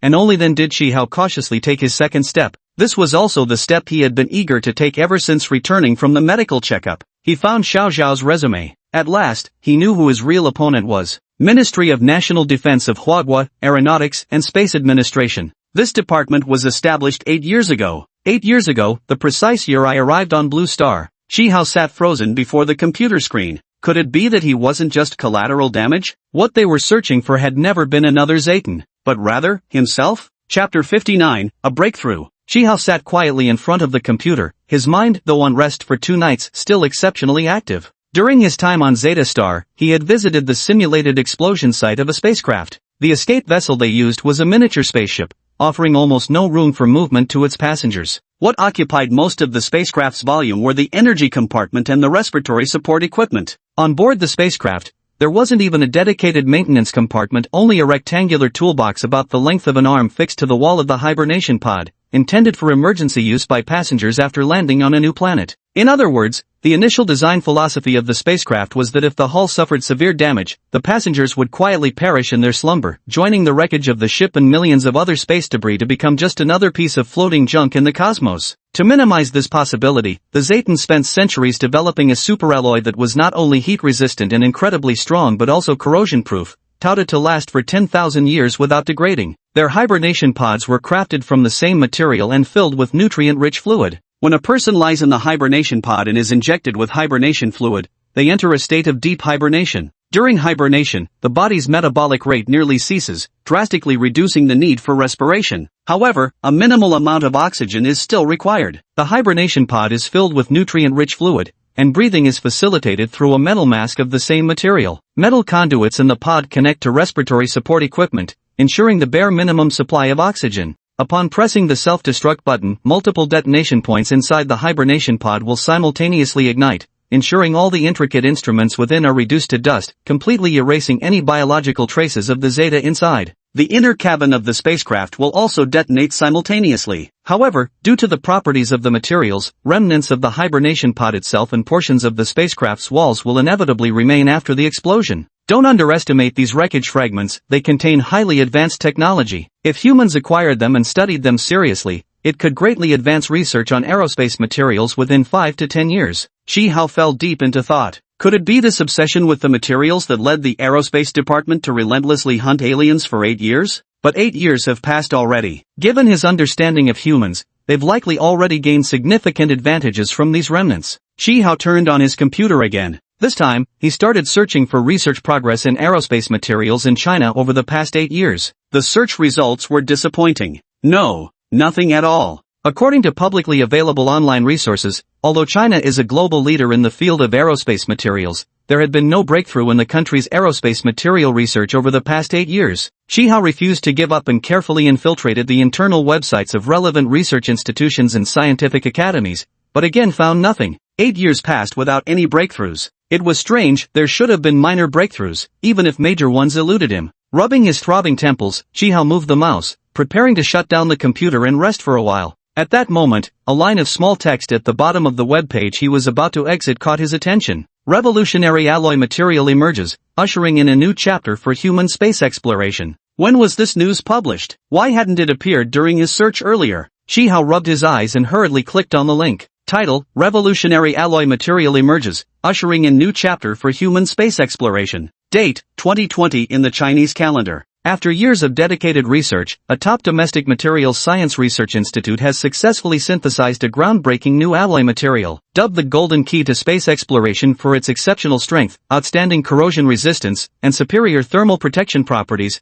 this alloy marks a solid step forward for China on its journey to conquer the vast cosmos. The date of the news was the year 2020 in the Chinese calendar. No wonder I couldn't find it at first, there was no publicly available information online about it. This wasn't recent news, but rather an old report from 40 years ago. That's why even on internal websites, this news item only occupied an insignificant little corner. After carefully reading through the report, Shihao couldn't help but feel a certain admiration. The Chinese people are truly remarkable. 40 years ago, China's technological level was far behind what it is now in 2060. Despite such backward research conditions at that time, the Chinese people actually managed to develop this alloy. This alloy even exhibits certain properties resembling those of alloys researched by the Zetas. Shihao's hand, shifting the mouse, suddenly froze. Wait, this alloy. Isn't this exactly the major breakthrough he's been searching for? Except the breakthrough didn't happen in these past 8 years, but 40 years ago. Developing this material would normally take anywhere from 5 to 10 years. Yet 40 years ago, this alloy had already appeared out of nowhere. Shihao's hand trembled violently, shaking so much he could barely hold the mouse. He pressed his left hand firmly against his right arm, but the trembling only grew worse. Then, his entire body began to shake uncontrollably. Shihao took a deep breath in and slowly let it out. Steady, must stay steady. He forced himself to calm down. At last, his hand stopped shaking so badly. Clenching his lower lip, he opened a new web page. This time, the title he searched was, "What groundbreaking advancements has China's aerospace industry achieved over the past 50 years? Chapter 60 New Weapon." This time, as soon as he pressed the enter key, the screen was instantly filled with answers. Over the past 50 years, China's aerospace industry has achieved a series of explosive, milestone breakthroughs in aviation materials and rocket technology. 40 years ago, in the Chinese calendar year 2020, revolutionary alloy materials emerged, ushering humanity into a new chapter of space exploration. 34 years ago, in the Chinese calendar year 2026, rocket engine combustion chambers, an aerospace marvel forged from Inconel alloy. 25 years ago, in the Chinese calendar year 2035, a historic leap, breakthrough in nuclear fusion rocket technology. National Laboratory leads new era in aerospace. Then, Shihao saw that foreign media speculation which Chinese people considered a joke. China successfully captured a live alien 50 years ago. Just one. Alive. Shihao nervously calculated in his mind. After obtaining alloy fragments from the Zeta planet's spacecraft hull, it took about 10 years of research just to imitate 10% of its properties, which was already approaching the limit of what could be achieved. Quite reasonable. Building upon this foundation, developing the alloy for the engine combustion chamber took a total of 16 years. Though slightly slower, the time span still falls within reasonable bounds. Nuclear fission technology emerged based on breakthroughs in high-temperature resistant materials from the first 2 research phases. This development took another 10 years longer than its predecessors, also perfectly reasonable. All these milestones align neatly on the timeline. So, 50 years ago, did they really manage to capture a Zeta reticulum? Shihao stared silently at the screen. After a long pause, he shook his head. No, this news couldn't possibly be true. 50 years ago, the technological level of Huagua was far inferior to what it is now. As long as the spaceship from Zeta planet could land safely, even if it landed right in the center of a city, his kin would surely find a way to rescue themselves. After all, they had been preparing for this very moment from the day they were born. The Spark mission had simulated every conceivable landing scenario, even including contingency plans and training for the worst-case situation, landing on a planet inhabited by highly advanced cannibals. Not to mention, the spacecraft was also equipped with personal armor and small-scale weaponry. Shihao was confident that even if Huagua were to send people to capture them, the armed forces from 50 years ago would stand little chance against the Zeta individuals nurtured by the Seed Project. They most likely wouldn't succeed. Even in the worst-case scenario, if a Zeta were truly captured, they would surely turn the world upside down rather than submit quietly. The sheer silence, so profound that even professional spies sent by other countries failed to uncover even a whisper of credible information, was telling in itself.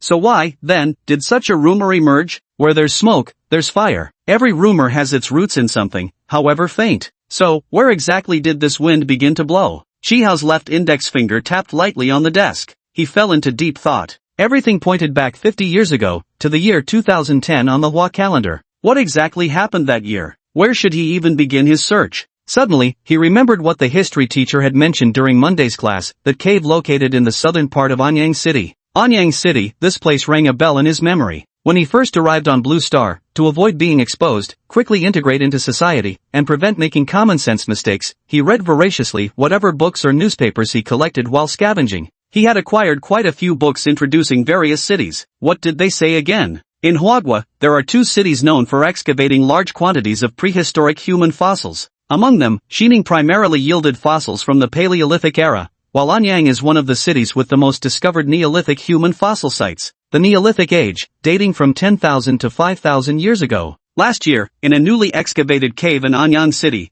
inscriptions from the planet Zeta appeared. Shihao's fingers tapped against the tabletop, the rhythm growing increasingly rapid. 10,000 years ago, inscriptions from planet Zeta appeared in Huagua. This is a fact. 50 years ago, China captured an extraterrestrial being alive. That's a rumor. After 2010 in the Chinese calendar, China's aerospace industry began to soar. That's a fact. So, could there be any connection between these three things? This time, Xihao decided to try a different approach, starting his investigation from Anyang City. 50 years ago, was there any major news that happened in Anyang City? He quickly wrote a small program to start scraping relevant information. Soon, the program produced results. From 50 years ago to the present day, there haven't been any major news stories related to the aerospace industry in Anyang City. During this period, Anyang City merely unearthed numerous historical relics one after another. The city seemed to have official archaeological teams permanently stationed there, digging around haphazardly every day. No significant discoveries were made. Xihao wasn't discouraged. He simply hacked into Anyang City government's website and began reviewing all internal network information from the past 50 years. Clean.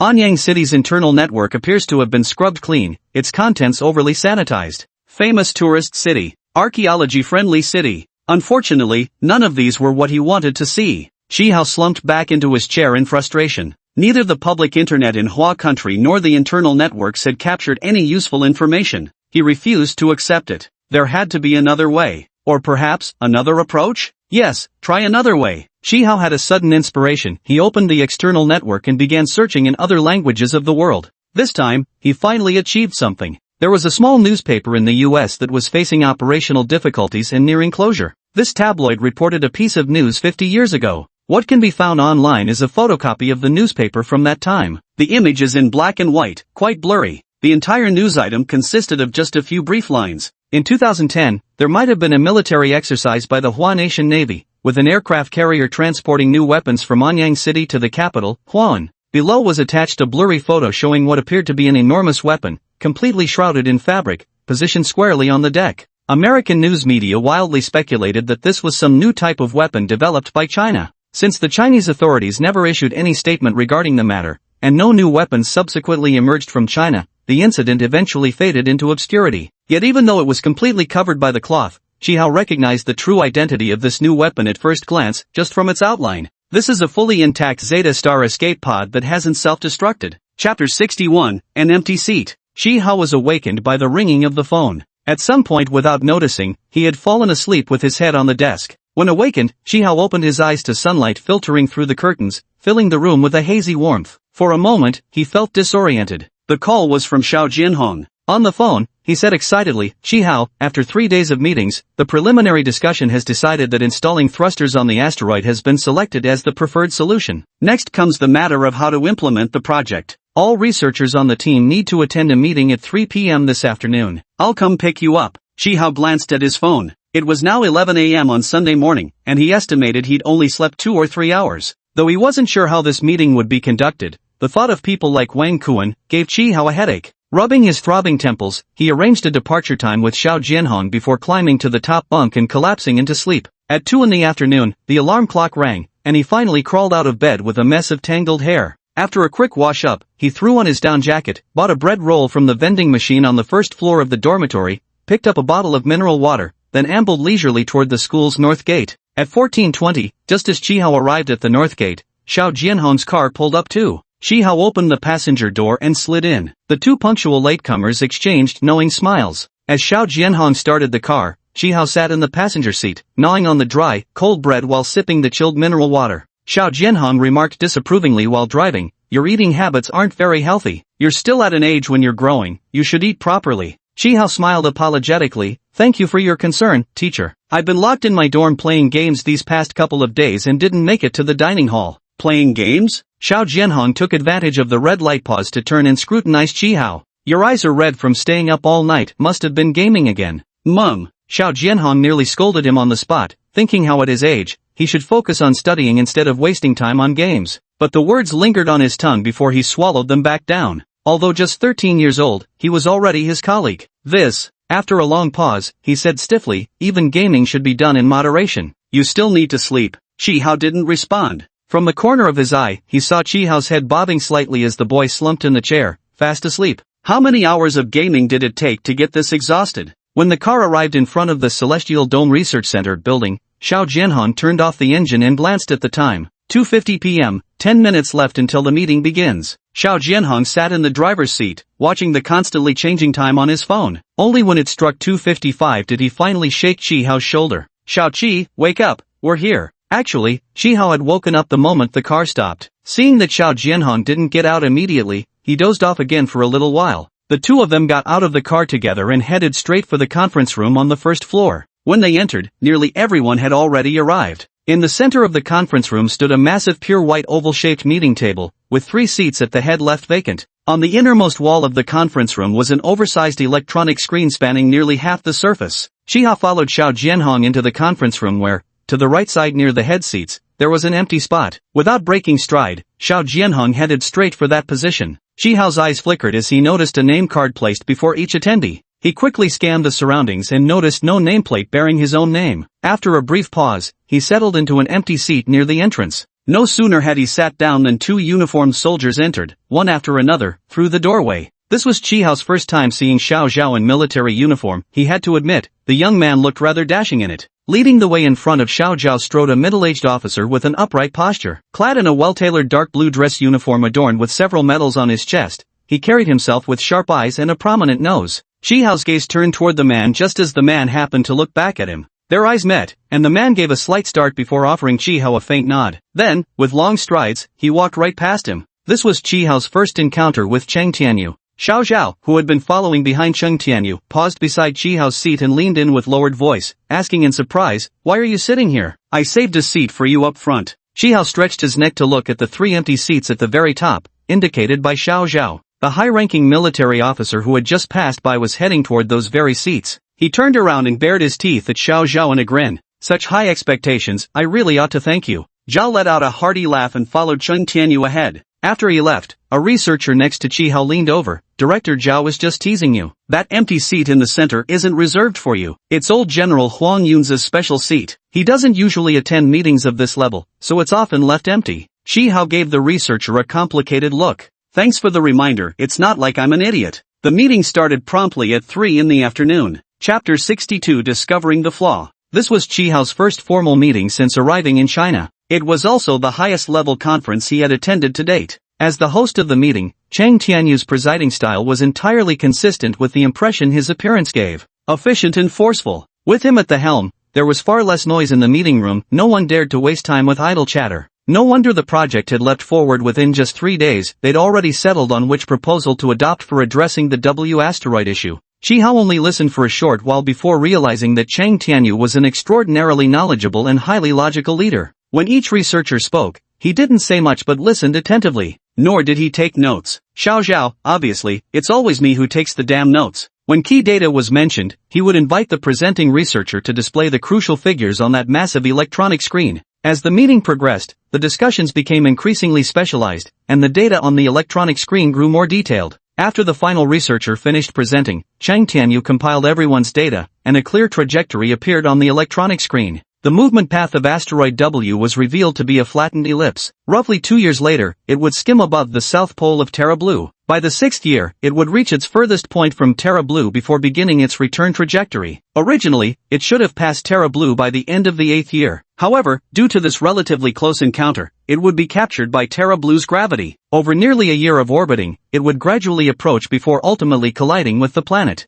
The asteroid W, approaching Terra Blue from the northeast, would gradually veer southward after thrusters were installed on it. By the 9th year, it would complete a 30-degree angle deflection, shifting from southwest to due south. The redirected asteroid would follow a new trajectory, flying due south to escape Blue Planet's gravitational pull, avoiding collision with it. If successful, this would be a monumental achievement. It would mark humanity's first successful prediction of a near Blue Planet asteroid's trajectory, artificially altering its orbit to eliminate the threat beyond our planet. But should the project fail, the significant economic losses and the negative impact on Hua country's international influence are nothing in comparison. Just imagining the catastrophic consequences of an asteroid impact on Hua country would be unbearable. Therefore, this project must succeed. Failure is not an option. Chi Hao turned his gaze to the data set displayed on the screen. The data was primarily divided into 2 parts. The first part consisted of predictions regarding the trajectory of asteroid W before the installation of thrusters. The calculations were based on the data he provided.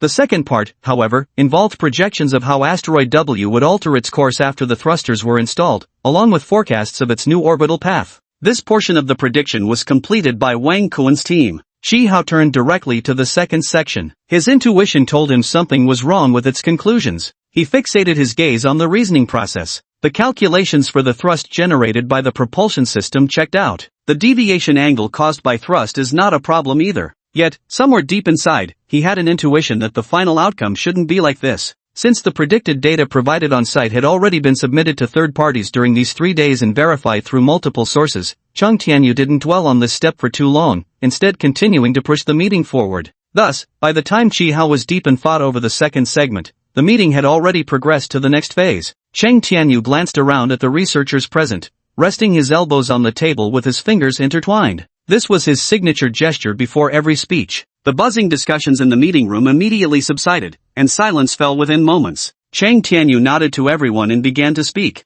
Thank you all for providing the data. It is precisely because of everyone here that Huaxia has gained the courage and confidence to contend with the extraterrestrial crisis. On behalf of the nation, I extend our deepest respect to all of you in attendance. Of course, everyone will also receive rewards commensurate with their contributions. I guarantee, just as with every previous occasion, we will absolutely not let you down. As he concluded this opening speech, the conference room erupted in resounding applause, accompanied by waves of knowing laughter. Amidst this harmonious atmosphere, Shi Hao's gaze finally locked onto one of the hypothetical conditions in the deduction. When the rotation of asteroid W stabilizes, installing a thruster at point A will generate XXX thrust. When the rotation of asteroid W stabilizes. When the rotation stabilizes. Shi Hao finally understood where Wang Kuan and the others had gone wrong. All their calculations were based on this single assumption. Asteroid W has stable rotation. This time, they performed perfectly in mathematics and indeed made no mistakes whatsoever. Their mistake lies in lacking sufficient understanding of celestial bodies in the universe. Because the rotation of asteroid W has a high probability of being unstable, the astrophysicists in Wang Kuan's team concluded that it could rotate stably, based on asteroid W's shape, size, internal structure, and the gravitational force it experiences after approaching blue star.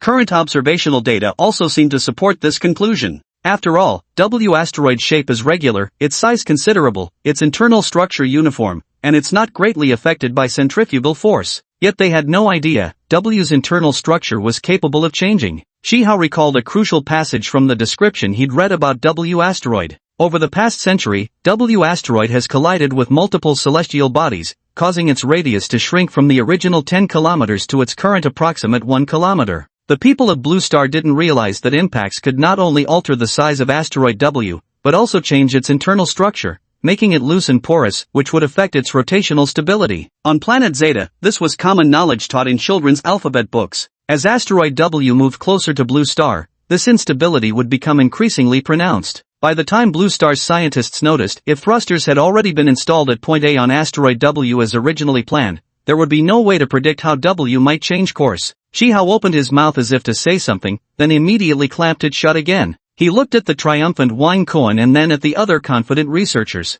The meeting room was filled with joy, yet he alone felt a deep sorrow rising from the depths of his heart. But there was nothing he could say about it. Chapter 63, Dividing the Forces. Here, Shi Hao was lost in thought. Meanwhile, on the other side, after finishing his opening remarks, Cheng Tianyu moved on to the main topic. As everyone knows, we're only 10 years away from the orbital intersection. Our preliminary plan is to complete the mission at least a year ahead of schedule. So in reality, we only have 9 years left. Professor Wang Kuan and I propose that given the tight timeline and heavy workload, we should divide all researchers into 2 teams, with each responsible for different tasks. I fully support Professor Wang's suggestion. The reports just presented by everyone were all excellent. Based on your reports, I will now divide the work into 2 parts. The first part involves the installation and debugging of the thrusters. Colleagues joining this group will be responsible for the following aspects of the work. First, they will be responsible for transporting the thrusters to the surface of asteroid W for installation and securing. After installation is complete,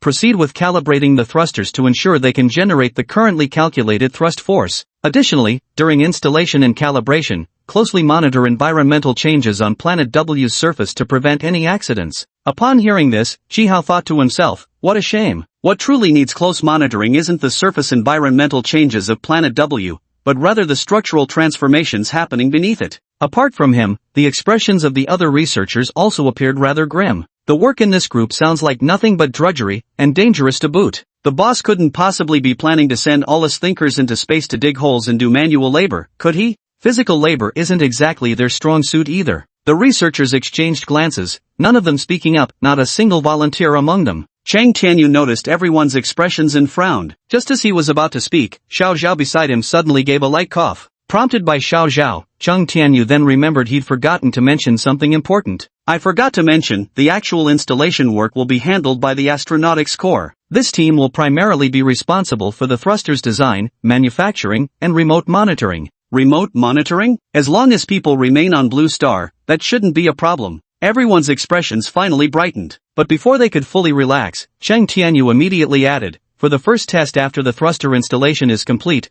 we'll still need to select one person from among you to go with the astronaut team. Of course, all necessary training will be provided before space travel, and the compensation will be extremely generous. But that's a matter for later. Later talk? What later talk? A business trip to space, is that just an ordinary business trip? What if someone doesn't make it back? Wang Kuan and the others had already made up their minds, they'd rather die than take on Team 1's job. Chang Tianyu looked at everyone's expressions and felt somewhat helpless. Honestly, he could understand their concerns. Don't be fooled by how low-key this group seemed gathered here. Once released, they were all top talents in their respective fields. Except for Chi Hao. In other words, everyone here has already achieved fame and success, belonging to the top echelon of Blue Planet's living standards. With the exception of Chi Hao. He sighed almost imperceptibly before continuing. The second division is the Monitoring and Orbital Calculation Group. The nature of this division's work should be familiar to everyone. Same as usual. The colleagues responsible for monitoring continued to track W's position changes and speed in real time via satellite. Meanwhile, those in charge of trajectory calculations needed to verify the accuracy of current computations based on monitoring data, ready to start over immediately if any discrepancies arose. Finally, dedicated staff would handle data analysis, collecting and evaluating thruster performance metrics during operation, making adjustments as needed. Hearing this, Chihao's appraisal of Chang Tianyu rose another level. This arrangement truly left no room for oversight. If the second team could truly follow his plan, monitoring in real time and making timely adjustments, then the rotation issue of asteroid W might indeed be detected early by the people of Blue Star. As long as it's spotted in time, there's still hope to turn things around. So while this group may seem less intensive, it's actually the key to the entire project's success. The first group focuses on the field, and this team emphasizes a strong sense of responsibility. Monitoring work is extremely tedious. Imagine observing an almost unchanging asteroid day after day for years, recording observational data in real time. Could one successfully detect subtle anomalies among tens of thousands of data points? This is the first challenge. Once an anomaly is discovered, will it even be taken seriously? This is the second challenge. Among these researchers, how many possess such a high level of responsibility, capable of remaining vigilant over such an extended period? Chihao and Chang Tianyu's gazes simultaneously turned toward Xiao Jianhong. Wang Kuan, who had been staring intently at Chang Tianyu, could no longer remain seated. Just as Chang Tianyu was about to speak and call out Xiao Jianhong's name, Wang Kuan beat him to it. Reporting to the commander, I volunteer to join the second team's mission. This aligns perfectly with my area of expertise. I have the experience, capabilities, and confidence to complete this task successfully. Wang Kuan was actually right by all appearances. He did seem to be the most suitable candidate. His previous leadership role primarily involved calculating orbits. At present, it appears he has carried out his duties quite well. Yet Chang Tianyu still seemed hesitant. From Xiao Zhao's earlier account, his impression of Wang Kuan was rather nuanced. Professional competence undeniable. Leadership skills also commendable. At the very least, his subordinates seemed to follow him willingly. Yet, he was prone to grandiose ambitions and twisting right and wrong. Clearly having drawn the wrong conclusion that the orbits wouldn't intersect, which would have caused significant losses, yet still managed to spin the mistake as an achievement. Chi Hao, and you have me to thank for that. As the big boss, Chang Tianyu considers problems more comprehensively and isn't afraid to step on toes. There's no shortage of capable people. It's not like Wang Kuan is the only talented one around. In his view, that Chihao fellow shows real promise. What a shame he's still on the watch list. Though his surveillance level has been downgraded from Class A to Class C, they still haven't completely figured him out. So, who else is left in the mathematics division? Professor Lingbo? His hesitation lasted a bit too long, and Wang Kuan's face was already betraying his frustration. Right at that moment, Xiao Jianhong suddenly spoke up as well. I request to join Group 1. My background is in aerospace, so I'm professionally qualified. Upon hearing this, Wang Kuan immediately felt relieved. Chang Tianyu, Purely from a professional standpoint, having Xiao Jianhong lead Group 1 and Wang Kuan head Group 2 was indeed the most logical arrangement. Never mind, maybe I'm overthinking it. Since both of them are willing. Chang Tianyu finally nodded. Wang Kuan immediately felt at ease, and the team members who usually followed him were also quite pleased in their hearts. The workload between these two groups presents too stark a contrast. One offers more work for less pay, plus the risk of being exiled to space. The other offers less work for more pay, and it's closer to home. Working under our boss Wang definitely has its perks. Now that the group leaders have been chosen, the next steps became much easier. Each leader would pick their team members. Professor Lingbo, who usually got along well with Xiao Jianhong, also joined Group 1. With invitations from both leaders, the other researchers finalized which group they would belong to. Everyone stood up and took their seats on either side of the conference table according to their assigned groups. Soon, only Qihao remained sitting alone at the far end of the long table. No one had invited him. Watching this scene unfold, Wang Kuan was nearly bursting with satisfaction. He put on just the right amount of concern and asked with feigned interest, "Qihao, I just realized you haven't been assigned yet. Which group would you like to join?" Xiao Jianhong hesitated for a moment, about to extend an invitation to Qihao. Just as he was opening his mouth to speak, several hands reached out from behind him, tugging at his clothes. Someone behind him whispered urgently, "Team leader, this kid only knows how to calculate trajectories. He can't do anything else. Our group works on propulsion system development, it's not his specialty. He should go to Group 2 where his skills actually fit." Deep down, Xiao Jianhong thought exactly the same thing. But since he was the one who brought the child along, the crucial step that propelled the project forward, he couldn't bring himself to burn bridges right after crossing the river. Besides, every research team needed a mathematician on board. They couldn't keep running to Wang Kuan's group whenever mathematical problems arose. As if anticipating his thoughts, a team member behind him softly added, "What's more, if we ever face mathematical challenges, we still have Professor Ling in our team." Chapter 64, Joining Team 1. They kept their voices extremely low. Unfortunately, thanks to his powerful hearing, Qihao could hear everything clearly from not far away. He sighed softly in his heart. Xiao Jianhong hadn't invited him. At first he was a bit surprised, but after a moment's thought, he understood. Thinking back to Xiao Jianhong's various acts of kindness toward him on the way here, Qihao couldn't help but sigh again at the complexity of human nature. But in truth, Qihao himself wanted to join Group 2. His reason for wanting to go to Group 2 was the same as Chang Tianyu's. He didn't trust Wang Kuan either. Judging by Wang Kuan and his team's way of doing things, one can easily predict the project's future. Although Wang Kuan is somewhat repulsive, and joining the second group under his leadership would undoubtedly make life miserable, Qihao wasn't the least bit afraid. All he needed was to find an opportunity at critical junctures to expose the problematic data. The rest would take care of itself. It all boiled down to how the credit would be divided. But all these things, money, power, fame, and profit, that hold irresistible allure for others, meant nothing to Qihao. He simply didn't want to see disaster strike. It would cost countless lives. Qihao cherished life more deeply than anyone else in that room, even if it meant the life of a Blue Star native. But as an alien and one currently at risk of exposure, Qihao could only and would only go this far. His top priority would always be self-preservation. So if humanity rejected this opportunity by denying his entry into Team 2, then everything would end right here. He will not interfere again. He will respect others' fates. Qihao lowered his head and sat quietly in his seat, waiting for the humans in the meeting room to make their final decision. After Wang Kuan feigned concern for a while and saw that Team 1 didn't even bother asking for the person back, his delight practically doubled. In his eyes, Qihao had never amounted to shit. Just a student who'd won some math competition awards. How could he possibly compare to the big shots excelling in various fields? Allowing him to be present here was already doing him a huge favor. His thoughts aligned with everyone else's, including Chang Tianyu's. They all felt the same way. Qihao could only calculate orbits. His mission had already ended. He no longer possessed any remaining value. Wang Kuan had already made his plans. If Qihao were to speak now and request to join their second team, Wang Kuan would say with feigned regret, "Sorry kid, everyone in our group does this kind of work. You'd better go home and play by yourself. Ha ha ha ha ha."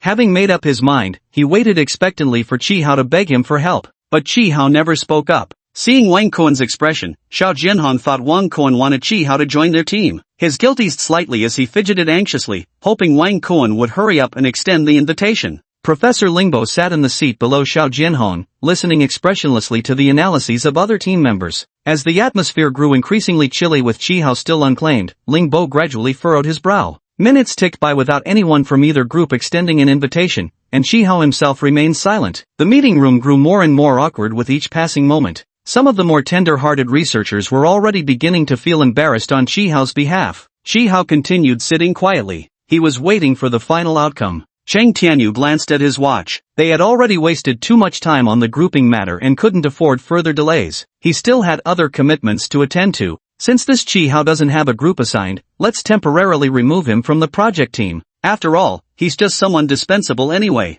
He rested his elbows on the table again, fingers interlocked. Just 1 second before he could speak, Xiao Zhao, who hadn't uttered a word since the meeting began, suddenly interrupted. Chi Hao, you're joining Group 1. Interrupted Chang Tianyu. He turned his head and glanced at Xiao Zhao, noticing that Xiao Zhao was also looking at him with slightly evasive eyes. Understood. Does this mean they're backing Chi Hao up? Though unsure of Xiao Zhao's motives, after all, it's just a trivial matter. No harm done to the bigger picture. Chang Tianyu swallowed the words on the tip of his tongue and followed Xiao Zhao's lead, changing his tone to say, then it's settled. Chi Hao joins Team 1. Today's meeting was immensely fruitful. I hope everyone will continue to pool their wisdom and efforts in the future to work together towards solving the challenge of Asteroid W. Let's wrap up the meeting here today. For any further matters, you may contact Director Zhao. Meeting adjourned. The dust has settled, Chi Hao will join the first team. Chi Hao glanced at Xiao Zhao in surprise, and Xiao Zhao flashed him a faint smile from afar. Chi Hao pressed his lips together silently, mouthing thank you at Xiao Zhao. He hadn't made it into the second team,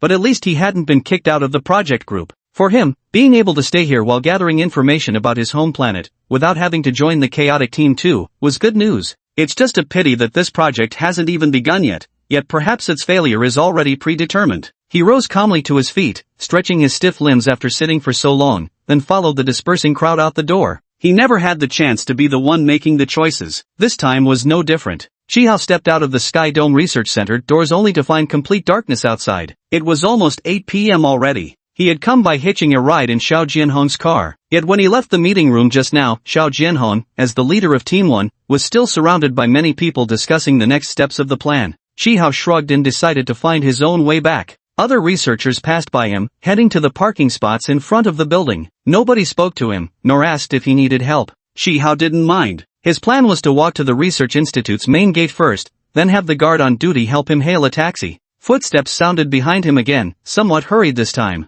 Probably someone else rushing to get their car. Chi Hao slightly stepped aside to make way. The footsteps slowed down, and then a large hand gently rested on Chi Hao's shoulder. Student Chi Hao, let me walk you back to school. Hearing the voice, Chi Hao was startled. He turned around and politely replied, Professor Ling, please don't trouble yourself. I can make my own way back. Ling Buchong gave Chi Hao a gentle smile. Let me see you off. Actually, I've been wanting to find an opportunity to apologize to you. Chi Hao froze slightly. He remembered the first time they met during that meeting. They had never spoken before, yet Ling Bo had helped him cover up a lie that very day. Back then, he couldn't tell whether the other person had done it intentionally or not. It seems Ling Bo was deliberately helping me now. Chi Hao had a photographic memory, and he was absolutely certain, in these 8 years since arriving on Blue Star, before joining the project team, he had never met Ling Bo. So how could Professor Ling possibly have done something to wrong him? Could this be another Uncle Zhao situation? If so, this would be the perfect opportunity to test the professor's true intentions. Chi Hao sounded the alarm in his heart while displaying an expression of gratitude on his face. Professor Ling, I'll trouble you then. By the way,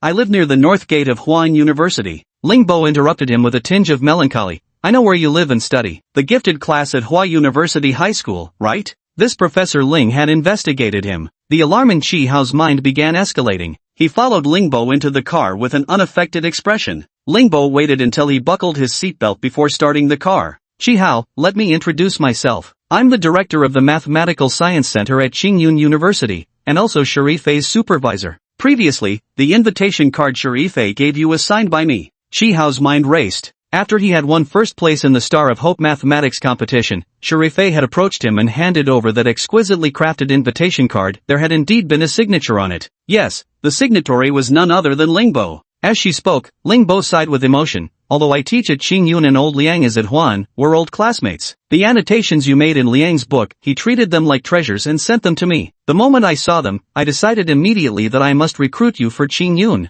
Chi Hao, you're a true genius. What a pity, what a pity. It was so close, yet in the end, old Liang snatched you away from me. Chi Hao could tell that the professor before him genuinely regretted it. So, there had been such a connection between me and Professor Ling Bo all along. Regardless, after the administrative leadership of Qingyun intervened, our university's decision to withdraw the invitation letter was far from honorable. Academic circles, sometimes, well, here, on behalf of Qingyun University, I apologize to you. Chapter 65 Always putting on an act. The dignified director of Qingyun University's Mathematical Science Center would actually remember such a trivial matter for so long and come personally to apologize to the person involved. Chi Hao was somewhat startled. "Professor, you still remember that incident? It's been so long, I'd nearly forgotten about it myself." Lingbo glanced at Chi Hao while driving. The boy's eyes were clear, his face wearing a faint smile that didn't quite reach his gaze. He turned back to focus on the road and stopped speaking. The car cabin fell into silence. This silence lasted until they reached the north gate of Huan University. "Professor, you can stop here. I'll get off at this spot." Lingbo neither responded nor stopped the car, instead driving onward to the parking lot outside the north gate. Getting off here would save Chi Hao a short walk. Chi Hao thought to himself, "There's no need for this, it's just a few steps anyway. This Professor Ling seems a bit strange." As soon as the car stopped, Chi Hao deftly unbuckled his seatbelt and reached for the door handle. Just before he could open the door, there was a soft click as the doors locked. Chi Hao remained in the passenger seat, frozen in mid-reach toward the door, motionless. Lingbo smiled behind him. "Kid, relax, don't rush. I've been meaning to find a chance to have a proper chat with you." Chi Hao slowly sat back down, leaning his body against the seatback and crossing his arms in front of his chest. It was a defensive posture. He looked at Lingbo with an expressionless face. "I'm all ears for what you have to say." Streetlights filtered through the car windows, casting shifting patterns of light and shadow across Chi Hao's body. His face, however, remained shrouded in darkness. Though they sat mere inches apart, Lingbo could barely discern Chi Hao's features in the dim interior. Fortunately, he'd already memorized that face, from their last meeting, from today's conference room, and earlier still from the televised interview Chi Hao had given. He smiled self-deprecatingly, aware his eagerness was showing. Even someone as composed as himself couldn't fully contain his emotions when finally getting this chance to be alone with Chi Hao. "Look, the kid's all tensed up, nervous as a little hedgehog." He tilted his head back, imitating Chi Hao's posture, and leaned against the driver's seat headrest too. "Good lad, don't be nervous. At that time I was ill and couldn't come find you in Blue Harbor Town myself. Otherwise, you would now." Chi Hao interrupted him. "That matter is already in the past. Professor Ling, please just tell me directly what you want to say. I haven't had dinner yet and I'm getting a bit hungry." "Oh, you're hungry? Then let me treat you to dinner first. I know all the good restaurants around here. I used to eat in this area often in the past." Chi Hao was feeling exasperated. Why would someone from Qingyun keep coming over to Huan area all the time? No need. What exactly did you come to see me for? Suddenly, it dawned on him, they had both been assigned to the same team. Could this Professor Ling be another Wang Kuan in disguise? "Are you worried that I might threaten your position in the group?" "Don't worry, I assure you, I'm just here to learn from everyone and broaden my horizons. With my level of skill, the last thing I want is to cause any trouble. You really don't need to be concerned." He thought Lingbo would be satisfied now, but to his surprise, she burst into laughter upon hearing his words. "Save that story for someone else. It won't work on me. Damn it, I've already lowered my standards this much, isn't that enough?" Chi Hao was growing a bit annoyed and was about to throw out a few random phrases to dismiss this odd Professor Ling, when Lingbo suddenly asked with a smile, "Child, doesn't it tire you out to keep pretending like this?" "Keep pretending like this?" Chi Hao stiffened against the back of his seat and didn't respond. Lingbo seemed unaware of the massive stone he just dropped into the pond of Chi Hao's thoughts, sending ripples everywhere. He continued his calm narration. "You were found at the entrance of Hongqing Orphanage when you were 5. Throughout elementary school, your grades were average, yet at age 12, you ranked 5th in your class and got admitted into Lanhai Town No. 1 Middle School. Not long after the semester began, you brought home the gold medal in the National Junior High School Debate Competition for Lanhai Town No. 1 Middle School. Then, you broke your school's long-standing record in the boys' 1,000-meter race. After that, you became the first perfect scorer in the history of the Hope Star Mathematics competition. Someone as brilliant as you, don't you remember anything at all from before you were 5? Who your family is, how you ended up at the orphanage's doorstep, aren't you the least bit curious?" "Chi Hao, right now, I'm more curious about you." Professor Lingbo's calm voice finally betrayed uncontrollable excitement as he spoke those final words. "Child, would you be willing to undergo a kinship test with me? I might be your biological grandfather." The abrupt shift in Professor Ling's tone coupled with the bizarre revelation completely exceeded Chi Hao's expectations. Chi Hao was dumbfounded. He thought Professor Ling was a pervert, but turns out he's a madman. Chapter 66, The Ling Family's Past. "You have to believe me," Lingbo pleaded earnestly, even turning around to try and grab Chi Hao's hand. This was so absurd it made absurdity itself seem reasonable, utterly preposterous. Chi Hao finally managed to escape from Lingbo's car with great difficulty. Once out of the car, he quickly broke into a jog toward the dormitory, looking rather like he was fleeing in panic. This was the first time since coming to Blue Star that he'd felt such a mixture of amusement and exasperation. Who on earth went around randomly claiming people as their grandsons? he didn't enter the dormitory immediately upon returning. Instead, he stood by the doorway, carefully scanning every corner of the room with his gaze. Good. No one had entered the room during his absence. It seemed that even if someone was secretly observing him, their surveillance wasn't intensive. His consistent low-profile caution had been necessary after all. Feeling somewhat relieved after all the mental and physical exertion of the day, the not particularly soft upper bunk now held an irresistible allure for him. He intended to go straight to bed, but for some reason, Professor Lingbo's expectant gaze kept flashing before his eyes. His intuition told him that this Professor Lingbo genuinely wanted to acknowledge him. If Chihao weren't completely clear about his true origins, he might have really thought there was some connection between them. Perhaps he should look into it? It wouldn't take much time anyway. Having made up his mind, Chihao stopped hesitating and decisively turned on his computer. After booting up, he first deployed anti-tracking and countermeasure programs, set up disposable multi-layer proxies, then casually wrote a small program to automatically begin searching across the entire network. Meanwhile, he took out the leftover bread from lunch and hastily finished his dinner. In just a few minutes, the information he wanted appeared on the screen. Chihao brushed the breadcrumbs off his hands and sat down in front of the computer. When the photo of Professor Lingbo's son appeared on the screen, Chihao suddenly understood why Professor Lingbo had always looked at him with such fervent eyes. His resemblance to Lingbo's son, Ling Jianwei, was striking. They could almost pass for brothers. Lingbo's only beloved son, Ling Jianwei, went missing on his 12th birthday at a restaurant owned by the Ling family. Afterwards, the Ling family mobilized all their connections and conducted a massive nationwide search for a year before shifting to covert investigations. But no matter how hard they searched, Ling Jianwei seemed to have vanished from the face of the earth, and was never found. Most importantly, Ling Jianwei was only 12 years old when he disappeared, around the same age as Chihao. The boy on the screen, even in just a few old photos, exuded an aura of brilliance that instantly captured affection. It was clear that this was a boy who had been raised with utmost care. His disappearance, as one could imagine, was utterly devastating to his parents. Yet even if Chihao and Ling Jianwei bore strikingly similar appearances and were close in age, to conclude they were related based solely on these facts was simply absurd. Professor Lingbo didn't seem like someone who would be so careless. There must be other factors at play. As Chihao pondered, he casually typed in Lingbo's name. Almost immediately, the mini-program displayed Lingbo's complete resume. After reading this, Chihao couldn't help but gasp. He had failed to recognize a master right before his eyes. This Professor Lingbo, whom he had suspected might be mentally unstable, had been nothing short of a golden child before turning 18. The youngest son of the Ling family, Lingbo, had his extraordinary intelligence measured far exceeding normal levels since childhood, and was groomed by his parents as the family's successor.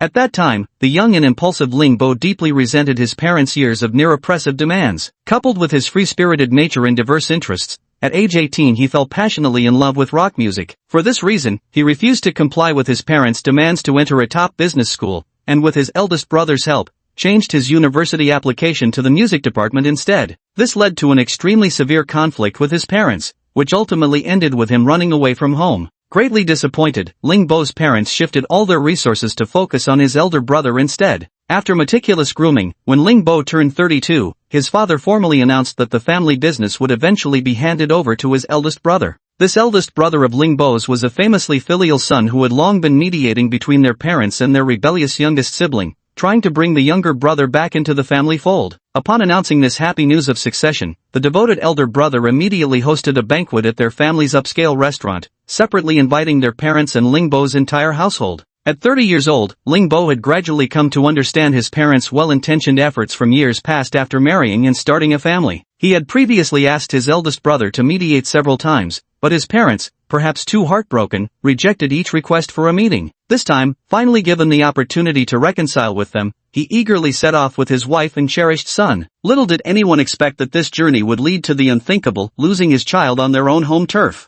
His son, Ling Jianwei, much like Lingbo himself in his youth, was a renowned child prodigy. By age 11, he had already skipped grades to attend junior high. In his first year there, he exhibited astonishing talent and extraordinarily versatile abilities. In literature, he participated in the National Junior High Debating Competition and won the title of Best Debater. Mathematics, competing in the National Middle School Mathematics Competition, not only clinched first place but also made history as the youngest participant in the event's entire history. In terms of physique, Ling Jianwei and Chihao were quite different. The boy had inherited Lingbo's tall stature. By the age of 11, he had already surpassed 170 centimeters taller than Chihao was now. The mini-program also uncovered a brief interview clip. In the video, Ling Jianwei, after winning first place in a mathematics competition, replied to the reporter in a clear voice, "My future dream is to become a glorious astronaut, exploring the unknown universe for our motherland." Chihao stared wide-eyed at Ling Jianwei's seemingly cheat code-enabled life, those all-too-familiar awards, and that even more recognizable dream.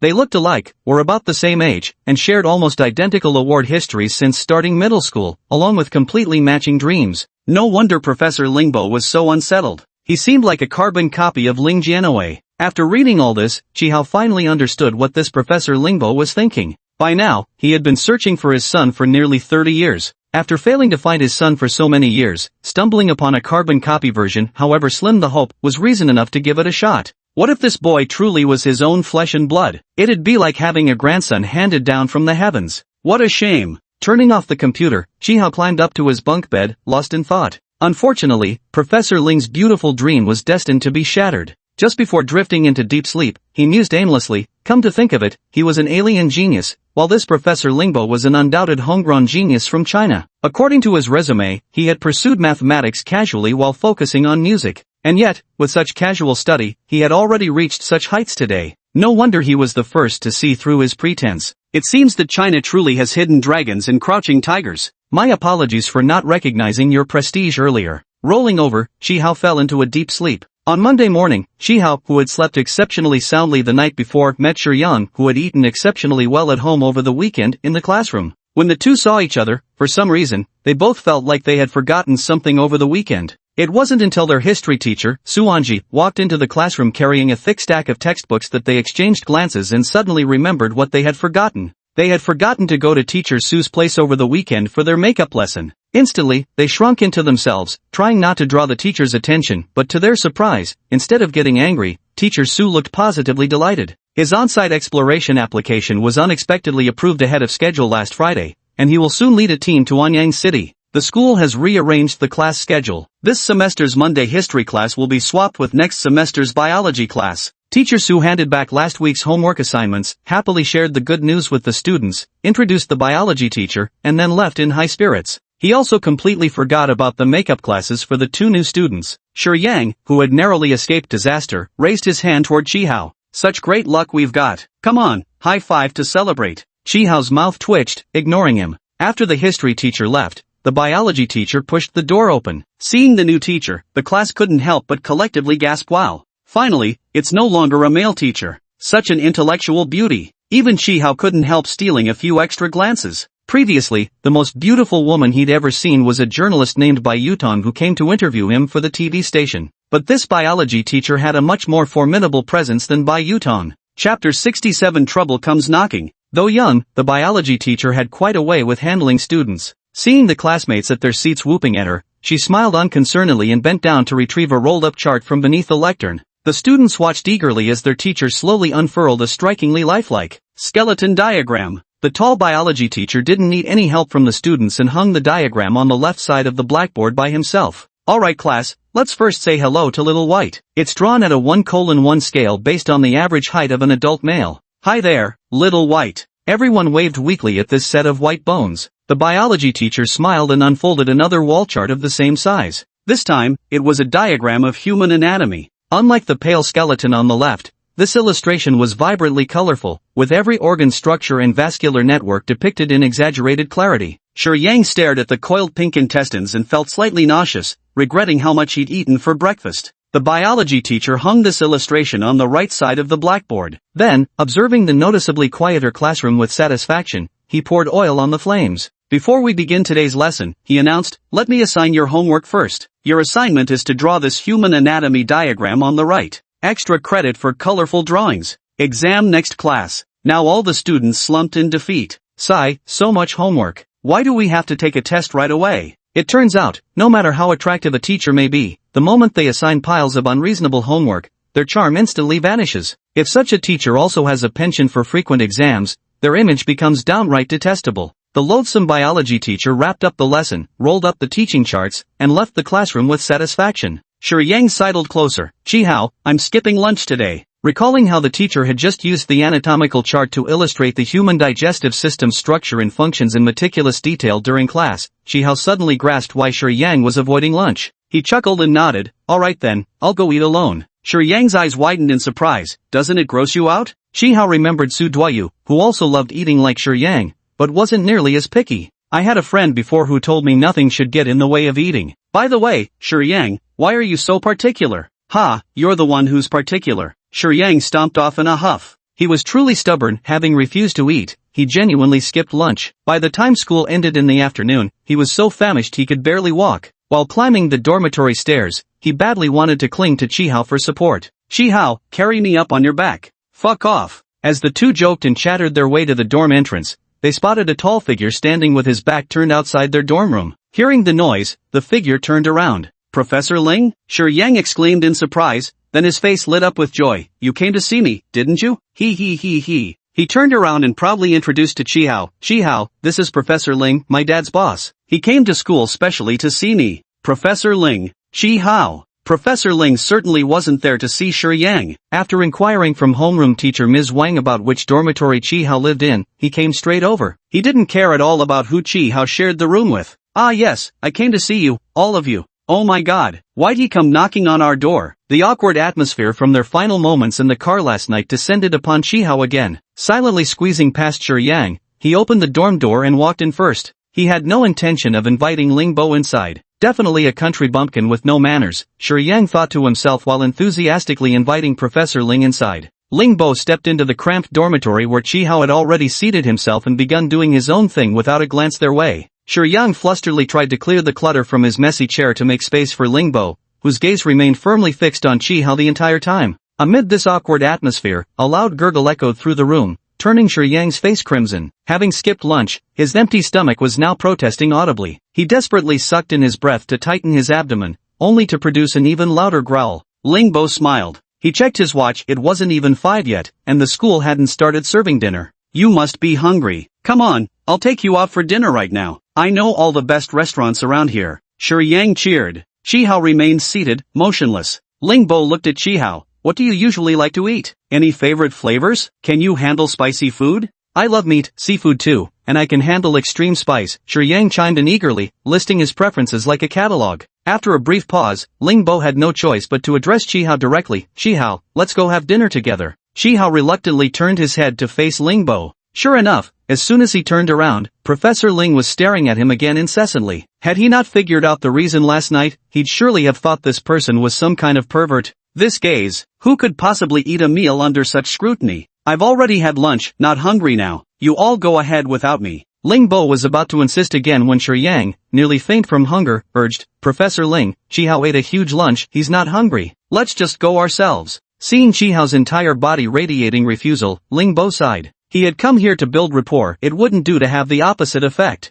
Very well, they could just bring Chi Hao takeout. Chapter 68, The Pesky Tag-Along Guy. When those two finally left, Chi Hao sprang up from his seat, quickly tidied up a bit, then hurried out of the dorm. If he guessed correctly, Professor Ling would come looking for him again after finishing dinner. He found a study room, ate supper at the nearby cafeteria, and stayed holed up in that study room until past 9 p.m. before finally returning to his dorm. When he entered the dorm room, Shi Yang had already burrowed under the covers to sleep. The moment he stepped in, he saw his study desk completely covered with takeout boxes. It's cold, close the door quick. The chilly wind from the doorway blew in, making Shi Yang shrink further into his blanket while calling out repeatedly. Chi Hao shut the door and walked expressionlessly to Shi Yang's bedside. Staring at the tuft of fluffy hair peeking out from the blanket, he said, next time you go out to eat with your Professor Ling, remember not to bring me leftovers. Hearing this, Shi Yang forgot about the cold and popped his head out from under the blanket. You're thinking too wishfully. He's my dad's superior, not his subordinate. It's possible for him to check in on me occasionally, but how could he keep coming? There won't be a next time.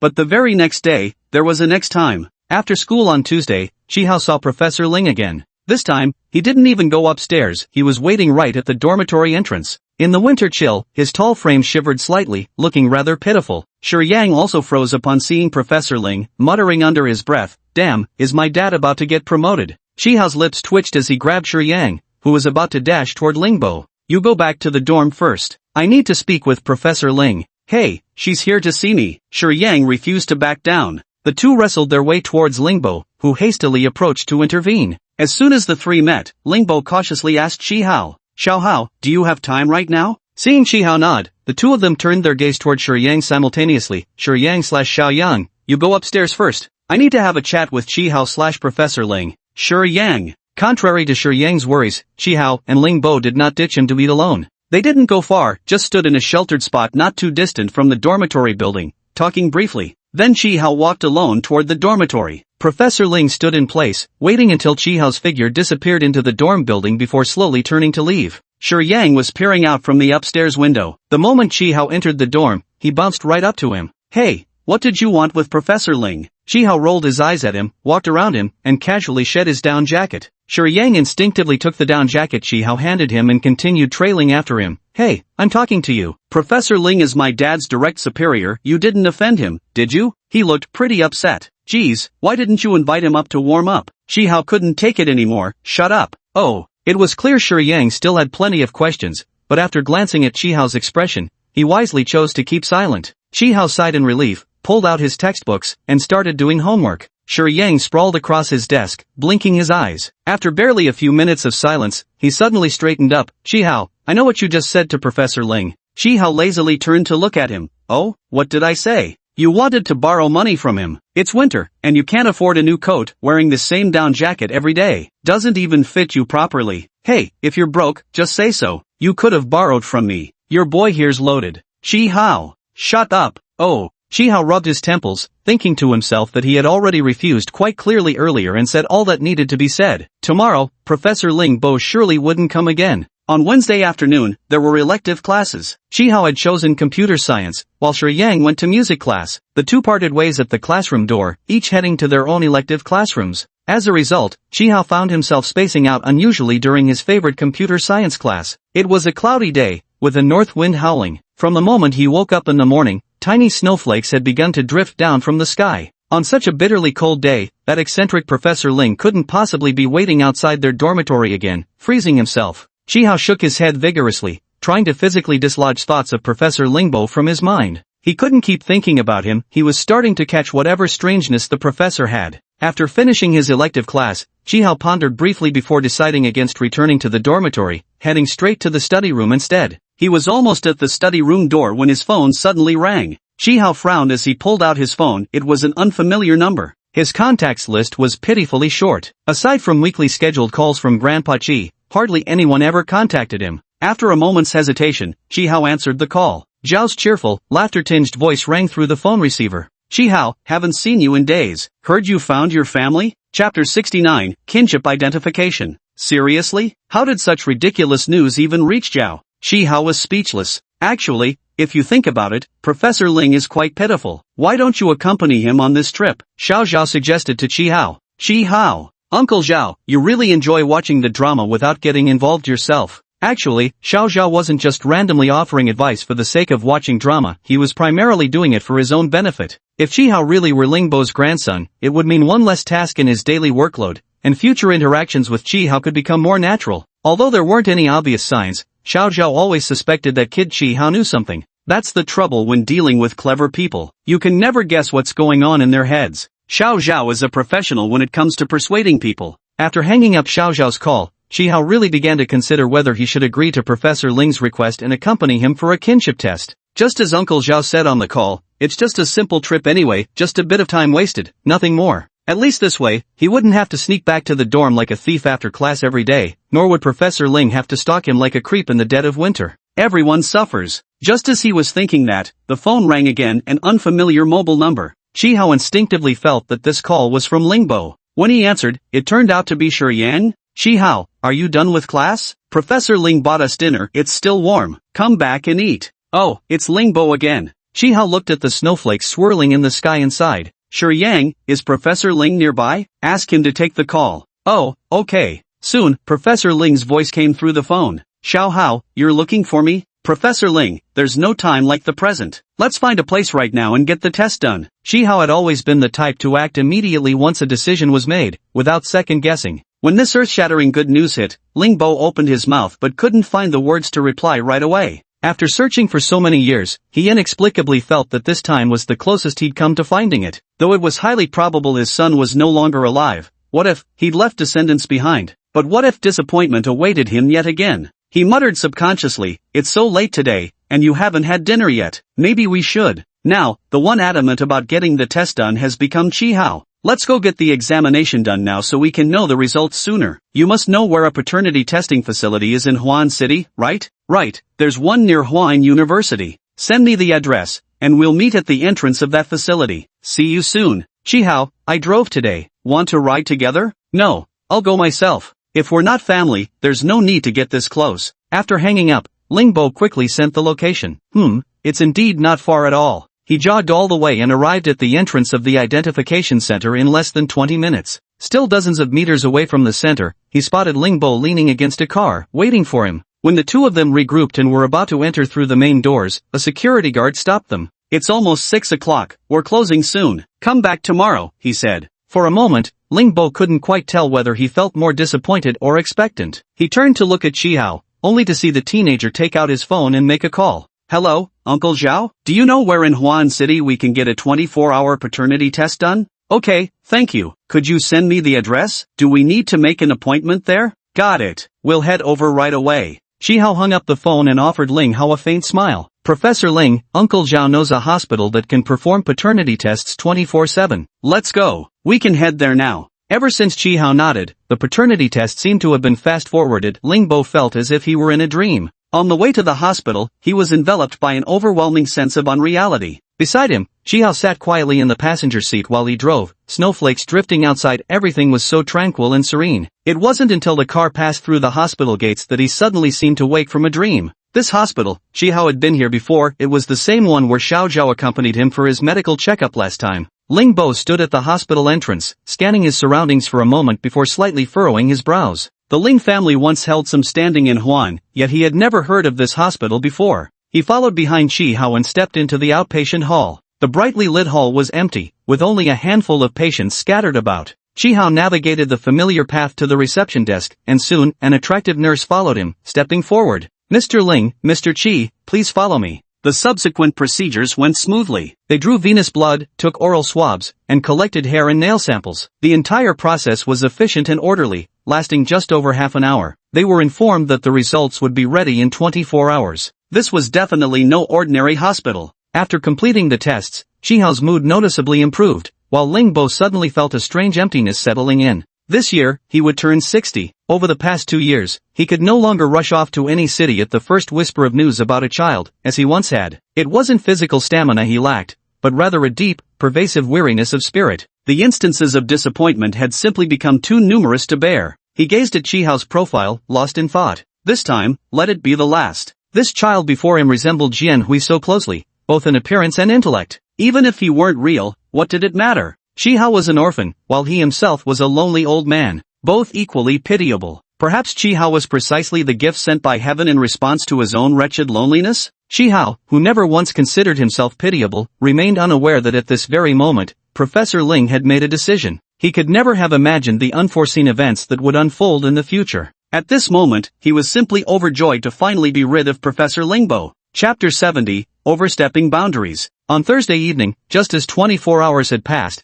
Chi Hao received the verification results from Xiao Zhao. As expected, there wasn't the slightest bit of familial relation between him and Lingbo. The report stated clearly, through comparison of DNA sequences between the examinee Chi Hao and suspected relative Lingbo, this institution confirms there exists no direct biological grandparent-grandchild relationship between examinee, Chi Hao, and suspected relative, Lingbo. When Xiao Zhao sent the digital report to Chi Hao, he seemed rather regretful. Seeing how Professor Ling had been making such a fuss before visiting you at school daily and even arranging to leave his house to you, I really thought you were his relative. Running to school every day was a torment Chi Hao deeply resented. And giving away a house? What the hell was that about? Chi Hao couldn't believe his ears. Uncle Zhao, are you saying Professor Ling actually considered giving me an apartment? Well, it's all in the past now. I was just making conversation. Anyway, whatever arrangements Professor Ling might have made before don't count now. Our hospital's test results have never been wrong. Chi Hao strongly agreed with Xiao Zhao's statement. That is, regardless of what Professor Ling's original plan might have been, upon seeing this result, he would cancel everything.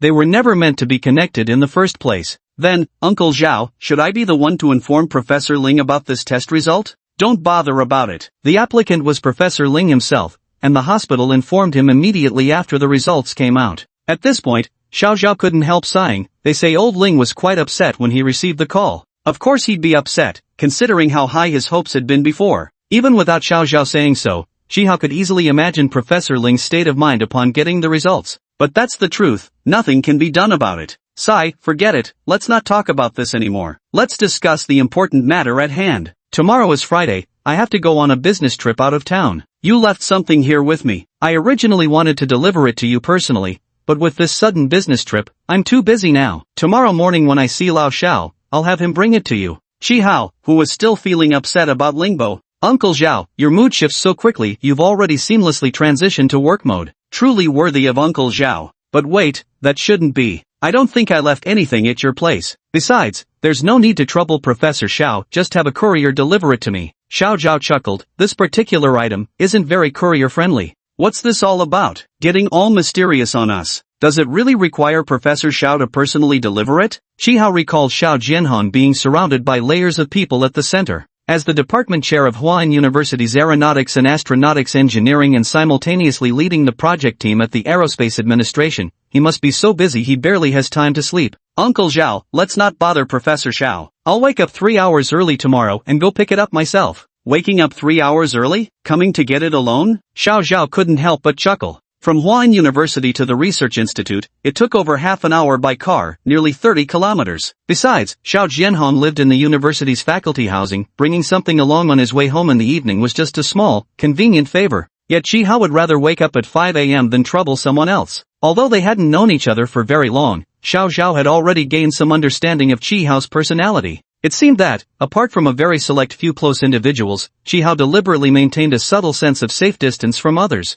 Yes, his face always wore a polite smile, but after prolonged interactions, one could sense a trace of almost imperceptible detachment. Sure Yang, not detached at all. To Xiao Zhao, Shihao felt much like a young clam growing up alone in the deep sea, carefully protecting itself with thick shells. No wonder I couldn't help but want to tease this little clam. Thinking again about how the child had said earlier that he'd wake up 3 hours early tomorrow, Xiao Zhao couldn't help asking, how are you planning to come tomorrow morning? Don't tell me you're thinking of biking here yourself. Shihao, you guessed it. I've calculated it, it's only 30 kilometers from our school. Riding my bike, I'll definitely make it in an hour and a half. Round trip, exactly 3 hours. Are you sure you want a bike over here in this freezing weather, right after yesterday's snowfall? Xiao Zhao shook his head with a mix of amusement and exasperation after hearing this. Never mind, I'll arrange for someone to deliver it to you right away. After handling these official matters and almost hanging up, Xiao Zhao suddenly remembered that whenever he traveled for work, he always brought back small local souvenirs for his nieces and nephews at home, things like commemorative coins, fridge magnets, or little trinkets. Even though Chihao was his colleague, he was still under 14 years old. Would he also like those cute little knickknacks? Should he bring a few for him too?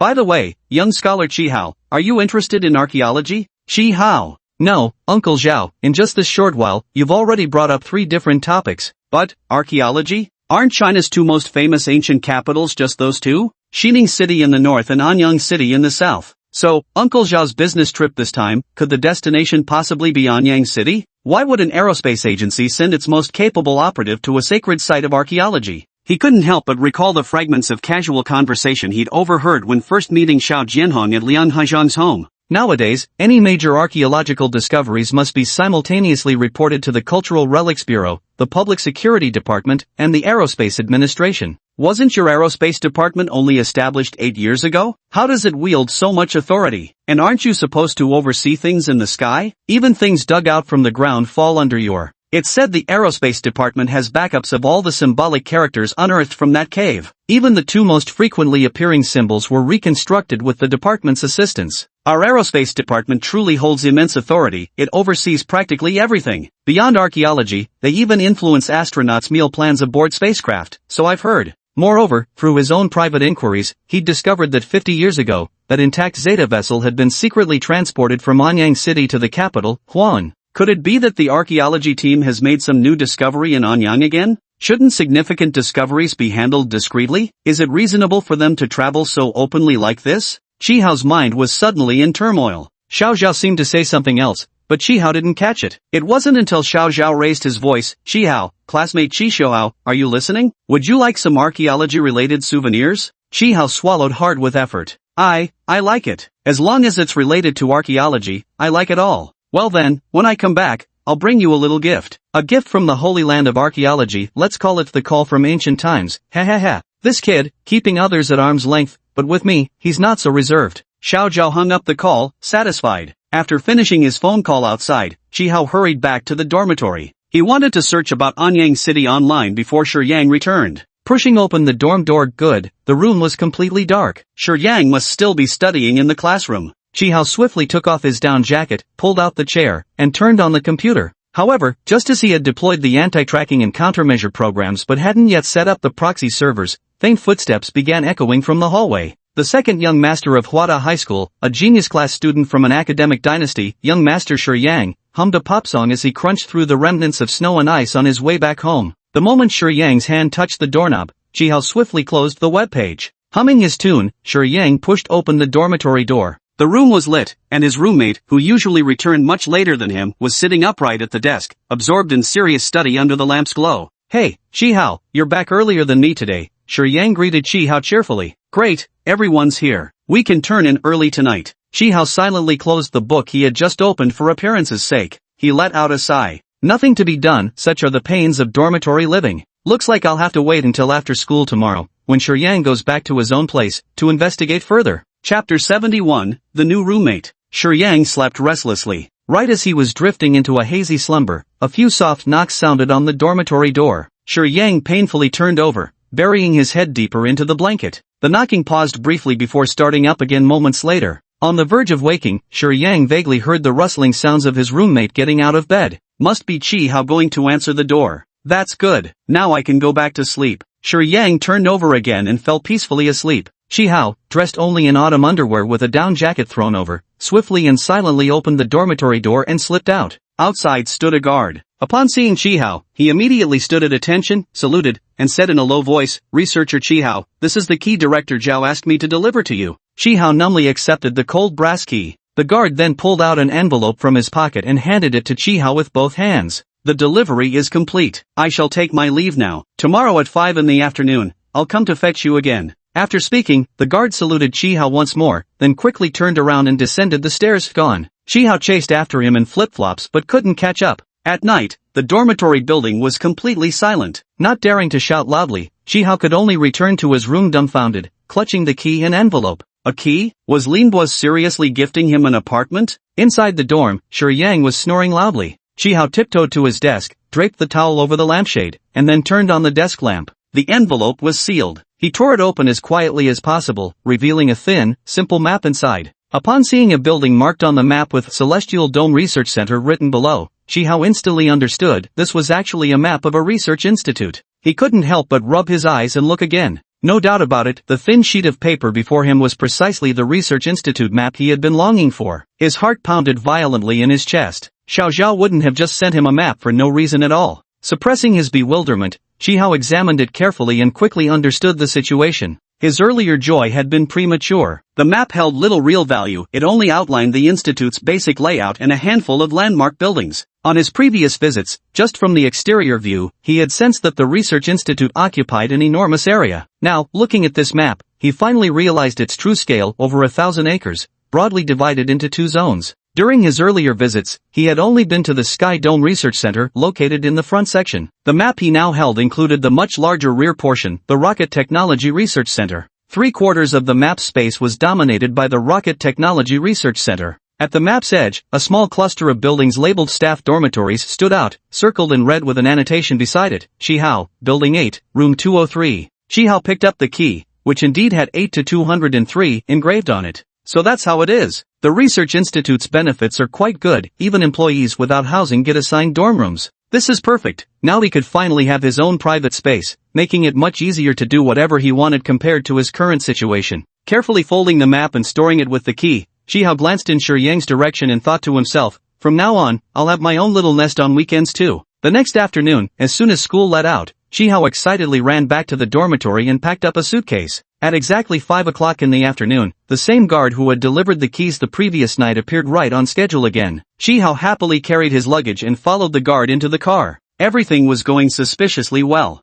At 5:40 in the afternoon, he was already standing in front of a small modern-style grey Western-style house. The building wasn't tall, only 4 floors, yet each unit was equipped with an elevator. The unit he lived in had 2 households sharing one elevator. Shi Hao, satisfaction points +1. He declined the guard's offer to escort him upstairs and entered the elevator by himself. After exiting the elevator, the room number on the left was 203. Happily taking out his keys, Chihao opened the door. Upon entering, one is greeted by a simply yet warmly decorated living room, where soft lighting spills across milky white floor tiles and a pale green sofa. Chihao carefully wheeled his suitcase through the entryway. Wow, from now on, this would be his own private territory. He walked up to the sofa, stretched out his arms, and fell backwards onto it, the soft cushions immediately enveloping him. Ah, pure bliss. Chihao jumped up and began excitedly exploring every corner of the room.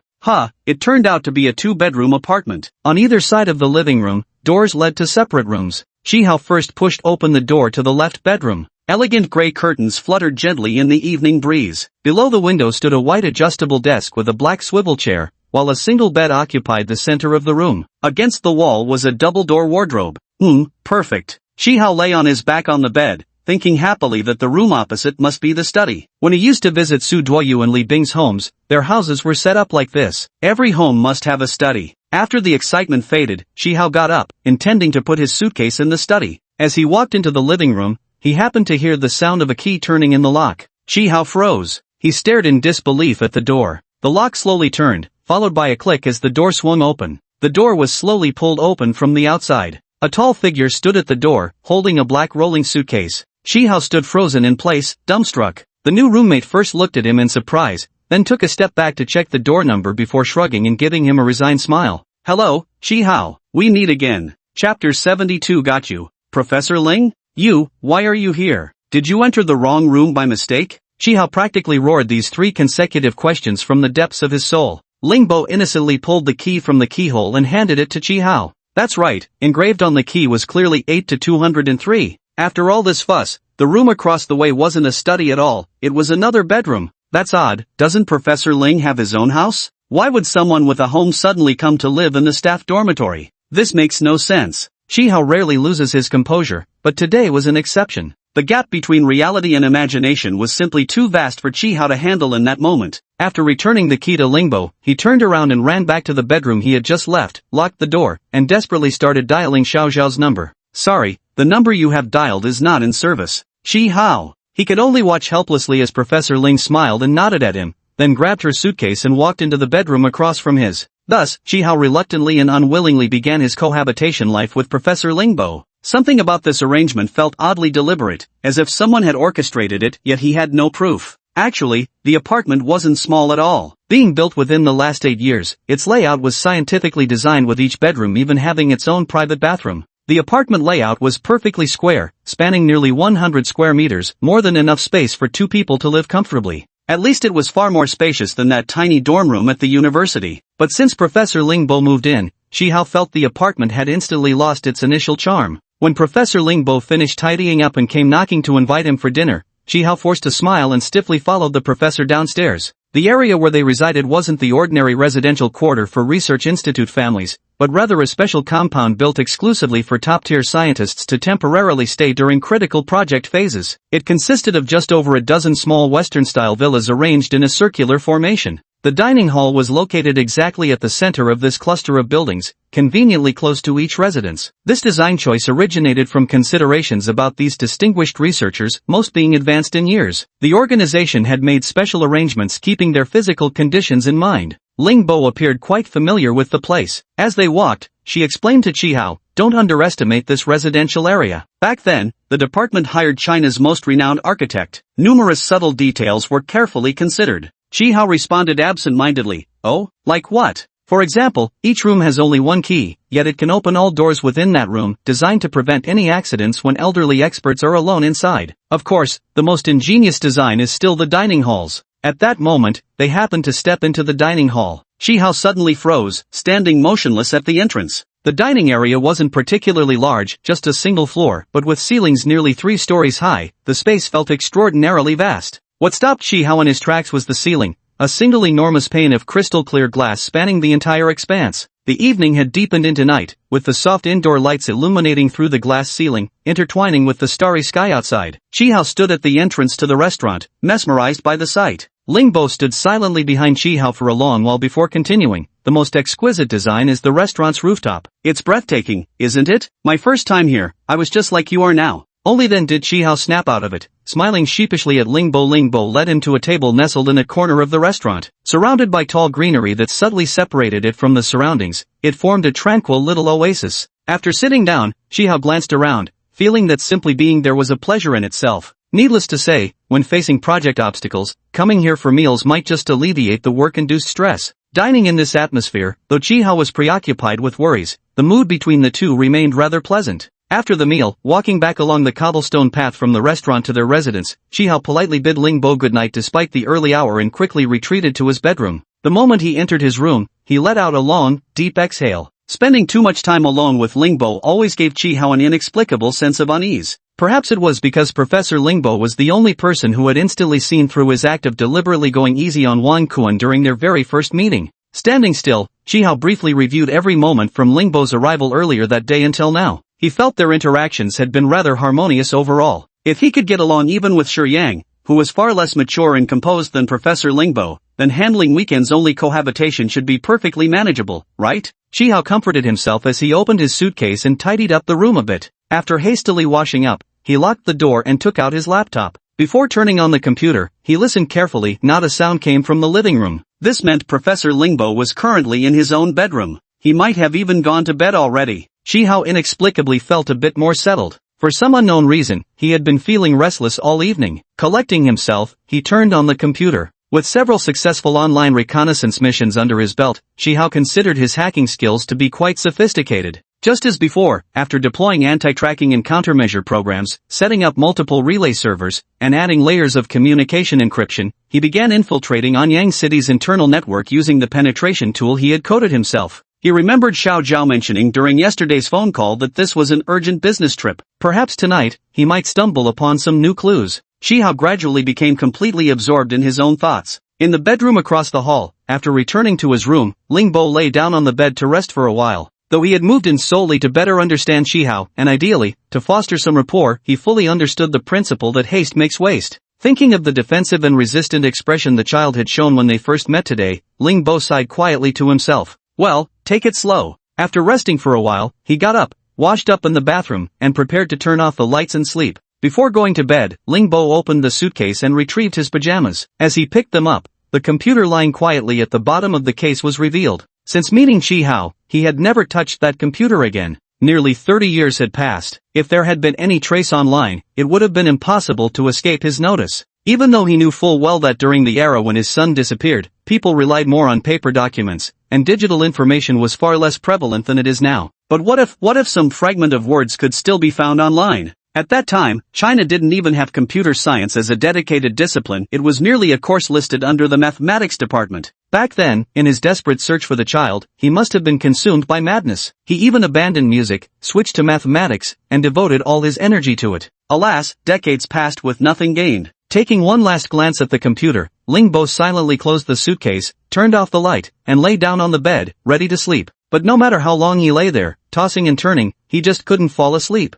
Could it be the unfamiliar bed? Lingbo sat up with some frustration. Outside the bedroom, it was utterly quiet, not a single sound to be heard. That kid Chihao, he hadn't emerged from his bedroom even once since disappearing inside. Like guarding against a thief. Lingbo sat in a daze for a long while, then finally got out of bed, opened the suitcase again, and took out the laptop. Speaking of which, the Aerospace Division's Research Institute had exceptionally robust cybersecurity defenses. The multi-layered firewall and intrusion detection systems used by the institute were personally set up with Lingbo's assistance. They had successfully intercepted numerous cyber attacks from foreign hackers with almost no vulnerabilities. Lingbo recalled the famous cyber duel years ago between China's and America's top hackers. After that incident, no hacker would be foolish enough to attack this system again. As he thought this, he turned on his computer and connected to the Research Institute's network. Then he casually launched his self-designed tracker system, an incredibly powerful program integrating both defense and tracking capabilities. Ever since the duel years ago, this had become his routine. Even during ordinary computer use, he'd instinctively activate it.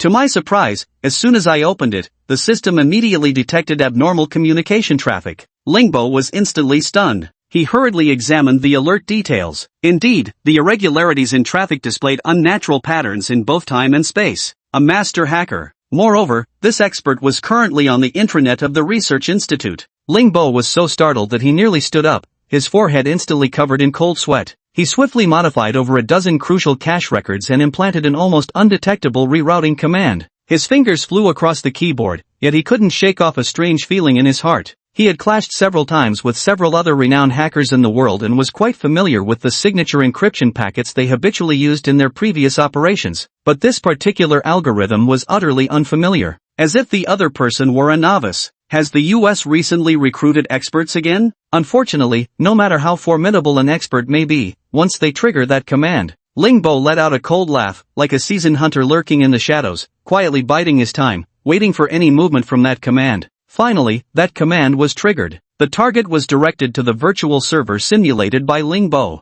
This server was the infamous shadow trap that had once made top American hackers collectively taste bitter defeat. Yet Chihao remained completely unaware of this at first. By the time he realized he'd entered a decoy server, it was already too late. The moment anomalies were detected, Chihao's fingers flew across the keyboard in a frantic race against time, deleting backdoors, wiping logs, and fabricating exit trails. But it was already too late. In the opposite bedroom, Lingbo forcefully pressed the final key. Finally, I've got you. On the screen, a series of Wi-Fi signal strengths suddenly appeared. Topping the list was unmistakably Building 8, Room 203. Chapter 73, Getting Reacquainted. Chihao felt his entire body go cold. The moment he entered the virtual server, it immediately stretched open like a finely woven net, attempting to firmly ensnare him. Fortunately, he reacted with lightning speed. Now, all the backdoor programs had been deleted one by one, and most of the log records had been cleared. After that, all that remained was to forge the exit path properly. Beads of sweat broke out on his forehead as his trembling hands continued to strike the keyboard.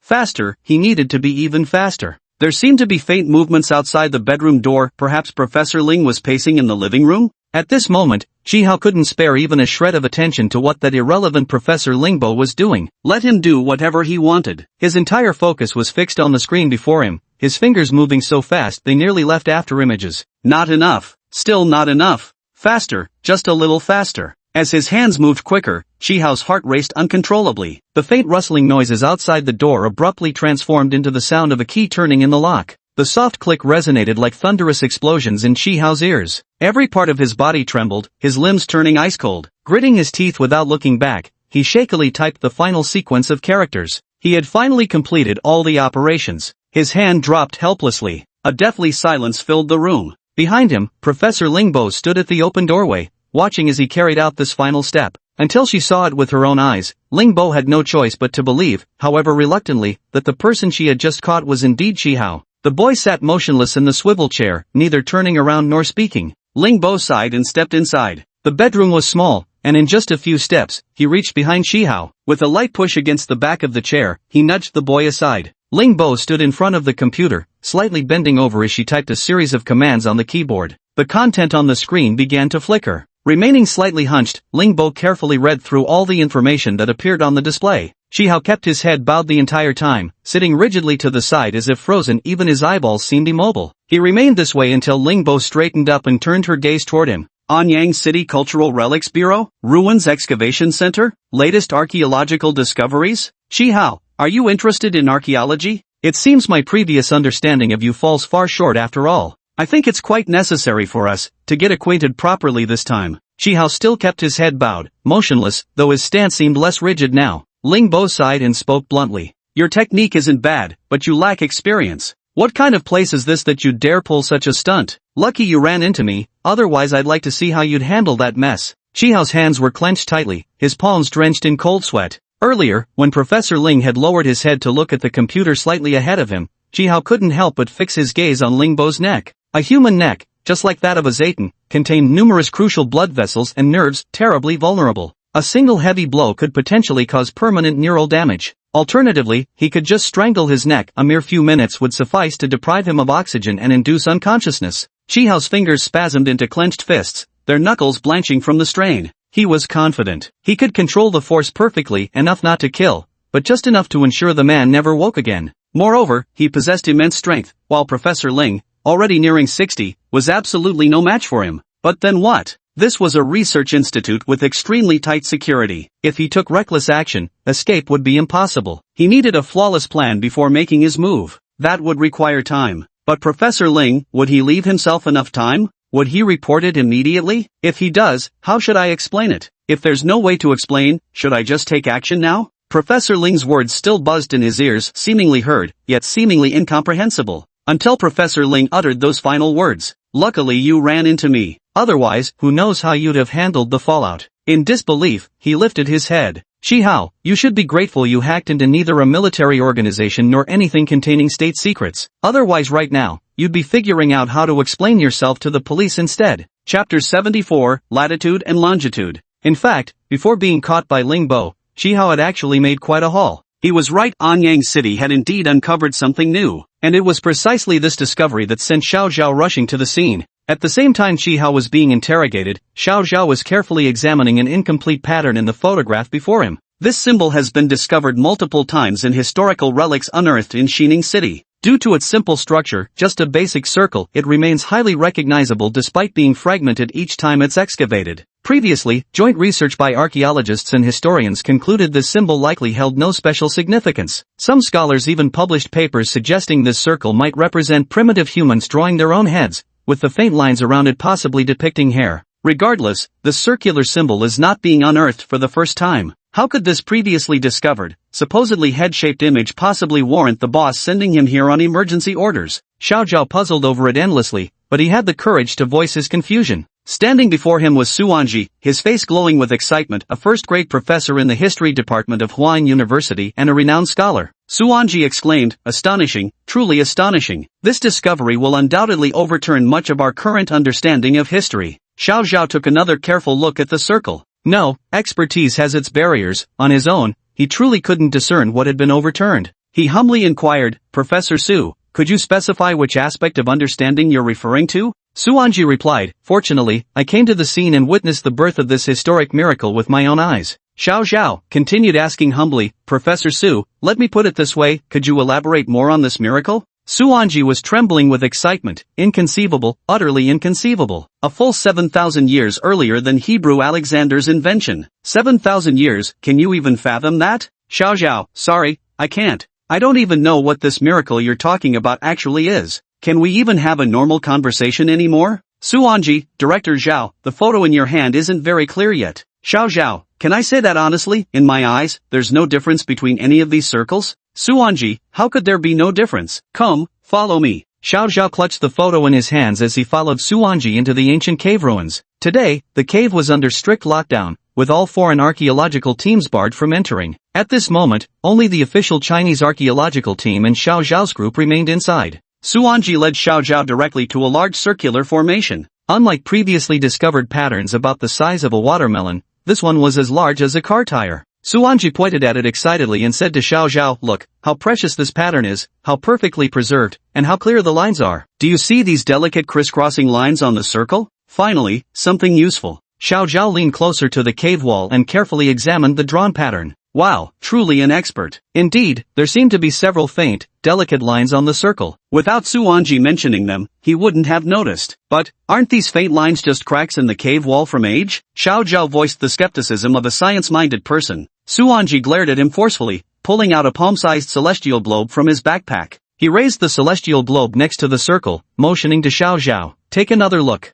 At first, Xiao Zhao was completely baffled. He looked at the celestial globe, then back at the diagram. Isn't it just a circle? But gradually, his eyes widened as he stared intently at the diagram on the wall. On the cave walls, those crisscrossing lines followed an extremely regular pattern. These horizontal lines, these vertical lines. On the celestial globe, there were strikingly similar horizontal and vertical lines. Those were lines of longitude and latitude. Suddenly, an utterly inconceivable idea flashed through Xiao Zhao's mind. He couldn't help but leap up. Impossible. 10,000 years ago, they had just learned to make fire by rubbing sticks together. They didn't even know whether Earth was round or flat. How could they possibly have drawn maps with longitude and latitude markings? Professor Su, you're a historian, not a fantasist. Suanji gave an understanding look at Xiao Zhao's startled reaction. A few days ago, when I accidentally discovered this, my reaction was even more intense than yours. But actually, this isn't the biggest discovery we've made this time. He pointed to the string of characters above the circle and said, assuming this circle represents our blue planet. These horizontal lines represent latitude. These vertical lines represent longitude. So, what do you think this string of symbols represents?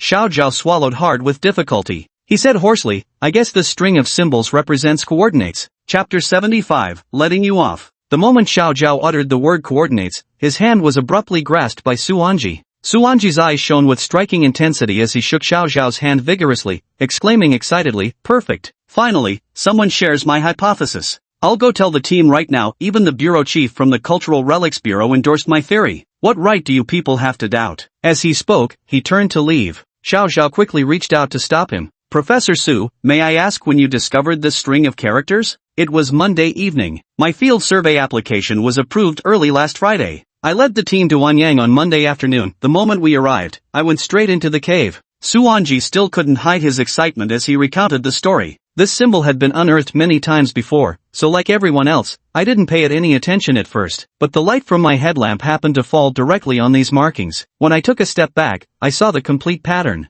In that moment, amidst complete darkness, this circle was the only thing illuminated by light. Director Zhao, can you picture that scene? You know what my first thought was in that instant? It struck me as looking exactly like a planet floating in the dark void of space. I even laughed at myself for having such a fanciful idea, so I moved closer for a better look. That's when I noticed these crisscrossing fine lines. At that moment, my whole body tingled with disbelief. Suanji's gaze once again fell upon that string of characters on the wall. We all know that using longitude and latitude, we can accurately locate any point on Blue Star. Director Zhao, I believe this pattern and its coordinates are a message deliberately left behind to guide someone. Professor Su, why didn't you think so before? Because this is currently the only unearthed image that's the most well-preserved and complete. In previous diagrams, not only were the lines blurred, but this string of symbols has appeared for the very first time. The only one? That's good then. After your discovery, did you report it to the Cultural Relics Bureau immediately as required by regulations? Of course, Suanji responded passionately. I told my team members about the discovery right away, but their reaction, well, it genuinely upset me. Forget it, no point dwelling on that, so I just took that photo instead. He pointed at the photo in Xiao Zhao's hand, uploaded to the internal review channel of the Cultural Relics Bureau. Half an hour later, the Bureau called me, saying they'd send their own experts to inspect the site in person, and specifically assigned me to personally escort you here. Before that, they told me not to mention it to anyone else, concerned about causing unfounded rumors. Director Zhao, we're both in cultural relics research. Honestly, though it might sound like a wild fantasy, I genuinely believe my assessment is correct. Xiao Zhao felt relieved. Actually, my opinion is the same as your team members. Suanji was dumbfounded. No, but didn't you also feel earlier that this character looks like a coordinate? Xiao Zhao put his arm around Suanji's shoulders and led him toward the cave entrance. Hey, I was just saying that offhand earlier. Honestly, don't you think this circle resembles something else more than any planet? Suanji, more like, what exactly? Xiao Zhao, that looks more like an ape-man's head. Look, those lines, don't they look just like hair? Suanji, actually, scholars used to say exactly that. Really? Those scholars certainly knew how to spin a tale. Xiao Zhao, really? Great minds think alike, ha ha ha. By the way, Professor Su, the photo in your phone, is it clearer than the one I have here? Could I take a look? Oh dear, I'm so sorry. Look at my clumsy fingers, how could I have accidentally deleted it? Suanji smiled magnanimously, no worries, the cave's already closed for today. I'll just go back in tomorrow morning and take another photo. I still believe my theory holds water. Xiao Zhao thought to himself, no, Professor Su, you won't be getting another chance to enter that cave. Having flawlessly completed his mission, he carefully stored away the sole remaining paper photograph in his possession. He had already saved the electronic photo from the Cultural Relics Bureau's internal network and completely deleted the online version. He would carry this sole printed photograph back to the capital and submit it, along with the digital copy, to his immediate superior, Zheng Tianyu. He could guarantee that not a single photo would ever leak out again. Before setting off, he strolled around, intending to buy some local gifts for the children. The vendors warmly greeted him one after another. Come take a look at these pendants, all crafted in imitation of the ancient characters from the caves. They carry excellent meanings. Wearing one can serve as a protective talisman to ensure safety. It can also bless you with promotions and wealth, ensuring smooth sailing in all endeavors. Xiao Zhao couldn't help but smile. These vendors certainly had smoother tongues than he did. He sifted through the large handful of pendants the vendor handed him when suddenly, a familiar pendant caught his eye. It carried those two characters that appeared most frequently. These two characters look quite nice. Let's go with these then. What was that analysis the experts gave again? Symbolizing beauty and blessings? Recalling how he duped the experts earlier that day, Xiao Zhao shook his head. Whatever expert opinions were worth listening to, but ultimately all that mattered was that the pendant looked good. Carrying his small gift and carefully packing that precious photograph, he left Anyang overnight, flying straight for the capital. At this moment, the exact same pattern from that photograph was displayed on Chi Hao's computer screen. The battleground had now shifted from Chi Hao's bedroom to the living room. Ling Bo had thoroughly inspected Chi Hao's computer, leaving only this one image behind. So it seems this photo from the Anyan Cave ruins was your target tonight. Tell me, what's so special about this picture that made you take such a huge risk? Chi Hao had now completely regained his composure. Not only did Ling Bo fail to report it immediately, but she also helped erase his online traces. This not only bought him ample time but also handed the initiative back to him. The longer this dragged on, the more advantageous it became for him. He swiftly organized his thoughts, preparing what to say. First of all, I can't completely fabricate everything. Professor Ling here is the smartest opponent he's encountered since coming to Blue Star. Heaven knows if he's also well-versed in history. The words he speaks must contain mostly truth with minimal lies. That's the hardest to distinguish between true and false. Our history teacher mentioned this cave relic site during Monday's class, and I got really interested. I even applied to join the teacher for the on-site visit. If you don't mind the trouble, go verify with the history teacher. I guarantee every word is true. Oh, I see. So, where did you learn these computer skills? Without batting an eye, Chi Hao replied, Teacher Lu from our computer science class gave some examples about hackers during a lecture. I got really interested, so after class I went to the library and found some books to read. Ling Bo smiled faintly. Looks like you started going astray after entering Huada High School. But your skills definitely aren't something you could pick up from just reading a couple of books. Chi Hao fell silent. Ling Bo could tell he wasn't willing to speak the truth. Glancing at the time, she saw it was almost midnight. After a moment's thought, she transferred the photos on the screen to her computer, then rose from the sofa. The moment she moved, Chi Hao immediately sprang up after her. Where are you going? Only then did Ling Bo notice that Chi Hao resembled a little leopard ready to pounce. From the look on his face, if she said the wrong thing, he might lunge at her any second. He couldn't help but laugh. If I meant you harm, I'd have had plenty of time before entering your room. Had it been me 30 years ago, you'd probably have been taken away by now. But now, I no longer think that way. When a person feels compelled to do something, even at great risk, perhaps some of their actions can be forgiven. After all, I've done similar things myself. At this point, Ling Bo paused, as if recalling the past. After a while, he continued speaking. Don't worry, from today onward, I'll be keeping an eye on you. As long as you stop doing these things, I'll act as if nothing ever happened. With that, he turned around, his back to Chi Hao, and walked defenselessly toward his bedroom. It's too late. We have to get up early for work tomorrow. Go get some rest. Ling Bo returned to his room. Chi Hao glanced at Ling Bo's firmly closed door, then at the laptop on the coffee table. He hadn't expected such a huge uproar to be dismissed so lightly by Ling Bo. He found himself momentarily torn between choices. Although Rinpo had let him go tonight, she now knew his secret after all. What if she changed her mind someday in the future? On planet Zeta, there's a saying, only when the flame of life extinguishes can secrets truly rest forever. He had countless methods to silently bring death upon others. The simplest, for instance, was synthesizing a colorless and odorless poison from the stems and leaves of plants commonly found on Earth, just by precisely controlling the timing of its effect. Chi Hao shook his head and banished such thoughts from his mind. Even he had to admit that, from their first meeting, Ling Bo had consistently shown him kindness. And tonight, he had actually helped him yet again. Never mind, didn't Zeta Prime have a saying for this? Life is like a sky full of dazzling stars, each one utterly unique. He'd better not casually extinguish it. Didn't Professor Ling just say he'd be keeping an eye on him from now on? What a coincidence, from now on, he intended to keep an eye on the professor too. Chapter 76, Identity Exposed. That night, neither Chi Hao nor Ling Bo got much sleep. Ling Bo struggled to maintain a facade of nonchalance until finally entering his bedroom,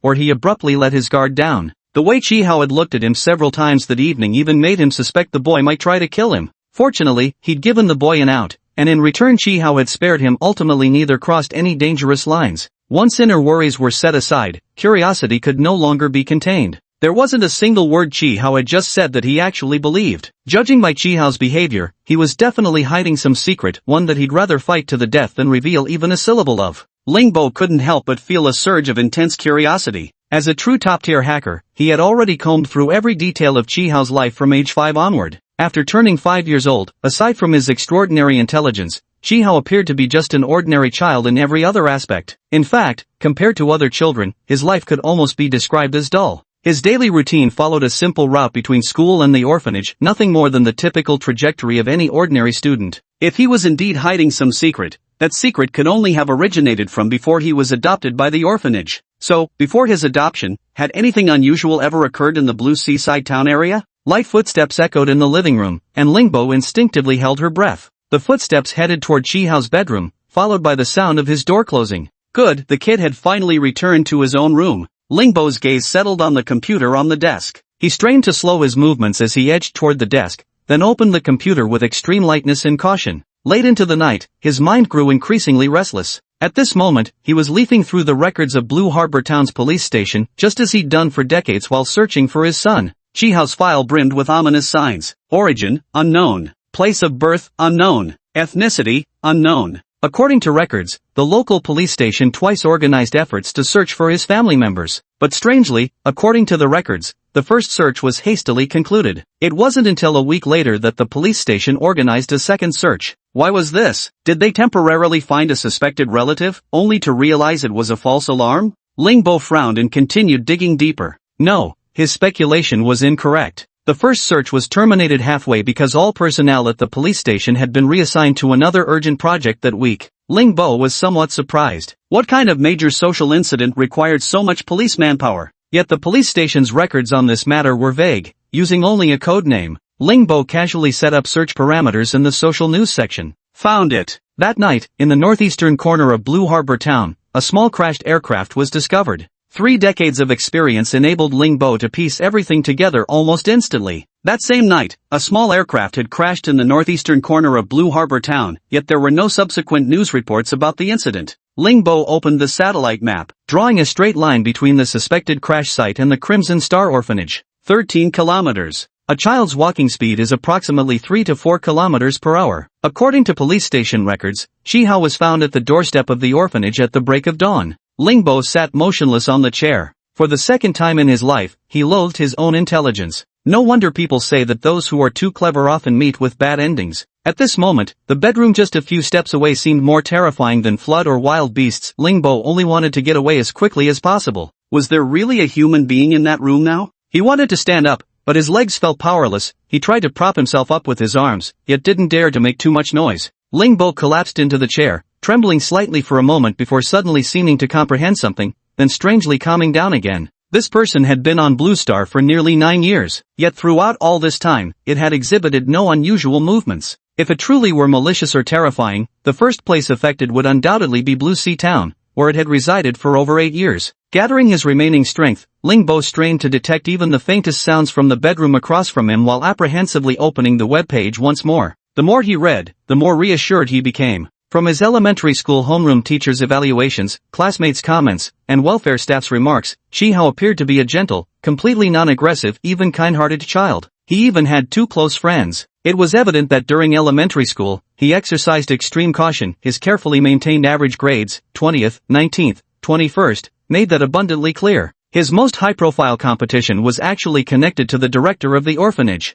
Lingbo recalled the interview video that had been broadcast on repeat on television. During that interview, the teenager had remained mostly expressionless, only breaking into a smile when the prize money was mentioned. Rumor had it that he'd handed over the entire sum to the orphanage director. It seemed this alien entity could interact with others, and quite likely had already developed affection toward humans. Lingbo's tense nerves finally relaxed somewhat. What an exhilarating night this has been. Yet after that incident, it could have easily laid low as it did during elementary school, safely blending into the crowd. Why then did it deliberately reveal its extraordinary qualities and join the project team? This completely deviated from its survival strategy of the previous 8 years. Lingbo thought of that photo tonight. Chapter 77 Misaligned Spacetime. Lingbo zoomed in on the photo, employing the most rigorous scientific scrutiny to examine every single detail. Unfortunately, after studying these chaotic lines all night, he couldn't make any sense of them. Unwilling to admit defeat, he summoned the same determination he had when learning computer science and searched for archaeology study materials, only to become more confused the more he read. According to previous scholars' works, this photo was just an ordinary drawing. Doodles by an ape man? Human skulls? Hair? It vaguely resembles them, but something still feels off. Perhaps there's something wrong with my aesthetic sense? Until dawn broke, he hadn't managed to sort out any meaningful conclusion. He even began to feel sympathy for Chihao in the opposite room, taking such enormous risks for that scribbled drawing. If he ever learned his true identity was exposed because of that worthless scrap of paper, he'd surely be filled with profound regret. By now, Lingbo had gradually come to accept Chihao's new identity. Whenever he remembered how he had once wished the boy could be his grandson, and had even gone to great lengths to arrange this shared dormitory, he desperately wished he could turn back time. No matter how strong the other party might be physically, judging solely by his unervingly brilliant intelligence, if Lingbo suddenly requested a dormitory reassignment now, it would undoubtedly arouse suspicion. So, should he just make do with the current arrangement for now? If anything unfortunate were to happen to him, well, he'd just consider it as Lin Bo sacrificing himself for humanity. With this solemn and heroic sentiment weighing on his heart, he lay down fully clothed on the bed, waiting for morning to arrive. Meanwhile, Shi Hao, whom he regarded as a monstrous threat, hid under the covers and wept silently all night. He dared not touch the computer again for the time being, but every detail of that image had already been seared deeply into his memory. With just one glance, he recognized it instantly. This was a coordinate. On Zeta Planet, they used longitudinal tracks and ring lines to pinpoint any location on the globe. The ring lines were similar across all planets, so based on that coordinate, he deduced it must be near Anyang City. However, the numerical value representing the longitudinal track was both indistinct and, more importantly, he had no idea where the starting point of the longitudinal track was, making it impossible to determine. After all, 10,000 years was simply far too long a time. Although this cave had been preserved remarkably well, perhaps this map had once borne markings for the starting point of the longitudinal track, but as the years passed, it had been forever lost to the depths of time. Shi Hao couldn't help but laugh at his former extravagant hopes. He had actually dared to hope that he might reunite with his mother-world compatriots on Blue Star. He could no longer keep deceiving himself. In truth, there had been many signs all along indicating that Blue Star had indeed been visited by more than one Zeta alien, but not now, 10,000 years ago. In that primordial era, every stellar ember leaving Zeta Star adhered to one cardinal rule: if the destination planet already possessed its own civilization, they must immediately activate the ship's self-destruct sequence upon arrival to conceal their true origins. Shi Hao faithfully followed this protocol. In stark contrast, there exists another directive. If the destination planet remains untamed and devoid of true civilization, then this escape vessel shall become their safest sanctuary. With its stored nutrient fluids, survival tools, weaponry, and impregnable hull, it provides ample protection during their initial survival phase. Thereafter begins their search for every possible means to execute the ultimate planetary genesis protocol. This was the most distinct difference between Shi Hao and his other 99 companions. As the youngest spark, Shi Hao knew nothing about the final mission of the Planetary Spark Project. The supreme leader of Planet Zeta once personally received him. After gazing at him for a moment, the leader said to others, "He is simply too young for this plan. All our compatriots are undoubtedly quite unfortunate, but at the very least,